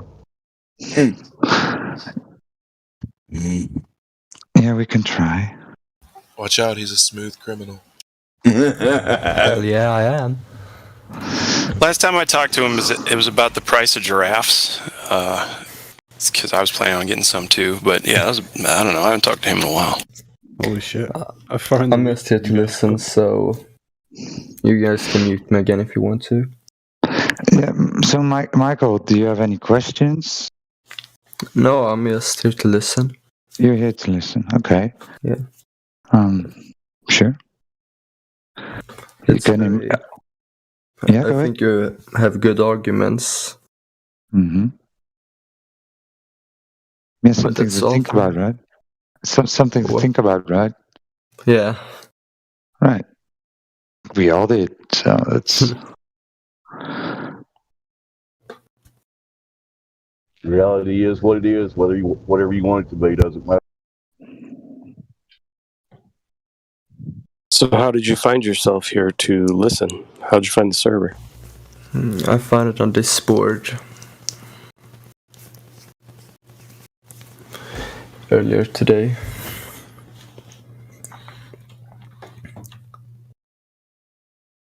Just by searching for the keyword? What piqued your interest? I was just looking for Discord servers with Flat Earth. No, actually not. I found it in a link from I first found a Discord server, and from that server there was someone who sent a link to this server, or an invite. So I got invited from another Flat Earth server. It's similar to what happened to me. This server almost found me.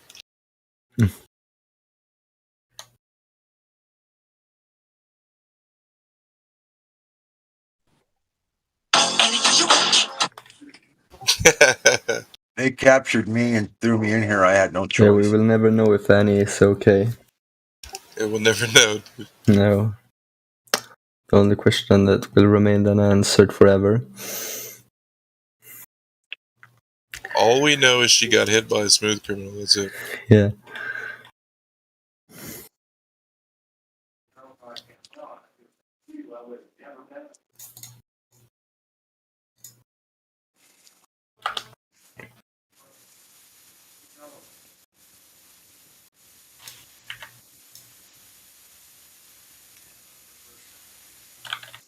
So do you think you live on a ball, Michael Jackson? No. Indeed, I don't.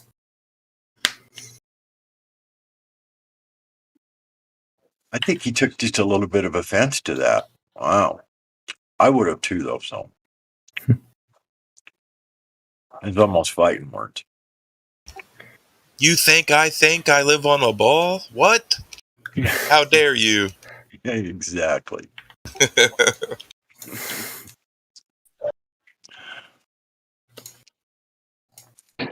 Isn't Ladies' Night starting in a bit? Hopefully. I want to make sure we start at the right time. Okay. Well, then you need 6 more minutes, fellas. Get it out. Get it out your system. 6 more minutes. Oh boy, we better. Oh, she's really counting us down now, boys. This is the beginning of the end, boys. I think the end's already here when it comes to that. They're going to take control of this whole damn server before long. Let's see if we can all rumpus each other for the next 5 minutes. Let's do it. Go. Here we go. We've already taken over. No more of them. We must fortify. No, just kidding. Actually, how we get away with what we do, we let you think you have taken control. But that's okay. You can think that because you deserve it. Yeah, that's when you know you're gonna get locked out of your house. You know?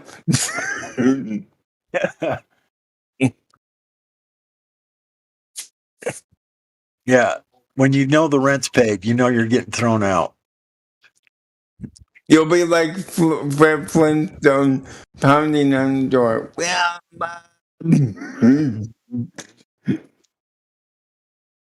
Oh, look at the bouncy balls. Oh my God. They'll stick balls in their head no matter any way possible, won't they?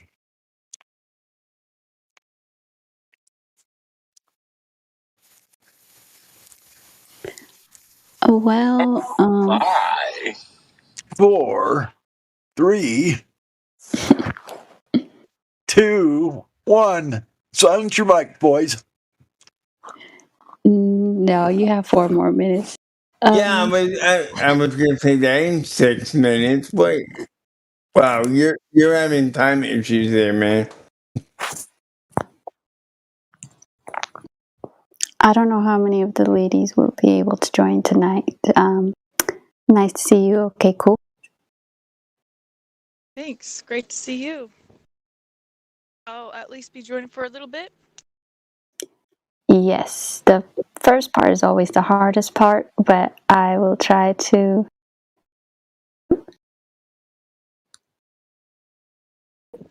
And you always do a great job, so yay, I'm glad you're here. Good to hear you. Thank you, thank you, thank you. Hey, has Crystal been around for Ladies Night, or just one? I haven't talked to her in a long time, so Somebody's really low. No, it's probably me. I can't really talk loud. I have to whisper. No, you're perfect. It's the other girl's low. Oh. Oh, is it Never me? mind. Do I just need to speak up? No, Is that better? you're not low.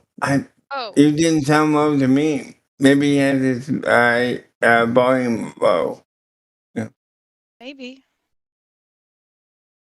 Well, to answer your question, Earl, I haven't seen Crystal in a while either. I miss her so much, but Me too. yeah. We were I'm not sure. talking there, and then for some reason we stopped talking. I don't know. Yeah, so they've been wanting to connect. Our friendship was good. I don't know what went wrong. So yeah, I would just want any other ladies knew. I don't think it has anything to do with you. I know she wanted to take some time off Discord, so she probably is not on Discord at the moment. I'm sure when she decides to come back, she'll reach out.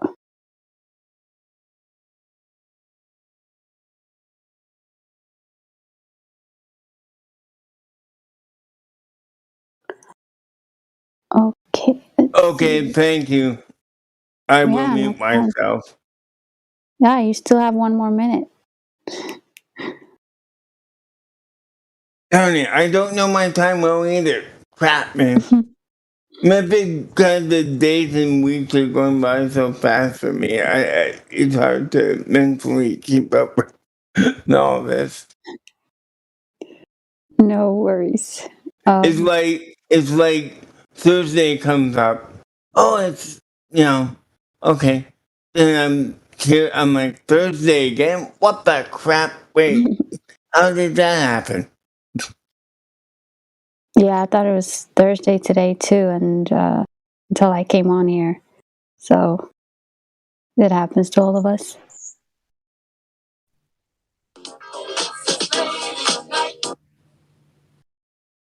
Yeah, time does go by fast, but it's good hearing you again, Earl. Yeah, I like hearing myself too. No, yeah, thanks. Nice.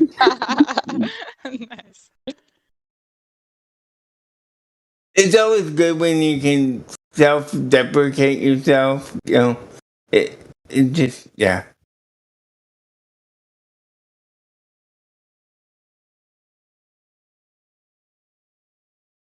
Yep. So I guess we can officially start the ladies' night. I only see me, you, okay, cool, and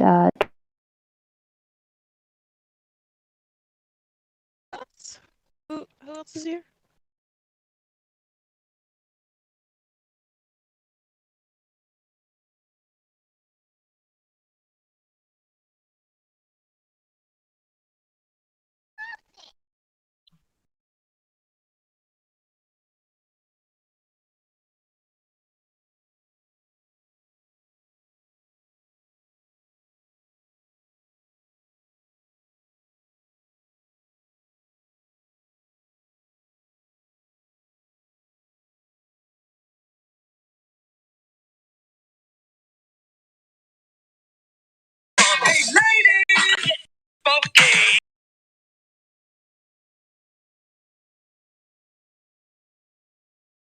Oh, did Lulu cut out?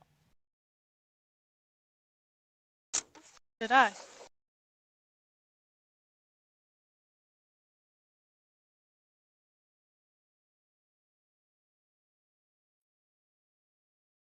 No, you're still here.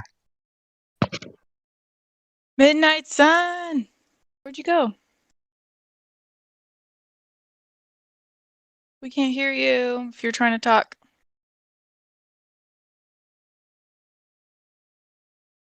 Thanks for letting me know. Well, anyway, I guess, yes, we're starting Ladies' Night. Midnight Sun has mysteriously disappeared. Let's hope she'll be back. Oh, great, she left. Maybe she'll try to reconnect. And there was one. There was one.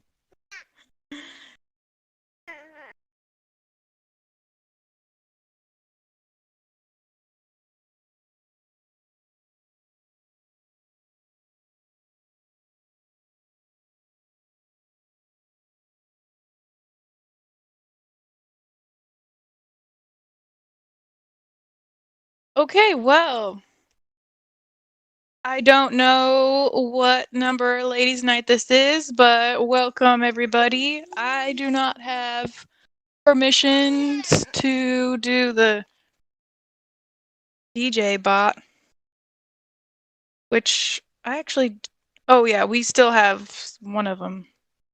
Something. So we could play music. And I don't see, do we have any Globers in the house? Let me look. Anybody? What's going on? John M. Hi. Welcome to Ladies' Night. What about John M? Has anybody talked to him? Would you like to talk, John? You're here in the live stream. Welcome.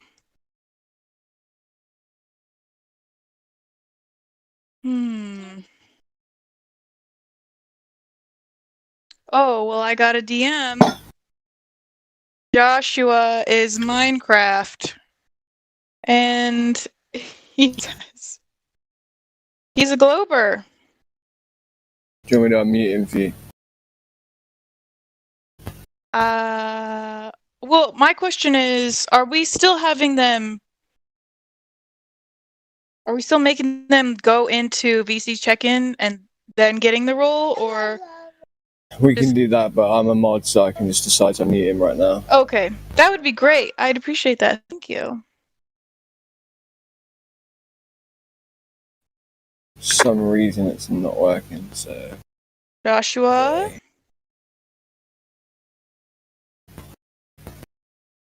Oh, and he left. I guess he didn't really want to talk.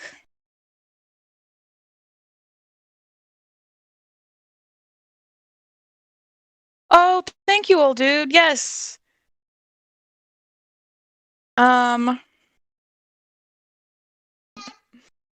Spin it. Well, maybe to kick off Ladies' Night, we usually try to Joshua. We usually try to play a song. So, does anybody know of anything new, or maybe we could play? Oh, Karma! Hi, Karma. Good evening. Hey there.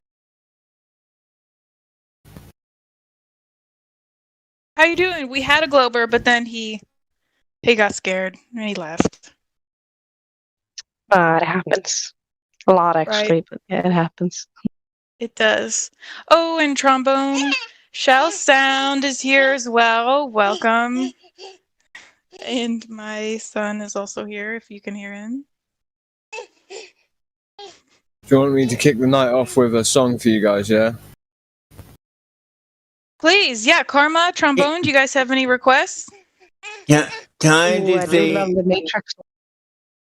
Can I just say your son sounds really cute?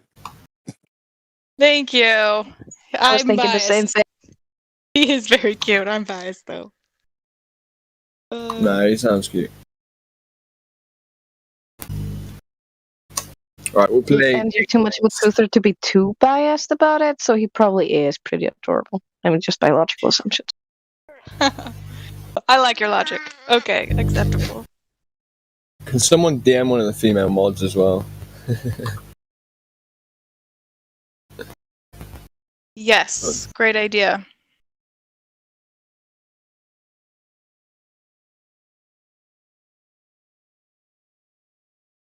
Oh, and I request Kai's song "The Matrix." I think that I would was be a good literally one. about to play it. Just about to play it. Right.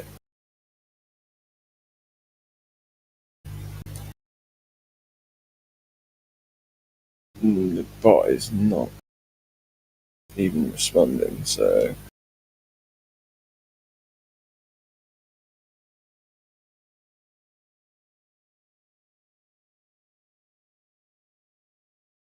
It looks like the bot's offline, I'm not gonna lie. Yeah, I think the bot is offline.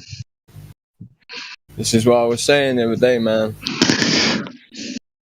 These are startup problems. India will fix it. Okay, well, thanks for trying.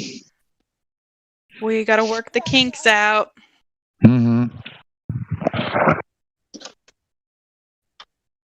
I'll message an admin.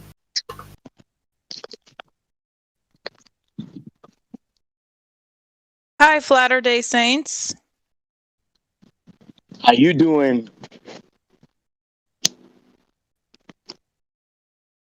Oh, I thought you were a lady. No. Oh, Saturday Saints? I'll be a Huckleberry, you know what I mean? You know? He's a rapper.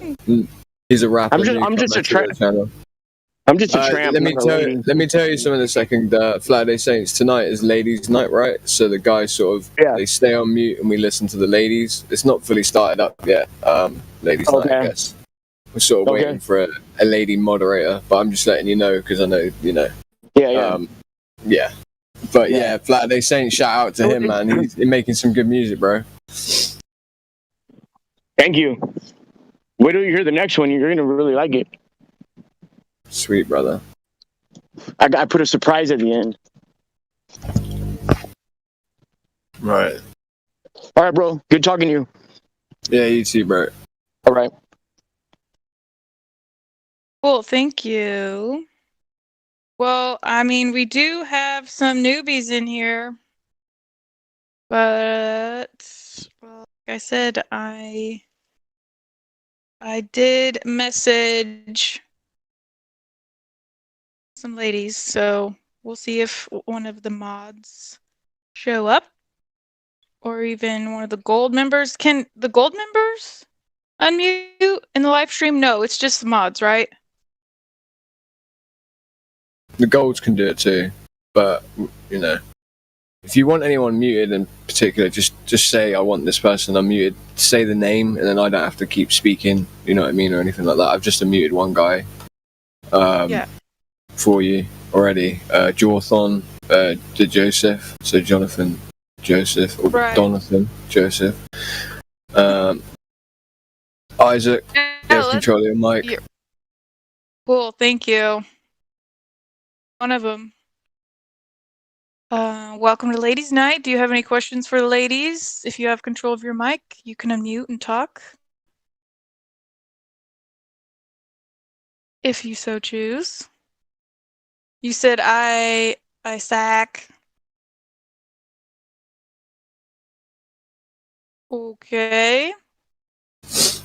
And I guess if they don't talk, obviously just put them back on mute. If you're not going to talk, then you're going to get put back on mute. And later on, if you'd like to go into the VC check-in, you can always get checked in to get your VC role so you can talk.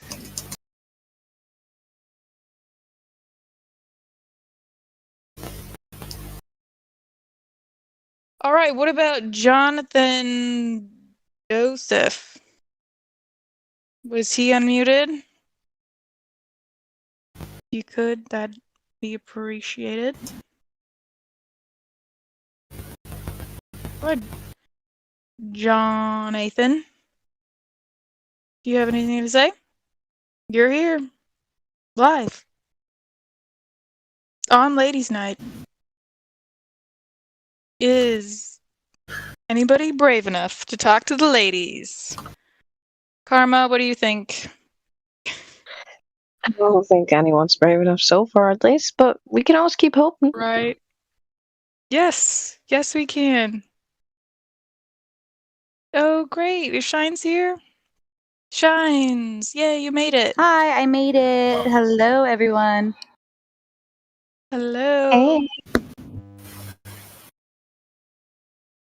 We are trying to talk to some people, but they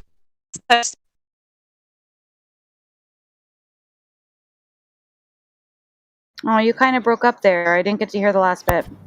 Doesn't seem like anybody's here. Oh.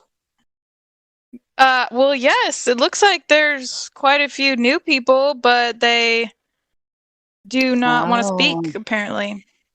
Cats got their tongue. Maybe it's my voice. Is it my voice? Do I sound scary? No, it's definitely not your voice.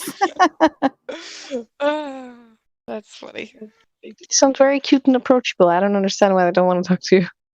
Exactly. Thank you. Thank you. I kind of like the dog in the profile picture. Very fitting for that. That is my dog, actually.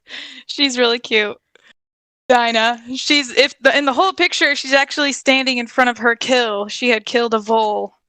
And she was so proud of herself. Her little smile. I know. I made her sit down in front of it. She is smiling she too. It's so cute. Posed for me. Yeah. She killed a what? A vole. It's like a little rodent thing. Is VOLE. They look weird. Like a stoat, or like We have very few serious and pretty lucky with that.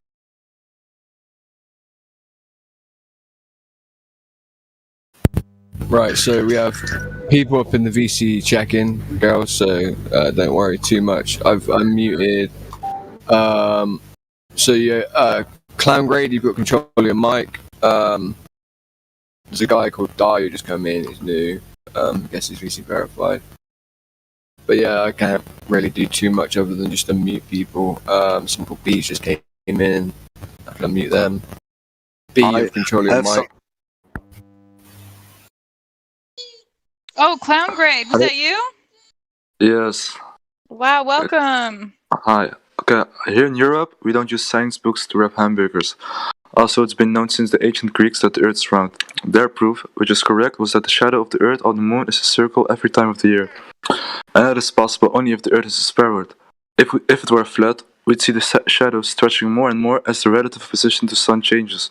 Those people just want to keep their eyes closed to live in a world of imagination and fear their cock is big. Flat Earth Conservationist Museum. You do have the stupidest things, and this comes from me, and I am from Italy, the most bigoted country in Europe. Did you write that down? Yes. Did you practice? Good job. Wow, straight into it. Where do we begin? So you think that, is this what you believe then? What you just told us? Basically. Cool, so you think shadows prove that the Earth is a sphere? Well, yeah. And do you think that is a scientific experiment? Do you think shadows and sticks is a scientific experiment? Well, what I've just written down is from scientific experiment. Is that like a site or something? Or are you just repeating what I said? No, it's from a book. Oh, it's from a book. Is that what you just said? I feel like I've heard you before. Have you been on before? No. Okay. Well, welcome. So can you give me one? Do you know what scientific experiment is? What is the scientific experiment? What do we start off with? What do you mean? I thought it was a pretty simple question. Well, it's a pretty broad question. What do you mean, what is scientific experiment? I mean, how do you conduct a scientific experiment? What do you have to start with? Well, you have a problem. A problem? Yeah, then you... No, not necessarily, but you have something... I don't know how to say it in English, but you have something you want to experiment. And then you write a hypothesis. And then you use your knowledge and skills to educate yourself on a subject you want to research. Okay, well, I understand there's a barrier. So what I'm trying to get at is that when you create a, for lack of a better word, experiment, and that's what the sticks and shadows is. It's creating something to observe. It's not a natural phenomenon when you put something in the ground and just observe what's happening.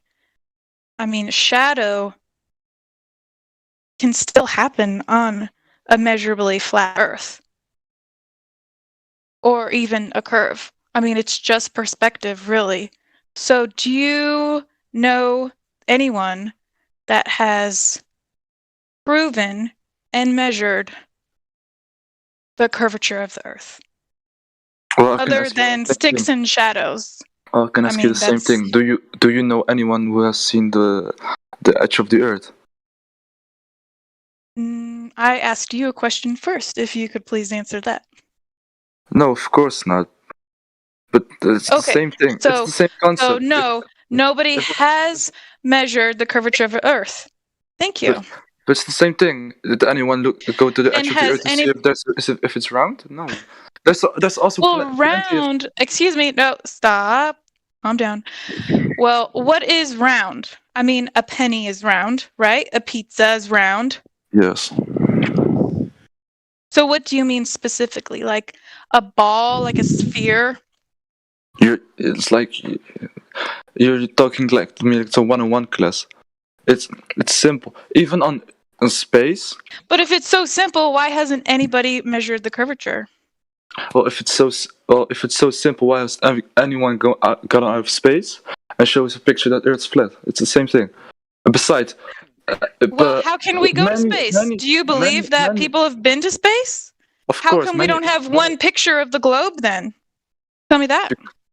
Well, because the Earth's too big to take in one picture. Even from the moon? Because the satellite is on one side of the Earth. How can you take a full picture of the Earth if you're on one side of it? Okay, how do we go to space? How can we go to space if we have air pressure? We'll move on to that. Do you know anyone that has gone proving they have gone to space? It's the same thing I asked. NASA and some. It's like you're asking. Oh, because you can't answer it? Of course. It's not like a NASA. I can ask you the same thing. Have you seen anyone that has proven the Earth is flat? That has gone out to outer space and showed that the Earth is flat? Why do we have to go to outer space to prove that it's flat, though? Well, how do you see that the Earth is flat else? Long distance observations. What do you think about those? And from where are laser tests done? From where are they done? From space. Where? From space. What? From space? These long distance observations? No, they're done here on Earth. Oh well. And what is space anyway? What is space? How about we define that?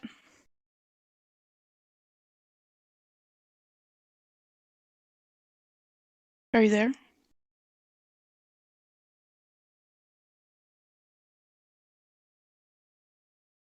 Did he leave? I don't know. Great job, girl. That was ridiculous. I asked you a question. No, I'm gonna ask my question. Like Clown Grade, you are No, I'm here. back. I can see you here. I Okay, can say the same thing.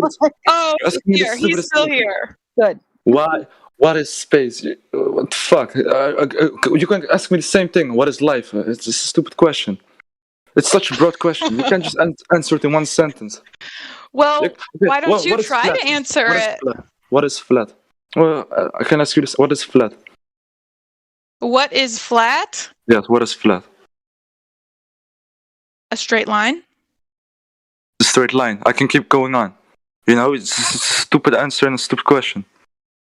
Oh, really? No, that's silly because no, you need to know what definitions are so you can understand the world around you. If you are saying something that doesn't make sense or you don't understand it, then we need to get down to that before we can move on. So her asking you a question is very incredibly valid and you should answer them so we can have honest conversations. It's not meant to be rude, like it's just part of the conversation. Also, she answered his questions. He did not answer hers. Incredibly true. Why are you here if you think it's so dumb, dude? If you're so convinced, why are you here? What do you mean? Not a stupid question. What do you mean? Why were you here? Why are you here on Discord? Why are you having such a hard time answering my stupid questions if they're so stupid? Yeah, that's why it's a hard time because they're stupid. Is there a language barrier? I think that there either is a language barrier or you're just trolling. Like if you want to have a conversation, then say I'm here because I want to discuss this. I want to understand why people think the earth is flat, or I want to make fun of, like, be honest and be like, I want to make fun of people who think the earth is flat, or just, have a conversation. Just saying that questions are stupid it's getting redundant. Clown grade. Clown grade C-. That's your grade. F- in my book. Do better. Do better. I love women.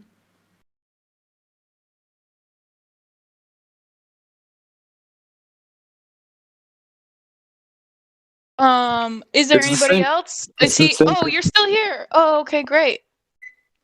It's the same thing as the illusion of money. We believe money is a medium of exchange, but what is a medium of exchange? It's Man, you're jumping all What? over the place. Oh, Let's wow, just stick to you the really, topic. Let's you really stick just to the talking topic. about things that have a proper definition that you can properly define. Oh, see, you're just strawmanning me right now. You're telling me that I'm telling No, you I'm about not. things. Wait, I'm talking. Oh, who's this Things that have a proper definition. No, we told you that. We told.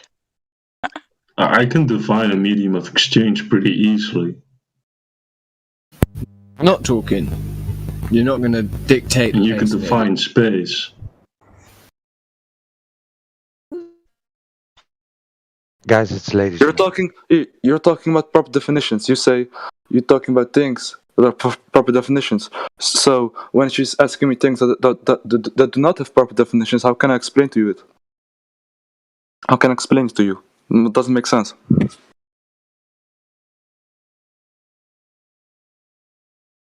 Come again? You're telling me about things that have proper definitions. So you're admitting that she's asking me things that do not have proper definitions. So how am I going to explain something that does not have a proper definition? Makes no sense. You're going to explain it the way that you understand it. And then we can go through and say, okay, well, this is what the mainstream says. That makes no sense. And this is You're what acting we're like saying. It's a conversation. It completely makes sense. It totally makes sense. How do you personally define something? What do you think of it as? Science. What have you learned about it? Whatever that answer is, it's not a stupid question. It's not a hard question. It's what is this? And then you give an answer, however you want to answer it. It's not subjective. Science is just one thing we can all agree on because it's proven. No, that's not what science is at all. You can't just say the earth is flat because I saw this and I saw that. No. What are you talking about? Science is not a consensus.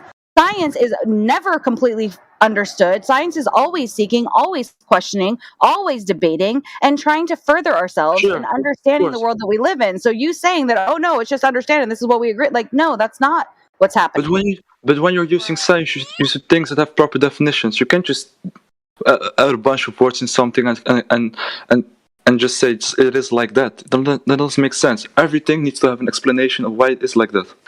Yeah, and then sometimes those definitions can change. Sometimes people lie about how things change, and they can change a definition, and then the mass majority don't agree with that definition. But how do you know they lie? How do you know they lie about Because it? there are certain things that I collect dictionaries, number one, and I've witnessed how words can change, new words are created, what they have done with certain things that we can't talk about on here, how definitions can just suddenly change to fit a narrative. Okay, Those things can happen. Let's just settle down. Let's all, because I'm talking fast, you're talking fast, we're trying to get our words in. Let's just take it down a notch. This doesn't need to be anything angry or excitable. It's just a simple conversation. So when we are talking to you and somebody asks you, like, what does this mean? Whether it is what you have learned, do you actually agree with what you've learned, whatever, that's all that is. We shouldn't have to have a conversation about defining things and you simply giving a response. This isn't a gotcha.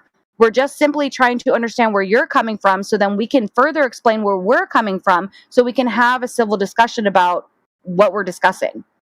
Cool?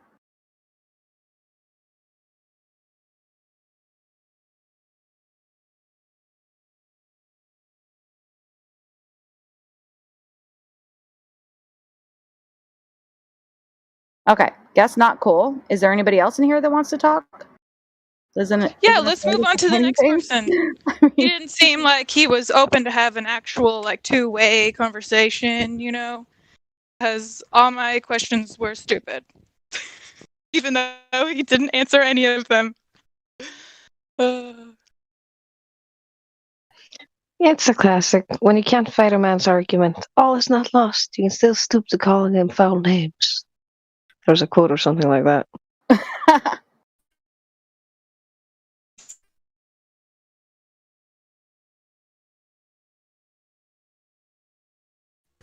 How are you girls doing? Hi, doing all right. Trying to cook and have fun on ladies' night at the same time. How are you? Who are we speaking to? Oh, darling, the internet is not letting me hear anything of the things you say.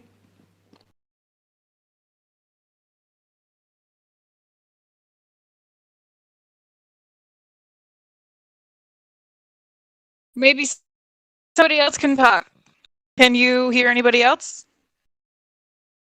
Can you hear me?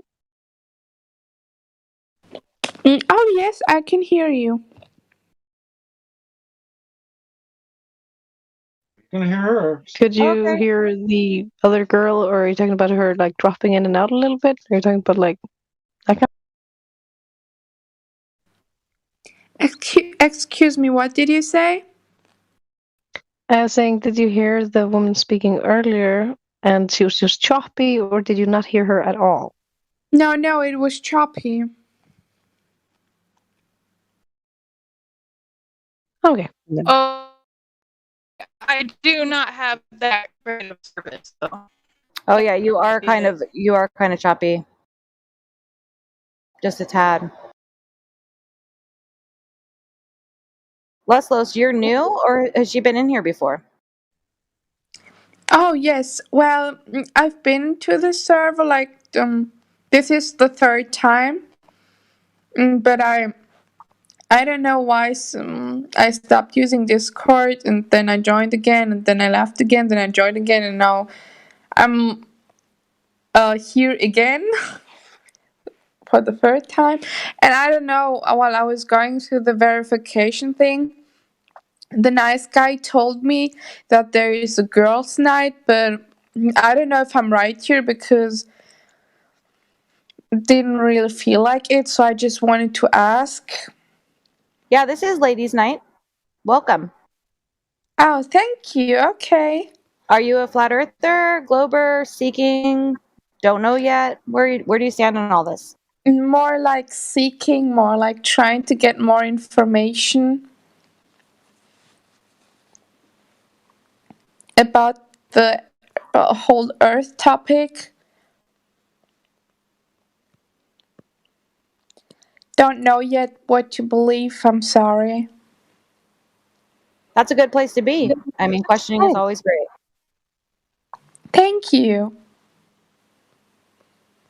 There's also a ton of like additional information at the bottom of the server where there's like laser tests and long distance observations and all kinds of things. And of course, you can just chat with the people in here.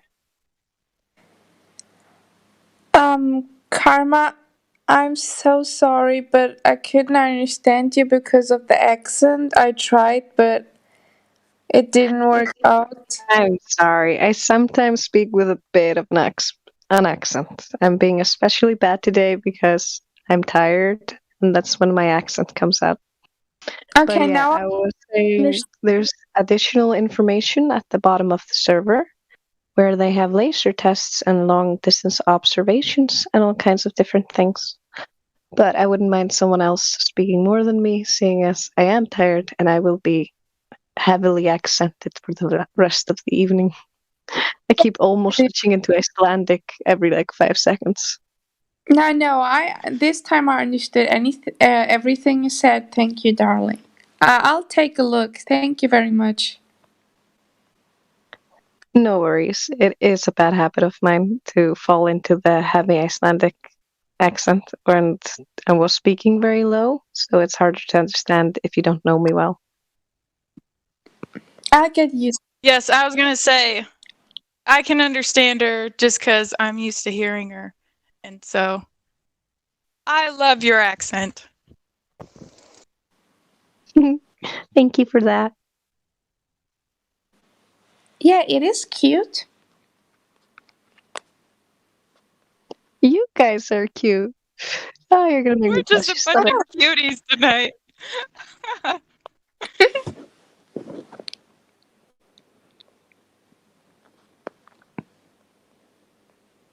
And they still don't want to talk to us? They're seriously scared of a giggling bunch of girls? I mean, come on. I see some new people in here. I don't know if people have talked to them, but Chronix, Stuff and Things. Has anybody talked to that person? Are you here? Do you want to come off mute?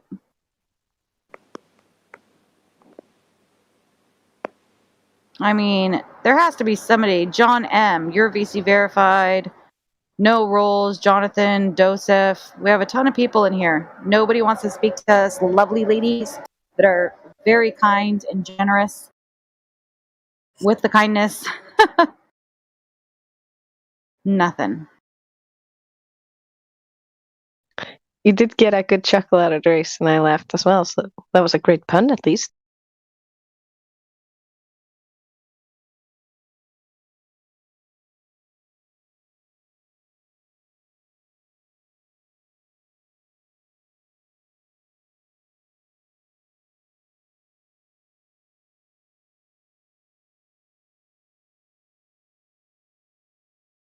Do you want to hear a riddle I heard at work, since nobody's talking?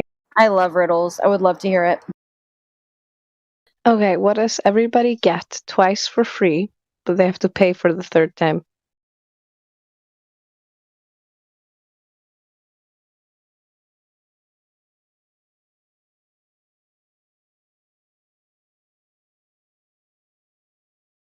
I honestly have no clue. It boggles the brain. You get baby teeth, grown-up teeth, and then if you have to get fake teeth, you gotta pay for that shit. I love it. That's so true. Good one. That's fantastic. A child told me that one. I laughed my ass off. I did not expect it to be this good. That is a good one.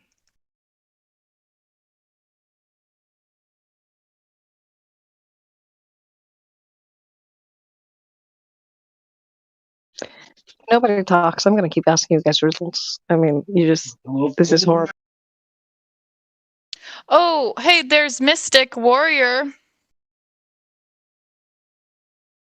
How about Mystic? How about it? Are you there? Try to unmute. Press some buttons, then move your mouth. I've unmuted him, so he has control. Thank you.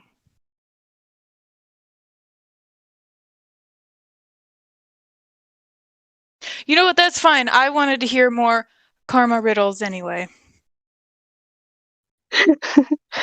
Okay. Do you want an easy one or a hard one? A home-baked one or an old one? I want all of them.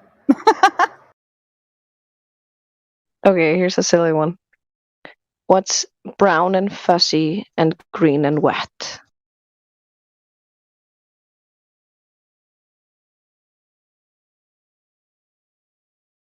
Earth. I don't know. Great guess, though. I usually get something was like a good moldy dog or something, like really bad guesses. So I like those. Algae. Seaweed. No. Caterpillar. Nope. Oh, Marvis got it. It's kiwi. Oh, kiwi. that's a good one. Nice. Perfect.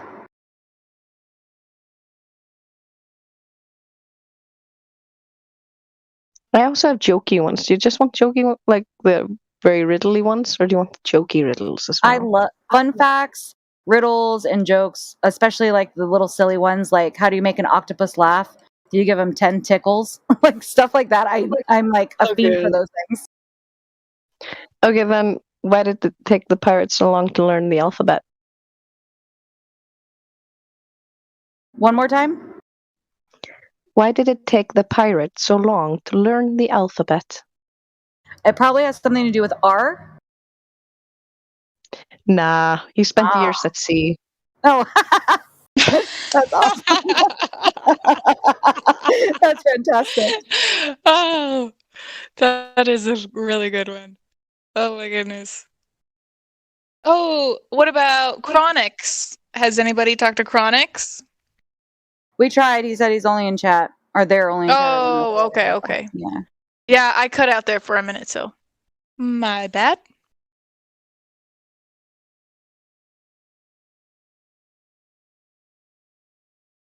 What about Dewey? I'm just gonna call him Dewey. Yeah, that's my name anyways. Hey. Hi. Welcome. Yeah, so, well, there's really not much to say because, like, we pretty much all believe in flat Earth, right? So. Oh, we believe in it? Tell us why you Oh, believe I in do. flat Earth. Please. Why I believe in it? Because every time I come in here and I ask questions, somebody yells at me, you know? Like I'm a retard. It's like, hey, man, like you believe in science, but they teach you in school? Like, you know? So, I'm still looking. I wouldn't say I believe in it. I don't believe in, no, I can't prove any of it, so. Or I haven't proven it for myself, you know? Gotcha. Yes, that's important. I actually proved it to myself, so I know the Earth How did you do that? observably and measurably flat. Well, I actually went on a sailboat, and I made a long distance observation, and I put Oh, it that's into sick. this curve calculator, the Earth curve calculator, which is provided. I mean, they give us the R value and the drop of curvature rate and where the horizon actually should be. And so, I mean, it's pretty easy when, you know, they have the calculations there for you and you just need to like type it in and then see for yourself that I shouldn't be able to see that far. Where's the curve? You know what I mean? So how far have you sailed? Like, from where to where? Ask that question again. How far have you sailed? Like your longest distance? Oh, well, it wasn't me sailing, although that would have been awesome. I've only sailed myself on like this little lake. But I took like a boating tour in Seattle, and so I just got to ride. It was a beautiful sailboat though. It So was while just you were for on the like boat, an hour and a half. yeah. See, while you were on the boat, you made observations, and that proved to you. It did, actually. And then all of the natural law has also proved to me. So like the second law of thermodynamics and that we have air pressure here on Earth that we can breathe. So there needs to be a barrier keeping our air pressure in, correct? What do you think about that? I don't know. Don't they explain that with gravity though? Like that's what keeps the atmosphere. Well, that's what they try to explain it away with. One of the explanations. But do you know anyone that's actually proven gravity, like a scientific No, I experiment? I don't, but there's probably a lot of people smarter than me that like attempted it, right? So Well, they've attempted it, but they've never actually done it because it doesn't exist.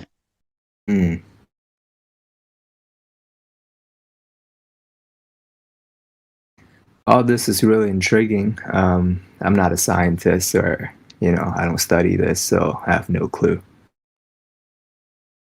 Well, you can study it for yourself. I mean, don't just, say I'm not smart enough or whatever. I'm also actually not the smartest. And Well, I don't believe I'm even very argue intelligent. this. It's just, I don't even it's just argue I don't this spend very my well. time on this, Yeah, like I just my work doesn't try. revolve around this. So Mine doesn't either. I'm a yeah. mom.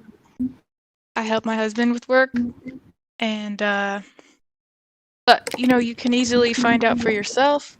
I mean, what is one thing that's stopping you from knowing the Earth is measurably flat, or what do you still believe in about the globe?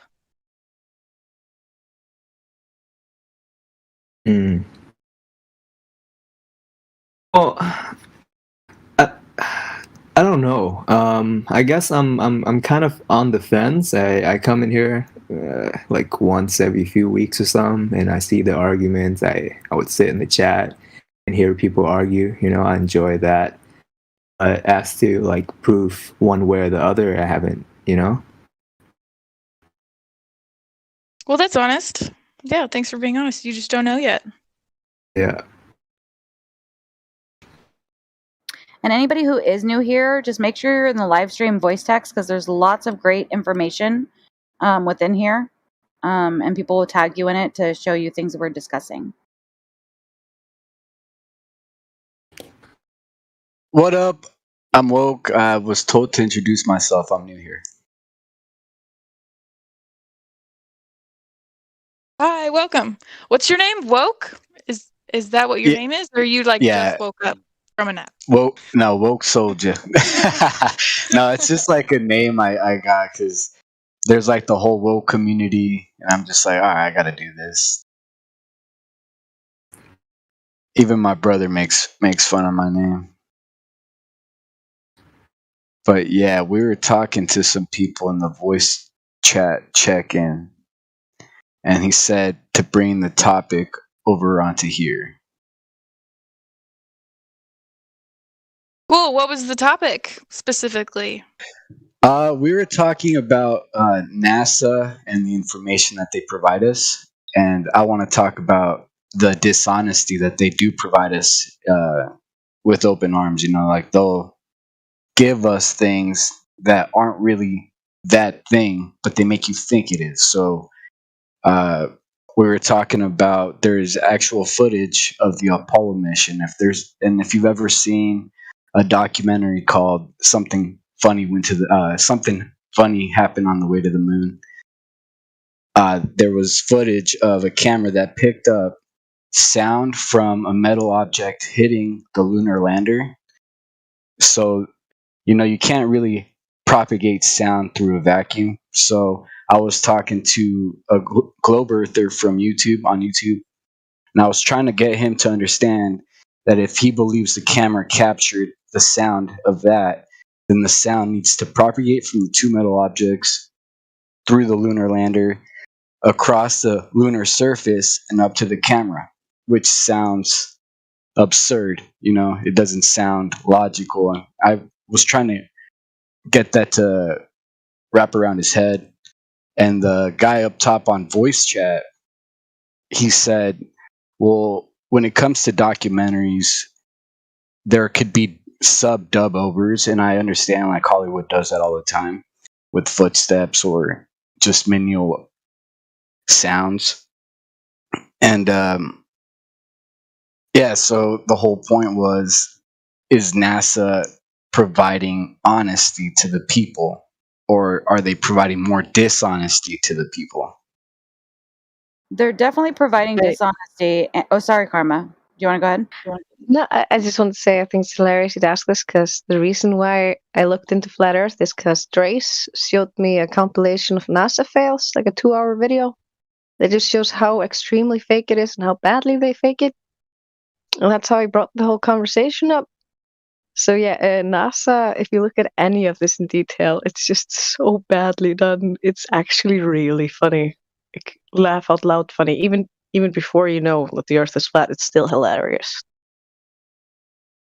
I couldn't agree more. And I also, when it comes to the whole sound thing, I remember watching when they had the first women's spacewalk on the ISS. I was watching it live on Facebook.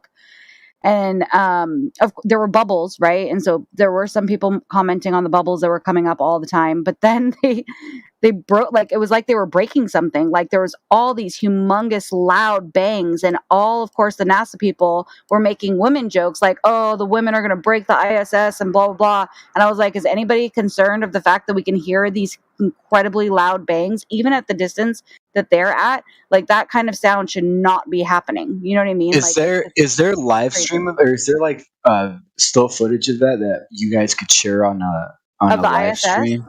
Oh no, of that woman's. Yeah, the ISS is still up. The entire live stream is up there. I mean, it's many, many hours, and I wouldn't be able to give you an exact timestamp of when it happened, but it is in that live stream. You can hear the sounds in it. I know that I had this discussion with the Glober, and I was like, I'm not going to go back and find the exact time, but they did go back and find it, and they found that there were the sounds, and then they were arguing, well, because of where the camera is placed and something about a vibration from the camera to the ISS, then that vibration is what picked up the sound. Like, it was absolutely ridiculous, the response to it, and it's just not reality. Yeah, the response that they give to confirm their bias on that stuff is kind of like, you got to really reach to really accept it now. Once you like figure out all the lies that they kind of tell you, it's really hard to reach yourself to make it make sense.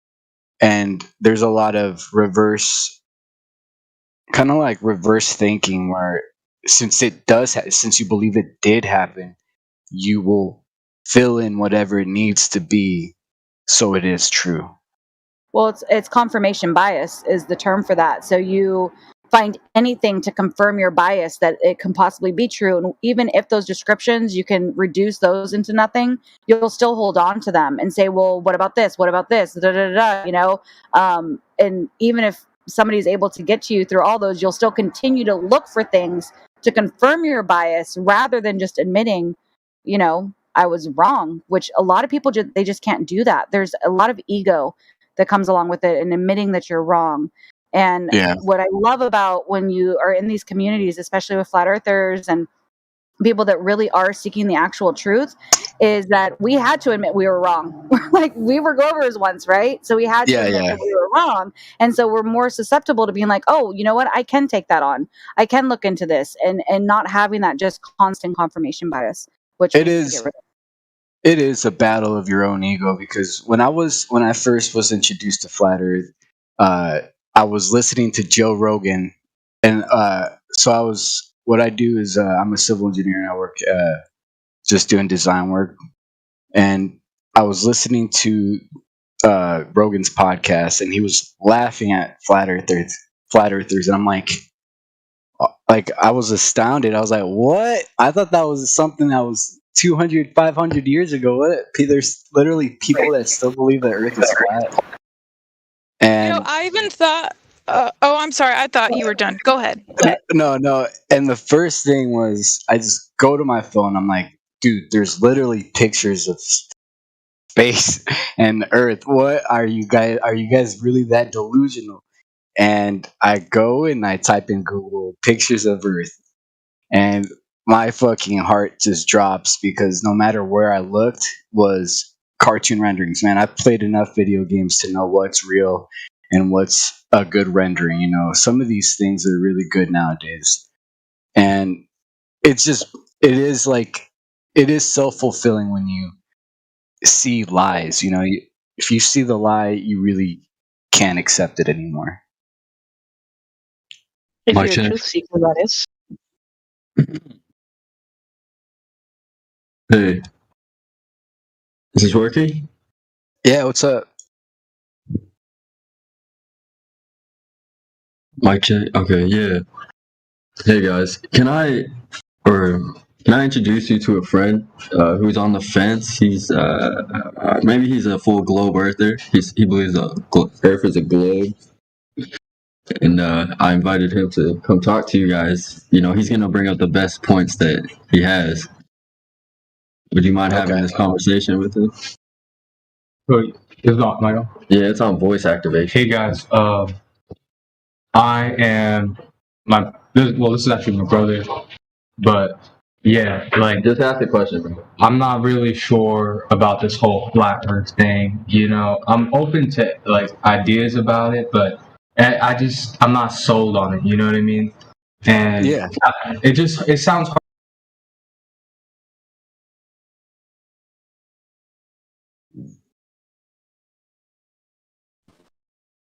Did he just cut out? Yeah, did he cut out? I thought I like was it. lagging for a second. Maybe he's lagging.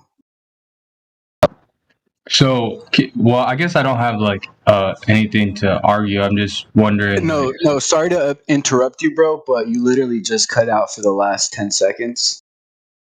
Oh, okay. I'm saying I got put onto the flat Earth thing, but I'm not 100% sold on it.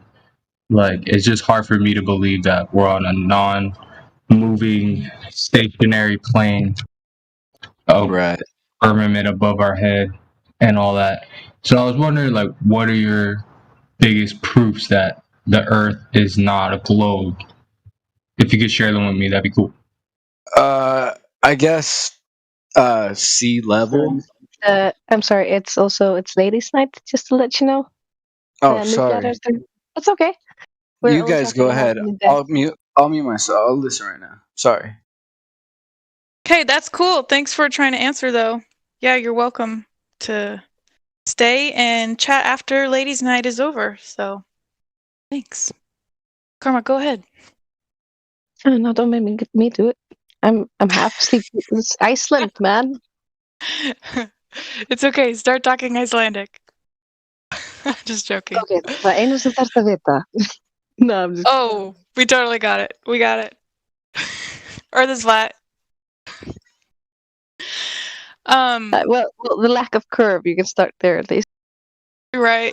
And I just want to shout out to Damsel Medic. Thanks for being here too.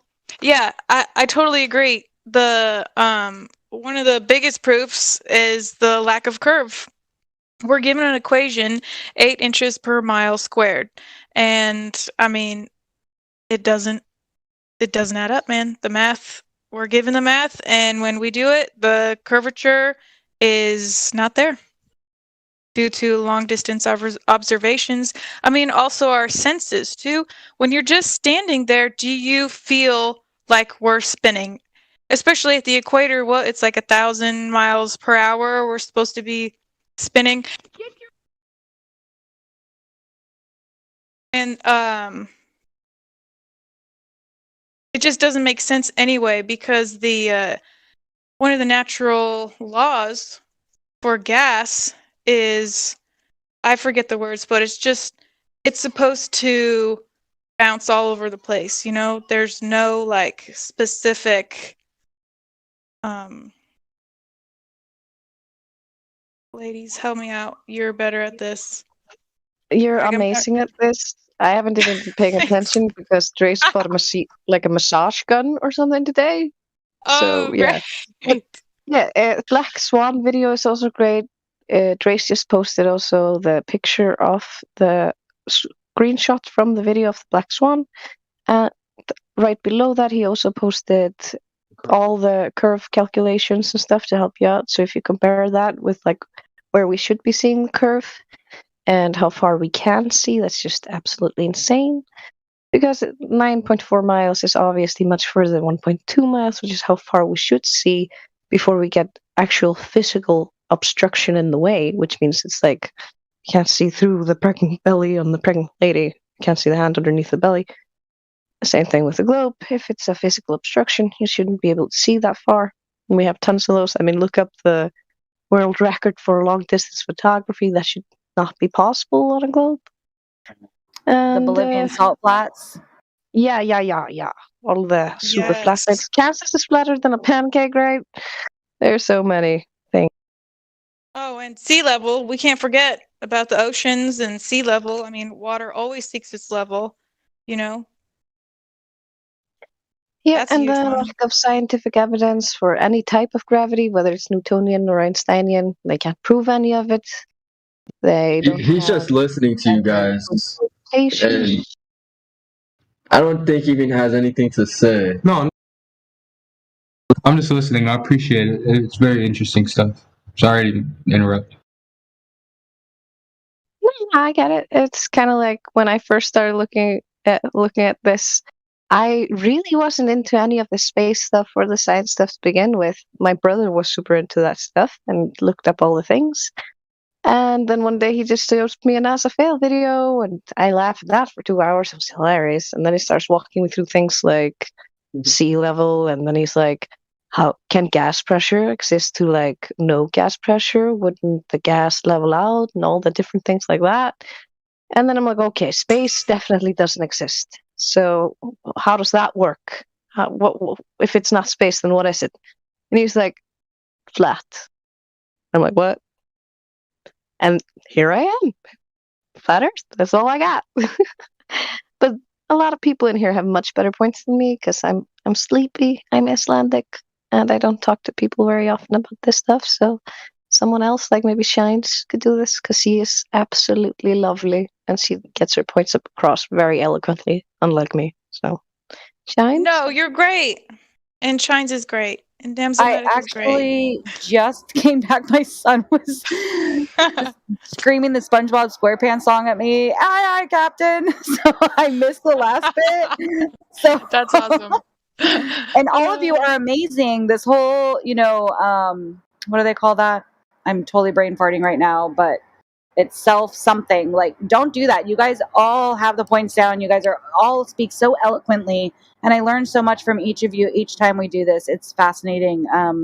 Just so many new topics come up, and you guys do fantastic. So, Oh, I think thanks. the word you're looking for is self-deprecation, right? thank you. When Yes, talk yourself down. self-deprecation. I was going to say Yeah, flagellation. I was like, I know that's not it. Dude, Yeah, it's because we have a collection of shy girls tonight, and we don't have any of the outspoken, like, go get 'em girls tonight. Which I can usually go for both, either one. But right now I'm in a very like, oh, I missed my staff party tonight, and blah, blah, blah. So I'm not in a super woohoo mood. So, Yeah. I totally get I'm it. hanging out but with you guys, so You're that's doing fun. great. Yeah, and you know what? I remembered what I was trying to say earlier about the gas. I was talking about the Coriolis effect and how gas, the natural like laws of gas, they don't like stay in lockstep with the spinning of the Earth, and that's, if I remember correctly, what they claim. Like, oh, we can't feel the spin of the Earth because we're all spinning at the exact same rate, and the atmosphere is like keeping up with us and blah blah blah. But that's not a characteristic of gas. When I finally understood that, I was like, wow, how can anybody actually believe that? That's so crazy. Like, all my trees aren't leaning to one side. You know what I mean? They're not. Pictures we can see are all perfect spheres, and that doesn't make any sense because if something continuously spins, I mean, it does start to like wobble and stuff. I mean, there's no like continuous energies, like centrifugal force or whatever. It's like, how are we continuously spinning? Like, what is giving it that continuous energy? You know what I I mean? wanted to go back to what you were saying about like the images that they do show us of Earth, and like they really are convenience theorists. Like it's so convenient that the sun. I can't remember the name of it. I'm totally brain farting today, but where the sun makes its trail over in the sky, it's much larger on the bottom than it is on the top. Somebody can remind me of what that's called, but it's so much larger on the bottom. But yet they say that the images when from space, you can't really see the difference because it's only like however many miles that it is an oblate spheroid. So you can't really see it. It still looks like a perfect, exact circle on these images, which none of it adds up. It's just like convenience after convenience after convenience that they have for all of their stories. Like there's nothing more. It's a cool story and it's mighty convenient, but none of it actually adds up. Like if we were to go to court with all of this, like they would lose. Like They totally you don't have anything. You got nothing. Analema. That's what I was looking for. Analema. Yeah. Thank you, cool. Roger. Yeah, like Austin says, they're coincidence theorists or something like that.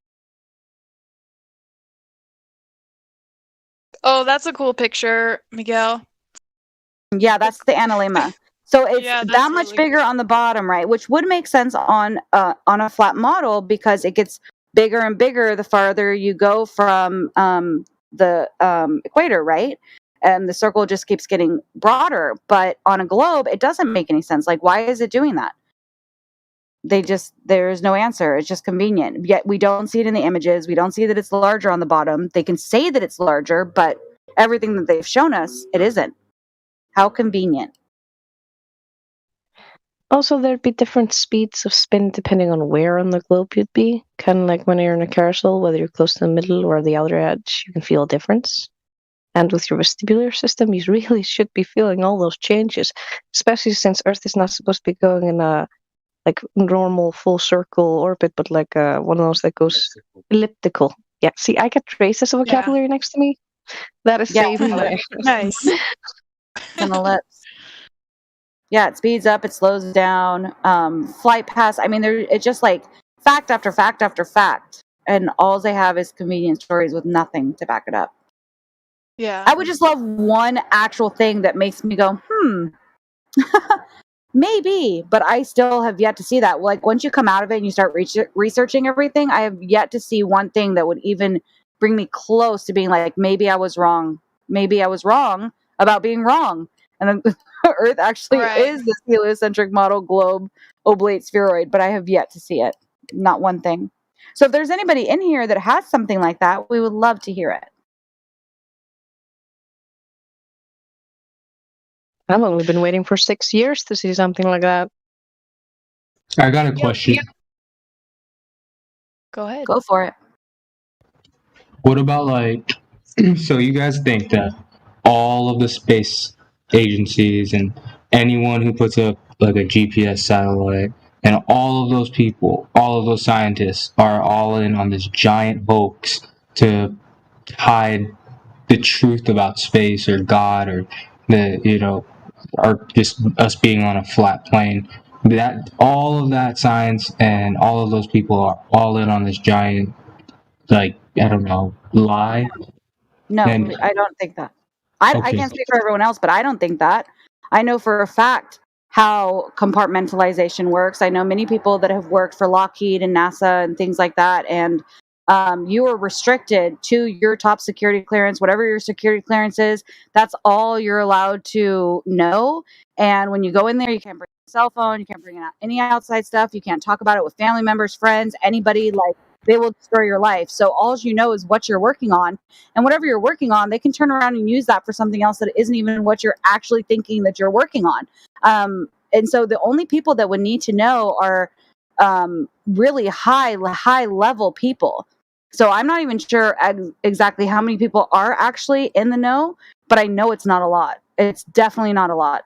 And how many people have actually, quote unquote, gone into outer space? It's not that many. You can send somebody up into, a very high altitude and they could perceive it. It's just like people that are in an airplane. They're like, oh, I've seen the curvature of the Earth from an airplane.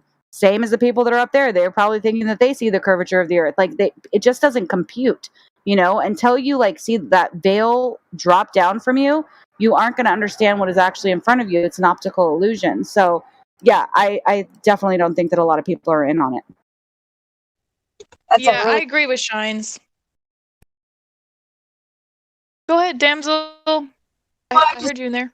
You know, you learn this in school. You're indoctrinated by a teacher that learned it from her teachers or learned it from their parents or not. It just gets passed on. And again, you don't have to know that everybody would be in on it. It doesn't even need to happen. Compartmentalization is a real thing, but also just the fact that you're teaching something to your kids that you think is real. Why would you change it? I mean, why would you even know? Why would you ask? I never asked. I taught my kids the same stuff. I didn't think anything of it. Yeah, exactly. And High Truth prevails. Welcome. You made it. Hi, Truth. Hey, girls. I was just listening. Yeah, I got here a little late. I didn't even know if I was even going to make it. But yeah, I'm here. So glad you're here. Yes, exactly. It's That Us Goonus. That Us Goonus? I don't know. Yeah. Well, it's not that. It's one of my friends. He's on the fence. He's not sure if it's flat. I've been trying to tell him for a while now. He still doesn't believe me. I finally introduced him to the server today, and I'm letting him have a conversation with you guys. And you know, the best mind that can wake him up or do the best job today. You know. Oh, cool. Well, maybe he'll make his own account and come in more often and just hang around and listen. You know, listen to the conversations more than just one. This is something that it's hard to take everything in just with one sit down. You can't do it. It's a lot of information. But this, it is. I do want to point out though, this is a very new thing. This hasn't been around for long. I mean, what, like 100 years? Well, it comes and goes. I think so. And don't forget about all of the additional information. I don't know if your friend wants to go, if he has questions and doesn't want to ask them, or just wants to do his own research, because nobody can convince anybody, right? Like, you need to see the proof for yourself. And so if you just scroll down to additional information, there's so many videos and articles about anything.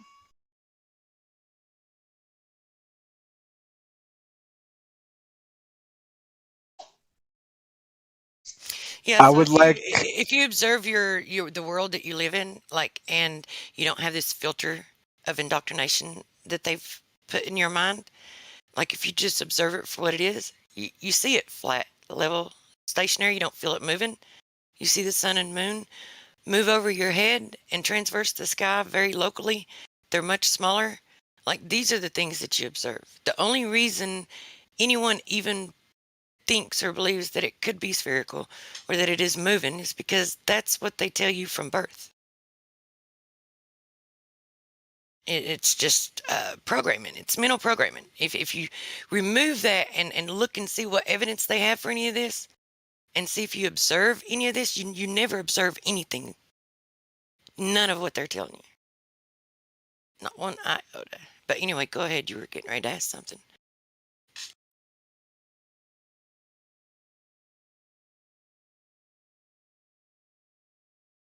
I appreciate everything that you guys are saying, and I'm not trying to offend anyone. You know, I'm just trying to learn. That's all. And yeah, I'm just like, I don't know, but I mean, just the globe model. It's a model that works in real life. Like, you can use your GPS and go to a different place on the Earth, and you're gonna get there the right way. I mean, seasons work, the phases of the moon work, the eclipses work, all of these things, like Gregorian calendar works on the model. Like this model works. So I just don't see, like, is there a flat Earth model that can fit all of those things and still work? Can you make a map, you know, and get to another place on a flat Earth model and it be accurate? Is there a globe model that works? Well, he I thinks think there so. is. So, I mean, what model are you looking at? Maybe we're looking at different models. And I are guess there, like what Google do Maps, maps, like yeah, Google and what Maps, do Google maps Earth. look like? Like are maps curved? Or are they like flat? What are That's a good point. They are flat. they? Also, the funny thing is, once you start really looking into a lot of those things you mentioned, actually contradict each other. Their explanations, how they explain how one thing works, then contradicts how the next thing is supposed to work. And Yeah, the more you look into it, the worse it gets. can I ask the dude like what do you believe the what causes the moon phases? Yo, homies, ladies' night. Okay, I'll ask a question then. What do you think creates eclipses? How about that? Isn't Have it you the ever heard alignment of the sun? Go ahead, sorry. Oh, I apologize. I was just gonna say, isn't an eclipse an alignment of the moon, the earth, and the sun in a certain way that'll give you solar and lunar eclipse?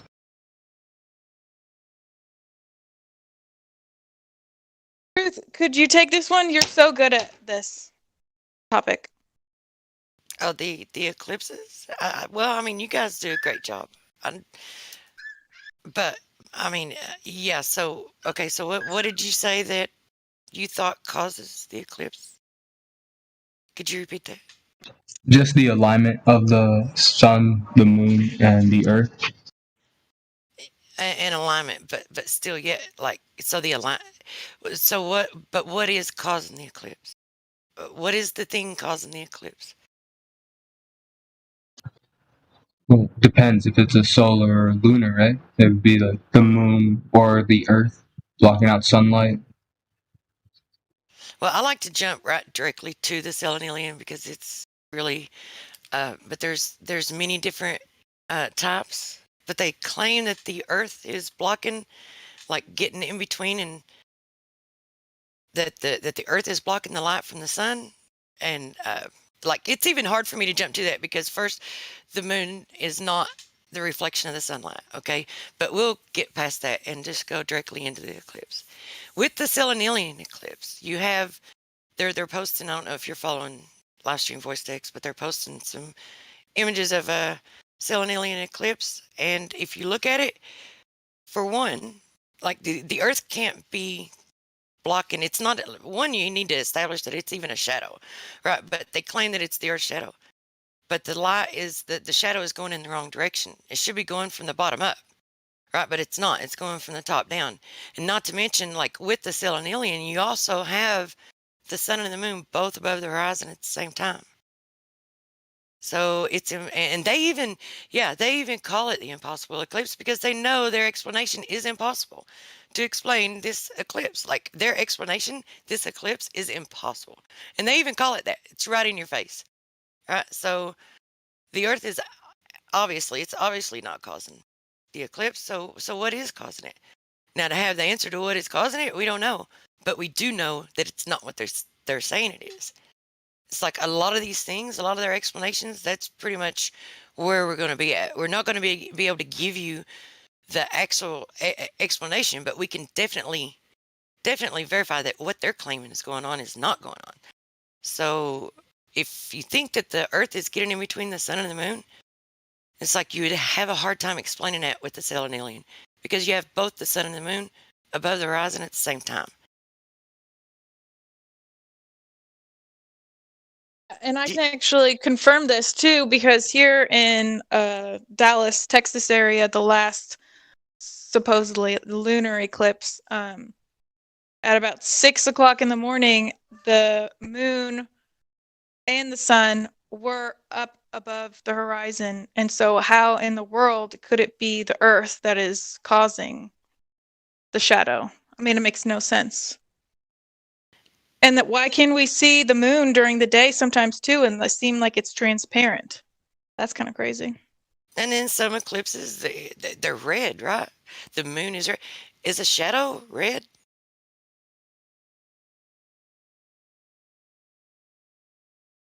Anyway, it's obviously not what they're saying it is.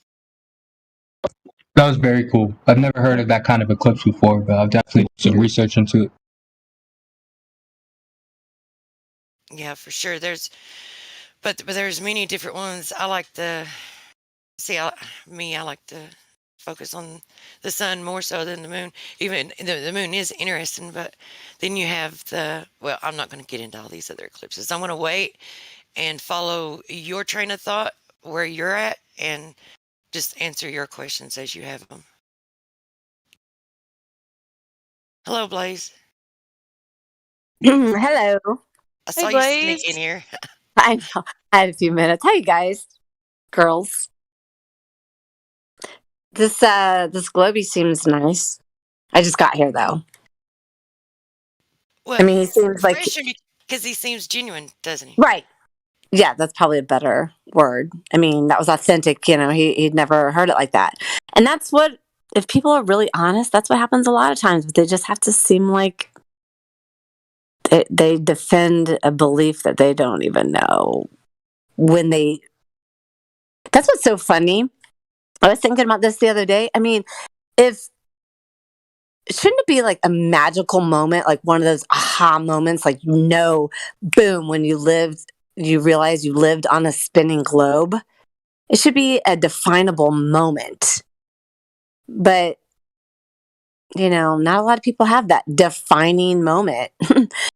We know where we were when 9/11 happened, when Michael Jackson died. You know what I'm saying? I mean, your first kiss, you kind of remember those big things. Do you think it would be a big thing if, when you realize, like, wow, oh my gosh, I live on a spinning ball flying out in space. That is so amazing.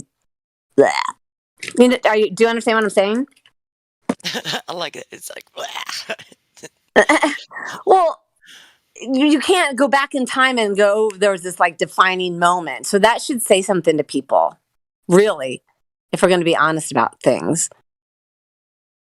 That defining moment, when you realized you lived on a ball and you had to hang on really tight. No, I'm just kidding. Right. That's awesome. The sun, the crepuscular rays, it's like that done it for me. It's like there's no way in hell that sun is 93 million miles away. Absolutely no way. And then it's like that was the thing that made me actually consider all of the other things. Because when you think about the Earth, you're like, well, it's kind of too big for me to try to figure out. As small as I am, or at least that's what you think until you really look at what they're claiming. And then when you look at the numbers that they're claiming and you realize that if you reduce your observer height to one foot, which, at the time I wasn't even doing that. It was just over bodies of water, or for me, I live in the mountains. So when you get on the top of a mountain, if you think about living on a sphere, then the further that you look out the mountaintops, they should start tilting away from you, and they never do. They just continue to be level all the way as far as you can see. Imagine that. So is the Globey guy still here? Yeah, I'm still here. Do you have more questions for her? No, I'm just listening at this point. I appreciate you guys and your knowledge. Well, and see, I'm someone, I hang out down below, but you don't have to be a technical person to realize where you live. You just have to be willing to be authentically real and ask and consider, okay, you have to research both sides of the story, if you want the truth. Because some people just defend what they already know. They don't really care about the truth. They think they have the truth and they defend that rather than, go, okay, I could be wrong, but let me just check and see what they're saying. I wanted to touch base really quick on what you've just said, Blaze, and what Truth said, because there's something very true about both things that you guys are touching at, where what they try to do is they try to use these grand numbers and these grand equations and make people think you're just not smart. You just don't get it. You aren't smart enough. You aren't learning enough. You don't have enough degrees and paid enough money into the system to know what is actually going on. But when you really take it down to a very base level and you start going down to like just basic reality and basic logic, starting with Euclidean elements and things of that nature, just honestly just innocent basic logic, you start there and everything falls apart from the very beginning. You don't even have to get into all of that. It falls apart from scratch. So I think you both just nailed it on the head. Yep. It's so true. You don't have to complicate it. I mean, for me, I have to make it duplicatable and simple. I mean, I always say the same thing. For me, I just went at it like the why. Who would benefit if they lied about it? And I was like, whoa, wait a second here. And then I had to ask who taught me that I lived on a spinning ball. Well, it went back to NASA, and I already knew that we didn't go to the moon. So that was like, okay, now we're on to something here. I wasn't happy about, like, how am I going to tell people that now what my belief is and not have people ridicule me? So there's that. But then after a while, you start to meet other people and you get, you feel the support. You're like, I'm not the only weird one out there. And then you're not even weird. You're just a truth seeker. I mean, that's just like, I'm not attached to the truth. I just want the truth, and truth should doesn't fear investigation, right? Yeah, it doesn't fear scrutiny. The more you know, the easier it is to see. The more you know how much they have already deceived and conspired against the people, so to speak, the easier it is to see it's flat. Oh, yeah. And mountains, nobody's denying the mountains and stuff like that. But let's talk to the guy. I didn't mean to interrupt you guys, but, there's got to be some questions that you learned in school, or, you think, ships going over the horizon. I mean, things like that. There's got to be some questions that you can have answered here, or other people. Go ahead. All right, I just thought about this. Like, what about a sundial? Does anyone have an answer for how sundials work? Exactly how they're supposed to. The sun moves the top overhead of us, and it changes the shadow on the sundial. And it actually works better on a flat Earth than ever on a globe, because the sun would be so far away on a globe, the rays should be all straight, and it shouldn't be working as well. Yeah, the cultures that began using sundials depicted a flat, stationary Earth. They didn't create and start using a sundial thinking that they lived on a sphere. They knew the Earth was flat.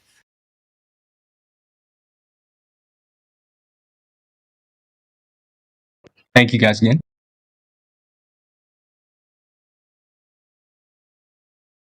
Well, what brought you to the server? By the way, it's nice to have a polite. I just wanted to say it's nice to have a polite person come in. So I just want to acknowledge the fact that he's been very nice since the get-go. So thanks for that as well.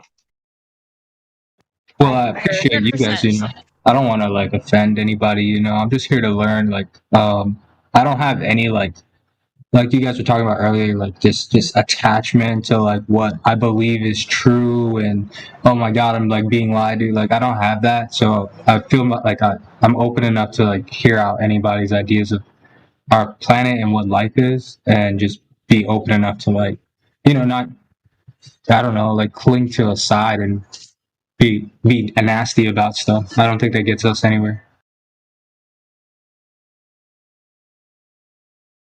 Sounds like critical thinking to me. Good job, man.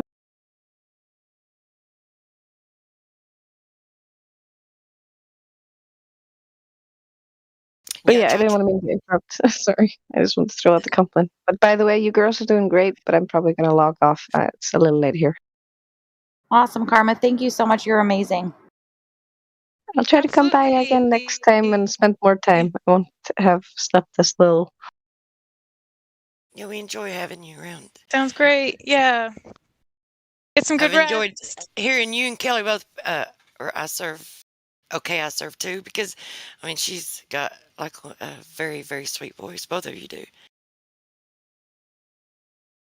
I'll be I think listening in on it's the easier. side It's as easier well. for people to approach you guys, right? It's easier for them to approach you guys. I think. It's probably if I sound soft and approachable, it's just because I work with kids and I'm so used to sounding like, "Hey, everything's okay. You can come here." I love it. Yeah, I don't always sound like this. You can ask. I serve the one I am. Yeah, if you hit me with Sophie, You're always sweet. I'm just saying. I'm not sweet like this to people who are impolite. I'll tell you that. A sophist comes in here, I'm not going to be this nice. Oh, we can all be a Karen. We can all be a Karen. Come on. Come on, it's like we came up with this new religion last night. It's not Darwinism. It's Darrenism. So it's like all the Karens and Darrens. Darrenism. Anyway, but that's what I was going to tell the guy. It's like, you say that, you should tell that to the Glovers that come in here. You'd be surprised how nasty they get with us, because they want us. They're like so angry that we're talking about flat Earth. Why do they even care, right? But they do. It's like you would be surprised what we encounter. Some really nasty, dirty stuff. And as long as you come in here if people come in here with a good attitude and they're genuine, it's like you're going to get whatever energy you bring. Totally. Definitely on ladies' night, at least.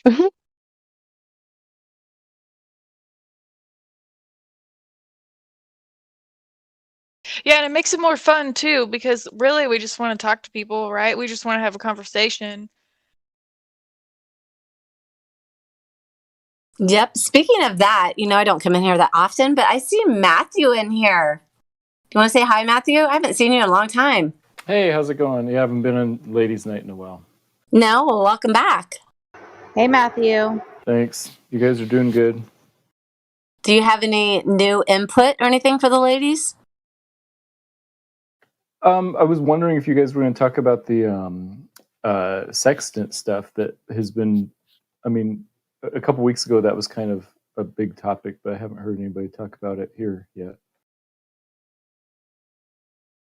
Yeah, I don't know. I can't speak for anyone else, but I haven't really been or really looked into it that much. I've been listening to it. I see all the arguments, but it isn't one of my favorite arguments, and maybe I'm just missing something. But for me, maybe it's just that I don't know enough about it. I'm not there on that subject. So maybe another lady can help out.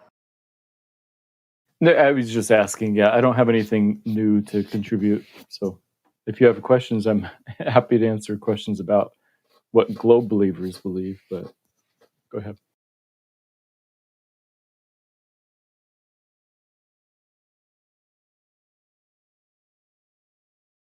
Well, don't you have something for us? So let me just ask you this, because I don't know where you stand with the whole horizon, the boats going over the horizon. Where do you stand with that?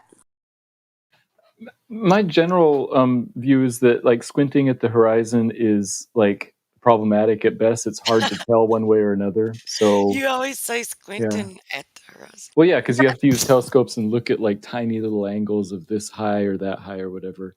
So I like bigger picture things generally. Yeah, but I don't understand. You are on the beach looking through a telescope. Okay, so first of all, you don't see the ship, okay? You don't see it. Then you take a telescope. Then you're like, wow, I can see that telescope. So you have one eye closed and one eye open. So, what about the magnification? Do you think that's like, I don't understand your line of thinking with that, because that seems kind of basic to me. Yeah, Yeah, you're right. That with the telescope, you can obviously see more, so you can bring things back into view that you can't see with the naked eye. So I don't have any problem with that. Okay, so that one does not really speak to you at all. Meaning, a lot of people are like, "Oh, well, see, it's a curve because the ships go over the curve." I mean, they don't go over the curve. So, I mean, that one right there, you got to give us that one. There's no curve there. Yeah, I would say it's inconclusive. I haven't seen ships go over the curve myself, so that's why I don't use that one. Well, right, but that's what they say, because that's why we're here. We're trying to find the curve, and nobody can produce it. How is it inconclusive? Because if it's supposed to have went over a curve and you can bring it back into focus, it's obviously not went over a curve. It's pretty conclusive. Yeah, so that's one way to look at it, but then also, why can't you see the bottom sometimes? And so I just think that when you look at the horizon, air currents and stuff move things around, and it's kind of hard to measure what's happening there. Unless you're looking at bigger things like a sunset. Here, I'll post it in the live stream. Yeah, but it's either it's went over a curve or it hasn't. Like all the other optical effects with image compression and angular resolution and all of that. Like if you're able to bring it back into view, it obviously has not went over a curve. It's pretty conclusive. That's true. That's true. Wait, what's happening in this graph? Can you explain this photo a little bit better? This to me is what I think would have to happen if the Earth were flat when we're looking at sunsets. And that seems implausible to me. Well, I'm still confused. So the sun starts out at the person's eye level, like literally at their eyes, all the way down next to the ground, then moves up into something higher, or it is straight across and sinking into the sea. I'm utterly confused by what this is showing me. I don't comprehend. The top one is where the sun actually is, and the bottom one is where the sun appears to be. And so the observer looks, and it looks like it's sinking into the ocean, when in reality, it's above the flat Earth. Are you talking about the left side of the image or the right side of the image? The right side of the image, the bottom circle is where the sun appears to be, and the top circle is where the sun is. Okay, and why are both of them starting out at just the eye? That's just lines. I just don't even understand these little curly cues of what's happening. The dotted lines show a straight line to where the sun appears. It's just the line of sight. So one of them is bending and curling upward.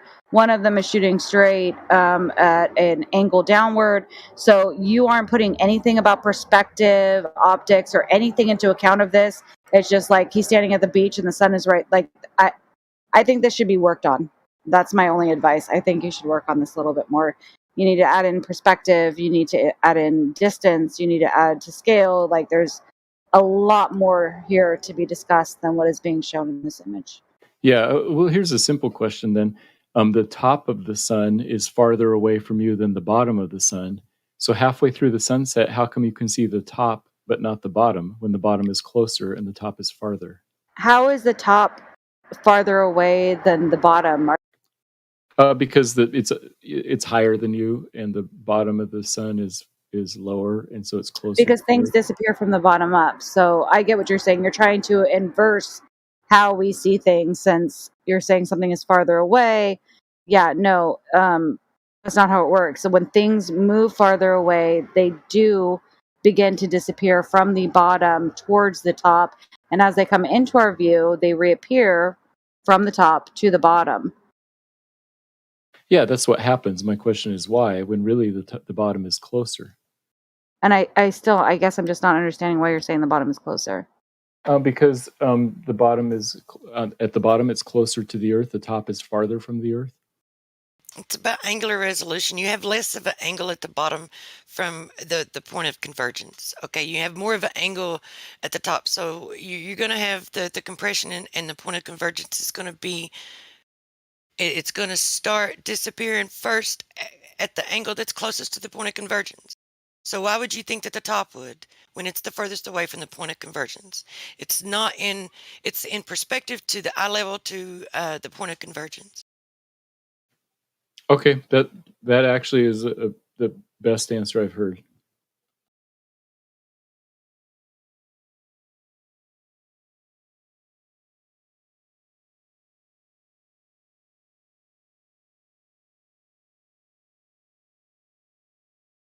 When you see telephone poles off in a distance, you don't think they're going over a curvature, do you? No. Oh, I see. Crypto. Sorry. Yeah, I mean, she explained it well. I think you did too. I just forgot that you'd said that.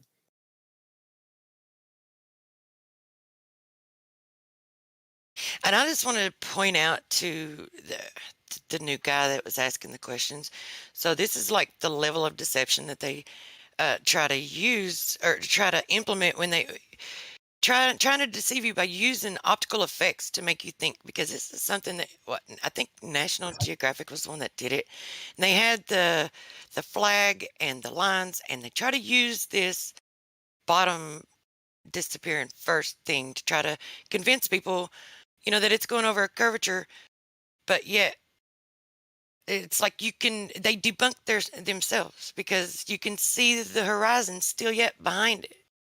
So if it's going over the curvature, then there would be no more horizon behind it. Yeah, and wouldn't that then mean the horizon is like a physical place that you can go see then, right? That you can go to and measure? Yeah, it would. Am I totally off base? No, it would be a point of limitation. Like it would be the limit. If it were curving, the horizon where the earth appears to meet the sky would be the limit. It would be the limit, and you would not be able to resolve any earth beyond that if it were curving away. But that's not the case. Like the more you can zoom in, the further that you can extend your field of view, then the more land you see extend beyond that point. It never curves away. It would be, yeah, it would be the limit.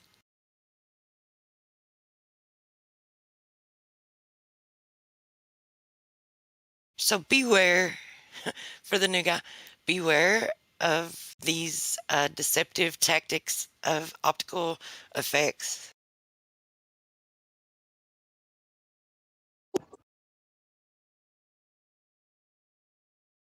Yeah, also can you hear me okay, or am I digital? You sound great. Thank you. Yeah, also be aware too that, we don't know exactly what medium these things are in, the sun, the moon. I mean, we can say, but if we don't know what they are in, how can we know for sure how they're supposed to act other than what we observe? You know what I mean? Like, because we can't go there, so we don't know how far away the sun is, but we know it's a lot closer than what these NASA space agencies are claiming.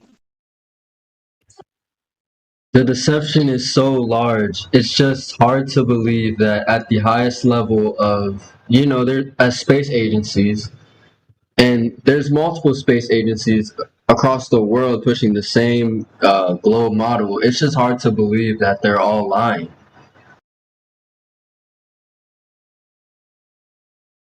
I don't think it's that hard. Have you ever heard of the Antarctic Treaty? I mean, what was it, like 76 or 67 countries signed a contract saying that, a citizen can't privately go explore past, like the 66 parallel or something like that.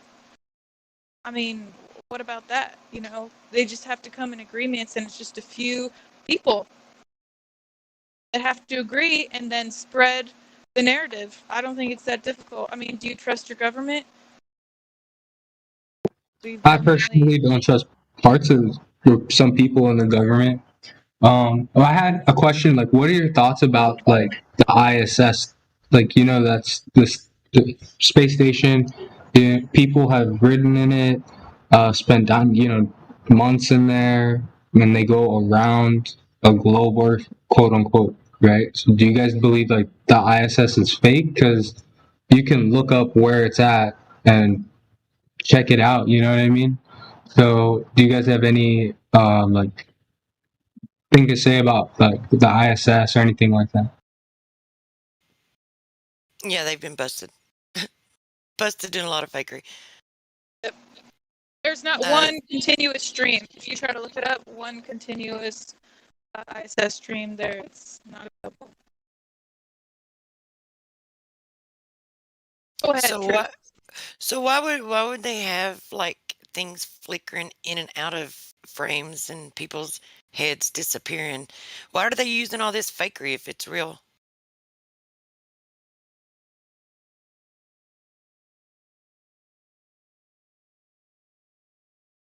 Anyway, the point is about, okay, so the main thing to remember when it comes to looking into these things is looking into what you can verify for yourself, right? So I'm so sorry. I was watching the videos and like these things that people are posting about the ISS. Wow. Yeah. So, okay, so these, we can establish and verify that they are faking these, but just because they're faking stuff in line, it's like to actually validate where they're at or what they're doing, we would have to be able to go there. So what you, okay, one, if they're claiming that they're in this environment of what they call the vacuum of space, someone would need to demonstrate that that place is even possible, right? So in order to have gas pressure, you need a container, and they claim that this area, this environment that they're in is a 10 to the negative 17 torr pressure, and that it's adjacent to our atmosphere, which, if I understand correctly, I think is about a 50 torr. If you want to keep in the same, terms or whatever, but in order to have gas pressure, like, you need to have a container, because pressure is created when the molecules have a wall to bounce off of. It's like air, the molecules of air, gas moves in all directions, and it just continues to move in all directions until it bounces off the walls. That's what creates the pressure. So how do we even have pressurized air to breathe if we don't have a container? So someone would need to demonstrate first that this place they're claiming that they're going to is even possible.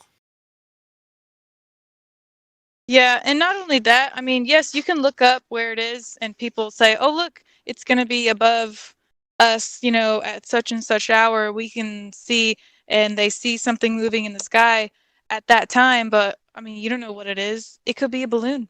It could be an airplane, Have you taken a telescope and actually, like, zoomed in and taken pictures of it and stuff? It could be a hologram. Could get a little further out there, but I mean, why not, What do you think, man? What do you think about this? Well, I know air needs a container, but on a global level, they say that the container is gravity, right? And even air has its own weight. So if gravity's pulling all that air down, it creates atmospheric pressure. So I feel like that would kind of help a global model, I guess, is like the fact that we do have atmospheric pressure and we have gravity. What's gravity? Show me gravity. Gravity is this imaginary force that no scientist can explain that pulls all things to the center of the Earth at 9.2 meters per second. Well, you got it right when you said imaginary. It's definitely imaginary. Right. How are you going to explain it like that and still believe that it exists? No, because that's what the scientists be saying. That's what Bill said. What's the dude, Neil deGrasse Tyson? That's what he said. I get it, but okay, so but think about this for a minute, right? Because it's supposed to do all these things, yet they say it's not a force. When you ask them what it is, they say, I don't know. No one knows. No one knows what it is. So it's like this blanket explanation, right? And to make, because they need this. This is the thing. Okay, this is the glue that holds it all together. This is the thing that they need for their claim and their story to be true. Like for everything to come from the Big Bang, it's like, and for things to be pulled into spheres, and for every question that you have that there's no answer for. Gravity is the glue. It's the Band-Aid that fixes it all. But what is gravity? They don't know. It's like, get them to explain it. They couldn't do it. It's not a force, but it acts as a force. So look for where gravity has ever been validated or demonstrated or tested. Because I'll tell you, I'll tell you instead of, because you seem genuine, and I could hear the laughter in your voice when you're like listening to it go back over in your mind after you said it, because they don't know, they can't explain it because it's not a thing. So there's like many different variables that can determine where an object finds its place of equilibrium, and that's all that's happening, is an object finds its place of equilibrium, right? What causes it to find its place of equilibrium is a number of different things, none of which are gravity. So in order to establish that gravity is a thing and that it's real, you need to identify it. Then you need to isolate it. Then you need to manipulate it to prove that it is in fact the cause of the effect, because they claim that it is the cause and it's also the effect. It's just this Band-Aid that's circular reasoning, because no one's ever demonstrated gravity even exists or if it's even real. Now there is a thing that they call specific gravity, which when you read about that, it's, what does the word gravity mean? Gravitas, right? It's something that has weight. So the specific gravity is, which I mean, I don't like to use the word gravity, so I don't even really say it too much, but because all it is density. It talks about density. And so you have a relationship between the object and the medium that it's in. There's many different variables within that relationship that play a role, right? One of which is the density of the object and the density of the medium. Okay, so if you manipulate the medium, then you can change where an object finds its place of equilibrium. If you manipulate the density of the object, then it will change where it finds its place of equilibrium. If you manipulate the electrostatics of the relationship, the electrostatic nature relationship of the object and the medium that it's in, then it will also alter where that object finds its place of equilibrium. If you manipulate magnetism, electromagnetism, like different things, you can manipulate all these different variables, the vibration, all of these things, but none of those are gravity. Okay, so they initially in the beginning, they were trying to say Newtonian gravity, which is mass attracting mass, which no one has ever demonstrated. And Newton himself even said not to attribute it, that to him, right? But mass attracting mass, that's something we can test that, right? We can observe things to see if that happens, and we never observed that happening. So they abandoned that, and then they went on to something that's conceptual. It's just an idea. It's something non-tangible, something you can't manipulate. You can only conceive it in your mind, and you can only demonstrate through calculations, and it's still, it's invalid. It's illogical. It's just an idea. It's imaginary, just like you said. It's imaginary. So if you can ever find or look and see where someone has actually identified gravity, isolated it, manipulated it, and proven that it is even a thing, that'd be great, because no one ever has, and they can't. But these other variables, you can. So if you're looking in the live stream voice text, I will post a video for you where a guy actually manipulated the medium, and it did change where the object found its place of equilibrium. And then I will also post a video for you where a guy, I think his name's Zach, he changed the electrostatic charge of some helium balloons, and it changed where it found its place of equilibrium. So if you want to take a look at these and see if you can ever find a demonstration like this, where gravity is the thing that they manipulate, then you can actually say gravity exists. I could not have said it better. So what do you think about what she said? Man, there was a lot to unpack there for sure. Well, I love what she's saying and all that, but I'm just a little confused. Like, we do know that there's this force, maybe imaginary wasn't the best word, but an unexplainable force. And I know you're saying, it's just like, it feels like a switch in definition. Like, instead of saying gravity, we'll say density and buoyancy. Yeah, but regardless of what you call it, there's this force that's pulling things to the earth, and it's been tested to be 9.2 meters per second on all objects. So that's just like, it would. Does it make a difference if we call it gravity or density or buoyancy? Like, there's still this force that's pulling things to the center of the earth. Yeah, this is what they're telling you, but do you ever, can you demonstrate that? So what happens to helium balloons when you let go of them? Why isn't it pulling helium balloons to the earth? I think that has to do with a different set of like parameters, right? For Density, maybe? maybe. I'm not a scientist myself, but I can't say no. But yeah, it's just like a property of certain gases, especially helium. I know it's a light, noble gas, so it would rise through nitrogen and all of these heavier, like oxygen, all those. It's gonna rise through that. Why is it able to do that? Why doesn't gravity hold it? So here's the thing. You need to think about, okay, when was it ever demonstrated? How can they claim this if they've never demonstrated? So in order to demonstrate or prove that something, that a claim is you need to be able to manipulate that very thing that you're saying is the cause. So see if you can find where they've ever manipulated gravity. But see, what you're talking about is density. You even said it yourself. Like, okay, so why does helium rise? And you said density. So where's gravity? Yeah, and where So does gravity come from, right? And what do you mean by center of the earth as well? I kind of was curious. What do you mean by that? Well, I just mean, like, from what they taught us in school, it's everything pulls.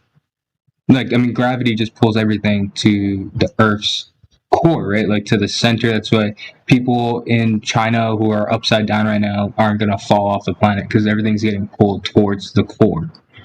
Okay, that's what I thought you meant. Do you know what the deepest hole that has ever been dug? Do you know? Have you ever researched into that? How do we know what the core is? How do we know that there even is a core? And what you were describing was mass attracting mass, and Truth Prevails already just told you that they don't even subscribe to that anymore. So you got to throw that out the window, right? But don't blame your teacher, because they were just taught. They're told what to tell you guys, really. They have a curriculum.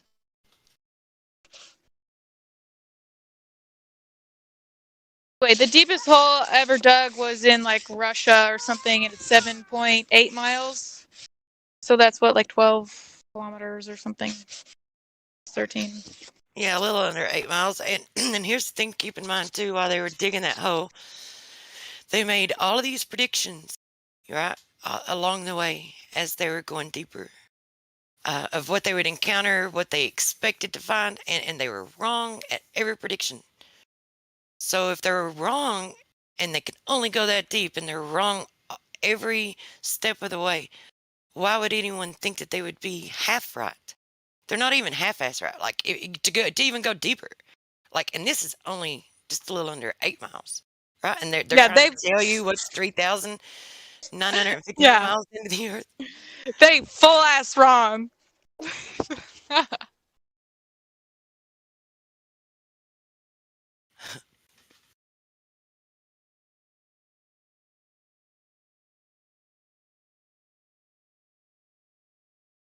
I'm sorry, I just need a second.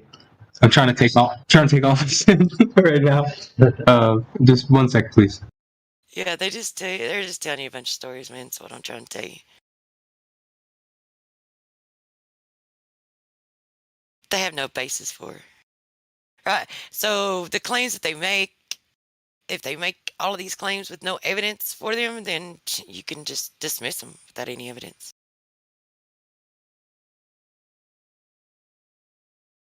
Although we've got plenty of evidence to the contrary. Yeah, evidence. It's heavy, man. So what about like Making myself laugh content? over here. I understand. I just had a question. Like, what about? How do you guys feel about continental drift? You know, like, well, Pangea was once a thing. What about dinosaurs? Like, how does any of that history fit Let me in? ask you this question. They tell you this stuff happens, but let me ask you this. What about all of these ancient civilizations that built these monuments to align with the stars and the sun? And It always blew my mind. Like, I have no idea. and they still line up. So show me where the Earth is moved. Okay, checkmate. You got me on that one, dude.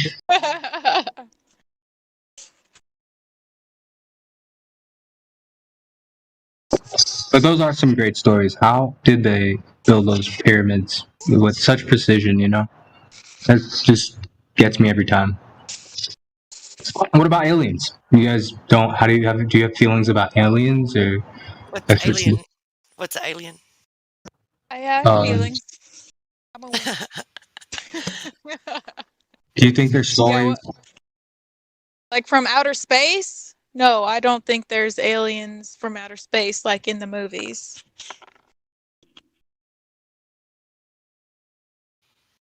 Yeah, you have to demonstrate that this place, that they're far off distant galaxies, that this place exists, or could even be possible. Like, we don't even have to go there to prove, like, really, if you can just demonstrate that it's possible, that'd be cool. It would be cool. Then we could consider it. Right. I mean, I do believe in alien because, you know, on like some forums, I've seen like this little box next to alien.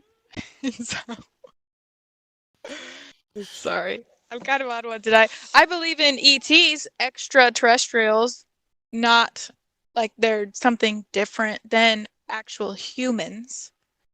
Yeah, so it's kind of like in your face. They put the truth right there. They say, so they make this inference that they come from these far off distant galaxies. But what do they call them? What was ET? What did ET stand for? What did ET stand for? Extraterrestrial? What's that mean? More land? Bingo. Yep. And what did ET do? He phoned home. Just like with that landline. With that landline. Yeah, all the way. Oh, that's a good point. It's like that always cracks me up. So the president was supposed to have talked to them while they were on the moon, but he was on a corded phone. Had explained it. Whatever. Okay. Cool story.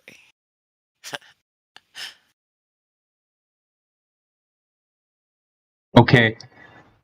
What about Saturn, Mars, all of these other celestial bodies that even with the amateur telescope, like I could put in my backyard right now, zoom in on Saturn, see the ring, see it's a sphere, look at its moons. Oh, you mean the actual planets? Yeah, they're all spheres. They're all, circular. Do you know what the word planet means? I mean, it has plane in it. I understand, like, No, planet. Planet means wandering star. It's a wandering star. Oh, okay. And because our sun is round, and it's star, you're saying that these planets are in a similar family to our own sun. They're just not. So the sun is the sun, and the planets are the planets. The wandering stars are the wandering stars, which are different from the sun. The sun is not a wandering star. I don't know what the sun is. It's a light in the sky. It gives us our light, and it gives us our heat, right? And it transverses over our heads. But these other things that you're referring to are wandering stars. So Cut the Shit posted the one, if you scroll up to right on the hour. I don't know what time it is for you, but for me it's 6 p.m. Well, actually it's 7. Why does my text chat say 6 and my actual time is 7? That's weird. But anyway, whatever. So, but if you look at what Cut the Shit posted here, it's like he posted a good side by side, or above and below. But anyway, of what they depict these things to be, right? In the same image. So that's what they want you, that's what they tell you they look like. These are the pictures or the images that they give you. But then when you look at them yourself, they don't look anything like that.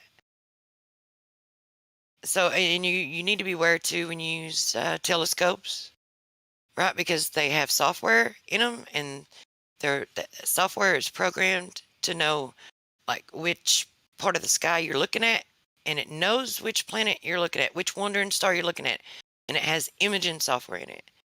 So it will render for you an image of what they expect, what they think you expect to see. And these are their words too. What they know that we expect to see. This is how they get the Earth composite. Richard Simmons. My bad. No, I've done the same thing before. Yeah, but anyway, that dude, right? What is it? Rob? I can't even remember his name now that I said that. Yes, Sweat Methodis. But anyway, he even says that it's like what they know that we expect to see, that's what they're making these composites for. So when you look at these things, they're just lights in the sky. They're not these terrestrial spheres that you can go to and walk on. You can't, these are not things that you can go to and land on. They're just lights in the sky. Just like the sun and the moon, they're lights in the sky. Yeah, and just because you see one side and it looks, has a round shape, it doesn't mean that it is a sphere. That's what we're just force fed that stuff too. It's like, oh, round sphere. No, it's not a ball. Yeah, look what I just posted in the live stream voice text. What she's talking about, Ether 9000 reality. Where if you look, according to one perspective, it looks like a square. According to the other perspective, it looks like a circle. But in reality, it's a cylinder. So, like, and if you really look, okay, so I'll go a little bit further. These are not, we can't verify these things. But if you've ever, have you ever seen cymatics? Yeah, cymatics. Yeah, we've seen that. But also, before we get into cymatics, turn that off. We're looking at stars to prove the shape of the Earth, which I understand we can't do. But looking at Saturn through an amateur telescope, you can see the rings. And it looks like the picture that NASA gave us. They give you something that looks like a solid spherical object with it doesn't look like what they've got.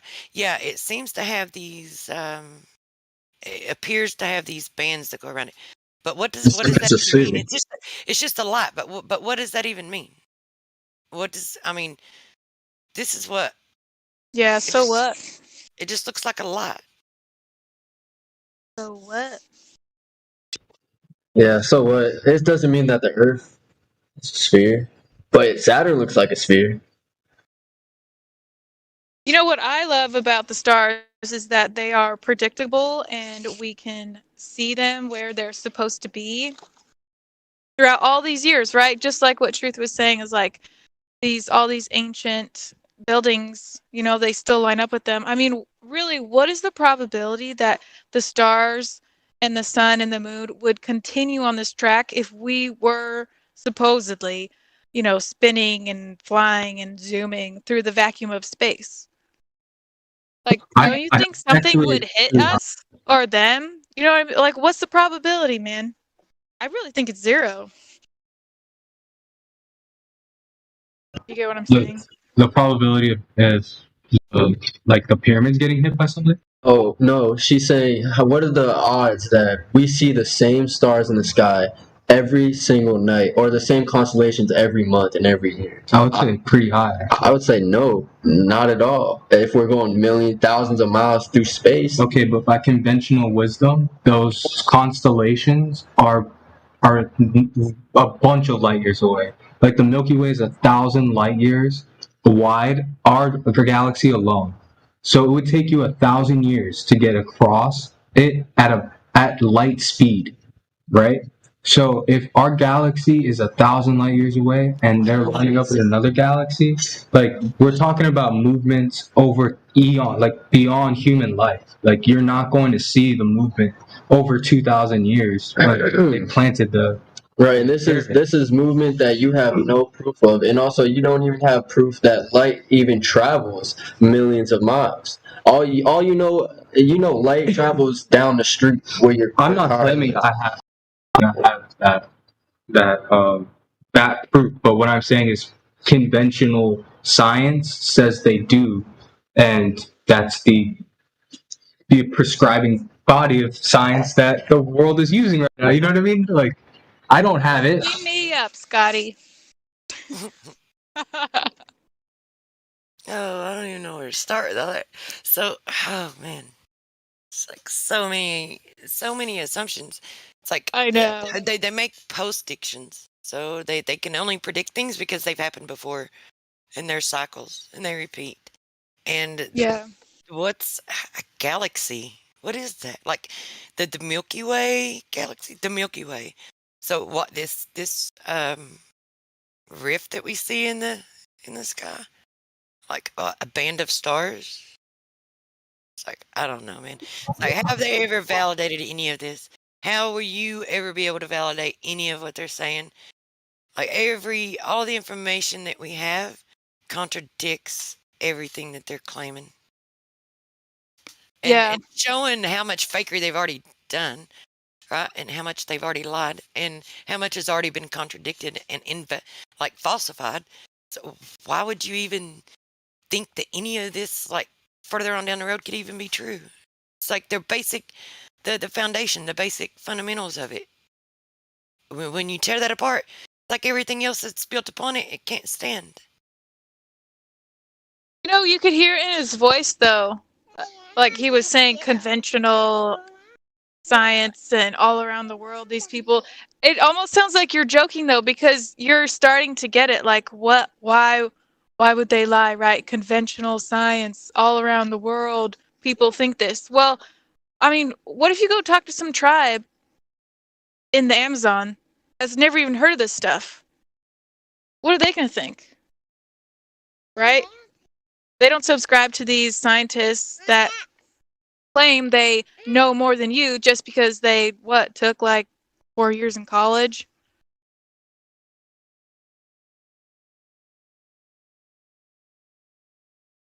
Yeah, I like that that idea of talking to people from different cultures or different walks of life, because I definitely believe that Western science is not just like the one way, right? Like there's tons of religions and different ways to look at our world and spirituality that all have some credence in my book. You know what I mean? Like, and I'm sure that this community is not the only community that thinks that there's a stationary plane that we live on, right? I think, like, what is it, the Buddhists? Or no, Muslims? I don't know. I don't want to get into it. I know there's some, like, there's religions out there that believe in a stationary Earth too, So, yeah, to your point, I think it's really, it's keeping an open mind, really. Yeah, so it's all built off of the foundation of all of it is whether or not the Earth is curving. So if you establish that the Earth isn't curving, and also that it's not even possible to have this environment they claim is